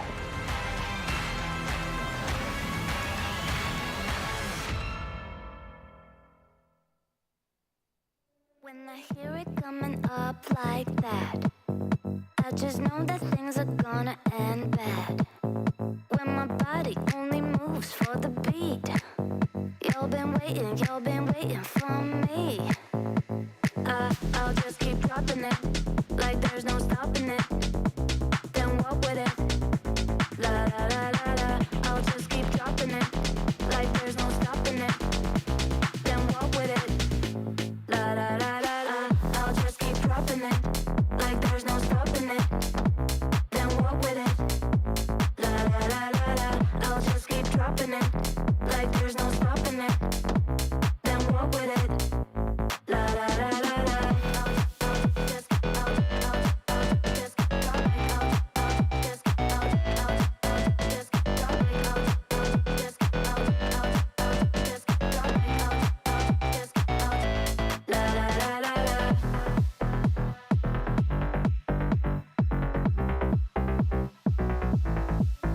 When I hear it coming up like that, I just know that things are gonna end bad. When my body only moves for the beat. Y'all been waiting for me. I'll just keep dropping it, like there's no stopping it. Then walk with it, la la la la la. I'll just keep dropping it, like there's no stopping it. Then walk with it, la la la la la. I'll just drop like I'll just la la la la la. I'll just drop like la la la la la.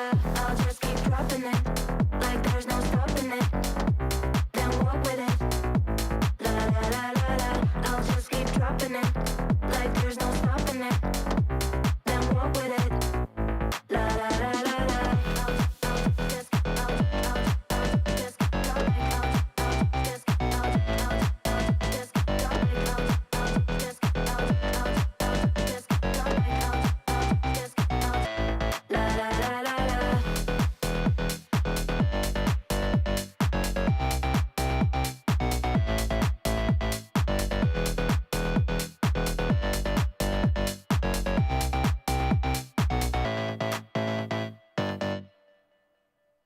Sugar sweet, you got what I need.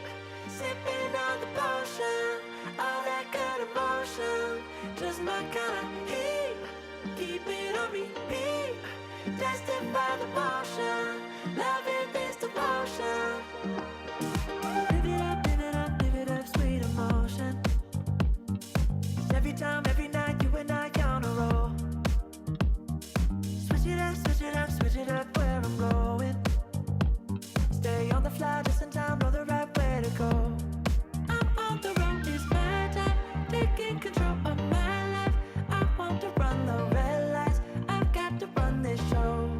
You always take me so high, you always make the highlights. I love the way we vibe, you're like a centerfold. Ooh, that sugar sweet, you got what I need. Sipping on the potion, all that good emotion, just my kind of heat.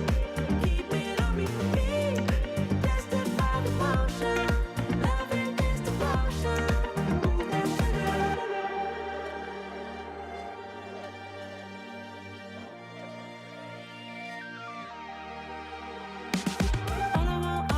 All I want is satisfaction. Make a move, baby, you got nothing to lose. Give me that good reaction. Gonna make it right, little like an offer I can refuse. Dave, would you do the honours, my friend? We forgot to do it a little earlier. See you later. We're Let's close. just maybe I can. Can I? Come on. Can I put this just? Can I put them in the bin? You can put them in the bin, and you know what? You can take the bigger representation of them, and you can actually like try to get it in the literal bin. It's in the middle, right here. Where is it? Oh, this Yeah. bad boy. Yeah. All right. Where am I putting this one? Don't ask me. Where would you like to put it? Oh, in the bin. Okay, in the bin. It's in the bin. Unfortunately for TSG, they lost out in the second series. As close as it may have been, they were not able to get across the hurdle when it mattered most. Kind of like GG Unfortunately, they are struggling big time. They're not out yet, but they're certainly getting in the water. Who you got there? I got some people in hot water right now. Yes. It's the Chiefs and Ludovica, which you guys definitely can't see. So yeah, unfortunately, that one. I think the front we have two, big ones over here. Yes, yeah, those two right for there. Again, you won't be able to see them. You thank Alex Sky McCallum for getting them ready. There you go. Oh, you can see that. You can see that. Looks pretty good. There we go. Ooh.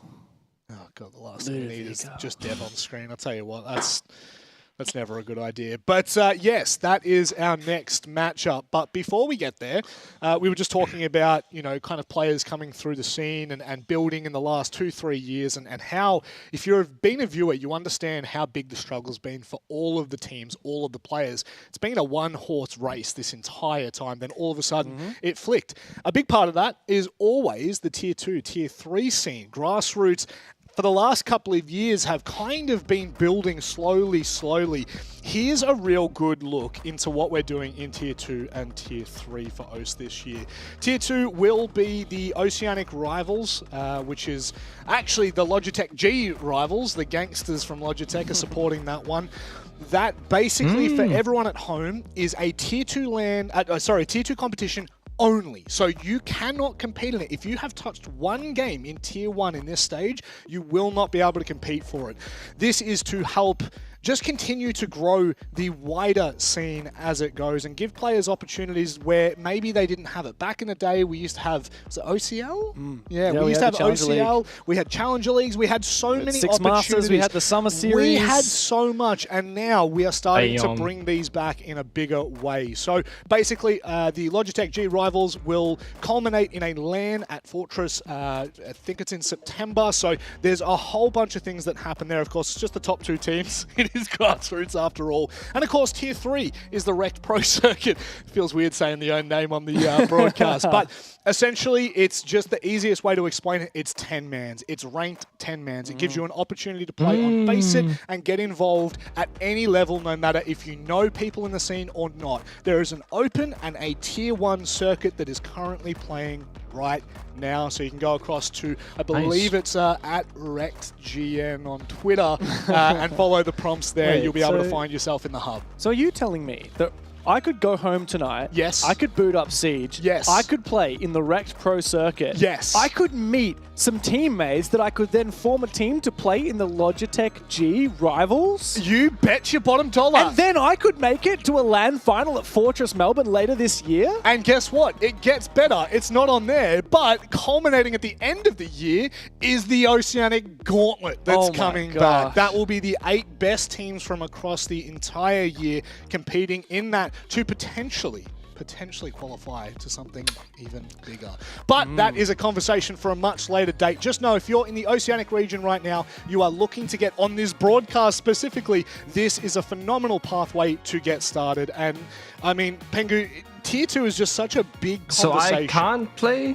Am I just like not allowed? I gotta hello? Well, you could ship yourself out to Australia. I don't see why you couldn't. You could just do a Croxon. You know what I mean? You could just send yourself here, Pengu. I mean, would you really want to come out here? Boy. Actually, you know what? Australia is beautiful. What am I saying? Of course you do. Yeah, I mean, you should definitely come out. It's on my bucket list. It's definitely like once in a lifetime. Like I have to go there at some point to experience it. New Zealand as well. Like see where they shot all the rings. Like there are things that I gotta do over there. Okay, or down there. Well, hopefully, once in your lifetime, you'll get to come here, and hopefully it's for Siege, but we'll have to wait and see, my friend. Anyway, that concludes the grassroots conversation for Oceania. If you want to learn any more about it, at RectGN on Twitter.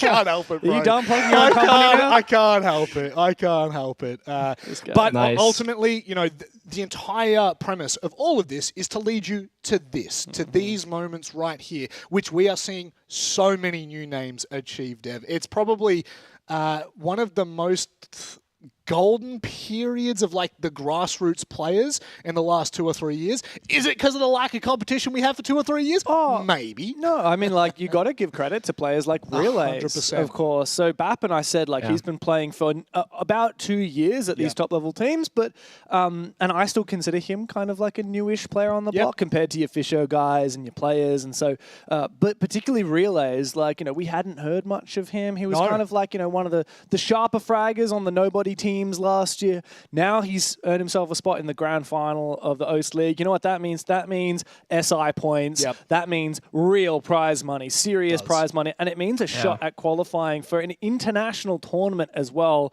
Flights and expenses paid to go overseas to play Siege and compete for even more money, which is absolutely ludicrous. And of course, it's not just EP who are going to be fighting for that. We've got a couple more teams and a little bit of a bracket that needs to be filled out before we figure out who we're sending to Saudi. Yes, we do. And guess what? We've got one of those matches coming up right now. Chiefs taking on Ludovica. This is a matchup that I think should have some really strong legs in it. I say that because there is a rivalry that runs decently deep between these two teams. Mainly, if I'm being serious, it's Cairo from Ludovica and just the Chiefs in general. But regardless, this is a redemption game for Ludovica, for Cairo. There's so many storylines leaning into both of these teams. But I think, Nick, it's probably fair to say that Chiefs haven't really lived up to their expectations this stage.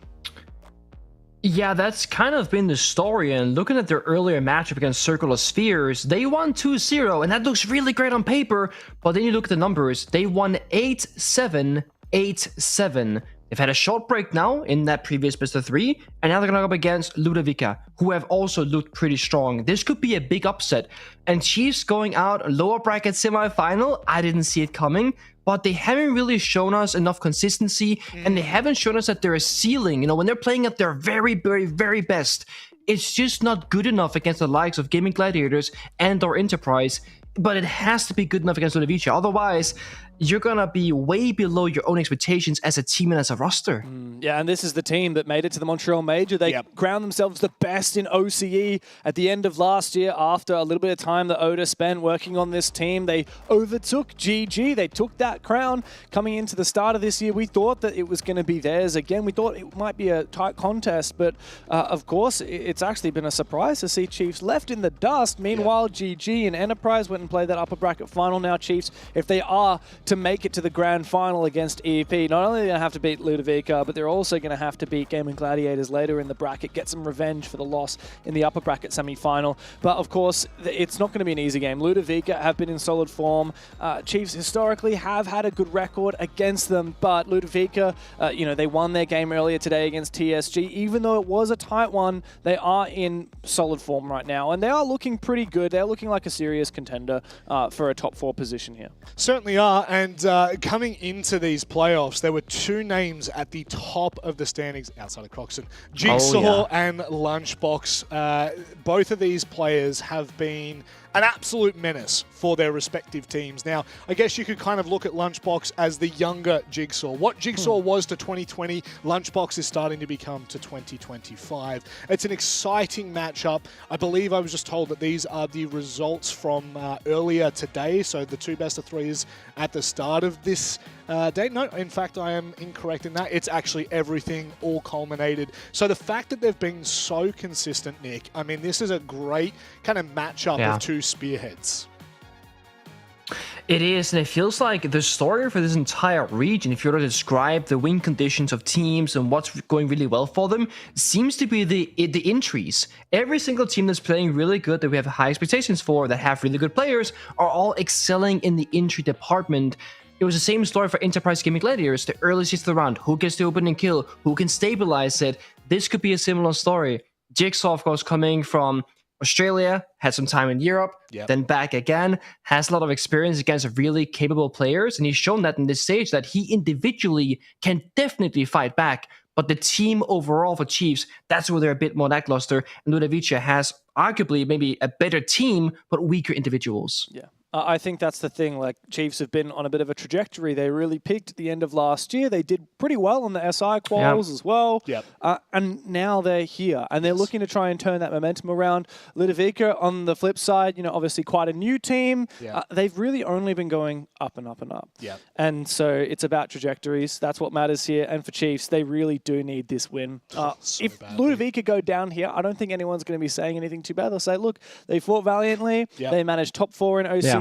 But really, like, everyone would expect the top 3 in this region are Enterprise, GG, and Chiefs. Maybe not necessarily in that order, but that's the order that seems to be panning out right now. It does. The onus is on Chiefs to make good on that expectation that everybody has of them. Speaking of expectations, we need to look at the maps. We need to figure out where we're going for this one. Yeah. Hopefully it shapes up a little bit of the conversation. Now, both of these two teams, again, respectively, should be pretty proficient on most of the maps, maybe outside of a crazy pick, but a Bank and Cafe, I think, is suited quite nicely for this series. And Nick, my favorite map in Clubhouse is last, but ultimately, we now have our stage set. How do you feel about this? I honestly am in a bit of a toss-up on this one because the way that you play Bank, very open, very dynamically, definitely favors entries. I got Chiefs taking that one.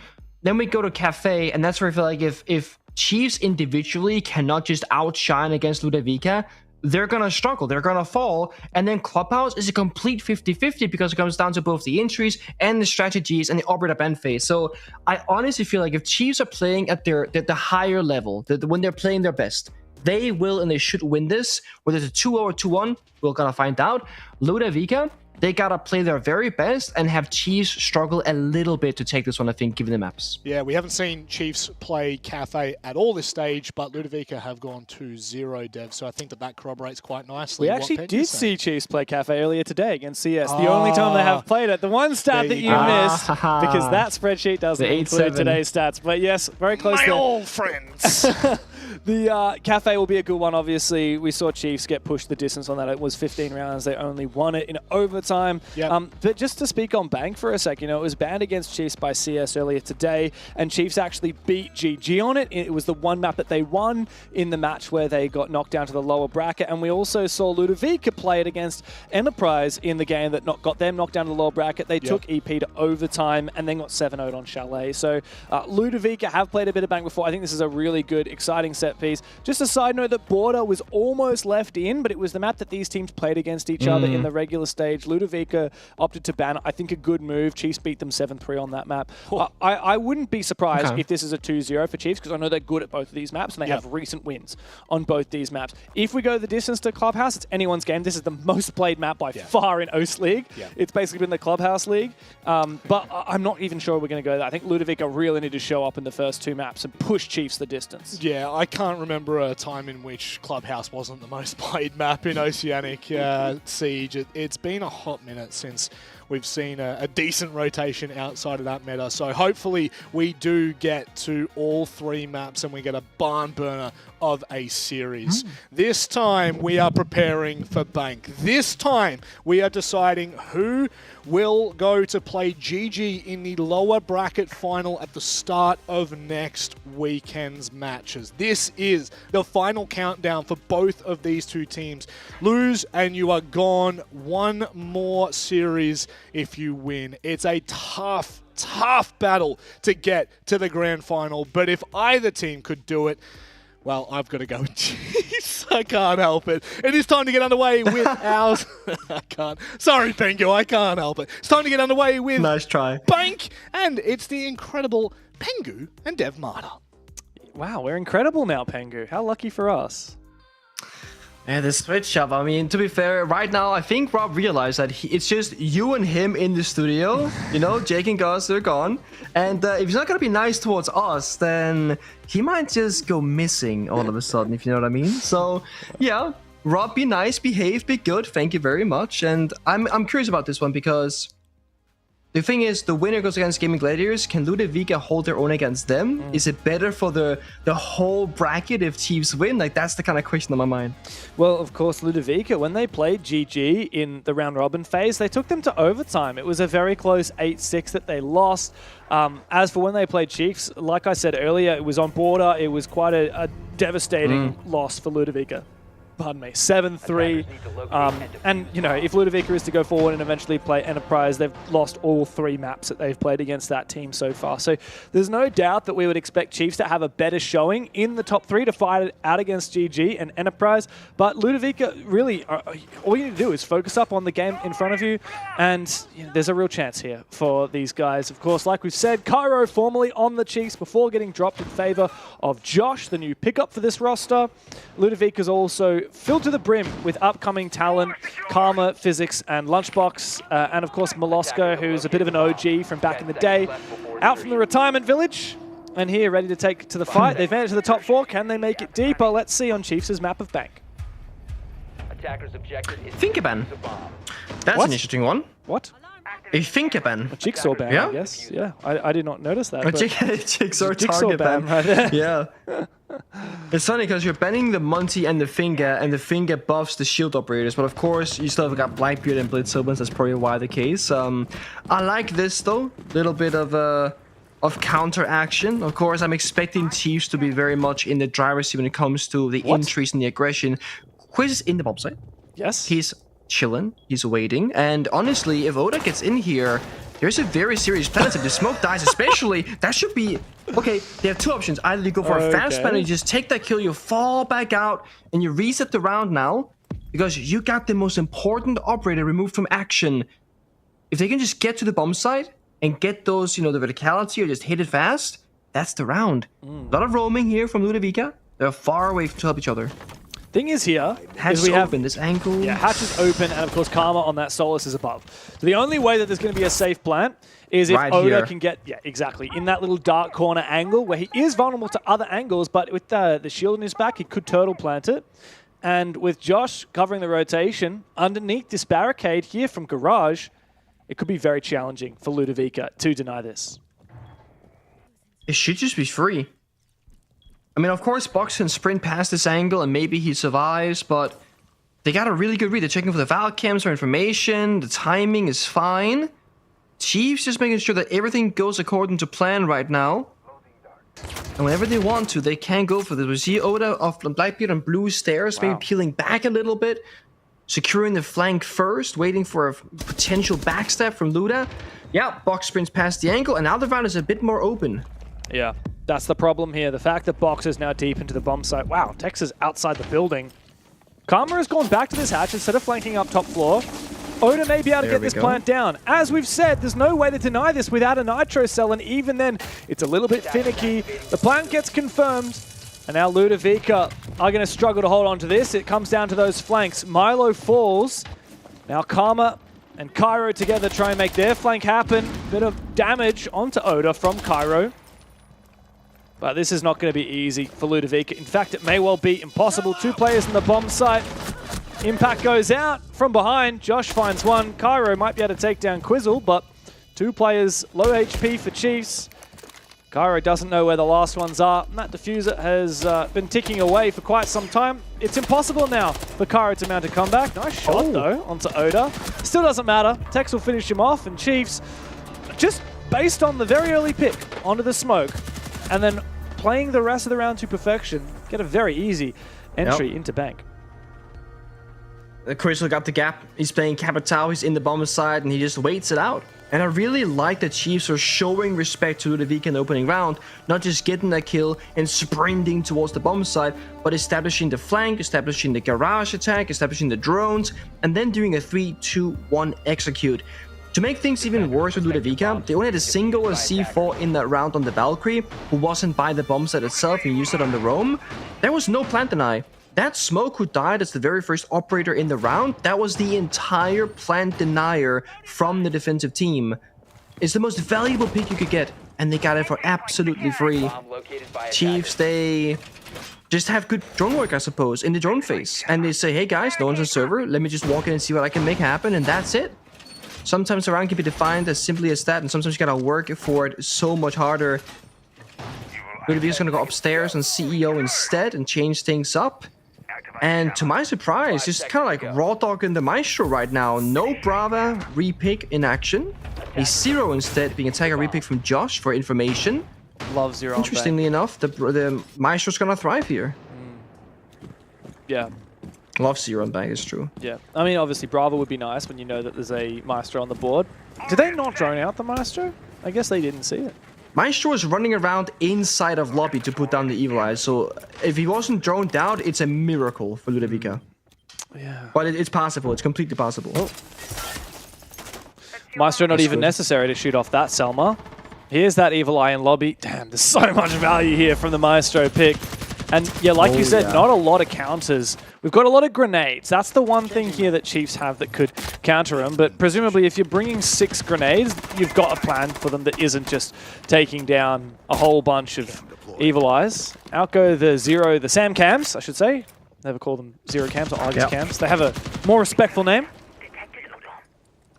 I was gonna ask if you knew what they were called, but you said Argus Camp, so you got that one figured out. It's the good old caster test, right? Do you know the actual name of this gadget? And I think it was Hap.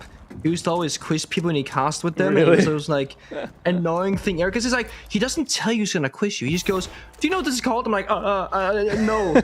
And then he knows, of course, because he knows all those things. And They're it's funny, Sam Camps. It's Sam Fisher from Splinter Cell. Like, there are Sam Camps. We got to call them Sam Camps. True. Well, there you go. The Evil Eye to shoot off yet another Selma. And the OCE shield, what do you call that one? Oh, the Talon Shield.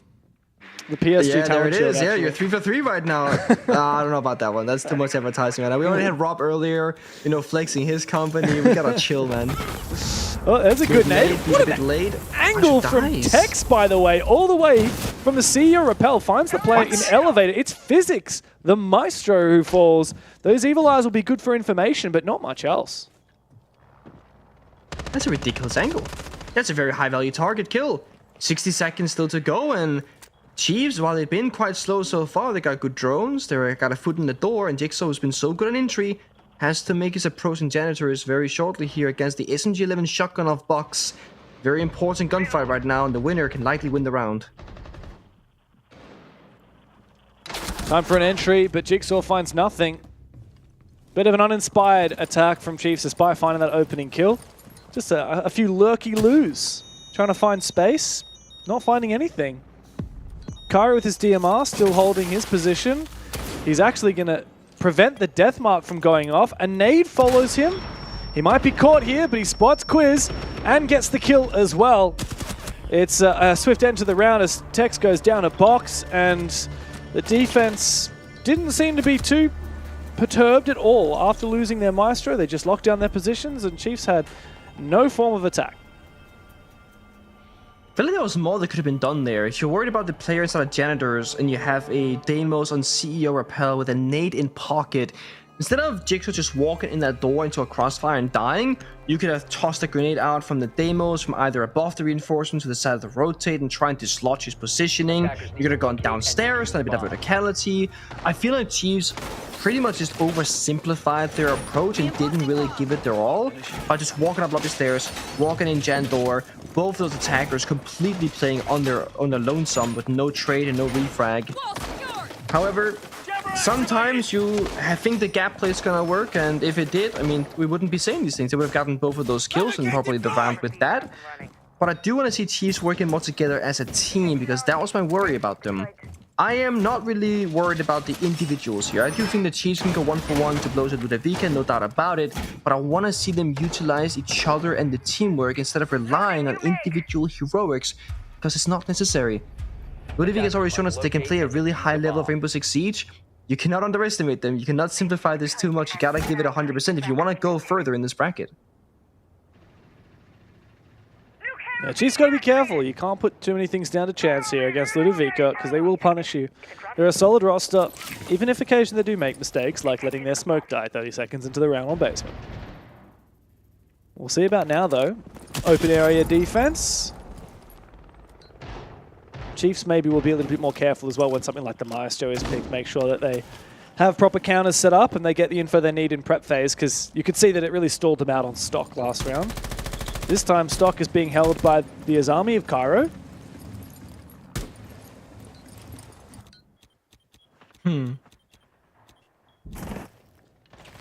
It's a very, very slow and steady one. Ludovica recognized they don't have to fight back a whole lot for now. They can just play their positions until their utility gets cleared on out. Cairo doing a great job. Not over-peaking, not getting too aggressive with it. He's playing his spot as he should to survive and to hold that position. Box being tracked by the Deimos, he's outside the building. Not really a threat right now. And because of the Valkyrie downstairs, that C4 threat always looming beneath. So Tex might have to consider just staying on the exterior right now. Good shot though, finds Box for free is Jigsaw. Good on the entry and looking for more. Yeah, he's red hot here. Already deep into archives. He might force out a rotation from Cairo upstairs as well. The hope here for Chiefs is that these Ludovica players start to get a little bit antsy. Milo as well upstairs. Looks like Karma's actually coming to support them from the main stairs at the moment. These 3 players from the defense all locked in and around the top floor. Where do Chiefs put their next target? That's my question. Are they going to try and hard flush out these top 4 players? It seems to be the case. Text comes through, and really it's just a bait to try and get Milo to drop the hatch and fall as Jigsaw was waiting for him. However, there is a trade from that position of Karma on these main stairs. Ludovic is still trailing, but not by much. Ludovica leaving that gap in the middle of the building. That tells Arcas where Josh and Jigsaw was earlier as well. It's costing them. Losing health, losing players. Dogstim gets come back to full HP though.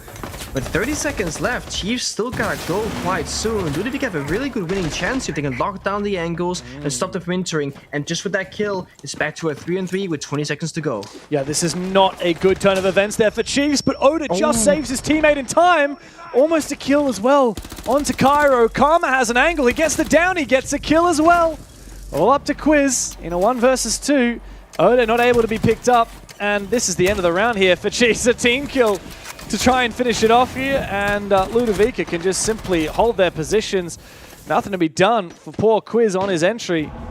A bit of a flip there for Ludovica. It looked like they were on the ropes. But a solid rotation. A kill here and there. And Chiefs were left with more questions than answers. Yeah, open area bomb site is one of those where it's hard to attack because you gotta play the full map. There can be defenders in the basement, up top floor, on first floor, by the bomb site. So you have 2 big challenges. The first one is to roam clear, of course, because there will be roamers. The second one is how do you expect to execute on the bomb site if you don't bring any bomb site execution operators that can get down that diffuser, whether it's a Ying or a Sense or a shield operator, a glass with smokes. Because we just saw it walking in that kitchen double door. Everybody's watching that angle from so many different locations. It's not really a favorable gunfight to be in. And they were missing that. They're missing the execute. They had the open and kill. They had the roam. They had the map control. They didn't have the tools for the execute on the side of Chiefs. They couldn't get down that diffuser. They couldn't even try and get it down. Operator bans just happened for that 3rd and final set. We got Valkyrie being banned away, and we got Deimos being target banned as well, which is interesting. Ludovica banned Deimos despite the fact that they've been playing Mute and or Tuberao every single round so far, and the Deimos strikers haven't really been a problem necessarily. What this does mean, it opens up their possibility of roaming, hiding in areas, and not having to rely on Tuberao Mute now longer in these rounds. Whereas Chiefs has said, we don't want to play IQ every single round, so let's get rid of Valkyrie, get a more flexible attack and lineup, and we're happy. The big difference this round here for Chiefs. I mean, there's a lot of differences. One thing that comes to mind is the Twitch here. Twitch pick, trying to counter those Vulcan canisters here from the Goyo. But it's very challenging to actually get those Twitch drones in there when there are defenders active. There's a lot of Vulcan canisters you want to take down. 4 of them. They're going to be high priority. A lot of critical cameras as well you're going to want to target. Josh has a hard task ahead of him. And there in the pit we can see a couple of those Vulcan canisters. The bomb site is very well fortified here for Ludovica. It's very well opened as well. Did you see that? Tashanka has opened up every I did not see wall. that. My. You say fortified. I say they're prepared for a long angle. It's to enable the Tashanka to fire grenade deny, basically. Shurima launcher. It can be a bit tricky to navigate that sometimes, and the bigger the hole, or the easier the target is to hit, I suppose. The big thing for Ludovica now is because they're investing so heavily into time deny and plant deny, they need to try and slow down Chiefs as early as possible, right? With a bit of a soft roam, kill some drones, fall back. They haven't really been doing that too much. Chiefs have full map control besides the basement bomb site, with 1 minute and 40 seconds to go. Now we got Karma with 3 Tuberao canisters in pocket, and normally you would just freeze the hatch and stall for more seconds, but because Tex and Chiefs, they got the foresight, they brought out the Maverick, which perfectly counters this deny strat, and that has bought Chiefs valuable seconds on the clock, as there's still Goyo, Smoke, and Tashanka to deal with later on. You can see Ludovica wanted to hold on to that hatch for as long as possible, but Chiefs have made quick work of it, and that way they can really dominate this bomb site here. Vulcan canisters has been mostly dispatched with. Now they've droned out the site. Barbed wire gone. There's going to be a lot of time in the bank here for Chiefs to go for that execute. There's the Maverick again. Takes doing so much work. I mean, they can start faking down the plant right now, but the issue is I don't know if they realize it's a Shanka. I guess by now they would.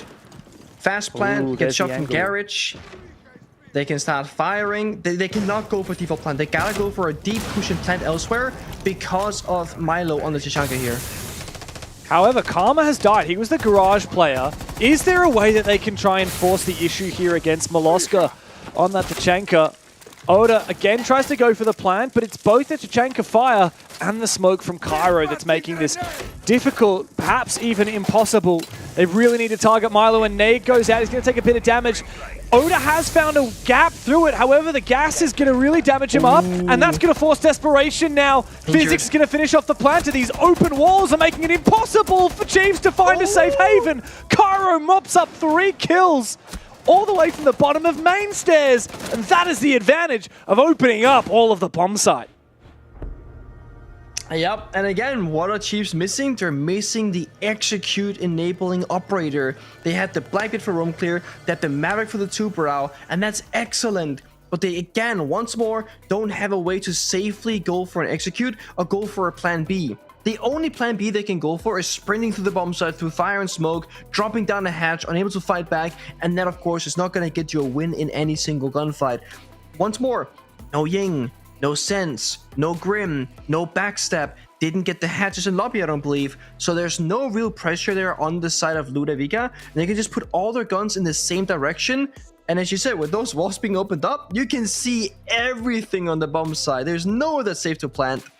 Ludovica being strategically better right now, Chiefs cannot problem solve. They called their tactical timeout to try and figure out what can they change in these upcoming rounds, because they need at least one more attack on the half. I really love to see what Ludovica's bring to the table, Nick. I'm impressed. A lot of cheeky ideas, even if they're only going to work once or twice, right? You know, Maestro on the top floor, not being repeated here, by the way. It was just a one-round wonder. On that basement, you go for that really open hold, and in the late round, it's going to force Chiefs to drop down hatches and be so exposed in the bomb site. The way you usually get away with that is by trying to find a cheeky plant while going deep for kills, but when you're dropping into a literal kill box, it's so hard. Doorway barricaded. Whoa, secured! That's the basement bomb site, and that's where you can kind of do the turtle strats, where you're just sitting back, waiting for things to happen. It feels like, though, Ludovica have been able to do that on all the bomb sites. On top floor, they're holding their passive angles, they're waiting. Open area came down to a 3-on-3, they're holding their angles, they're waiting. And on basement, they got the plant eye, and they're waiting. Chiefs are unable to problem solve these moments, and therefore, Ludovica are not feeling any pressure in the server to make any sort of hero play. So Chiefs gotta clear those corners, they gotta force out the defenders, and they gotta figure out a way on how to do that. The Cavatar here is great, the Grim is great, the Blitz is great. Now it comes down to execution and communication. Can they utilize these operators correctly, use the right tools in the right positions, therefore either get kills or map control? That's what they gotta show us right now. They just had the tactical timeout to really think things through. It has to be a good attack, it has to be. Come to think of it, the only round the Chiefs have won is when they killed the smoke right at the start of the round on the basement, and then spent the entire round making sure they didn't forfeit that advantage. That's the only round Chiefs have won so far. It's been 3 defenses straight from Luda on 3 different bomb sites. Chiefs really need to step it up. It's not going to be easy when that Azami is in play. Chiefs didn't decide to ban it. They got rid of the Valkyrie instead. And this Azami, the 2-brow's also been a mainstay. These setups from Luda have been really good. Chiefs need to figure out a way that they can actually force themselves into this bomb site, force a plant down. Because as you said, Ludovica are not exposing themselves. They're not giving Chiefs the opportunity to get that numbers advantage. They're playing passive, and they're forcing Chiefs to make the first move.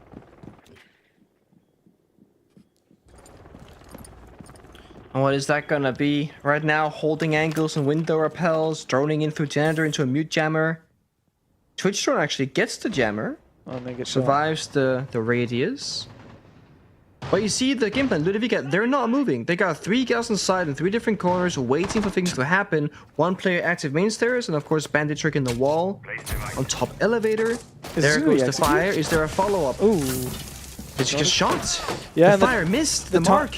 Yeah, and the timing isn't here as well. Jigsaw failed with both of his Twitch drones, and he fails on his entry as well. Tex is on the ground on the blitz. He was the player meant to be that special ingredient to get into the site and enable the execute. Mistimed, misread, and Chiefs have been dismantled. It's up to Oda, the last player left alive. Tex is on the floor. 4 Ludovica defenders waiting for their positions. A dominant round on the top floor. An absolutely pitiful showing from the Chiefs. They're down 1-4, and Ludovica are running away with Bank. It's the small things enough for Chiefs that I'm not liking what I'm seeing. They use the Capital Fire in the rotate of Janitors from CEO Repel, and that doesn't even get close to the mute playing in Janitors, because he's playing on the reinforced wall.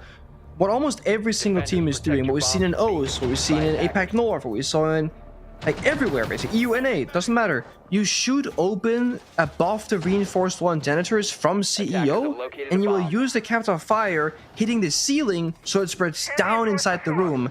Now you're reaching that strong position for the defender, then Blitz can push the hallway, and the mute is forced to either run away and get shot by the Blitz, or run into the Blitz and get flashed because Twitch still with the mute jammers, and the guy will die. But they missed the fire, the Blitz walks in, Mute's not in danger, he has the angle, and it just doesn't work. Chiefs are honestly failing on areas that I didn't think they would be. It's the very small, simple first step things.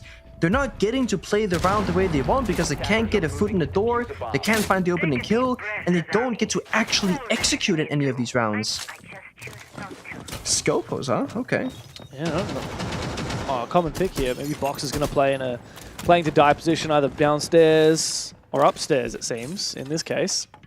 Play to die. The great thing about this is, like, even if he's about to get naded, he can still get out of dodge. He's going to get capitaled. He can get out of position pretty quickly.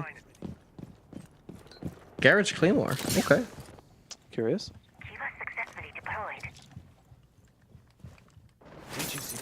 Well, this is the last chance for Chiefs to have an attack round. And they clearly are cooking something. I mean, they gotta win this one. They really do. You've got the Rayora as well from Jigsaw. If this is a 1-5, remember this is Chiefs' map pick. We know that they're good at this map. We know they're all right at Cafe. They did win it earlier today, but that was a very, very tight match. Ooh. Speaking of tight situations, he might be dead. Box is going to have to get out of dodge as soon as he can. He doesn't actually have time. He really should have gone for the TP there, I think, and tried to get out downstairs onto his inactive shell, but he didn't feel safe getting onto his camera to do so. So he's taken down. Very little to no impact of that operator in this round. I think it's fine to lose one player here in open area. I mean, half the round is burned already. You have 2 C4s downstairs and Monster Drone they can use to get that C4 kill, perhaps. Chiefs, again, they haven't looked all that confident in the execute. That's what comes in about a minute's time from now. If you can keep this 4-man player count up and alive, you still have a pretty good chance. Chiefs are rotating the backbit towards lobby. They're actually not going to play top floor, so these C4s probably not going to be all that lethal. They had a one pre-placed downstairs. I'm not sure they got destroyed by the boogie drone or not. I think it would have. Hasn't been popped. So, oh, it's right there by the edge, actually. Might actually be able to find the kill. Still find something.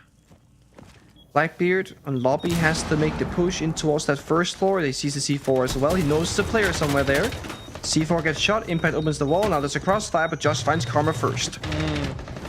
And Josh has found Milo as well. Physics and Cairo, last two standing. Physics is in sight, holding down the fort, as is Cairo.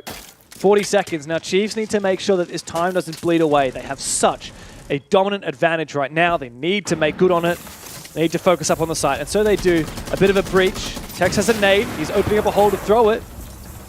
Out goes the nade. He needs to capitalize on this and make sure he gets inside the site on the back of it. He still doesn't know if anyone is in that corner. They haven't droned it. Instead, it's Cairo on this angle, held down by the keeper barriers, protected. Physics in his position. Oda finds Cairo. Physics left all alone. Big double kill. But Tex can surely just force this plant. Physics has a Nitro cell, but I don't think he's going to be allowed to use it. The Rayora closes the door, and Jigsaw closes the round for Chiefs. A lot better. They finally got into an execute position using the Grim canisters, the Blackbeard, but it still got kind of close despite having an incredible numbers advantage in that 5 versus 2. They get the second round that they need to stay in this, and now we get the side swap. Bang, you know, historically has been an attacker favorite map, and they still can be for Ludovica to show up big. Chiefs were kind of falling short more than anything else. I do still think Ludovica has a really good chance, assuming that they know how to attack. And for Chiefs, I mean, win that final round, buy some bit of momentum going into the defensive side. I'm curious where they'll be starting because, you know, the whole map is yours. All 4 bomb sets are playable. Blackbeard and the Blitzband, so double shield, and Mirror as well as the castle. So a lot of information available for the defenders. The Asami also still kept open. And for the attackers, well, double shield means double shield. Still got Monty, still got the fuse shield. You're chilling. Bombs from being defused by attackers. Yeah, but on the flip side as well, you've got this clash. What's Tex going to do with it? Tex is a pretty mean shield player, particularly on this clash. We see him most of the time. I feel like I pretty rarely see the clash on the basement, though. What's the idea for him? Yeah. Is he going to be trying to hold like late round? Is it going to be server play? Usually, it has 2 use cases. The first one is that you can hold server quite comfortably because you can just move around in case of like a capital or grenade, etc. And there's not really anywhere to get shot in the back. The second one is that if the attackers want to take garage control, you can kind of let them have it and then retake it with Clash and 2 guns behind the Clash and just 3v1 and use the shield for cover. Other than that, it gives you stable amounts of information. It gives you a anti-rush, anti-shields, you know, stacker with the stun. Or the slow, rather, should I say, the electricity. But it does mean you're down a gun, because the shield has to be up for Clash to be the most amount of useful. So, curious to see where Tex will find himself. Right now, he's inside a garage and just chilling. Yeah, and it doesn't seem to be a server hold. It's a garage hold. Tex is just hard holding it, gun up with the shield placed down. He's got that. Yeah, this should be on lock. Pretty hard to lose that fight. Quick map control, though, from Ludovica. Info from Chiefs. Man, Pulse basement on Bang. That is a throwback and a half. I feel like I'm watching Canadian in 2019. Canadian and Shopify Rebellion had a big victory the other night, and he said, "No one does it better when it matters the most." And then Troy, the old man with dementia, said the exact same thing 2 more times. Nothing does it, or no one does it better when it matters the most. Ah! Didn't they lose to DZ though? I swear. I thought I saw they lost to DZ. They won their first series and they lost their second series, but we don't talk about the loss. We talk about the victory here, James. And they qualified for EWC with that placement, and they said on Twitter that was their goal, so they got the real victory. I guess so. I guess so. Of course, for both these teams, it's elimination down the barrel of this match. If you are to lose in this series, that's elimination from the OCE League in Stage 1. You're kicked out of the bracket. No more vying for those top SI points. No chance at getting that invite to EWC. And this is really turning back time. I mean, we've seen Pulse play in Gold Vault, try and detect this plant and use his C4 to deny it for years. It's one of the oldest tricks in the Rainbow Six book, and that's exactly what Josh is doing. He's going to be able to see exactly how many players are here watching for it. He sees one on the head holes. He can call out to the rest of his team. They'll know that this is Maverick. He knows it's a player directly behind the planter, and one going into plant. And so the shots come through from Jigsaw with the DMR. A lot of damage he's done so far. The smoke goes out as well. Josh can say, look, they're out. They're not on the plant. We don't have to worry. We know that that gas has landed correctly. Meanwhile, Tex is still tempted to go for a flank here as well. The C4 is pre-primed by Josh. He's going to wait for the sound. Listen. I like this. Listen for the sound. And so he hears it. Nitro goes out. It does detonate. And the Oda's smoke gets the kill. Jigsaw finds the frag as well with that DMR. Josh will overswing and then get traded on back, but it doesn't seem to matter. The deed is done here for Chiefs. A flank in the form of the Clash forces Milo into a very awkward position. Timer will be his enemy, and Chiefs kick off their defensive half in a much better form. I really liked how they were juggling between the Toxic Babe and the C4. We see a lot of teams where it's Toxic Babe, Toxic Babe, Toxic Babe, then a C4. And it's, you know, we're humans, we recognize patterns. If that's what they're gonna do, we're gonna predict it. They did Toxic Babe, C4, then Toxic Babe. So when Fuse goes to that final attempt at planting, that would have been, he's expecting a Toxic Babe to get tossed and then pop. He'll take like 1 tick of damage, he'll walk away alive. That's fine. It was a C4. He gets injured. He dies. It's over. Of course, the counteraction here. Had Ludovica shot the C4 mid-air before it connects, maybe we can just stick the plant and it goes down. But that's the cat and mouse game that you play on that basement attack and defense. And you're right. I cannot recall the last time I saw a pulse scanning from Vault like that, but I loved seeing it because it's a very simple play to make, but it gives you guaranteed and constant information of where the plant is going down and when the plant is going down with the heartbeat scanner. Beautifully done for Chiefs, and it shows us a lot more teamwork already on that first round on defense than most of their attacks combined. Yeah. Attacker's objective is to defuse the bomb. Oh, well, it's the first of many rounds that these guys are going to need to get back into it. This is their map pick, like we've said. They need to have peak form here on Bank as we go into Cafe. We know they play it, but we know that Ludovica has likely had enough time to go and break down a little bit of their game earlier today and figure out exactly what was done against Chiefs by Circular Spheres. That pushed them to overtime. Chiefs is just 1 round trailing though. It could flip very quickly, Pengu, if we see Ludovica struggle on the attack. It's always hard because we see Chiefs on the favorable side not finding their footing, and then you go side swap and all of a sudden they do. It's one of those weird things where it doesn't make sense, but it kind of is what it is. Ludovica getting the right hand side, CEO wall open up from the exterior. That's going to give them an entry. What that breach tells Chiefs very early on, though, is what kind of execute Ludovica wants to go for. A CEO plant. An Ash Charge used to destroy their Runic Gate on the window, only temporarily. Not the drone, not a flashbang, not a smoke. An Ash Charge. Now, granted, there's no mirror. You probably can't Ash Charge the Clash Shield realistically. Yeah, but you can Clash juggle, right? Where, like, they use the Ash Charge, you pick it up. There's always a chance, that's true. But I don't know if I see the vision here. It's very much full commitment, 3-2-1, full send it. And there's going to be a C4 below, a Clash in the hallway, a Runic DMR holding long lines aside, a Sami Keybass 3 in pocket. A lot of things could go wrong here for Ludovica. And once they're committing, once they're going in, there's no way back out. They're going to be fully invested and they have to just keep going forward. I want to know where Box is going to put these Rayoras. There's 1 impact grenade for Tex. And there's a C4 on Quiz. The problem with using the Rayora is sometimes you can count on it too much. It's going to be used here once, potentially a second one likely to come out shortly. It's not seeming to go down as of yet. The plant is surely going to go down though, deep. And I think that Chiefs don't even realize it. There's nobody home here. Ludovica in the 5 versus 5 have confirmed that plant. Oda finally gets that shield locked down and the first kill found for Chiefs. But they need a hell of a lot more than that to be done from top square. Jigsaw goes down. Karma finds a long angle from down in ATMs as well. And at the drop of a hat, everybody for Chiefs falls. Ludovica from a 5v5 plant to utter domination in the post plant. They're 2 rounds away from stealing the first map.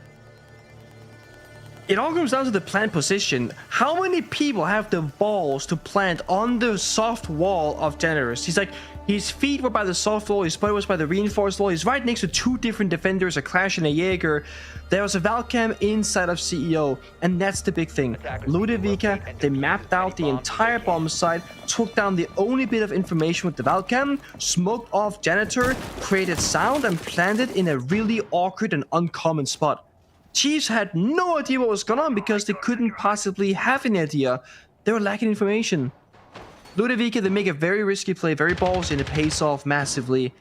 And that's a great execute at that. Chiefs, they played their corners, they played safe, they did all the right things, but they only had a single C4 that had any chance of destroying that planter. If you don't know where that is, well, you gotta get lucky, and they weren't. Now the story continues for this map, Nick, of Ludovica always figuring out what's going on, always having the read, and Chiefs just being a bit clueless. they didn't have a response. They didn't even realize that the Maestro was picked on Ludovica's top floor defense, and then Ludovica really slowed down that Chiefs attack because of it. We saw a similar situation when Ludovica defended the basement with that chunk with all the walls open. Chiefs just didn't have a good read of it. Same thing happened that round. Ludovica, they mapped out the bomb site like you said. They went for an execute. Chiefs didn't even realize it was happening.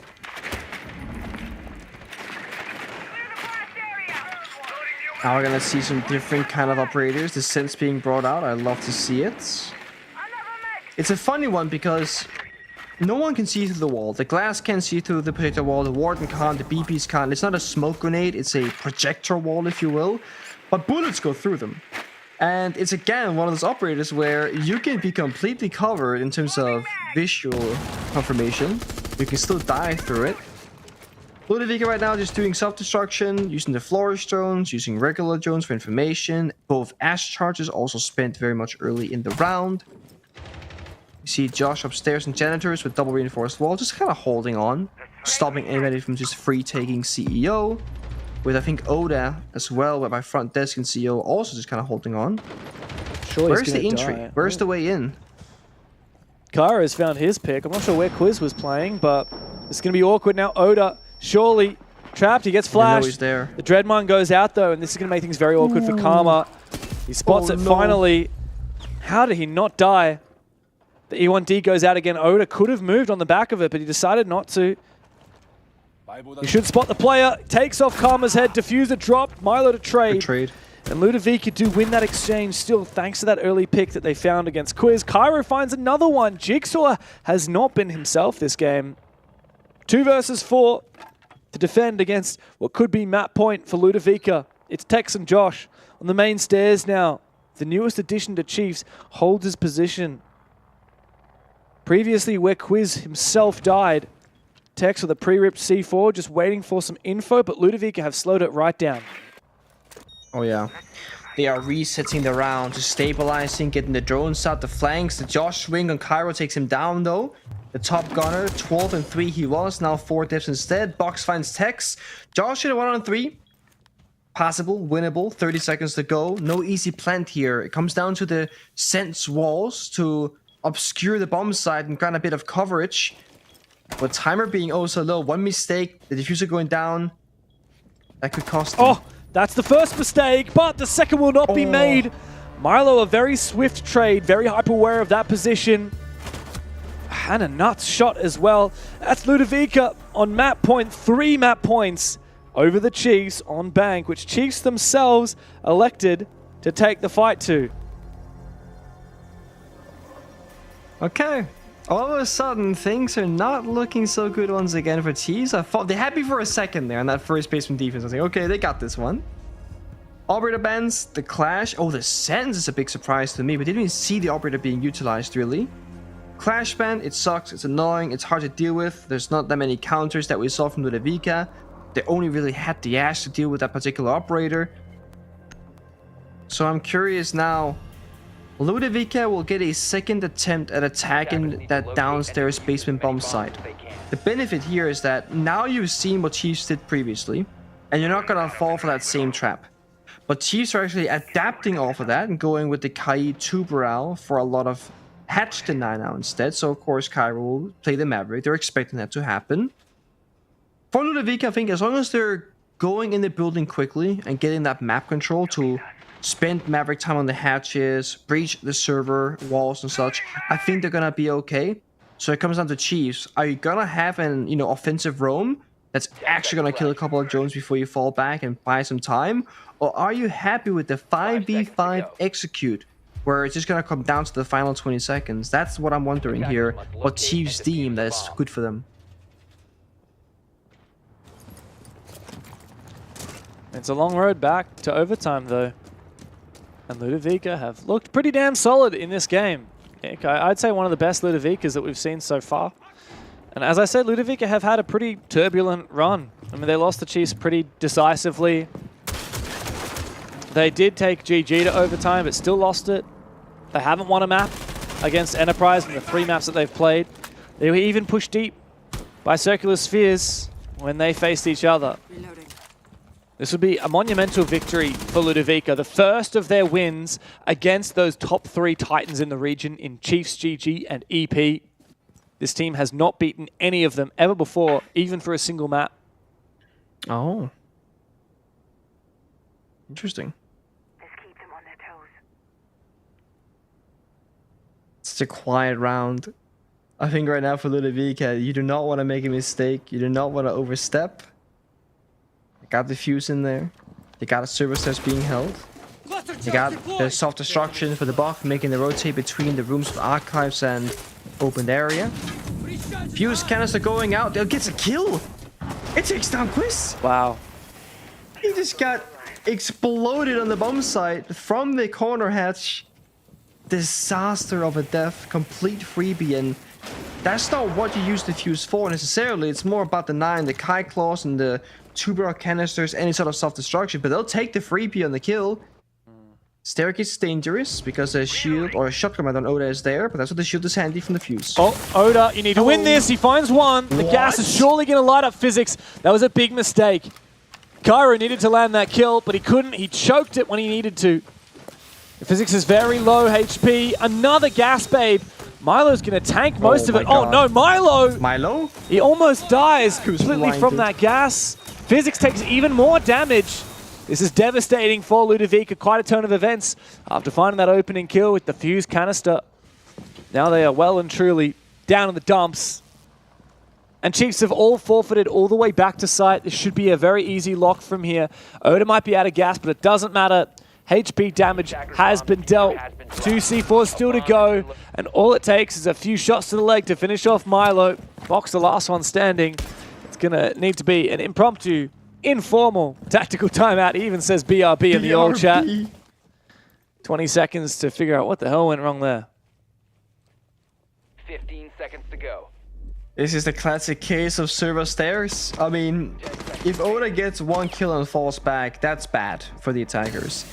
If Smoke gets 1 kill, almost 2 more with the toxic gas, and falls back, it's practically round over. I mean, you need to clear that position before you can go to the next step in the round.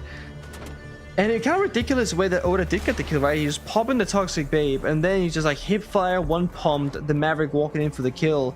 Ludovica did everything right. It just didn't find the frag, the trade, and the server stairs control to progress that round.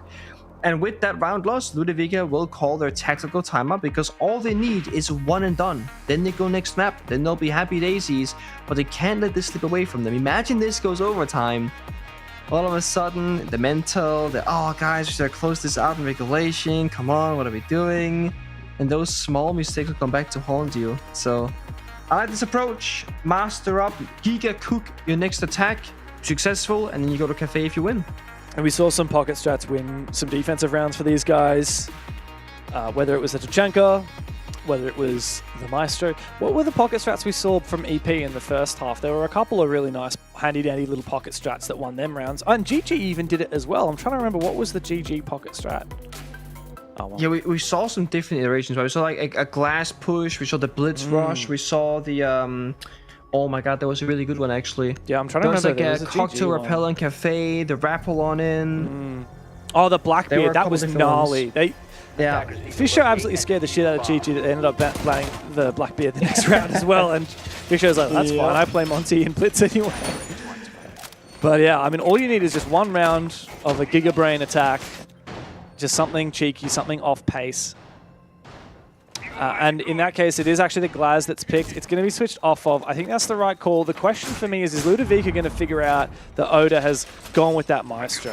Because especially on this bomb site, Pengu, man, the Maestro can be so powerful. And if you don't bring that Brava or an adequate counter like the Flores, which by the way has been picked off of here by Ludovica, then man, things can be really hard. Between the quad wall being fully reinforced and Maestro on the board, this is going to be a really challenging late round execute for Ludovica.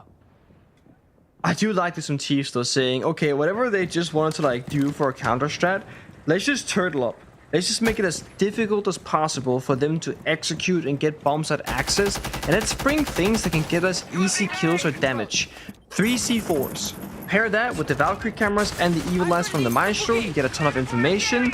Then you get the Bandit for wall deny, and a Sami to further, strengthen certain player positions. This is great. Ludovica have a really big challenge in front of them. They have to adaptively, on the fly, problem solve how to break this apart, how to go for a plant, and where to find the kills. If you look at the positions from Chiefs right now, they don't care about top floor at all.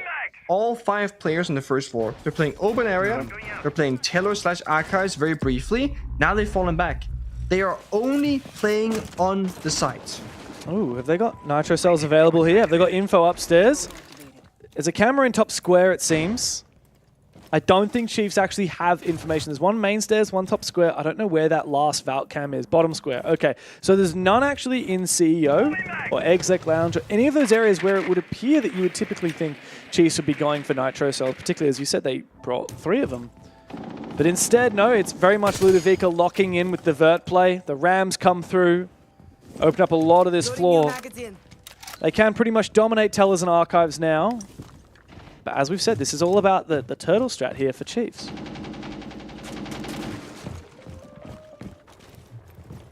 Well, minute 20 and things are not really progressing as the pace I would like to see for Ludovica. The lower the time, of course, the more in favor of defenders it gets. No kill found, 3 C4s still in pocket, information still in pocket. Jigsaw is the one player that can allow to play offensively right now because he has nothing really in pocket besides the Asami Keybats, which he has 4 of. And Ludovica again, where do you find the opening? Where do you actually make your first mark? Ooh. C4 bottom elevator? What are we doing here, Tex? Very cheeky. Does he have like a perfect read? Well, if we watch Oda, he's actually been flicking all of these cameras. He's got information as well in the bottom elevator hallway. He can be calling to Tex downstairs. Out comes that C4. It almost finds its mark, to his credit. Chiefs also have a C4 prepped on Quiz. It misses too, however.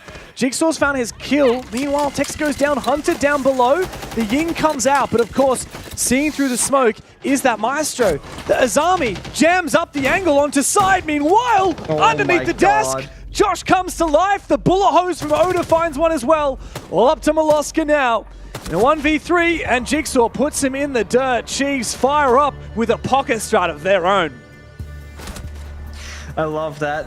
Again, just spamming keybacks during the execute, just having the crossfires, and just playing what they have to. Play your position, play your angle, stop them from getting in the building. Was there more Ludovica could have done? Maybe. But at the same time, what should they have done? Quad wall fully reinforced, there's quadruple bandit batteries. Even if they were to breach it, would that actually give them much in that particular round? Not necessarily.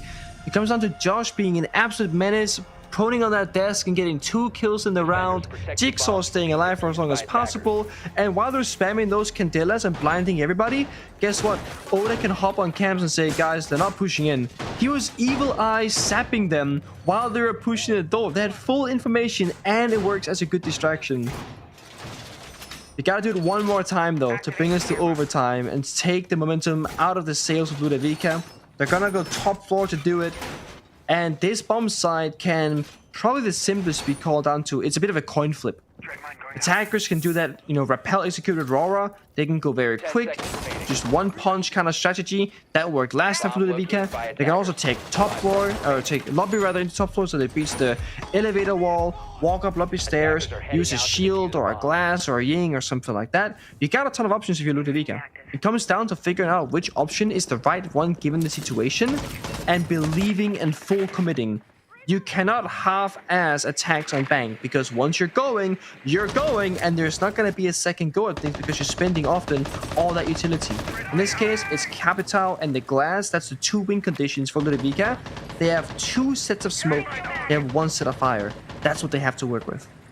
And what's more, they need to make sure that they've dismantled the plant denial and the information gathering from the Valkyrie and the Echo before they hit go, before they start using those smokes and the fire.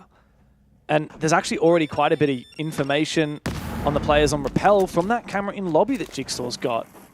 This is such a valuable camera. I mean, not only can it see these players outside on the windows, but it can also see all of lobby itself.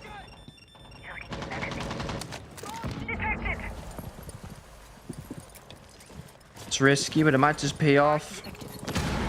I like how Ludovica has been taking the first minute and a half just to set up IQ scanning, mapping out where the util is, Cairo on the floors, destroying what he can from a safe distance. They're getting as much done before they gotta go in. There goes the fire. Smoke follows through afterwards, enabling box on the glass. Nobody rappelling and waiting for a C4 or a smoke perhaps, a counter response. Wow, there it is.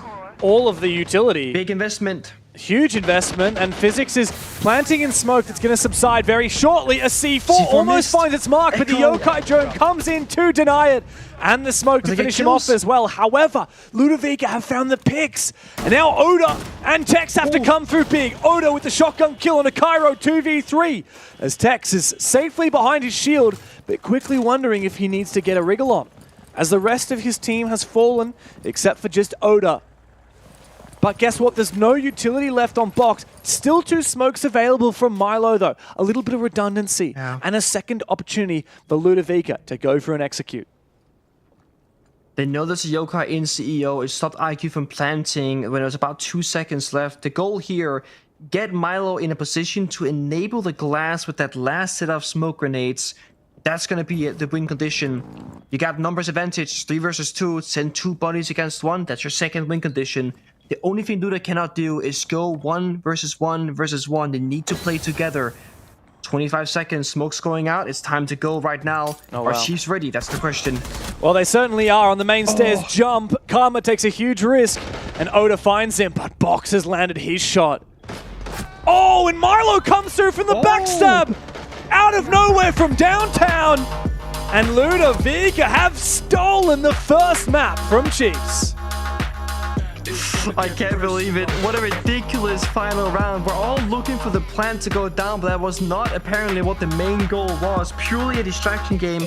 Echo on the drone, smoke tossing out the gadget. Everyone's trying to be like, oh, how do we stop this guy? And the kills, the backstab, it all worked out in the end. A great 3-2-1 executed timing there for Ludovica. And taking Chiefs down on their own map? That's a bold statement for this best of 3 to come. That it is. Cafe is up next. Chiefs on their last legs here in the OCE League. In the verge of elimination, they must stand tall. We'll be back after this.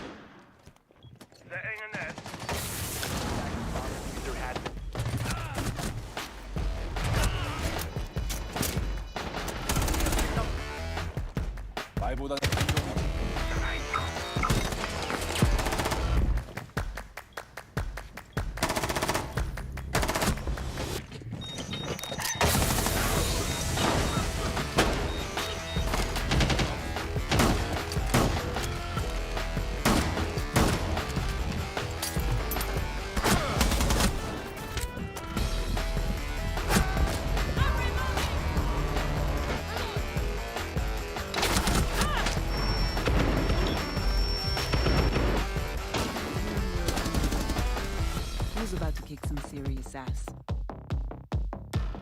Remember, I'll be watching. Now you see me, now you don't. Get ready! I'm taking them out! Changing mags. I got this. Got my eyes on you. Located enemy.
You my world 모두 다 스쳐갔지만 영원한 your generation 놀래 나의 미래 놀란다면 니네 No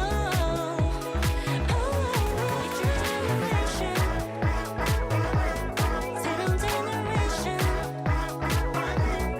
It's your generation 새로운 generation It's your generation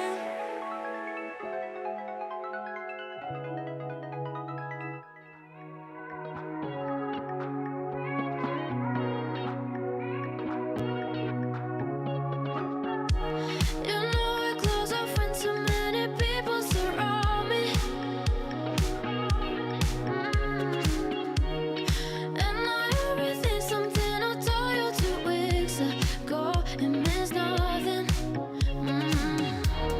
You used to be the light that I need, but now I can see nothing at all. Sometimes we fear what's yet to come, but I'm trying to show you now how I wanna fall apart with you.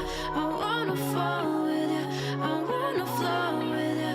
I need to know the truth, so tell me why you send me those signs filled with flowers and lies. Then you tear me to pieces and fade through the night. I broke down my walls and then you left me falling. I just wanna get you out of my life. You got flame in your eyes.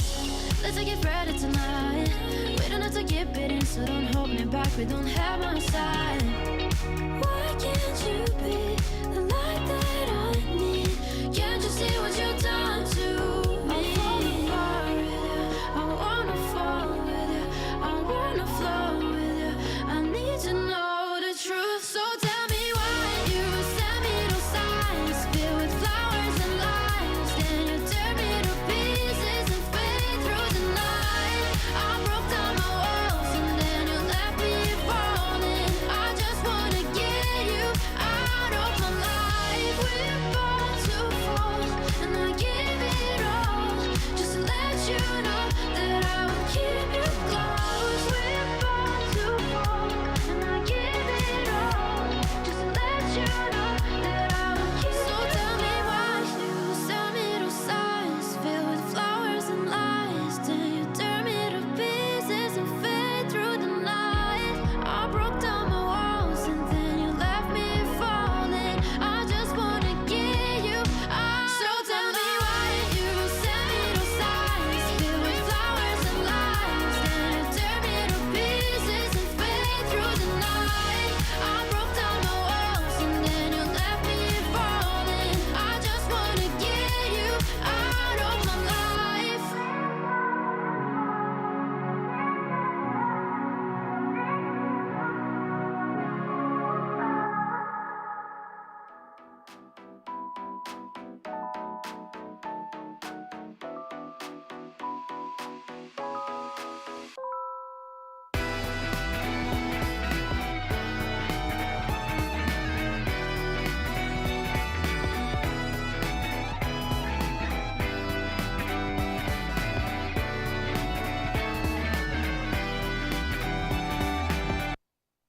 With Sawyer and Edpan, we sort of saw the game the same, but they actually showed me different aspects that were more intriguing to me, like the Brazilian play style of surrounding and killing your opponent. We would do a lot of deceptive plays and trick your opponent into thinking you're pushing somewhere, but you're actually pushing here.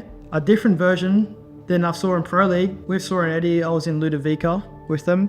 We came top 2 in CL. We came top 4 in LPL Pro.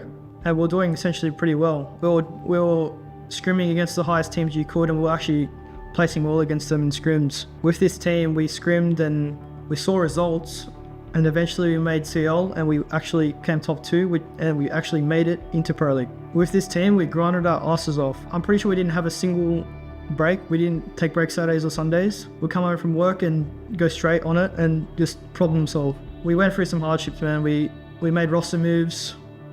We made hard decisions of like who needs to, fix their problems and who doesn't. We had to make hard decisions, to progress our journey through making changes and all the work we've put in, we finally found results versus and scrimming the best teams in OCE. So that eventually gave us confidence to play CL and come top 2 and eventually make it into T1. When joining OCE T1, my standards were set with the Brazilian EU sort of style of siege. With Ludovica, from day one, we started following this. As soon as we caught eye on how well they were doing compared to the APAC region, we started following them, and eventually we started beating teams that we shouldn't have beat.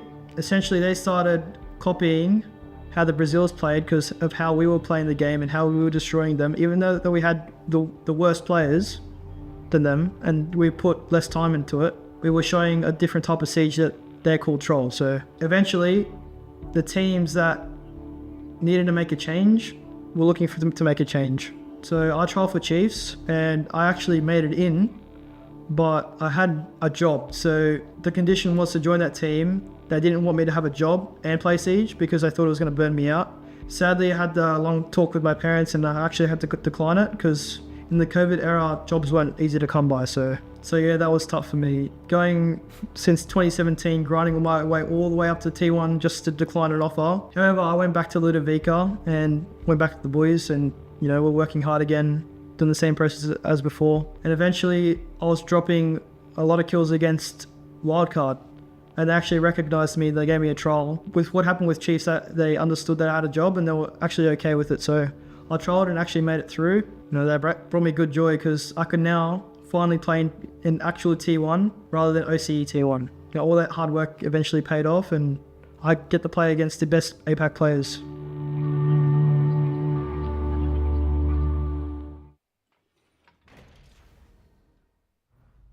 Cairo from Ludovica. You heard it from the man himself, Cairo from Ludovica, formerly of the Chiefs, now 1-0 in the series up against his former team. That's right, Ludovica absolutely destroyed Chiefs on the first map. And here they are on Cafe, the map that they chose to go to with a chance at getting it done in 2. It is not necessarily what we expected, but it has been a couple of different games now at this point in OCE that have not gone according to expectations. Why not just add another one in the mix? I guess if we're to set the picture here, the good thing about Chiefs losing is when you really fail to meet your own expectations, you're gonna have a good hard look in the mirror and go, what can we do better? What can we fix? What are the problems? And really get on the grind to improvement.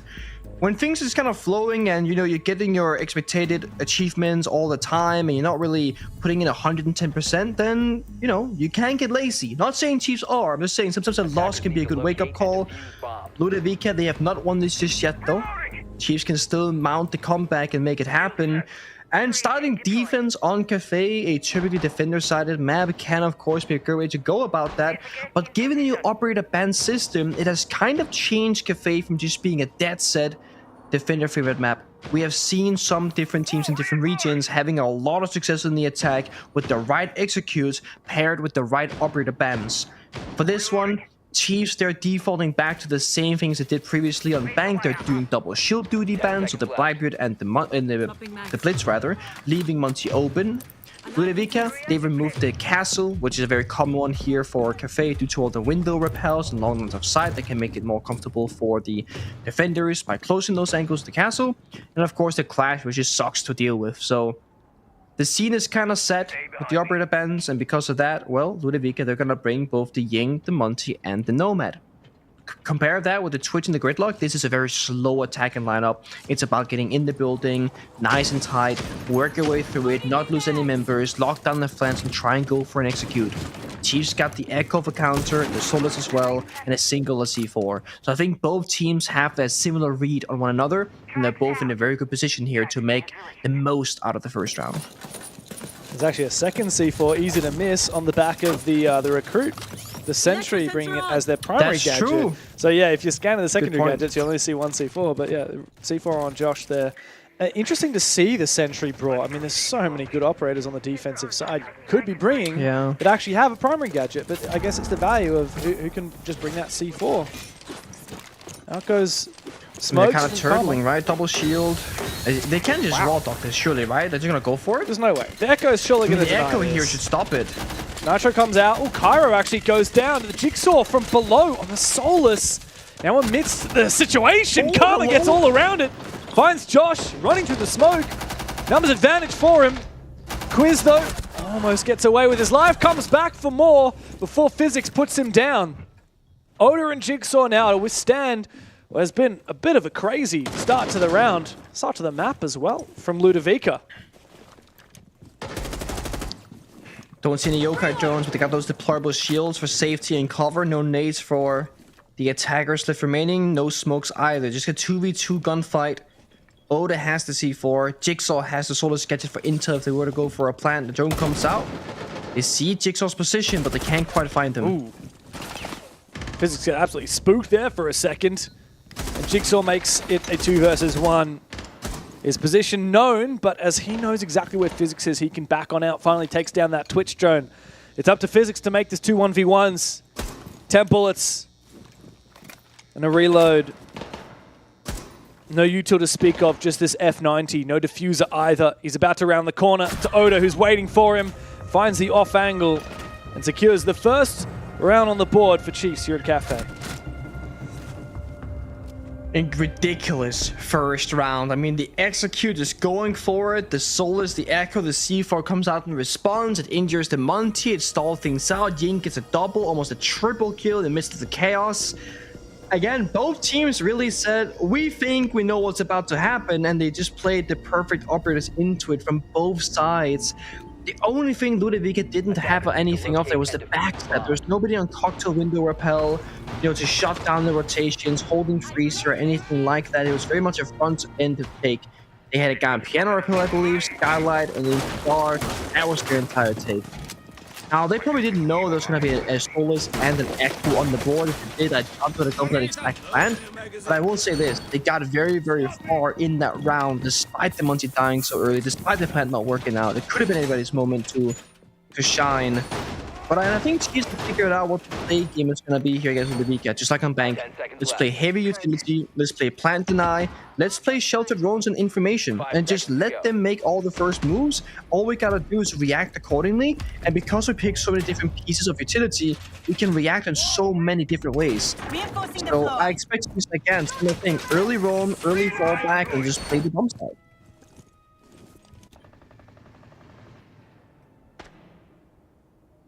I want to know what Jigsaw's going to be able to achieve. He already looks a little bit more confident here on Cafe. I was a bit disappointed in Bank. Jigsaw made a lot of errors where he didn't know where players were coming from.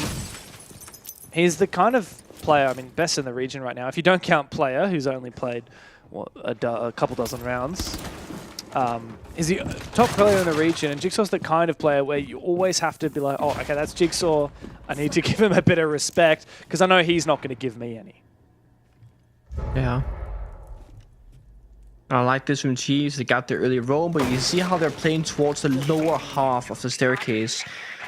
Pretty much showing us that their plan is not to get a kill, is to kill that first entry drone and then fall back one step at a time.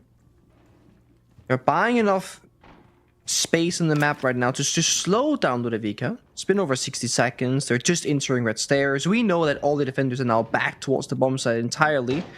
Ludovica don't know that. They got a slow drone out train. They just finished doing so. They're blocking from the exterior. Or doing the ram boogie drone. Either or. They're gonna start. Oh my god. Okay, through the soft wall. He finds two. Jigsaw out of nowhere destroys the boogie drone as well. What was a very stable and good round for Ludovica has completely been turned upside down with those two deaths, and I'm not even sure plan B is in order. It's time for plan C, which is drop a hatch, run down the staircase, go for a kill, because if Chiefs plays this correctly, all they gotta do now is kind of let go of their mouse and keeper for the next 60 seconds and wait for that desperate final moment execute that Ludovica is forced into now. Just desperately looking for someone. Loading new mag. Yeah. When Planet doesn't work, you need to at least find a few kills. Like there's just no way that Ludovica can conjure something without a pick or two here. And that's why they're fishing first before they go for something desperate. I mean, usually you'd be like, okay, we get the vert, we push for picks. If not, we then execute on VIP and then we execute into the site. We're not even going to get to step 2. So it's just going to be pure desperation now. The keeper barriers as well. Shotgun waiting for them. Toxic Babe in pocket of techs. I mean, they are completely locked out. Goyo Fire is still up aboard as well. Oh, they are so locked out of this one. There's no way in. Shotgun comes through, but it's a miss. And a big double kill as well from Physics on the Capitao. Low HP now. And as you said, the Vulcan Fire is still available. The Chiefs to detonate. The smoke, actually. There's also even an Evil Eye in sight for Oda to use. The diffuser dropped on the floor. Milo forced into the meat grinder. Josh finds a two-piece to close it for Chiefs. It was really one in those early picks for the defense. And yeah, not a lot that Luda could do about that. I think the second Jigsaw gets the kills is just kind of over here. I mean, you don't have much more you can do in that round unless Chiefs make a big mistake. And that's where their experience and their higher level does come into play. They can recognize when they're in a winning position and when they are in a losing position. When you're losing, you go for swings, you go for a last shot, you try and even back numbers advantage, for example, something like that. When you are winning, you can just kind of chill. You know, if you do too much, you might lose, and by doing less, you might just win. As nobody will throw away their lives for nothing, getting a little bit too aggressive or bored in the round, if you will. It's a good look for them, and their util game is going to continue. They're still playing the Solos of Information. That's been a great operator for them. Now they're playing the Valkyrie combined with the Mirror. That's going to give you a ton of information both upstairs and below. Of course, we're talking about verticality, so we got 3 C4s. They're challenging Ludovica on a vertical level right now. If they take top floor, they gotta be aware of what's below them. If they go for a straight bomb side attack, they gotta worry about what's above them. They're trying to just make it as complicated as possible for Ludovica to problem solve and figure out how to get a foot in this map and in this bomb site. And that's what Cafe is difficult at. It's hard to get in. It's why I expected more Monty, I'm not gonna lie to you. Yeah. But besides that first rush that they had trying to plant, we haven't really seen it. Yeah. And what you were saying about creating like a really complicated defense to try and pick apart from the attack, the great thing about that is Chiefs can set that all up, force Ludovica to start problem solving, and then Chiefs can just play chaotically amongst it and then disrupt any plan. That's exactly what we saw last round, right? You know, Chiefs swinging stuff and finding these early picks so that Ludovica can't go for their plan A. There's layers to this defense, and Ludovica have got to figure it out quickly. I mean, of course, they knew that they were going to Cafe. It's a hard map to attack. They knew they were going to get rid of the Clash in the castle as well, so they knew they'd be dealing with Mira. They knew they'd be dealing with the Valkyrie.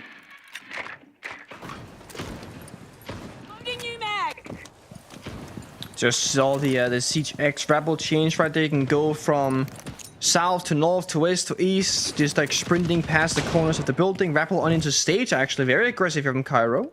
Finds himself in the building. Good bit of safety.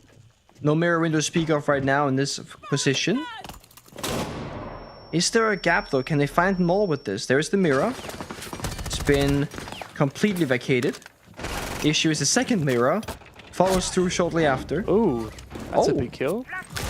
Big opener. Oh, and a second one for Cairo, who's firing up now. You can see how much he wants this. He's hungry for it. He's locked down the flank. And secured the numbers advantage for his team. A hack of the cams for Box. A lone C4 kill is all Chiefs found in that round so far. And now Jigsaw, oh mate, he might have timed this perfectly. He's opened up an avenue for himself, but Cairo immediately back again. Self-destruction happening very quickly. Josh taking a bit of damage from, I think, Box upstairs is shooting down through the vert host. And because they hacked the cameras, they see where the Valk information is. They see what's dangerous, what's not. No C4s to speak of from the side of Chiefs. And with 45 seconds left, Jigsaw's going to drop downstairs and look for a flank up either red or brown stairs, most likely. Ludovica at time could be their enemy. If one thing goes wrong again, it could just fall apart. They don't have a very good read necessarily on where the defenders are playing from. That's the thing. Josh here is in such a deadly position. If he's not accounted for, he gets it down to the box. But Karma immediately trades back. Is there going to be time for a revive here? Oda spotted and taken down by Cairo. Well, up to Jigsaw now. They go for the revive. Time ticks away. Jigsaw finds one. 5 kills rather, so far. And he goes upstairs. He actually wants to retake above. If he'd been there a little bit more quickly, he might have been able to deny that plant. He doesn't realize it, but there's actually nobody on the top floor right now. He's completely alone upstairs. And if he doesn't reveal his position, he might be able to find a kill. He's about to walk onto some tracks, though. There's a player outside. He drops down. SMG-11 still in hand. He's going hunting. But they haven't revealed to him anything. He gets taken down very low, and now the jig is up. They know exactly where Jigsaw is. And he's going to be taken out, no doubt about it. He'll find an exit frag. One or two more would be nice, but there's no chance of clutching this one up. Tries to bait some shots. A slippery snake on the ground of box. Wide swings in prone and finds the final kill. And that is a round for Ludovica. Ridiculous, man. The prone peak is so hilarious. I mean, it's really well thought out there from Ludovica. Just like very simple step 1, 2, 3. I think Chiefs might have maybe given them too much for free. Surrendering bathroom control, the first mirror window, and it's getting stuck behind the second one. 2 players die upstairs, and the issue is not just that you die. The issue is that the enemy happens to have a Dokkaebi when you're playing the Valkyrie, and dying is not just a death. You're also giving full information to that same opponent. That's where things get really, really difficult if you are a Chiefs player and you're in that server. Dokkaebi getting banned out, no big surprise there. Mirror follows through, no surprise there either. The mirror window has been the big contesting operator upstairs. Same with Dokkaebi on the attack. Both make sense to get banned out. Yep, I mean, there's not much to say about that round. It was very clear from the very beginning once Kyra got the 2-piece that is there really gonna be a way back in this for Chiefs? Or forced to either walk up a staircase or floor bang someone off sound or something like that. They didn't have very many ways back into it. They love the Solus. Is that every round being played actually? Let me check. If it's every single round. You look back. It might be. Almost every single. He didn't play it on the basement bomb side. He played Missing Lucy one. there. But, Yeah. I mean, yeah, very high pick rate for an operator that is largely regarded as pretty outdated and out of meta, nerfed into oblivion, some would say. Oh yeah. Very niche now, It's Solus. the bottom tier, I would say. I have a tier list of operators that I update every single patch, and Solus currently is in utter garbage, which is the lowest tier that I have in my tier list. But it's that, or you put it in Inflix operator, but it's like 3 strats you can play her on. So. Well, how do you see it? Like, what is the value of the Solus? What about in these rounds where, I mean, Chiefs actually have an 100%. Oh no, not quite 100%. They've won almost every round they've picked the Solus 80. so far. Yeah, like, so Solus an operator right now, you pick on bomb sites like, let's say, border ventilation. We can play full top floor and see where the plant is going down. Same for tertiary bomb site on Lair. You just play top floor, you always see the bomb site, you can see the plant is going down. I think Jigsaw is playing it here purely out of personal comfort. You can see where the drones are, any of the air jabs, any of the flank watching, and it's giving Jigsaw a lot of freedom to just exist in these rounds and play very aggressive. That's my theory at least, because strategically, Jigsaw isn't even using the gadget to see where the plant is going down the few times that it did happen. He's just using it as an individual enabling operator. Wait, okay. Wow. Well, there's been a bit of a fight going down here, Pengu. Ludovica have tried. Credit to them, they have tried. They brought this glass, they brought that Capital. Even the Thatcher is an unusual pick here. Now they're getting zippity zapped by Oda on that Maestro. Quiz has held down his position in bathroom as well, very well. Smoke up again. He's going to activate one of those dread mines in bar to prevent a rush if any of these Ludovica players are to go headlong down bar. Oda continuing to watch with these evil eyes. He's got quite a few as well. He can really zap quite aggressively. He's just taunting them. Wow, he loses the evil eye as a result. I'm surprised. Damn. He's got more. It's okay.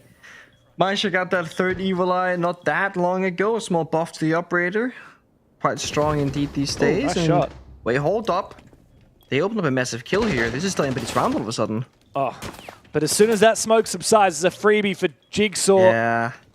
Just wait a few more seconds. The smoke dies away. He sees the feed. He misses chance. He could go for double. It's a big kill for Jigsaw. He makes it a triple on the round before he's traded back by Physics 1v2. But both of these players are in killable positions. He rounds the corner with the F90. Gets the down. Gets the double for Physics. Unreal scenes. What a clutch from Ludovica. with not even one bullet to spare. The final bullet secured the injure on the player prone inside a freezer, and the flick in the hallway to confirm the second kill. Chiefs, I mean, underestimating or disrespecting or playing to lose, not entirely sure. But when you get down to that 2 versus 1, I would expect a better, more quick response crossfire. There was a full second and a half between going from the first person gunfight to the second person gunfight, and that is too big of a gap in a 2v1 to say we are trading each other successfully. I mean, that was Chiefs' round, then it looks good for Ludovica, and then all of a sudden it's Chiefs' round and Ludovica clutches it.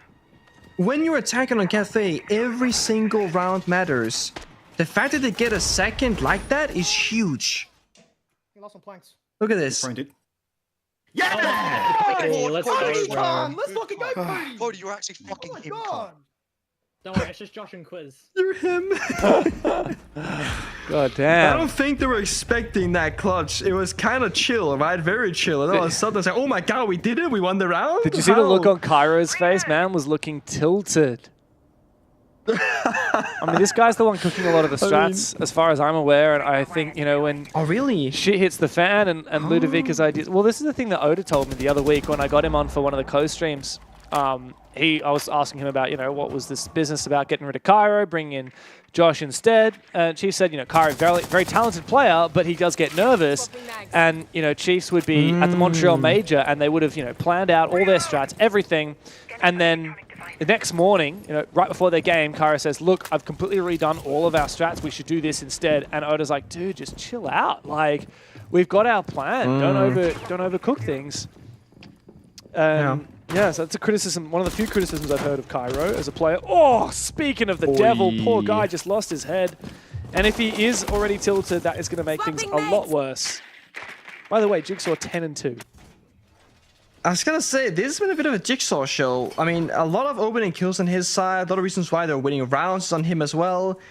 Individually, he is stepping up, but that is not enough at this level of play, right? You can take down Ludovica perhaps if Jigsaw's popping off, but what about later on? Gaming Gladiators? What about Enterprise? Is this gonna be enough for you as a team to perform at the highest level?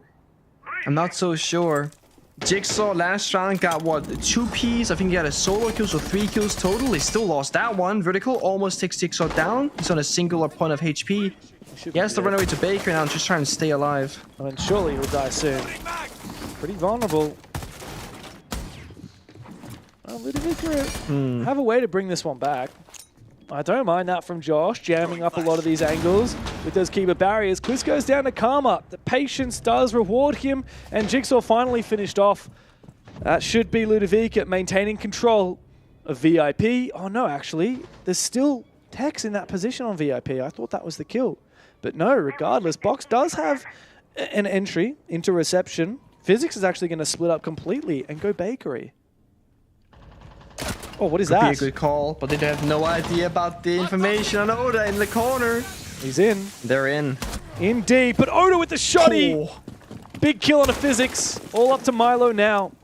Ludovica suffering for losing that first player. It would have been nice to have Cairo when you're going for a split push like that, when you're trying to do, you know, your split theory, as we used to call it. 1v3, it's not going to pan out. Chiefs actually might take the lead here. After Ludovica's clutch, it's exactly what Chiefs needed. A bit of a confidence booster, a bit of an early kill, and a conversion into a round win. Milo's not going to have anything to show for it. Nothing to say. And it's 3-2 with 1 round left in the split for Chiefs on defense. The thing about Ludovica though is the 2 rounds is technically all they need on paper. I mean, if they can push it to a 3-3 half, great for them. And it's going to put them up to the best case scenario. But even this is fine enough. They have a winning chance on side swap. I really just want to see a little bit more from Chiefs here in the final round. Like less Jigsaw shining and getting the kills, or Jigsaw rather, and then more just like the entire team working together. I'm still missing that. It was Jigsaw getting kills, and then it was Oda getting kills, and the round goes to Chiefs. Gonna go to reading bomb site, and this one is the one that does need a lot of coordination upstairs. The crossfires previously weren't very strong. It was when they played the mirror windows. Cairo walked in, got 2 kills. They picked it apart very easily. She's gonna try it again, but this time without the mirror, of course, has been banned away. Cairo teasing a Monty so far. Can, of course, take a repick off the operator, but I am liking what I am seeing right now. The Brava as well coming out. We've seen a lot of Maestro played by Oda in this game. And in last game as well, we saw a little bit of it. I think it was it Ludovica that played Maestro off the top of my head on Bang? Regardless, that Bravo is going to be a very big pick. Unfortunately for him, there's no Maestro this time around, but there is still that Valkyrie, high priority target. Unfortunately, not a lot of the other util is really worthwhile for that Bravo pick. I mean, yeah, you could try and hack an ADS if you're lucky. Not likely to get an angle on to do so. Is this going to be an early kill for Jigsaw? Claymore goes down underneath the white stairs window. Jig doesn't have an impact, keep in mind. This is going to have to be shooting down with hipfire straight into a kill, and the player is directly above him, which means it's going to be very hard to land that shot. Oh, here comes Just with the shotgun maybe. Pump the door open for his teammate. No impact grenade, here he goes. Wow. Great mini play, good read, good timing. And again, that's teamwork. That's not Jigsaw making a solo play. That's the teamwork, the communication setting up beforehand. The dangerous thing about going on that rappel, you put 2 claymores there, you die on the door run out, and you're there so early in the round before the Monty gets piano control. Ideally, you go on that rappel once Monty makes their mark in piano and wide hallway, because the longer you spend solo bolo across the map, the more time people can take you down. Now it's time for something else. Kara walks down the red stairs, Kame behind him, looking to take train control, engine control, but here's a crossfire. Oda and Jigsaw working together. Kara has to be very careful now. C4 goes out. Yeah, this makes it very awkward for Cairo, doesn't it? He has to back up, but there's a lot of attention placed on him, and the rest of the Chiefs players might find themselves a little bit distracted. Oda with the crossfire. Karma goes down, and the Monty decides to get aggressive, take the 1v1. Oda almost takes him down. Oh, the dig to the face! Cairo gets a little bit more than he bargained for when he goes for that aim down sights. Now physics and box to pick things up for Luda. But I think Chiefs have this one in the bag. It's a 5v2, and they fall back to hold their positions, with the exception of Jigsaw. Scan the issues, the open and kill. Losing a player early, going to plan B, not getting piano control for the verticality, walking into crossfire, starts firing sparks, is a 1v5. Put the round in the bag. There is no way for this one, 35 seconds, and you are surrounded. A great wallbang. Nice try. He looked behind him and he was like, there's a little punch hole. I wonder if someone's there. Domes, Jigsaw, Quiz with the refrag through the wall. It's a 4-2 split for Chiefs on Cafe defense, which is par for the course. Ludovica shouldn't be too upset with that half. They can come back now on their D.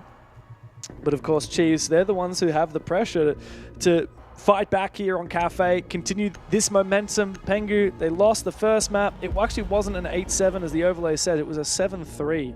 Was it 7-3? I thought it was a 7-3 in my head. It says 7-5 on my notes here, so I guess it was a 7-5. No, 7-7. Was it a 7-5 or a 7-3? I'm gonna have to double check now because I thought also it was. I'm on the match tracker that we use. 7-5. It says 7-5, but in my head it was a 7-3. I must be getting confused with the first series today, which was 2 7-3s in favor of. Yeah, I think that's what you're thinking of. But yeah, I mean, 7-5 looks kind of close. That map didn't feel close. It felt like Ludovica with a better team for the whole series or for the whole map against Chiefs, right? Yeah. Yeah, the only place where Chiefs kind of managed to find their rounds and defense at least was when they were just simply playing the turtle strats and anchoring down and making them really work for it. That looked good for them. Same thing kind of here on Cafe. I mean, they won more than just the turtle rounds, but the rounds where Chiefs look the best in my mind, is when they're playing close together where they can always help each other. Then we had Jigsaw pop off with a couple of opening kills. Oda with a 2 big piece previously on downstairs bomb set as well. I'm not sure what to expect, but I feel like 4-2 or 3-3 was the expected outcome here. Question now is, individually, is Jigsaw just gonna take over on the attack as well and find entry kills on that side of the coin? Because that's gonna give them a very quick way in towards the building.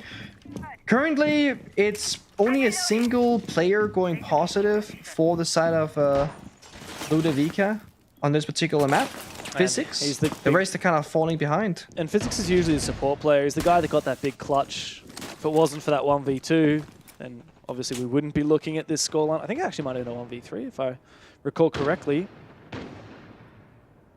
It was actually a 1v3. Got a 3k in that round. Yeah, I was gonna say it was like a 2v3 into a 1v2, I think, with like close timings, but yeah. Yeah. Well, he did get the final 3 kills. Well, Chiefs now, we test them out on the attack. Oh, wait, is that a yokai sent outside? I think that's what it was. I think Milo's scouting here.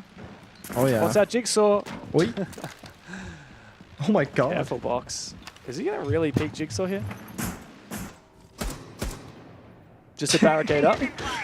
Playing it safe for Luda. But I like the idea of using the yokai drone to scout for potential runouts.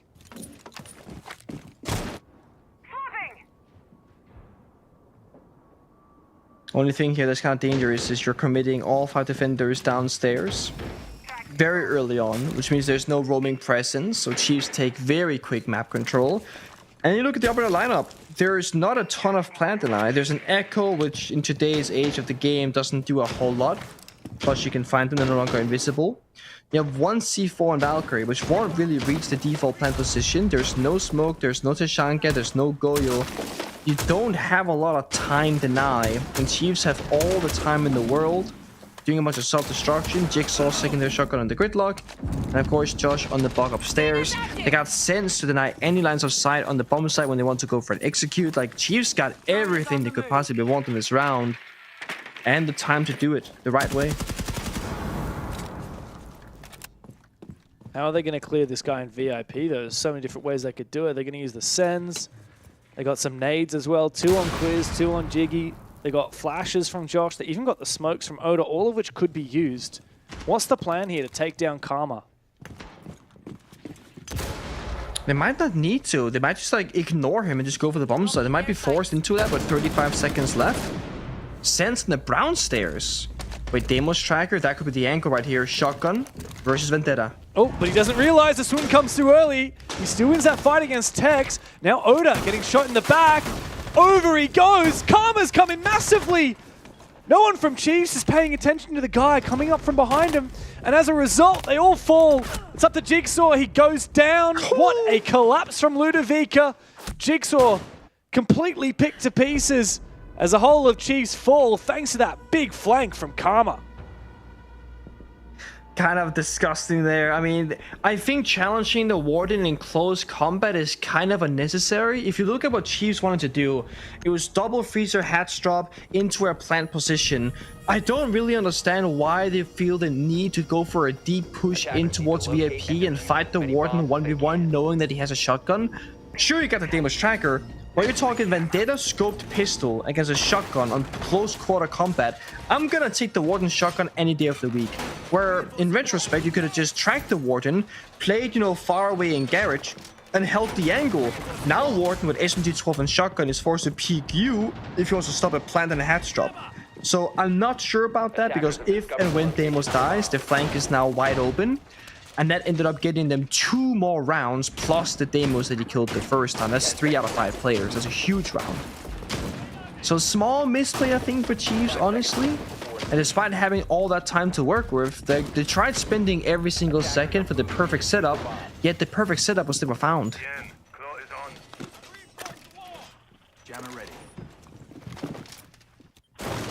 Well, Chiefs need this. They really do. Ludovica had such a good showing on Bang. If anything, we're a little surprised they didn't look a little bit better in the first half here, but 2 rounds is probably still enough. And as they move on to their defense, we see that they are very solid here on the D. Down with the castle. An operator that actually Ludovica themselves banned when it was their turn. Now they're on the attack and they thought, well, let's use it, we like it. Reload.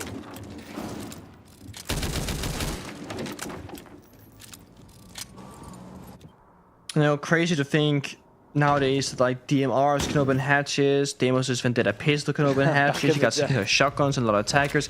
Back in the day, you had Sledge. Like, that was literally it. Or you use one of Obviously, your 2 you can say charges. yeah.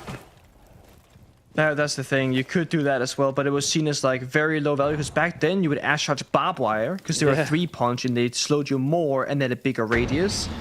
So that's what the best thing you could ash charge possibly was back in the day. I like this though. The mute, the Tuberau.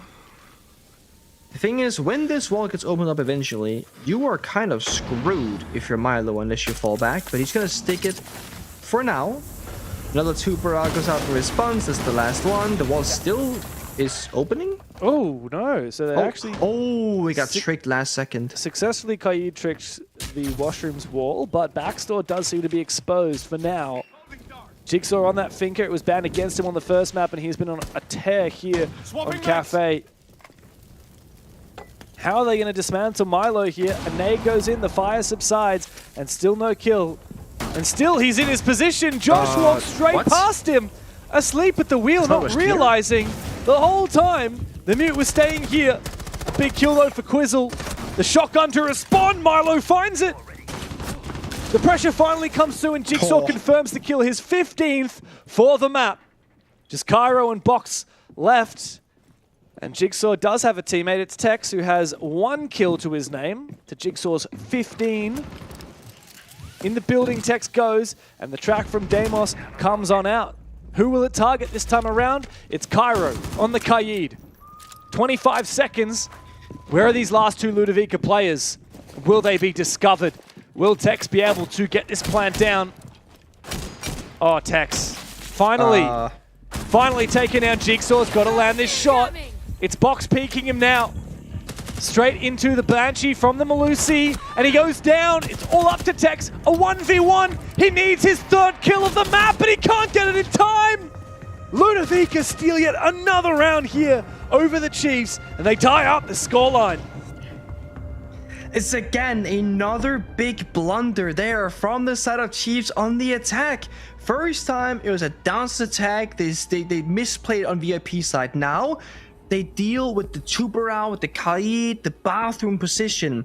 They know there's a player in there. They droned him, they saw him, they were fighting him. They used 1 capital fire arrow and they must have thought that the fire covers the entire room. But there was a small gap in the very far back corner where Milo was safe. So what do? They walk down the wide hallway. The first player dies getting shot in the back. They have no clue that he's there. And despite knowing shortly after, the ace also walks down the same hallway and will meet the same fate of the shotgun in near combat and dies as well. Milo getting 2 kills at the cost of his own is literally why Chiefs' attack went from relatively easy looking to, oh my god, how are we gonna clutch this out? So small things there, really not going in their way. Maybe misusing the grenades that they had no flashbangs, because if you know Milo is stuck in that corner, surely it should be as simple as a counter fire or a frag grenade.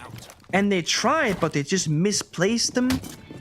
Even score now to a 4-4.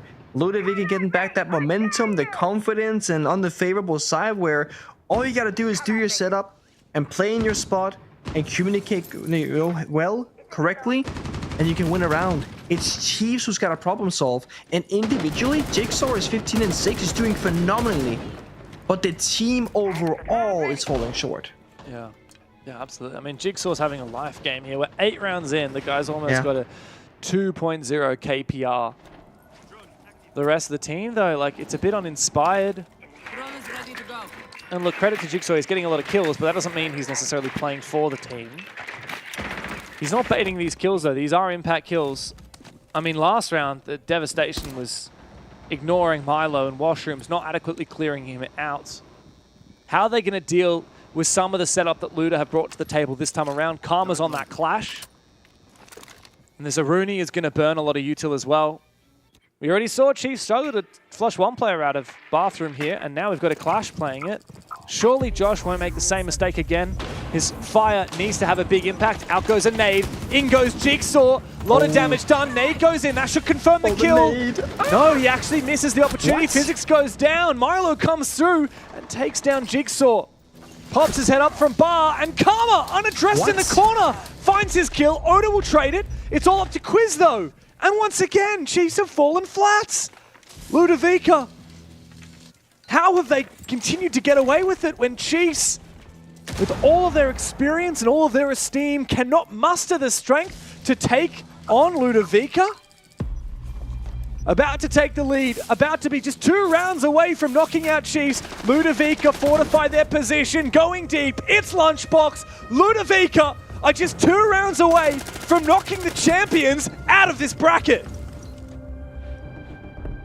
It's another barn burn of a round where you're looking at this going, you have 4 frag grenades, you have Capital, you have so many tools to deal with what looked like a very simple position. 2 defenders, stock and freezer. Okay, fair. 1 is a clash, they can move around, but at least take down the Melusi in like a clean fashion. They spend so much time and effort trying to deal with 1 defender running around the building that they all die looking in the wrong direction, getting shot by their teammates. Tex, you like that one? Ask Kyra in the in-game chat. Oh man, another target ban onto Jigsaw. Finger being target banned 2 maps in a row. This goes to show how little problems Chiefs are putting in Ludovica's way on the attack. They are banning Finger just to make Jigsaw weaker in a gunfight. That's it. Back in train. Nice. Let's fucking go, boys. Come on. Let's fucking go. What can they do when we're Sigmas? Oh, wow. That is a Giga Chad call from Karma right there. Oh my god. He's not wrong though, is he? I mean, they are Giga Chad Sigma farming, these guys. They're just standing their ground or taking their fights and not backing down, and they don't have to. They don't need to give Chiefs that much respect in the server because they haven't earned it yet. They have 3 attack rounds in a row, not done enough. The only thing that Chiefs are doing well right now is that Jigsaw is killing everybody and going nuts, frag. Okay. But even then, a lot of that happened in the first half. He found 4 opening kills in the first half. In fact, Jigsaw's the only player on Chiefs who's found an opening kill in this map so far. He has, ridiculous. Like we've said, 15 bloody kills. 15 kills! That's a hell of a lot. He's only had 9 rounds go down so far. It's more than most of the rest of his team combined. And like you said, Chiefs are putting forward such few obstacles for Ludovica to deal with that there's no reason to ban the Capital, even though that was probably the most powerful operator that Chiefs have brought to the previous attacks, just because they've used it so pitifully. Joshua's been so terrible with that Capital, so ineffectual. Now Jigsaw's just going to go onto the Gridlock instead. Another good gun for him to work with, and some good util too. He's got the nades, which I think he wants to flush out positions. Yeah. The Gridlock tracks will be good for But they've covering had flanks. nades. They've had nades every round, and they're not really using those to great effect either. So, I mean, for this one, at least you can grenade utility, right? The Goyo canisters, you can just burn their runic gates. You can try and find the Yokai join with them, perhaps. But look at that Cairo downstairs, takes down Just. That's the Buck, the most important operator, arguably because the self-destruction job has not been finished, and there's no real secondary destruction besides Jigsaw's secondary shotgun. Oh man, that sucks. Yeah, this is not good enough from Chiefs here. And Ludovica, you can feel the confidence emanating from them, and it's allowing them to take risks and be confident in them. Josh has not been good enough here. Tex has really struggled as well. Chiefs need to show us a whole lot more. Oh no, even that's a little critical mistake. One of Quiz's gadgets being blocked by Oda running past. Chiefs are pivoting to a bakery take. Ludovica, are they set up for it? I don't hate this since they lost the Buck, but again, there's the keeper barriers, there's a player inside a baker as well. Can they get this kill effortlessly? It's fine, but if they gotta struggle and do this for like 20-30 seconds, they don't have the time for that. Goyo fire pop, that stalls at 20. Onigate gives information.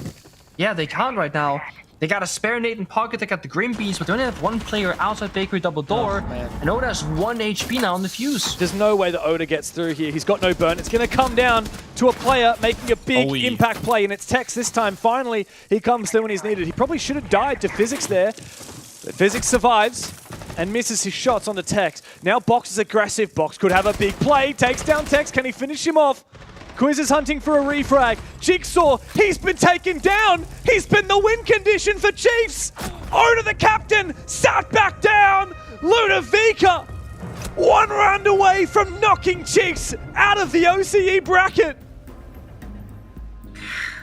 And it's all defined by the small things. The opening kill, Cairo from downstairs through the vert finds the bug, and it forces the entire roster of Chiefs to go for plan B. Let's go Bakery. Let's try and take down that player, the Asami behind the desk. And it was such a struggle. And when they finally got that kill and they got themselves a foothold inside that first floor, there are all these different crossfires, long lines of sight, a double injure comes through.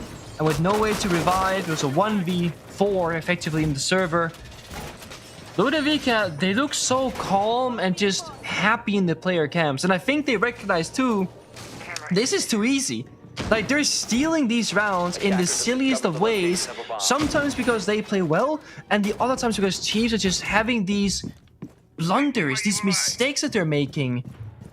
It's a struggle of a best of 3 for them so far. 5-7 loss in the first round, not looking too sharp. Going into Ludovica's map on the second one, where you can afford to a half, which is, you know, statistically the normal outcome starting defense. You need more than average when you're behind. You need good, you need excellent. And so far, Chiefs have not really managed to find that in the server.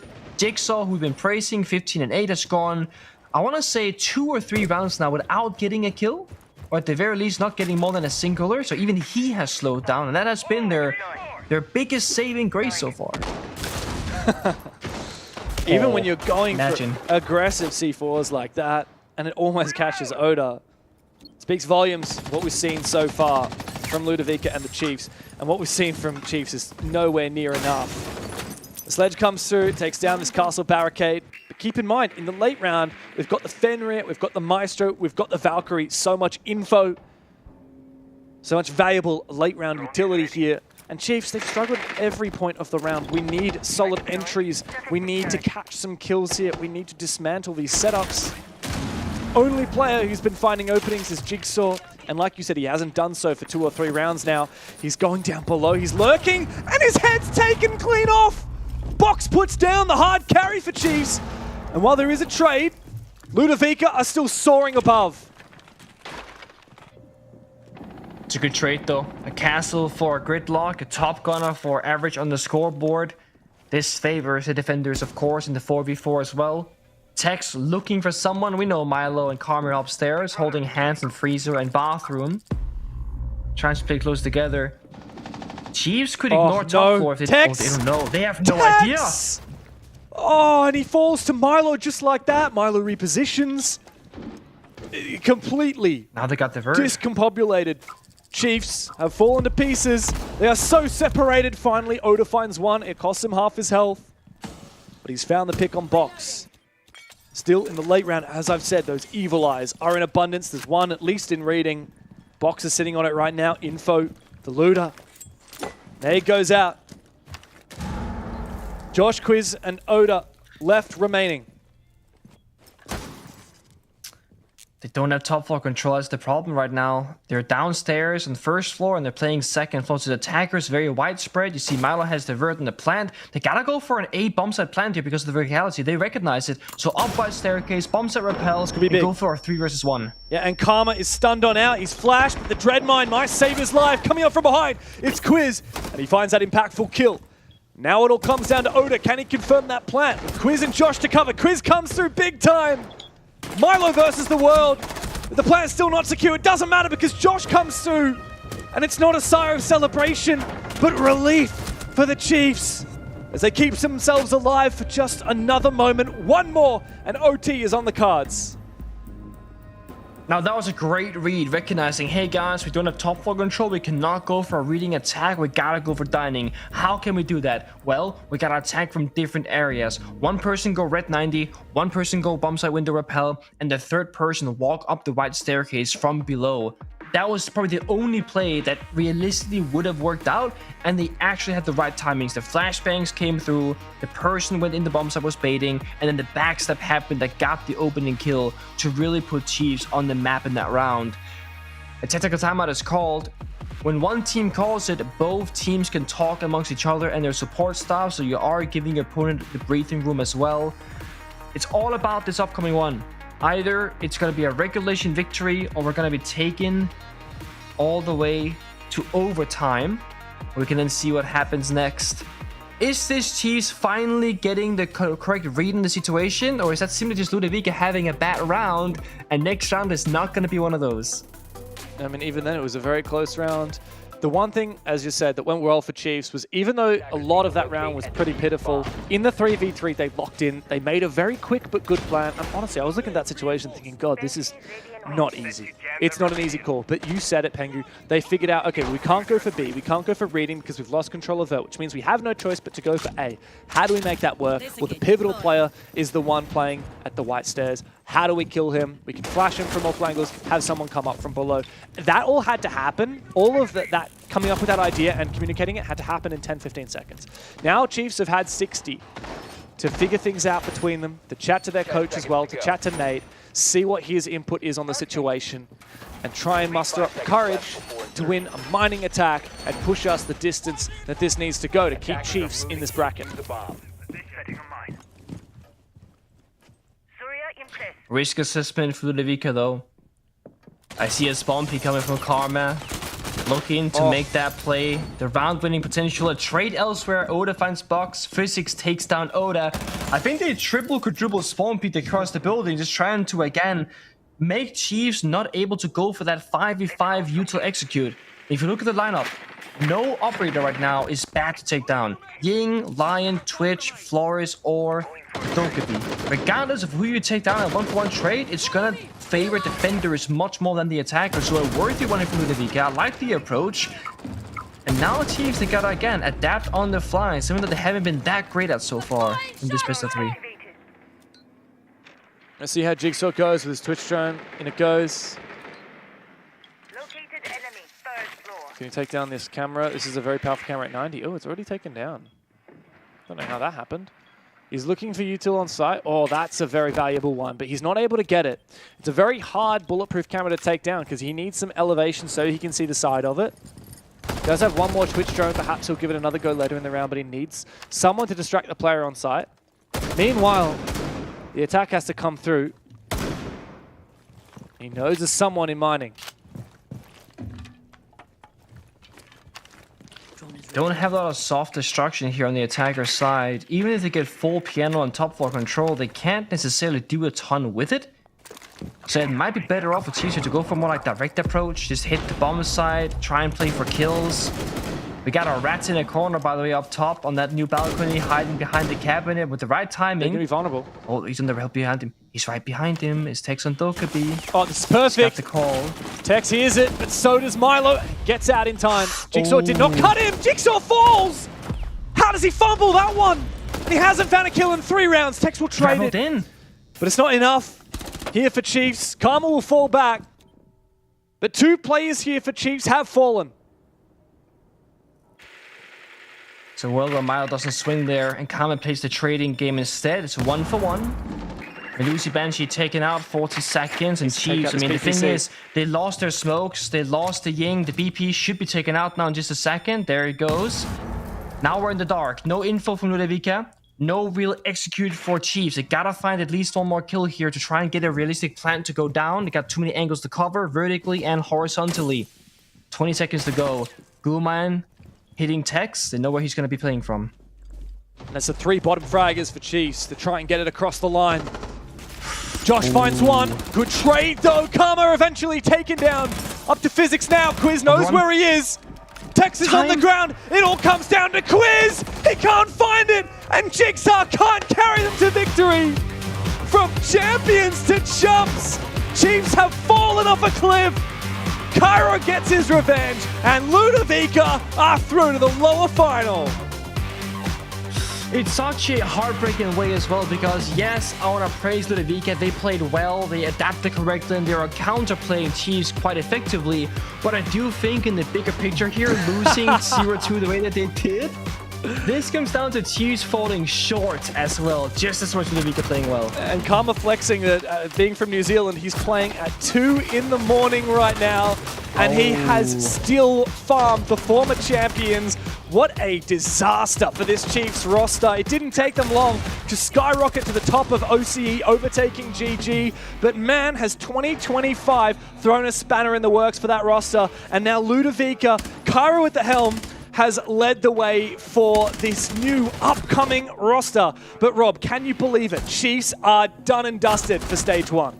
No, if you had told me that back in play day 1 of groups, I would have told you were barking mad. If you had told me earlier today, I still would have told you that that is not a possible feat. Not from the Chiefs that we knew at the end of last year. The Chiefs that went to Montreal. The Chiefs that looked so dominant against a GG that started to show some weaknesses. But unfortunately for Chiefs, whatever has transpired in, 6 months since the start of the year till now, unfortunately, Nick, it just doesn't look like the same beast. It doesn't, and it's such a shame because I don't know what to pinpoint at for the reason being why they have fallen so short. The simple one is team coordination, synergy, communication seems a bit off. There are so many moments on both Bank and Cafe where there's a defender somewhere and they should know that he's in that corner and they just don't. They walk past him, they get shot in the back. Oh my god, he's there! Panic in the server. And, you know, that comes down to the individualism of what players are and aren't doing in the map. It's a tough one to take for Chiefs. However, Dev, it's a sweet drink, sweet nectar, if you will, for Ludovica. This is the performance that we've been waiting for such a long time. From, mainly Cairo. I don't want to go and throw everyone in the same boat. That's smart football from you.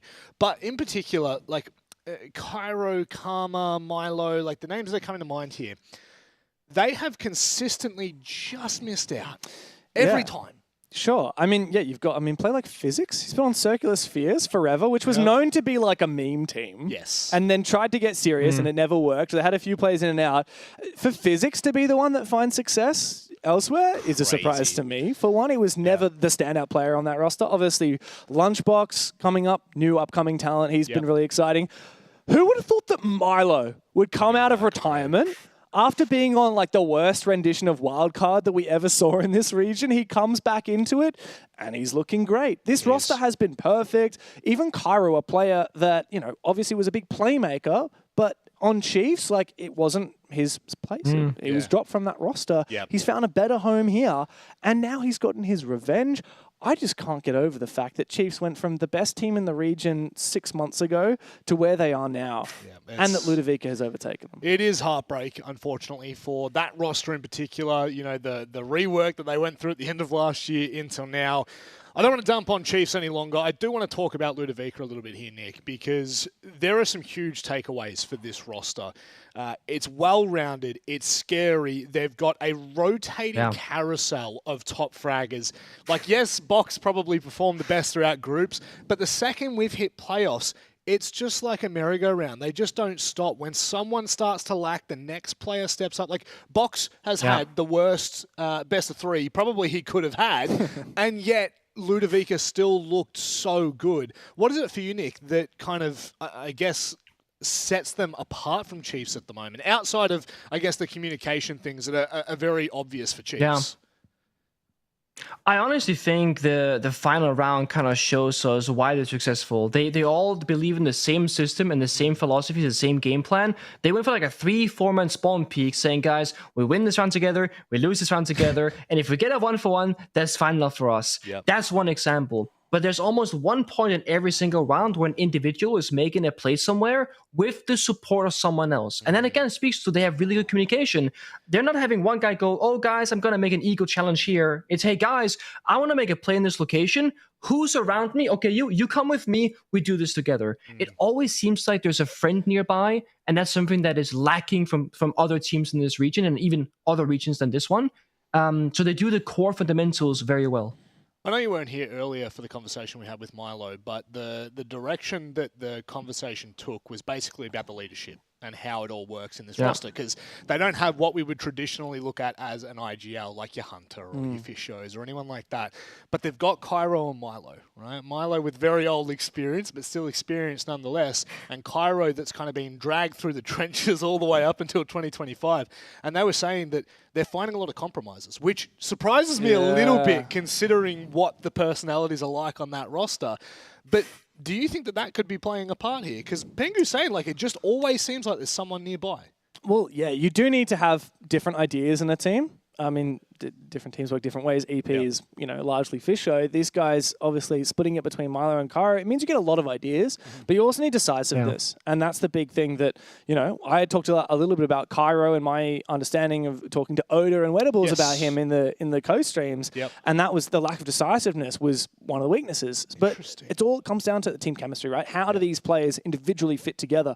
And if Cairo and Milo click like that, then it doesn't matter. You've got so many ideas thrown around. The team needs to be synchronous, though. And that's what we're seeing from Ludovic. It's definitely what we didn't see from Chiefs in that game, except for the second last round. That execute was good. Everything else, shocking from them. Ludovica, head and shoulders above. And I'll be honest, I didn't see the Ludovica I saw today. Hasn't been them the whole stage, right? No. They've had ups and downs. Yep. This is a real solid Ludovica roster, and they've given a Chiefs a run for their money. They might even give GG a run for their money as well. That was the next question, Nick. I mean, after what we've seen tonight, if we were looking, I guess, into the future, you know what, let's just hold that question for a second. We'll come back to that because we actually have Milo to just jump straight into a chat with us, who I'm sure is very bloody happy. Milo, it's great to see you again, my friend. If the last game felt good, this has to feel like you're almost on top of the hill. For me, I don't really have any beef, but I'm sure Cairo and the boys over at Chiefs, dude, don't like each other. There's always a bit of beef between them. And honestly, we played really well today. I mean, as I said before, in coming into the match, it was just about having team plays, having that even split, and luckily we just shut down Jigsaw and then rested nothing. So it was just, pretty good from them. Dev? Yeah, I just wanted to ask a little bit, Milo, about, what's been going on last couple of years, because we saw you come in through from, what was that under-18 team that you played in for a while? You played on that Sleeper. Yeah, exactly. Sleeper Gaming, that super team that every good talent in the region came through as an under-18 player. You were one of the OG Sleeper Gaming guys. Obviously, you played all the way up into Wildcard, took a departure from the scene for a while, came back. How do you see the trajectory of your esports career? What the hell did you do when you were gone? Why the hell did you come back? I know the trajectory of tonight, man. I need to go to bed. I got to get up early tomorrow. But the trajectory for the team is that it took a lot of building coming into it. I mean, I'm kind of crap at the game coming through to it. That's why Cairo is there. Stats say otherwise, mate. Stats say otherwise. Keep going. But no, Kari, and I think you guys were talking about it before about how the leadership works, and it's more that Kari he knows much more of the game than I do, and I got to respect that. But one thing that I bring to the team is that I kind of bring in, a form of wisdom, and I kind of structuralize our training a little bit. I have a very kind of learning approach when it comes to scrim and training. I like to keep people on board and keep things all positive and make sure that we're all kind of learning and working towards something. And it just shows that players like Box and Tim have just grown so quickly. And even Physics have grown so quickly under the kind of the guidance of Cairo and myself. It's been, honestly, it's kind of like, when you're like a parent and you watch your little child flee the nest, it's kind of like how I'm seeing with them. They just do so well. And Box today and Physics and Tim, they all had their moments. They always perform. And that's something that I'm really happy about because Cairo he's always performed. He works so bloody hard, Cairo.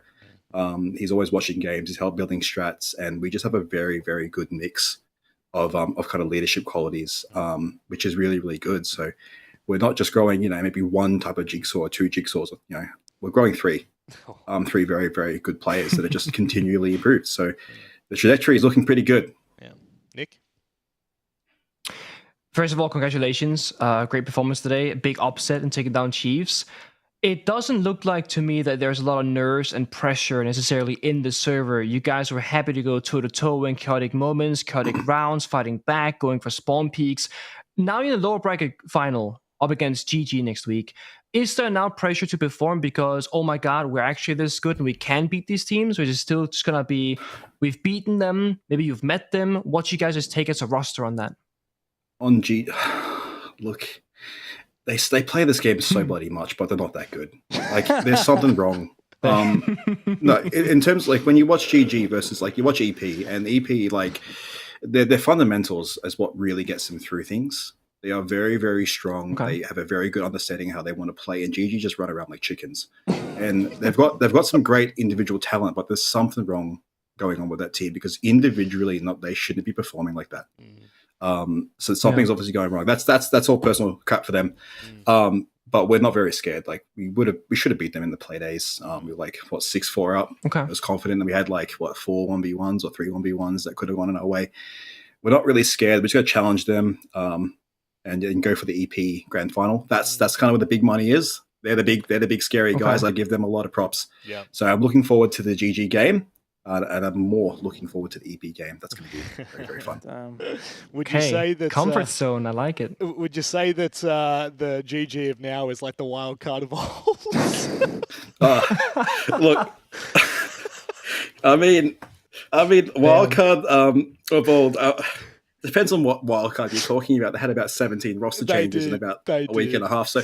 It's a bit different. Wildcard were too slow, too methodical. They tried to overthink it. Whereas GG, it's like they've got gun skill. They're just not, like this. They're not like this. They're more like everywhere doing random things. But no, like it's. I wouldn't say they're like Wildcard, but I would say that they are definitely not performing like they should. No, it reminds me of the Wildcard era. Anyway, just seeing the team slowly go like this. Just this, like not in the play style, mainly in the. I'm happy. I'm happy to break the trend of like consistently just losing the plot when it comes to officials, guys. Yeah, I'm telling you, I'm happy about that. That is still time, it's mate. nice. Yeah, there is still plenty of time left. There's still potentially 2 best of 3s left, Milo. Anything you'd like to say before we let you go so you can get to work in the morning? Well, I think it's good to be back, man. Yeah. It's good to be back. It's good to be good playing. Nice. It's good to have a lot of energy on the team again. Box is really, really silly. I'm sure you would have heard a few of the comms today, but you kind of need a silly player like that, and he really drives up the energy. And I love him for it. So shout out to Box, my little boy. Damn, that's a shout out. But again, guys, thanks for sticking with us. Hopefully we find org. I really want to. The players need it. I know Kari needs it. He's tirelessly on it. He's up at 6. He's up at 5.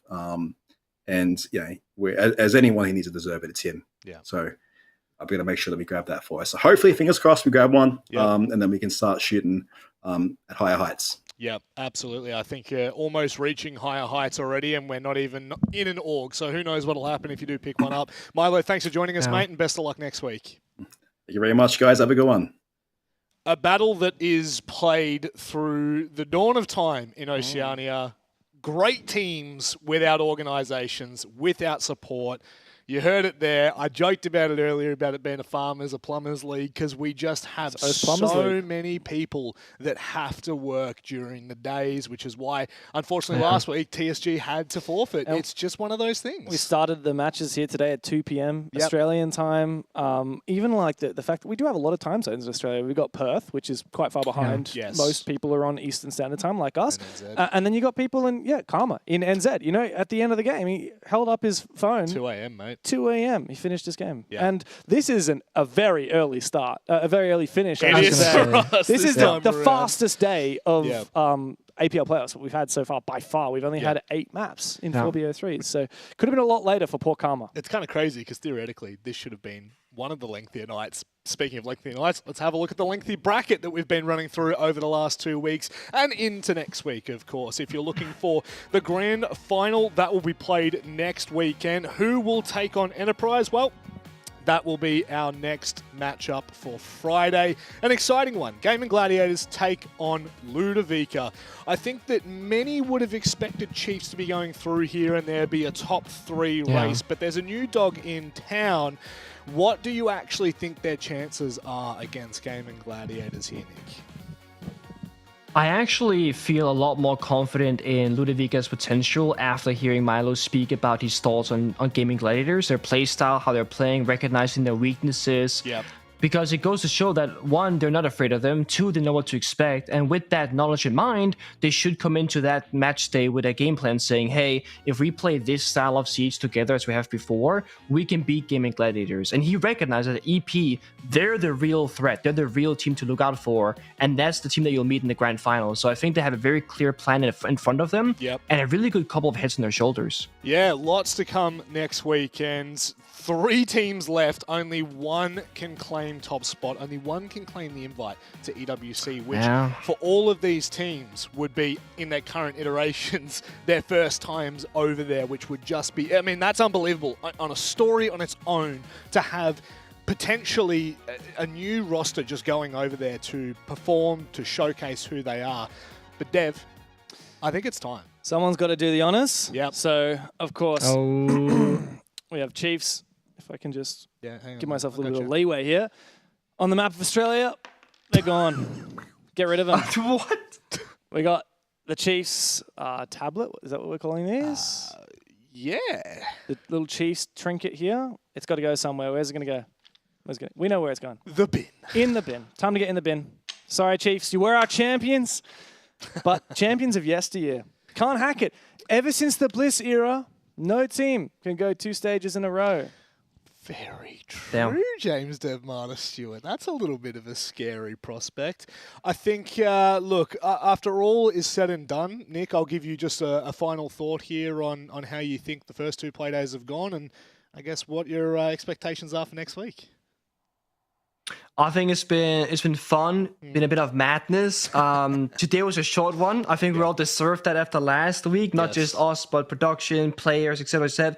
If you're from New Zealand, you finish at 2 a.m. at a very early finish. It could have been 4 a.m. for them if we had gone 3 maps earlier. Scary. Obviously, as we get further in the bracket, we're seeing higher and higher level of quality, less mistakes, and more teamwork across the board. So I'm only going to get more excited, right? The first weekend, the second weekend, and now upcoming next weekend, the final days. It's been a pleasure. Dev?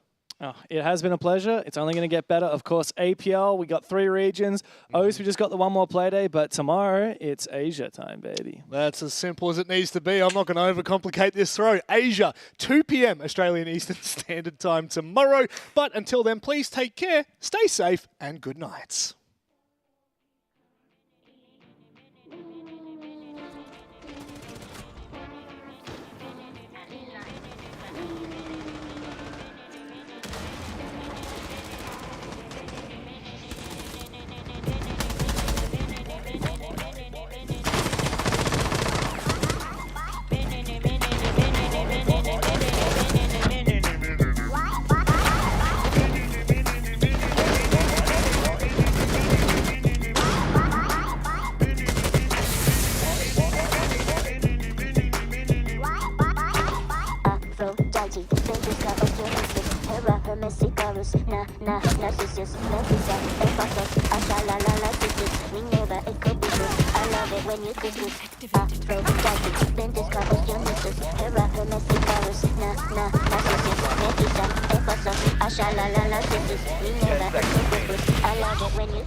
Swapping mags!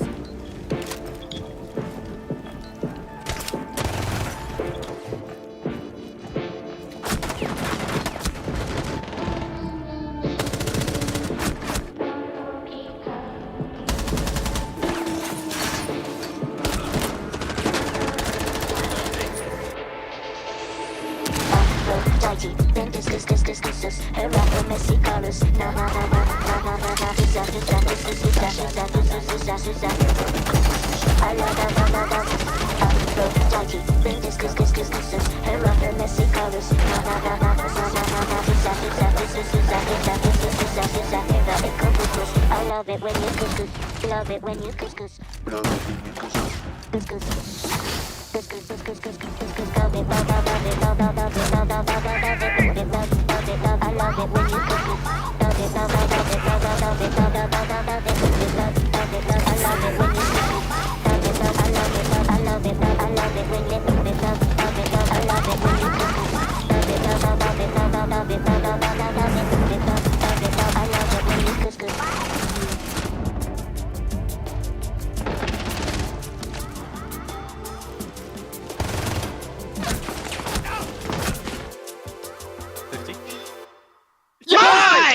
Fucking go!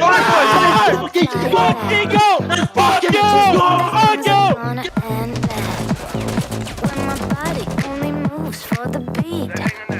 Y'all been waiting for me. I'll just keep dropping it, like there's no stopping it. Then walk with it. La la la la la. I'll just keep dropping it, like there's no stopping it.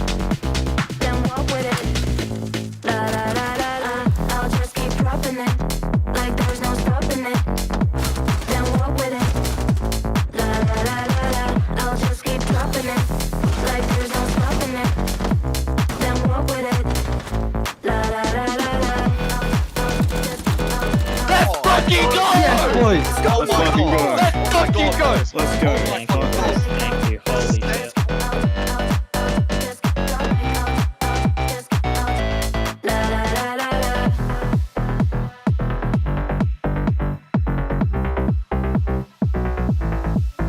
When I hear it coming up like that, I just know that things are gonna end bad.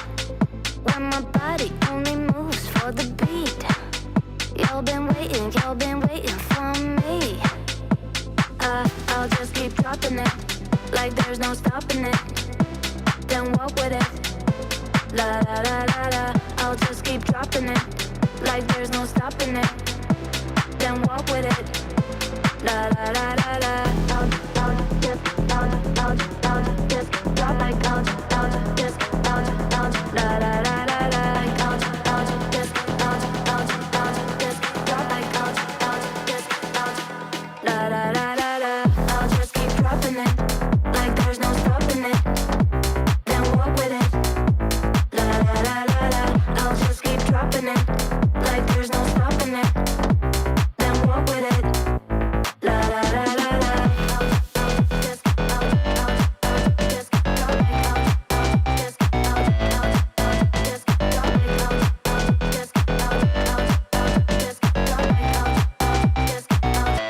la la la la la.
Tree, honey. Let me spill the tea on all these haters all love me.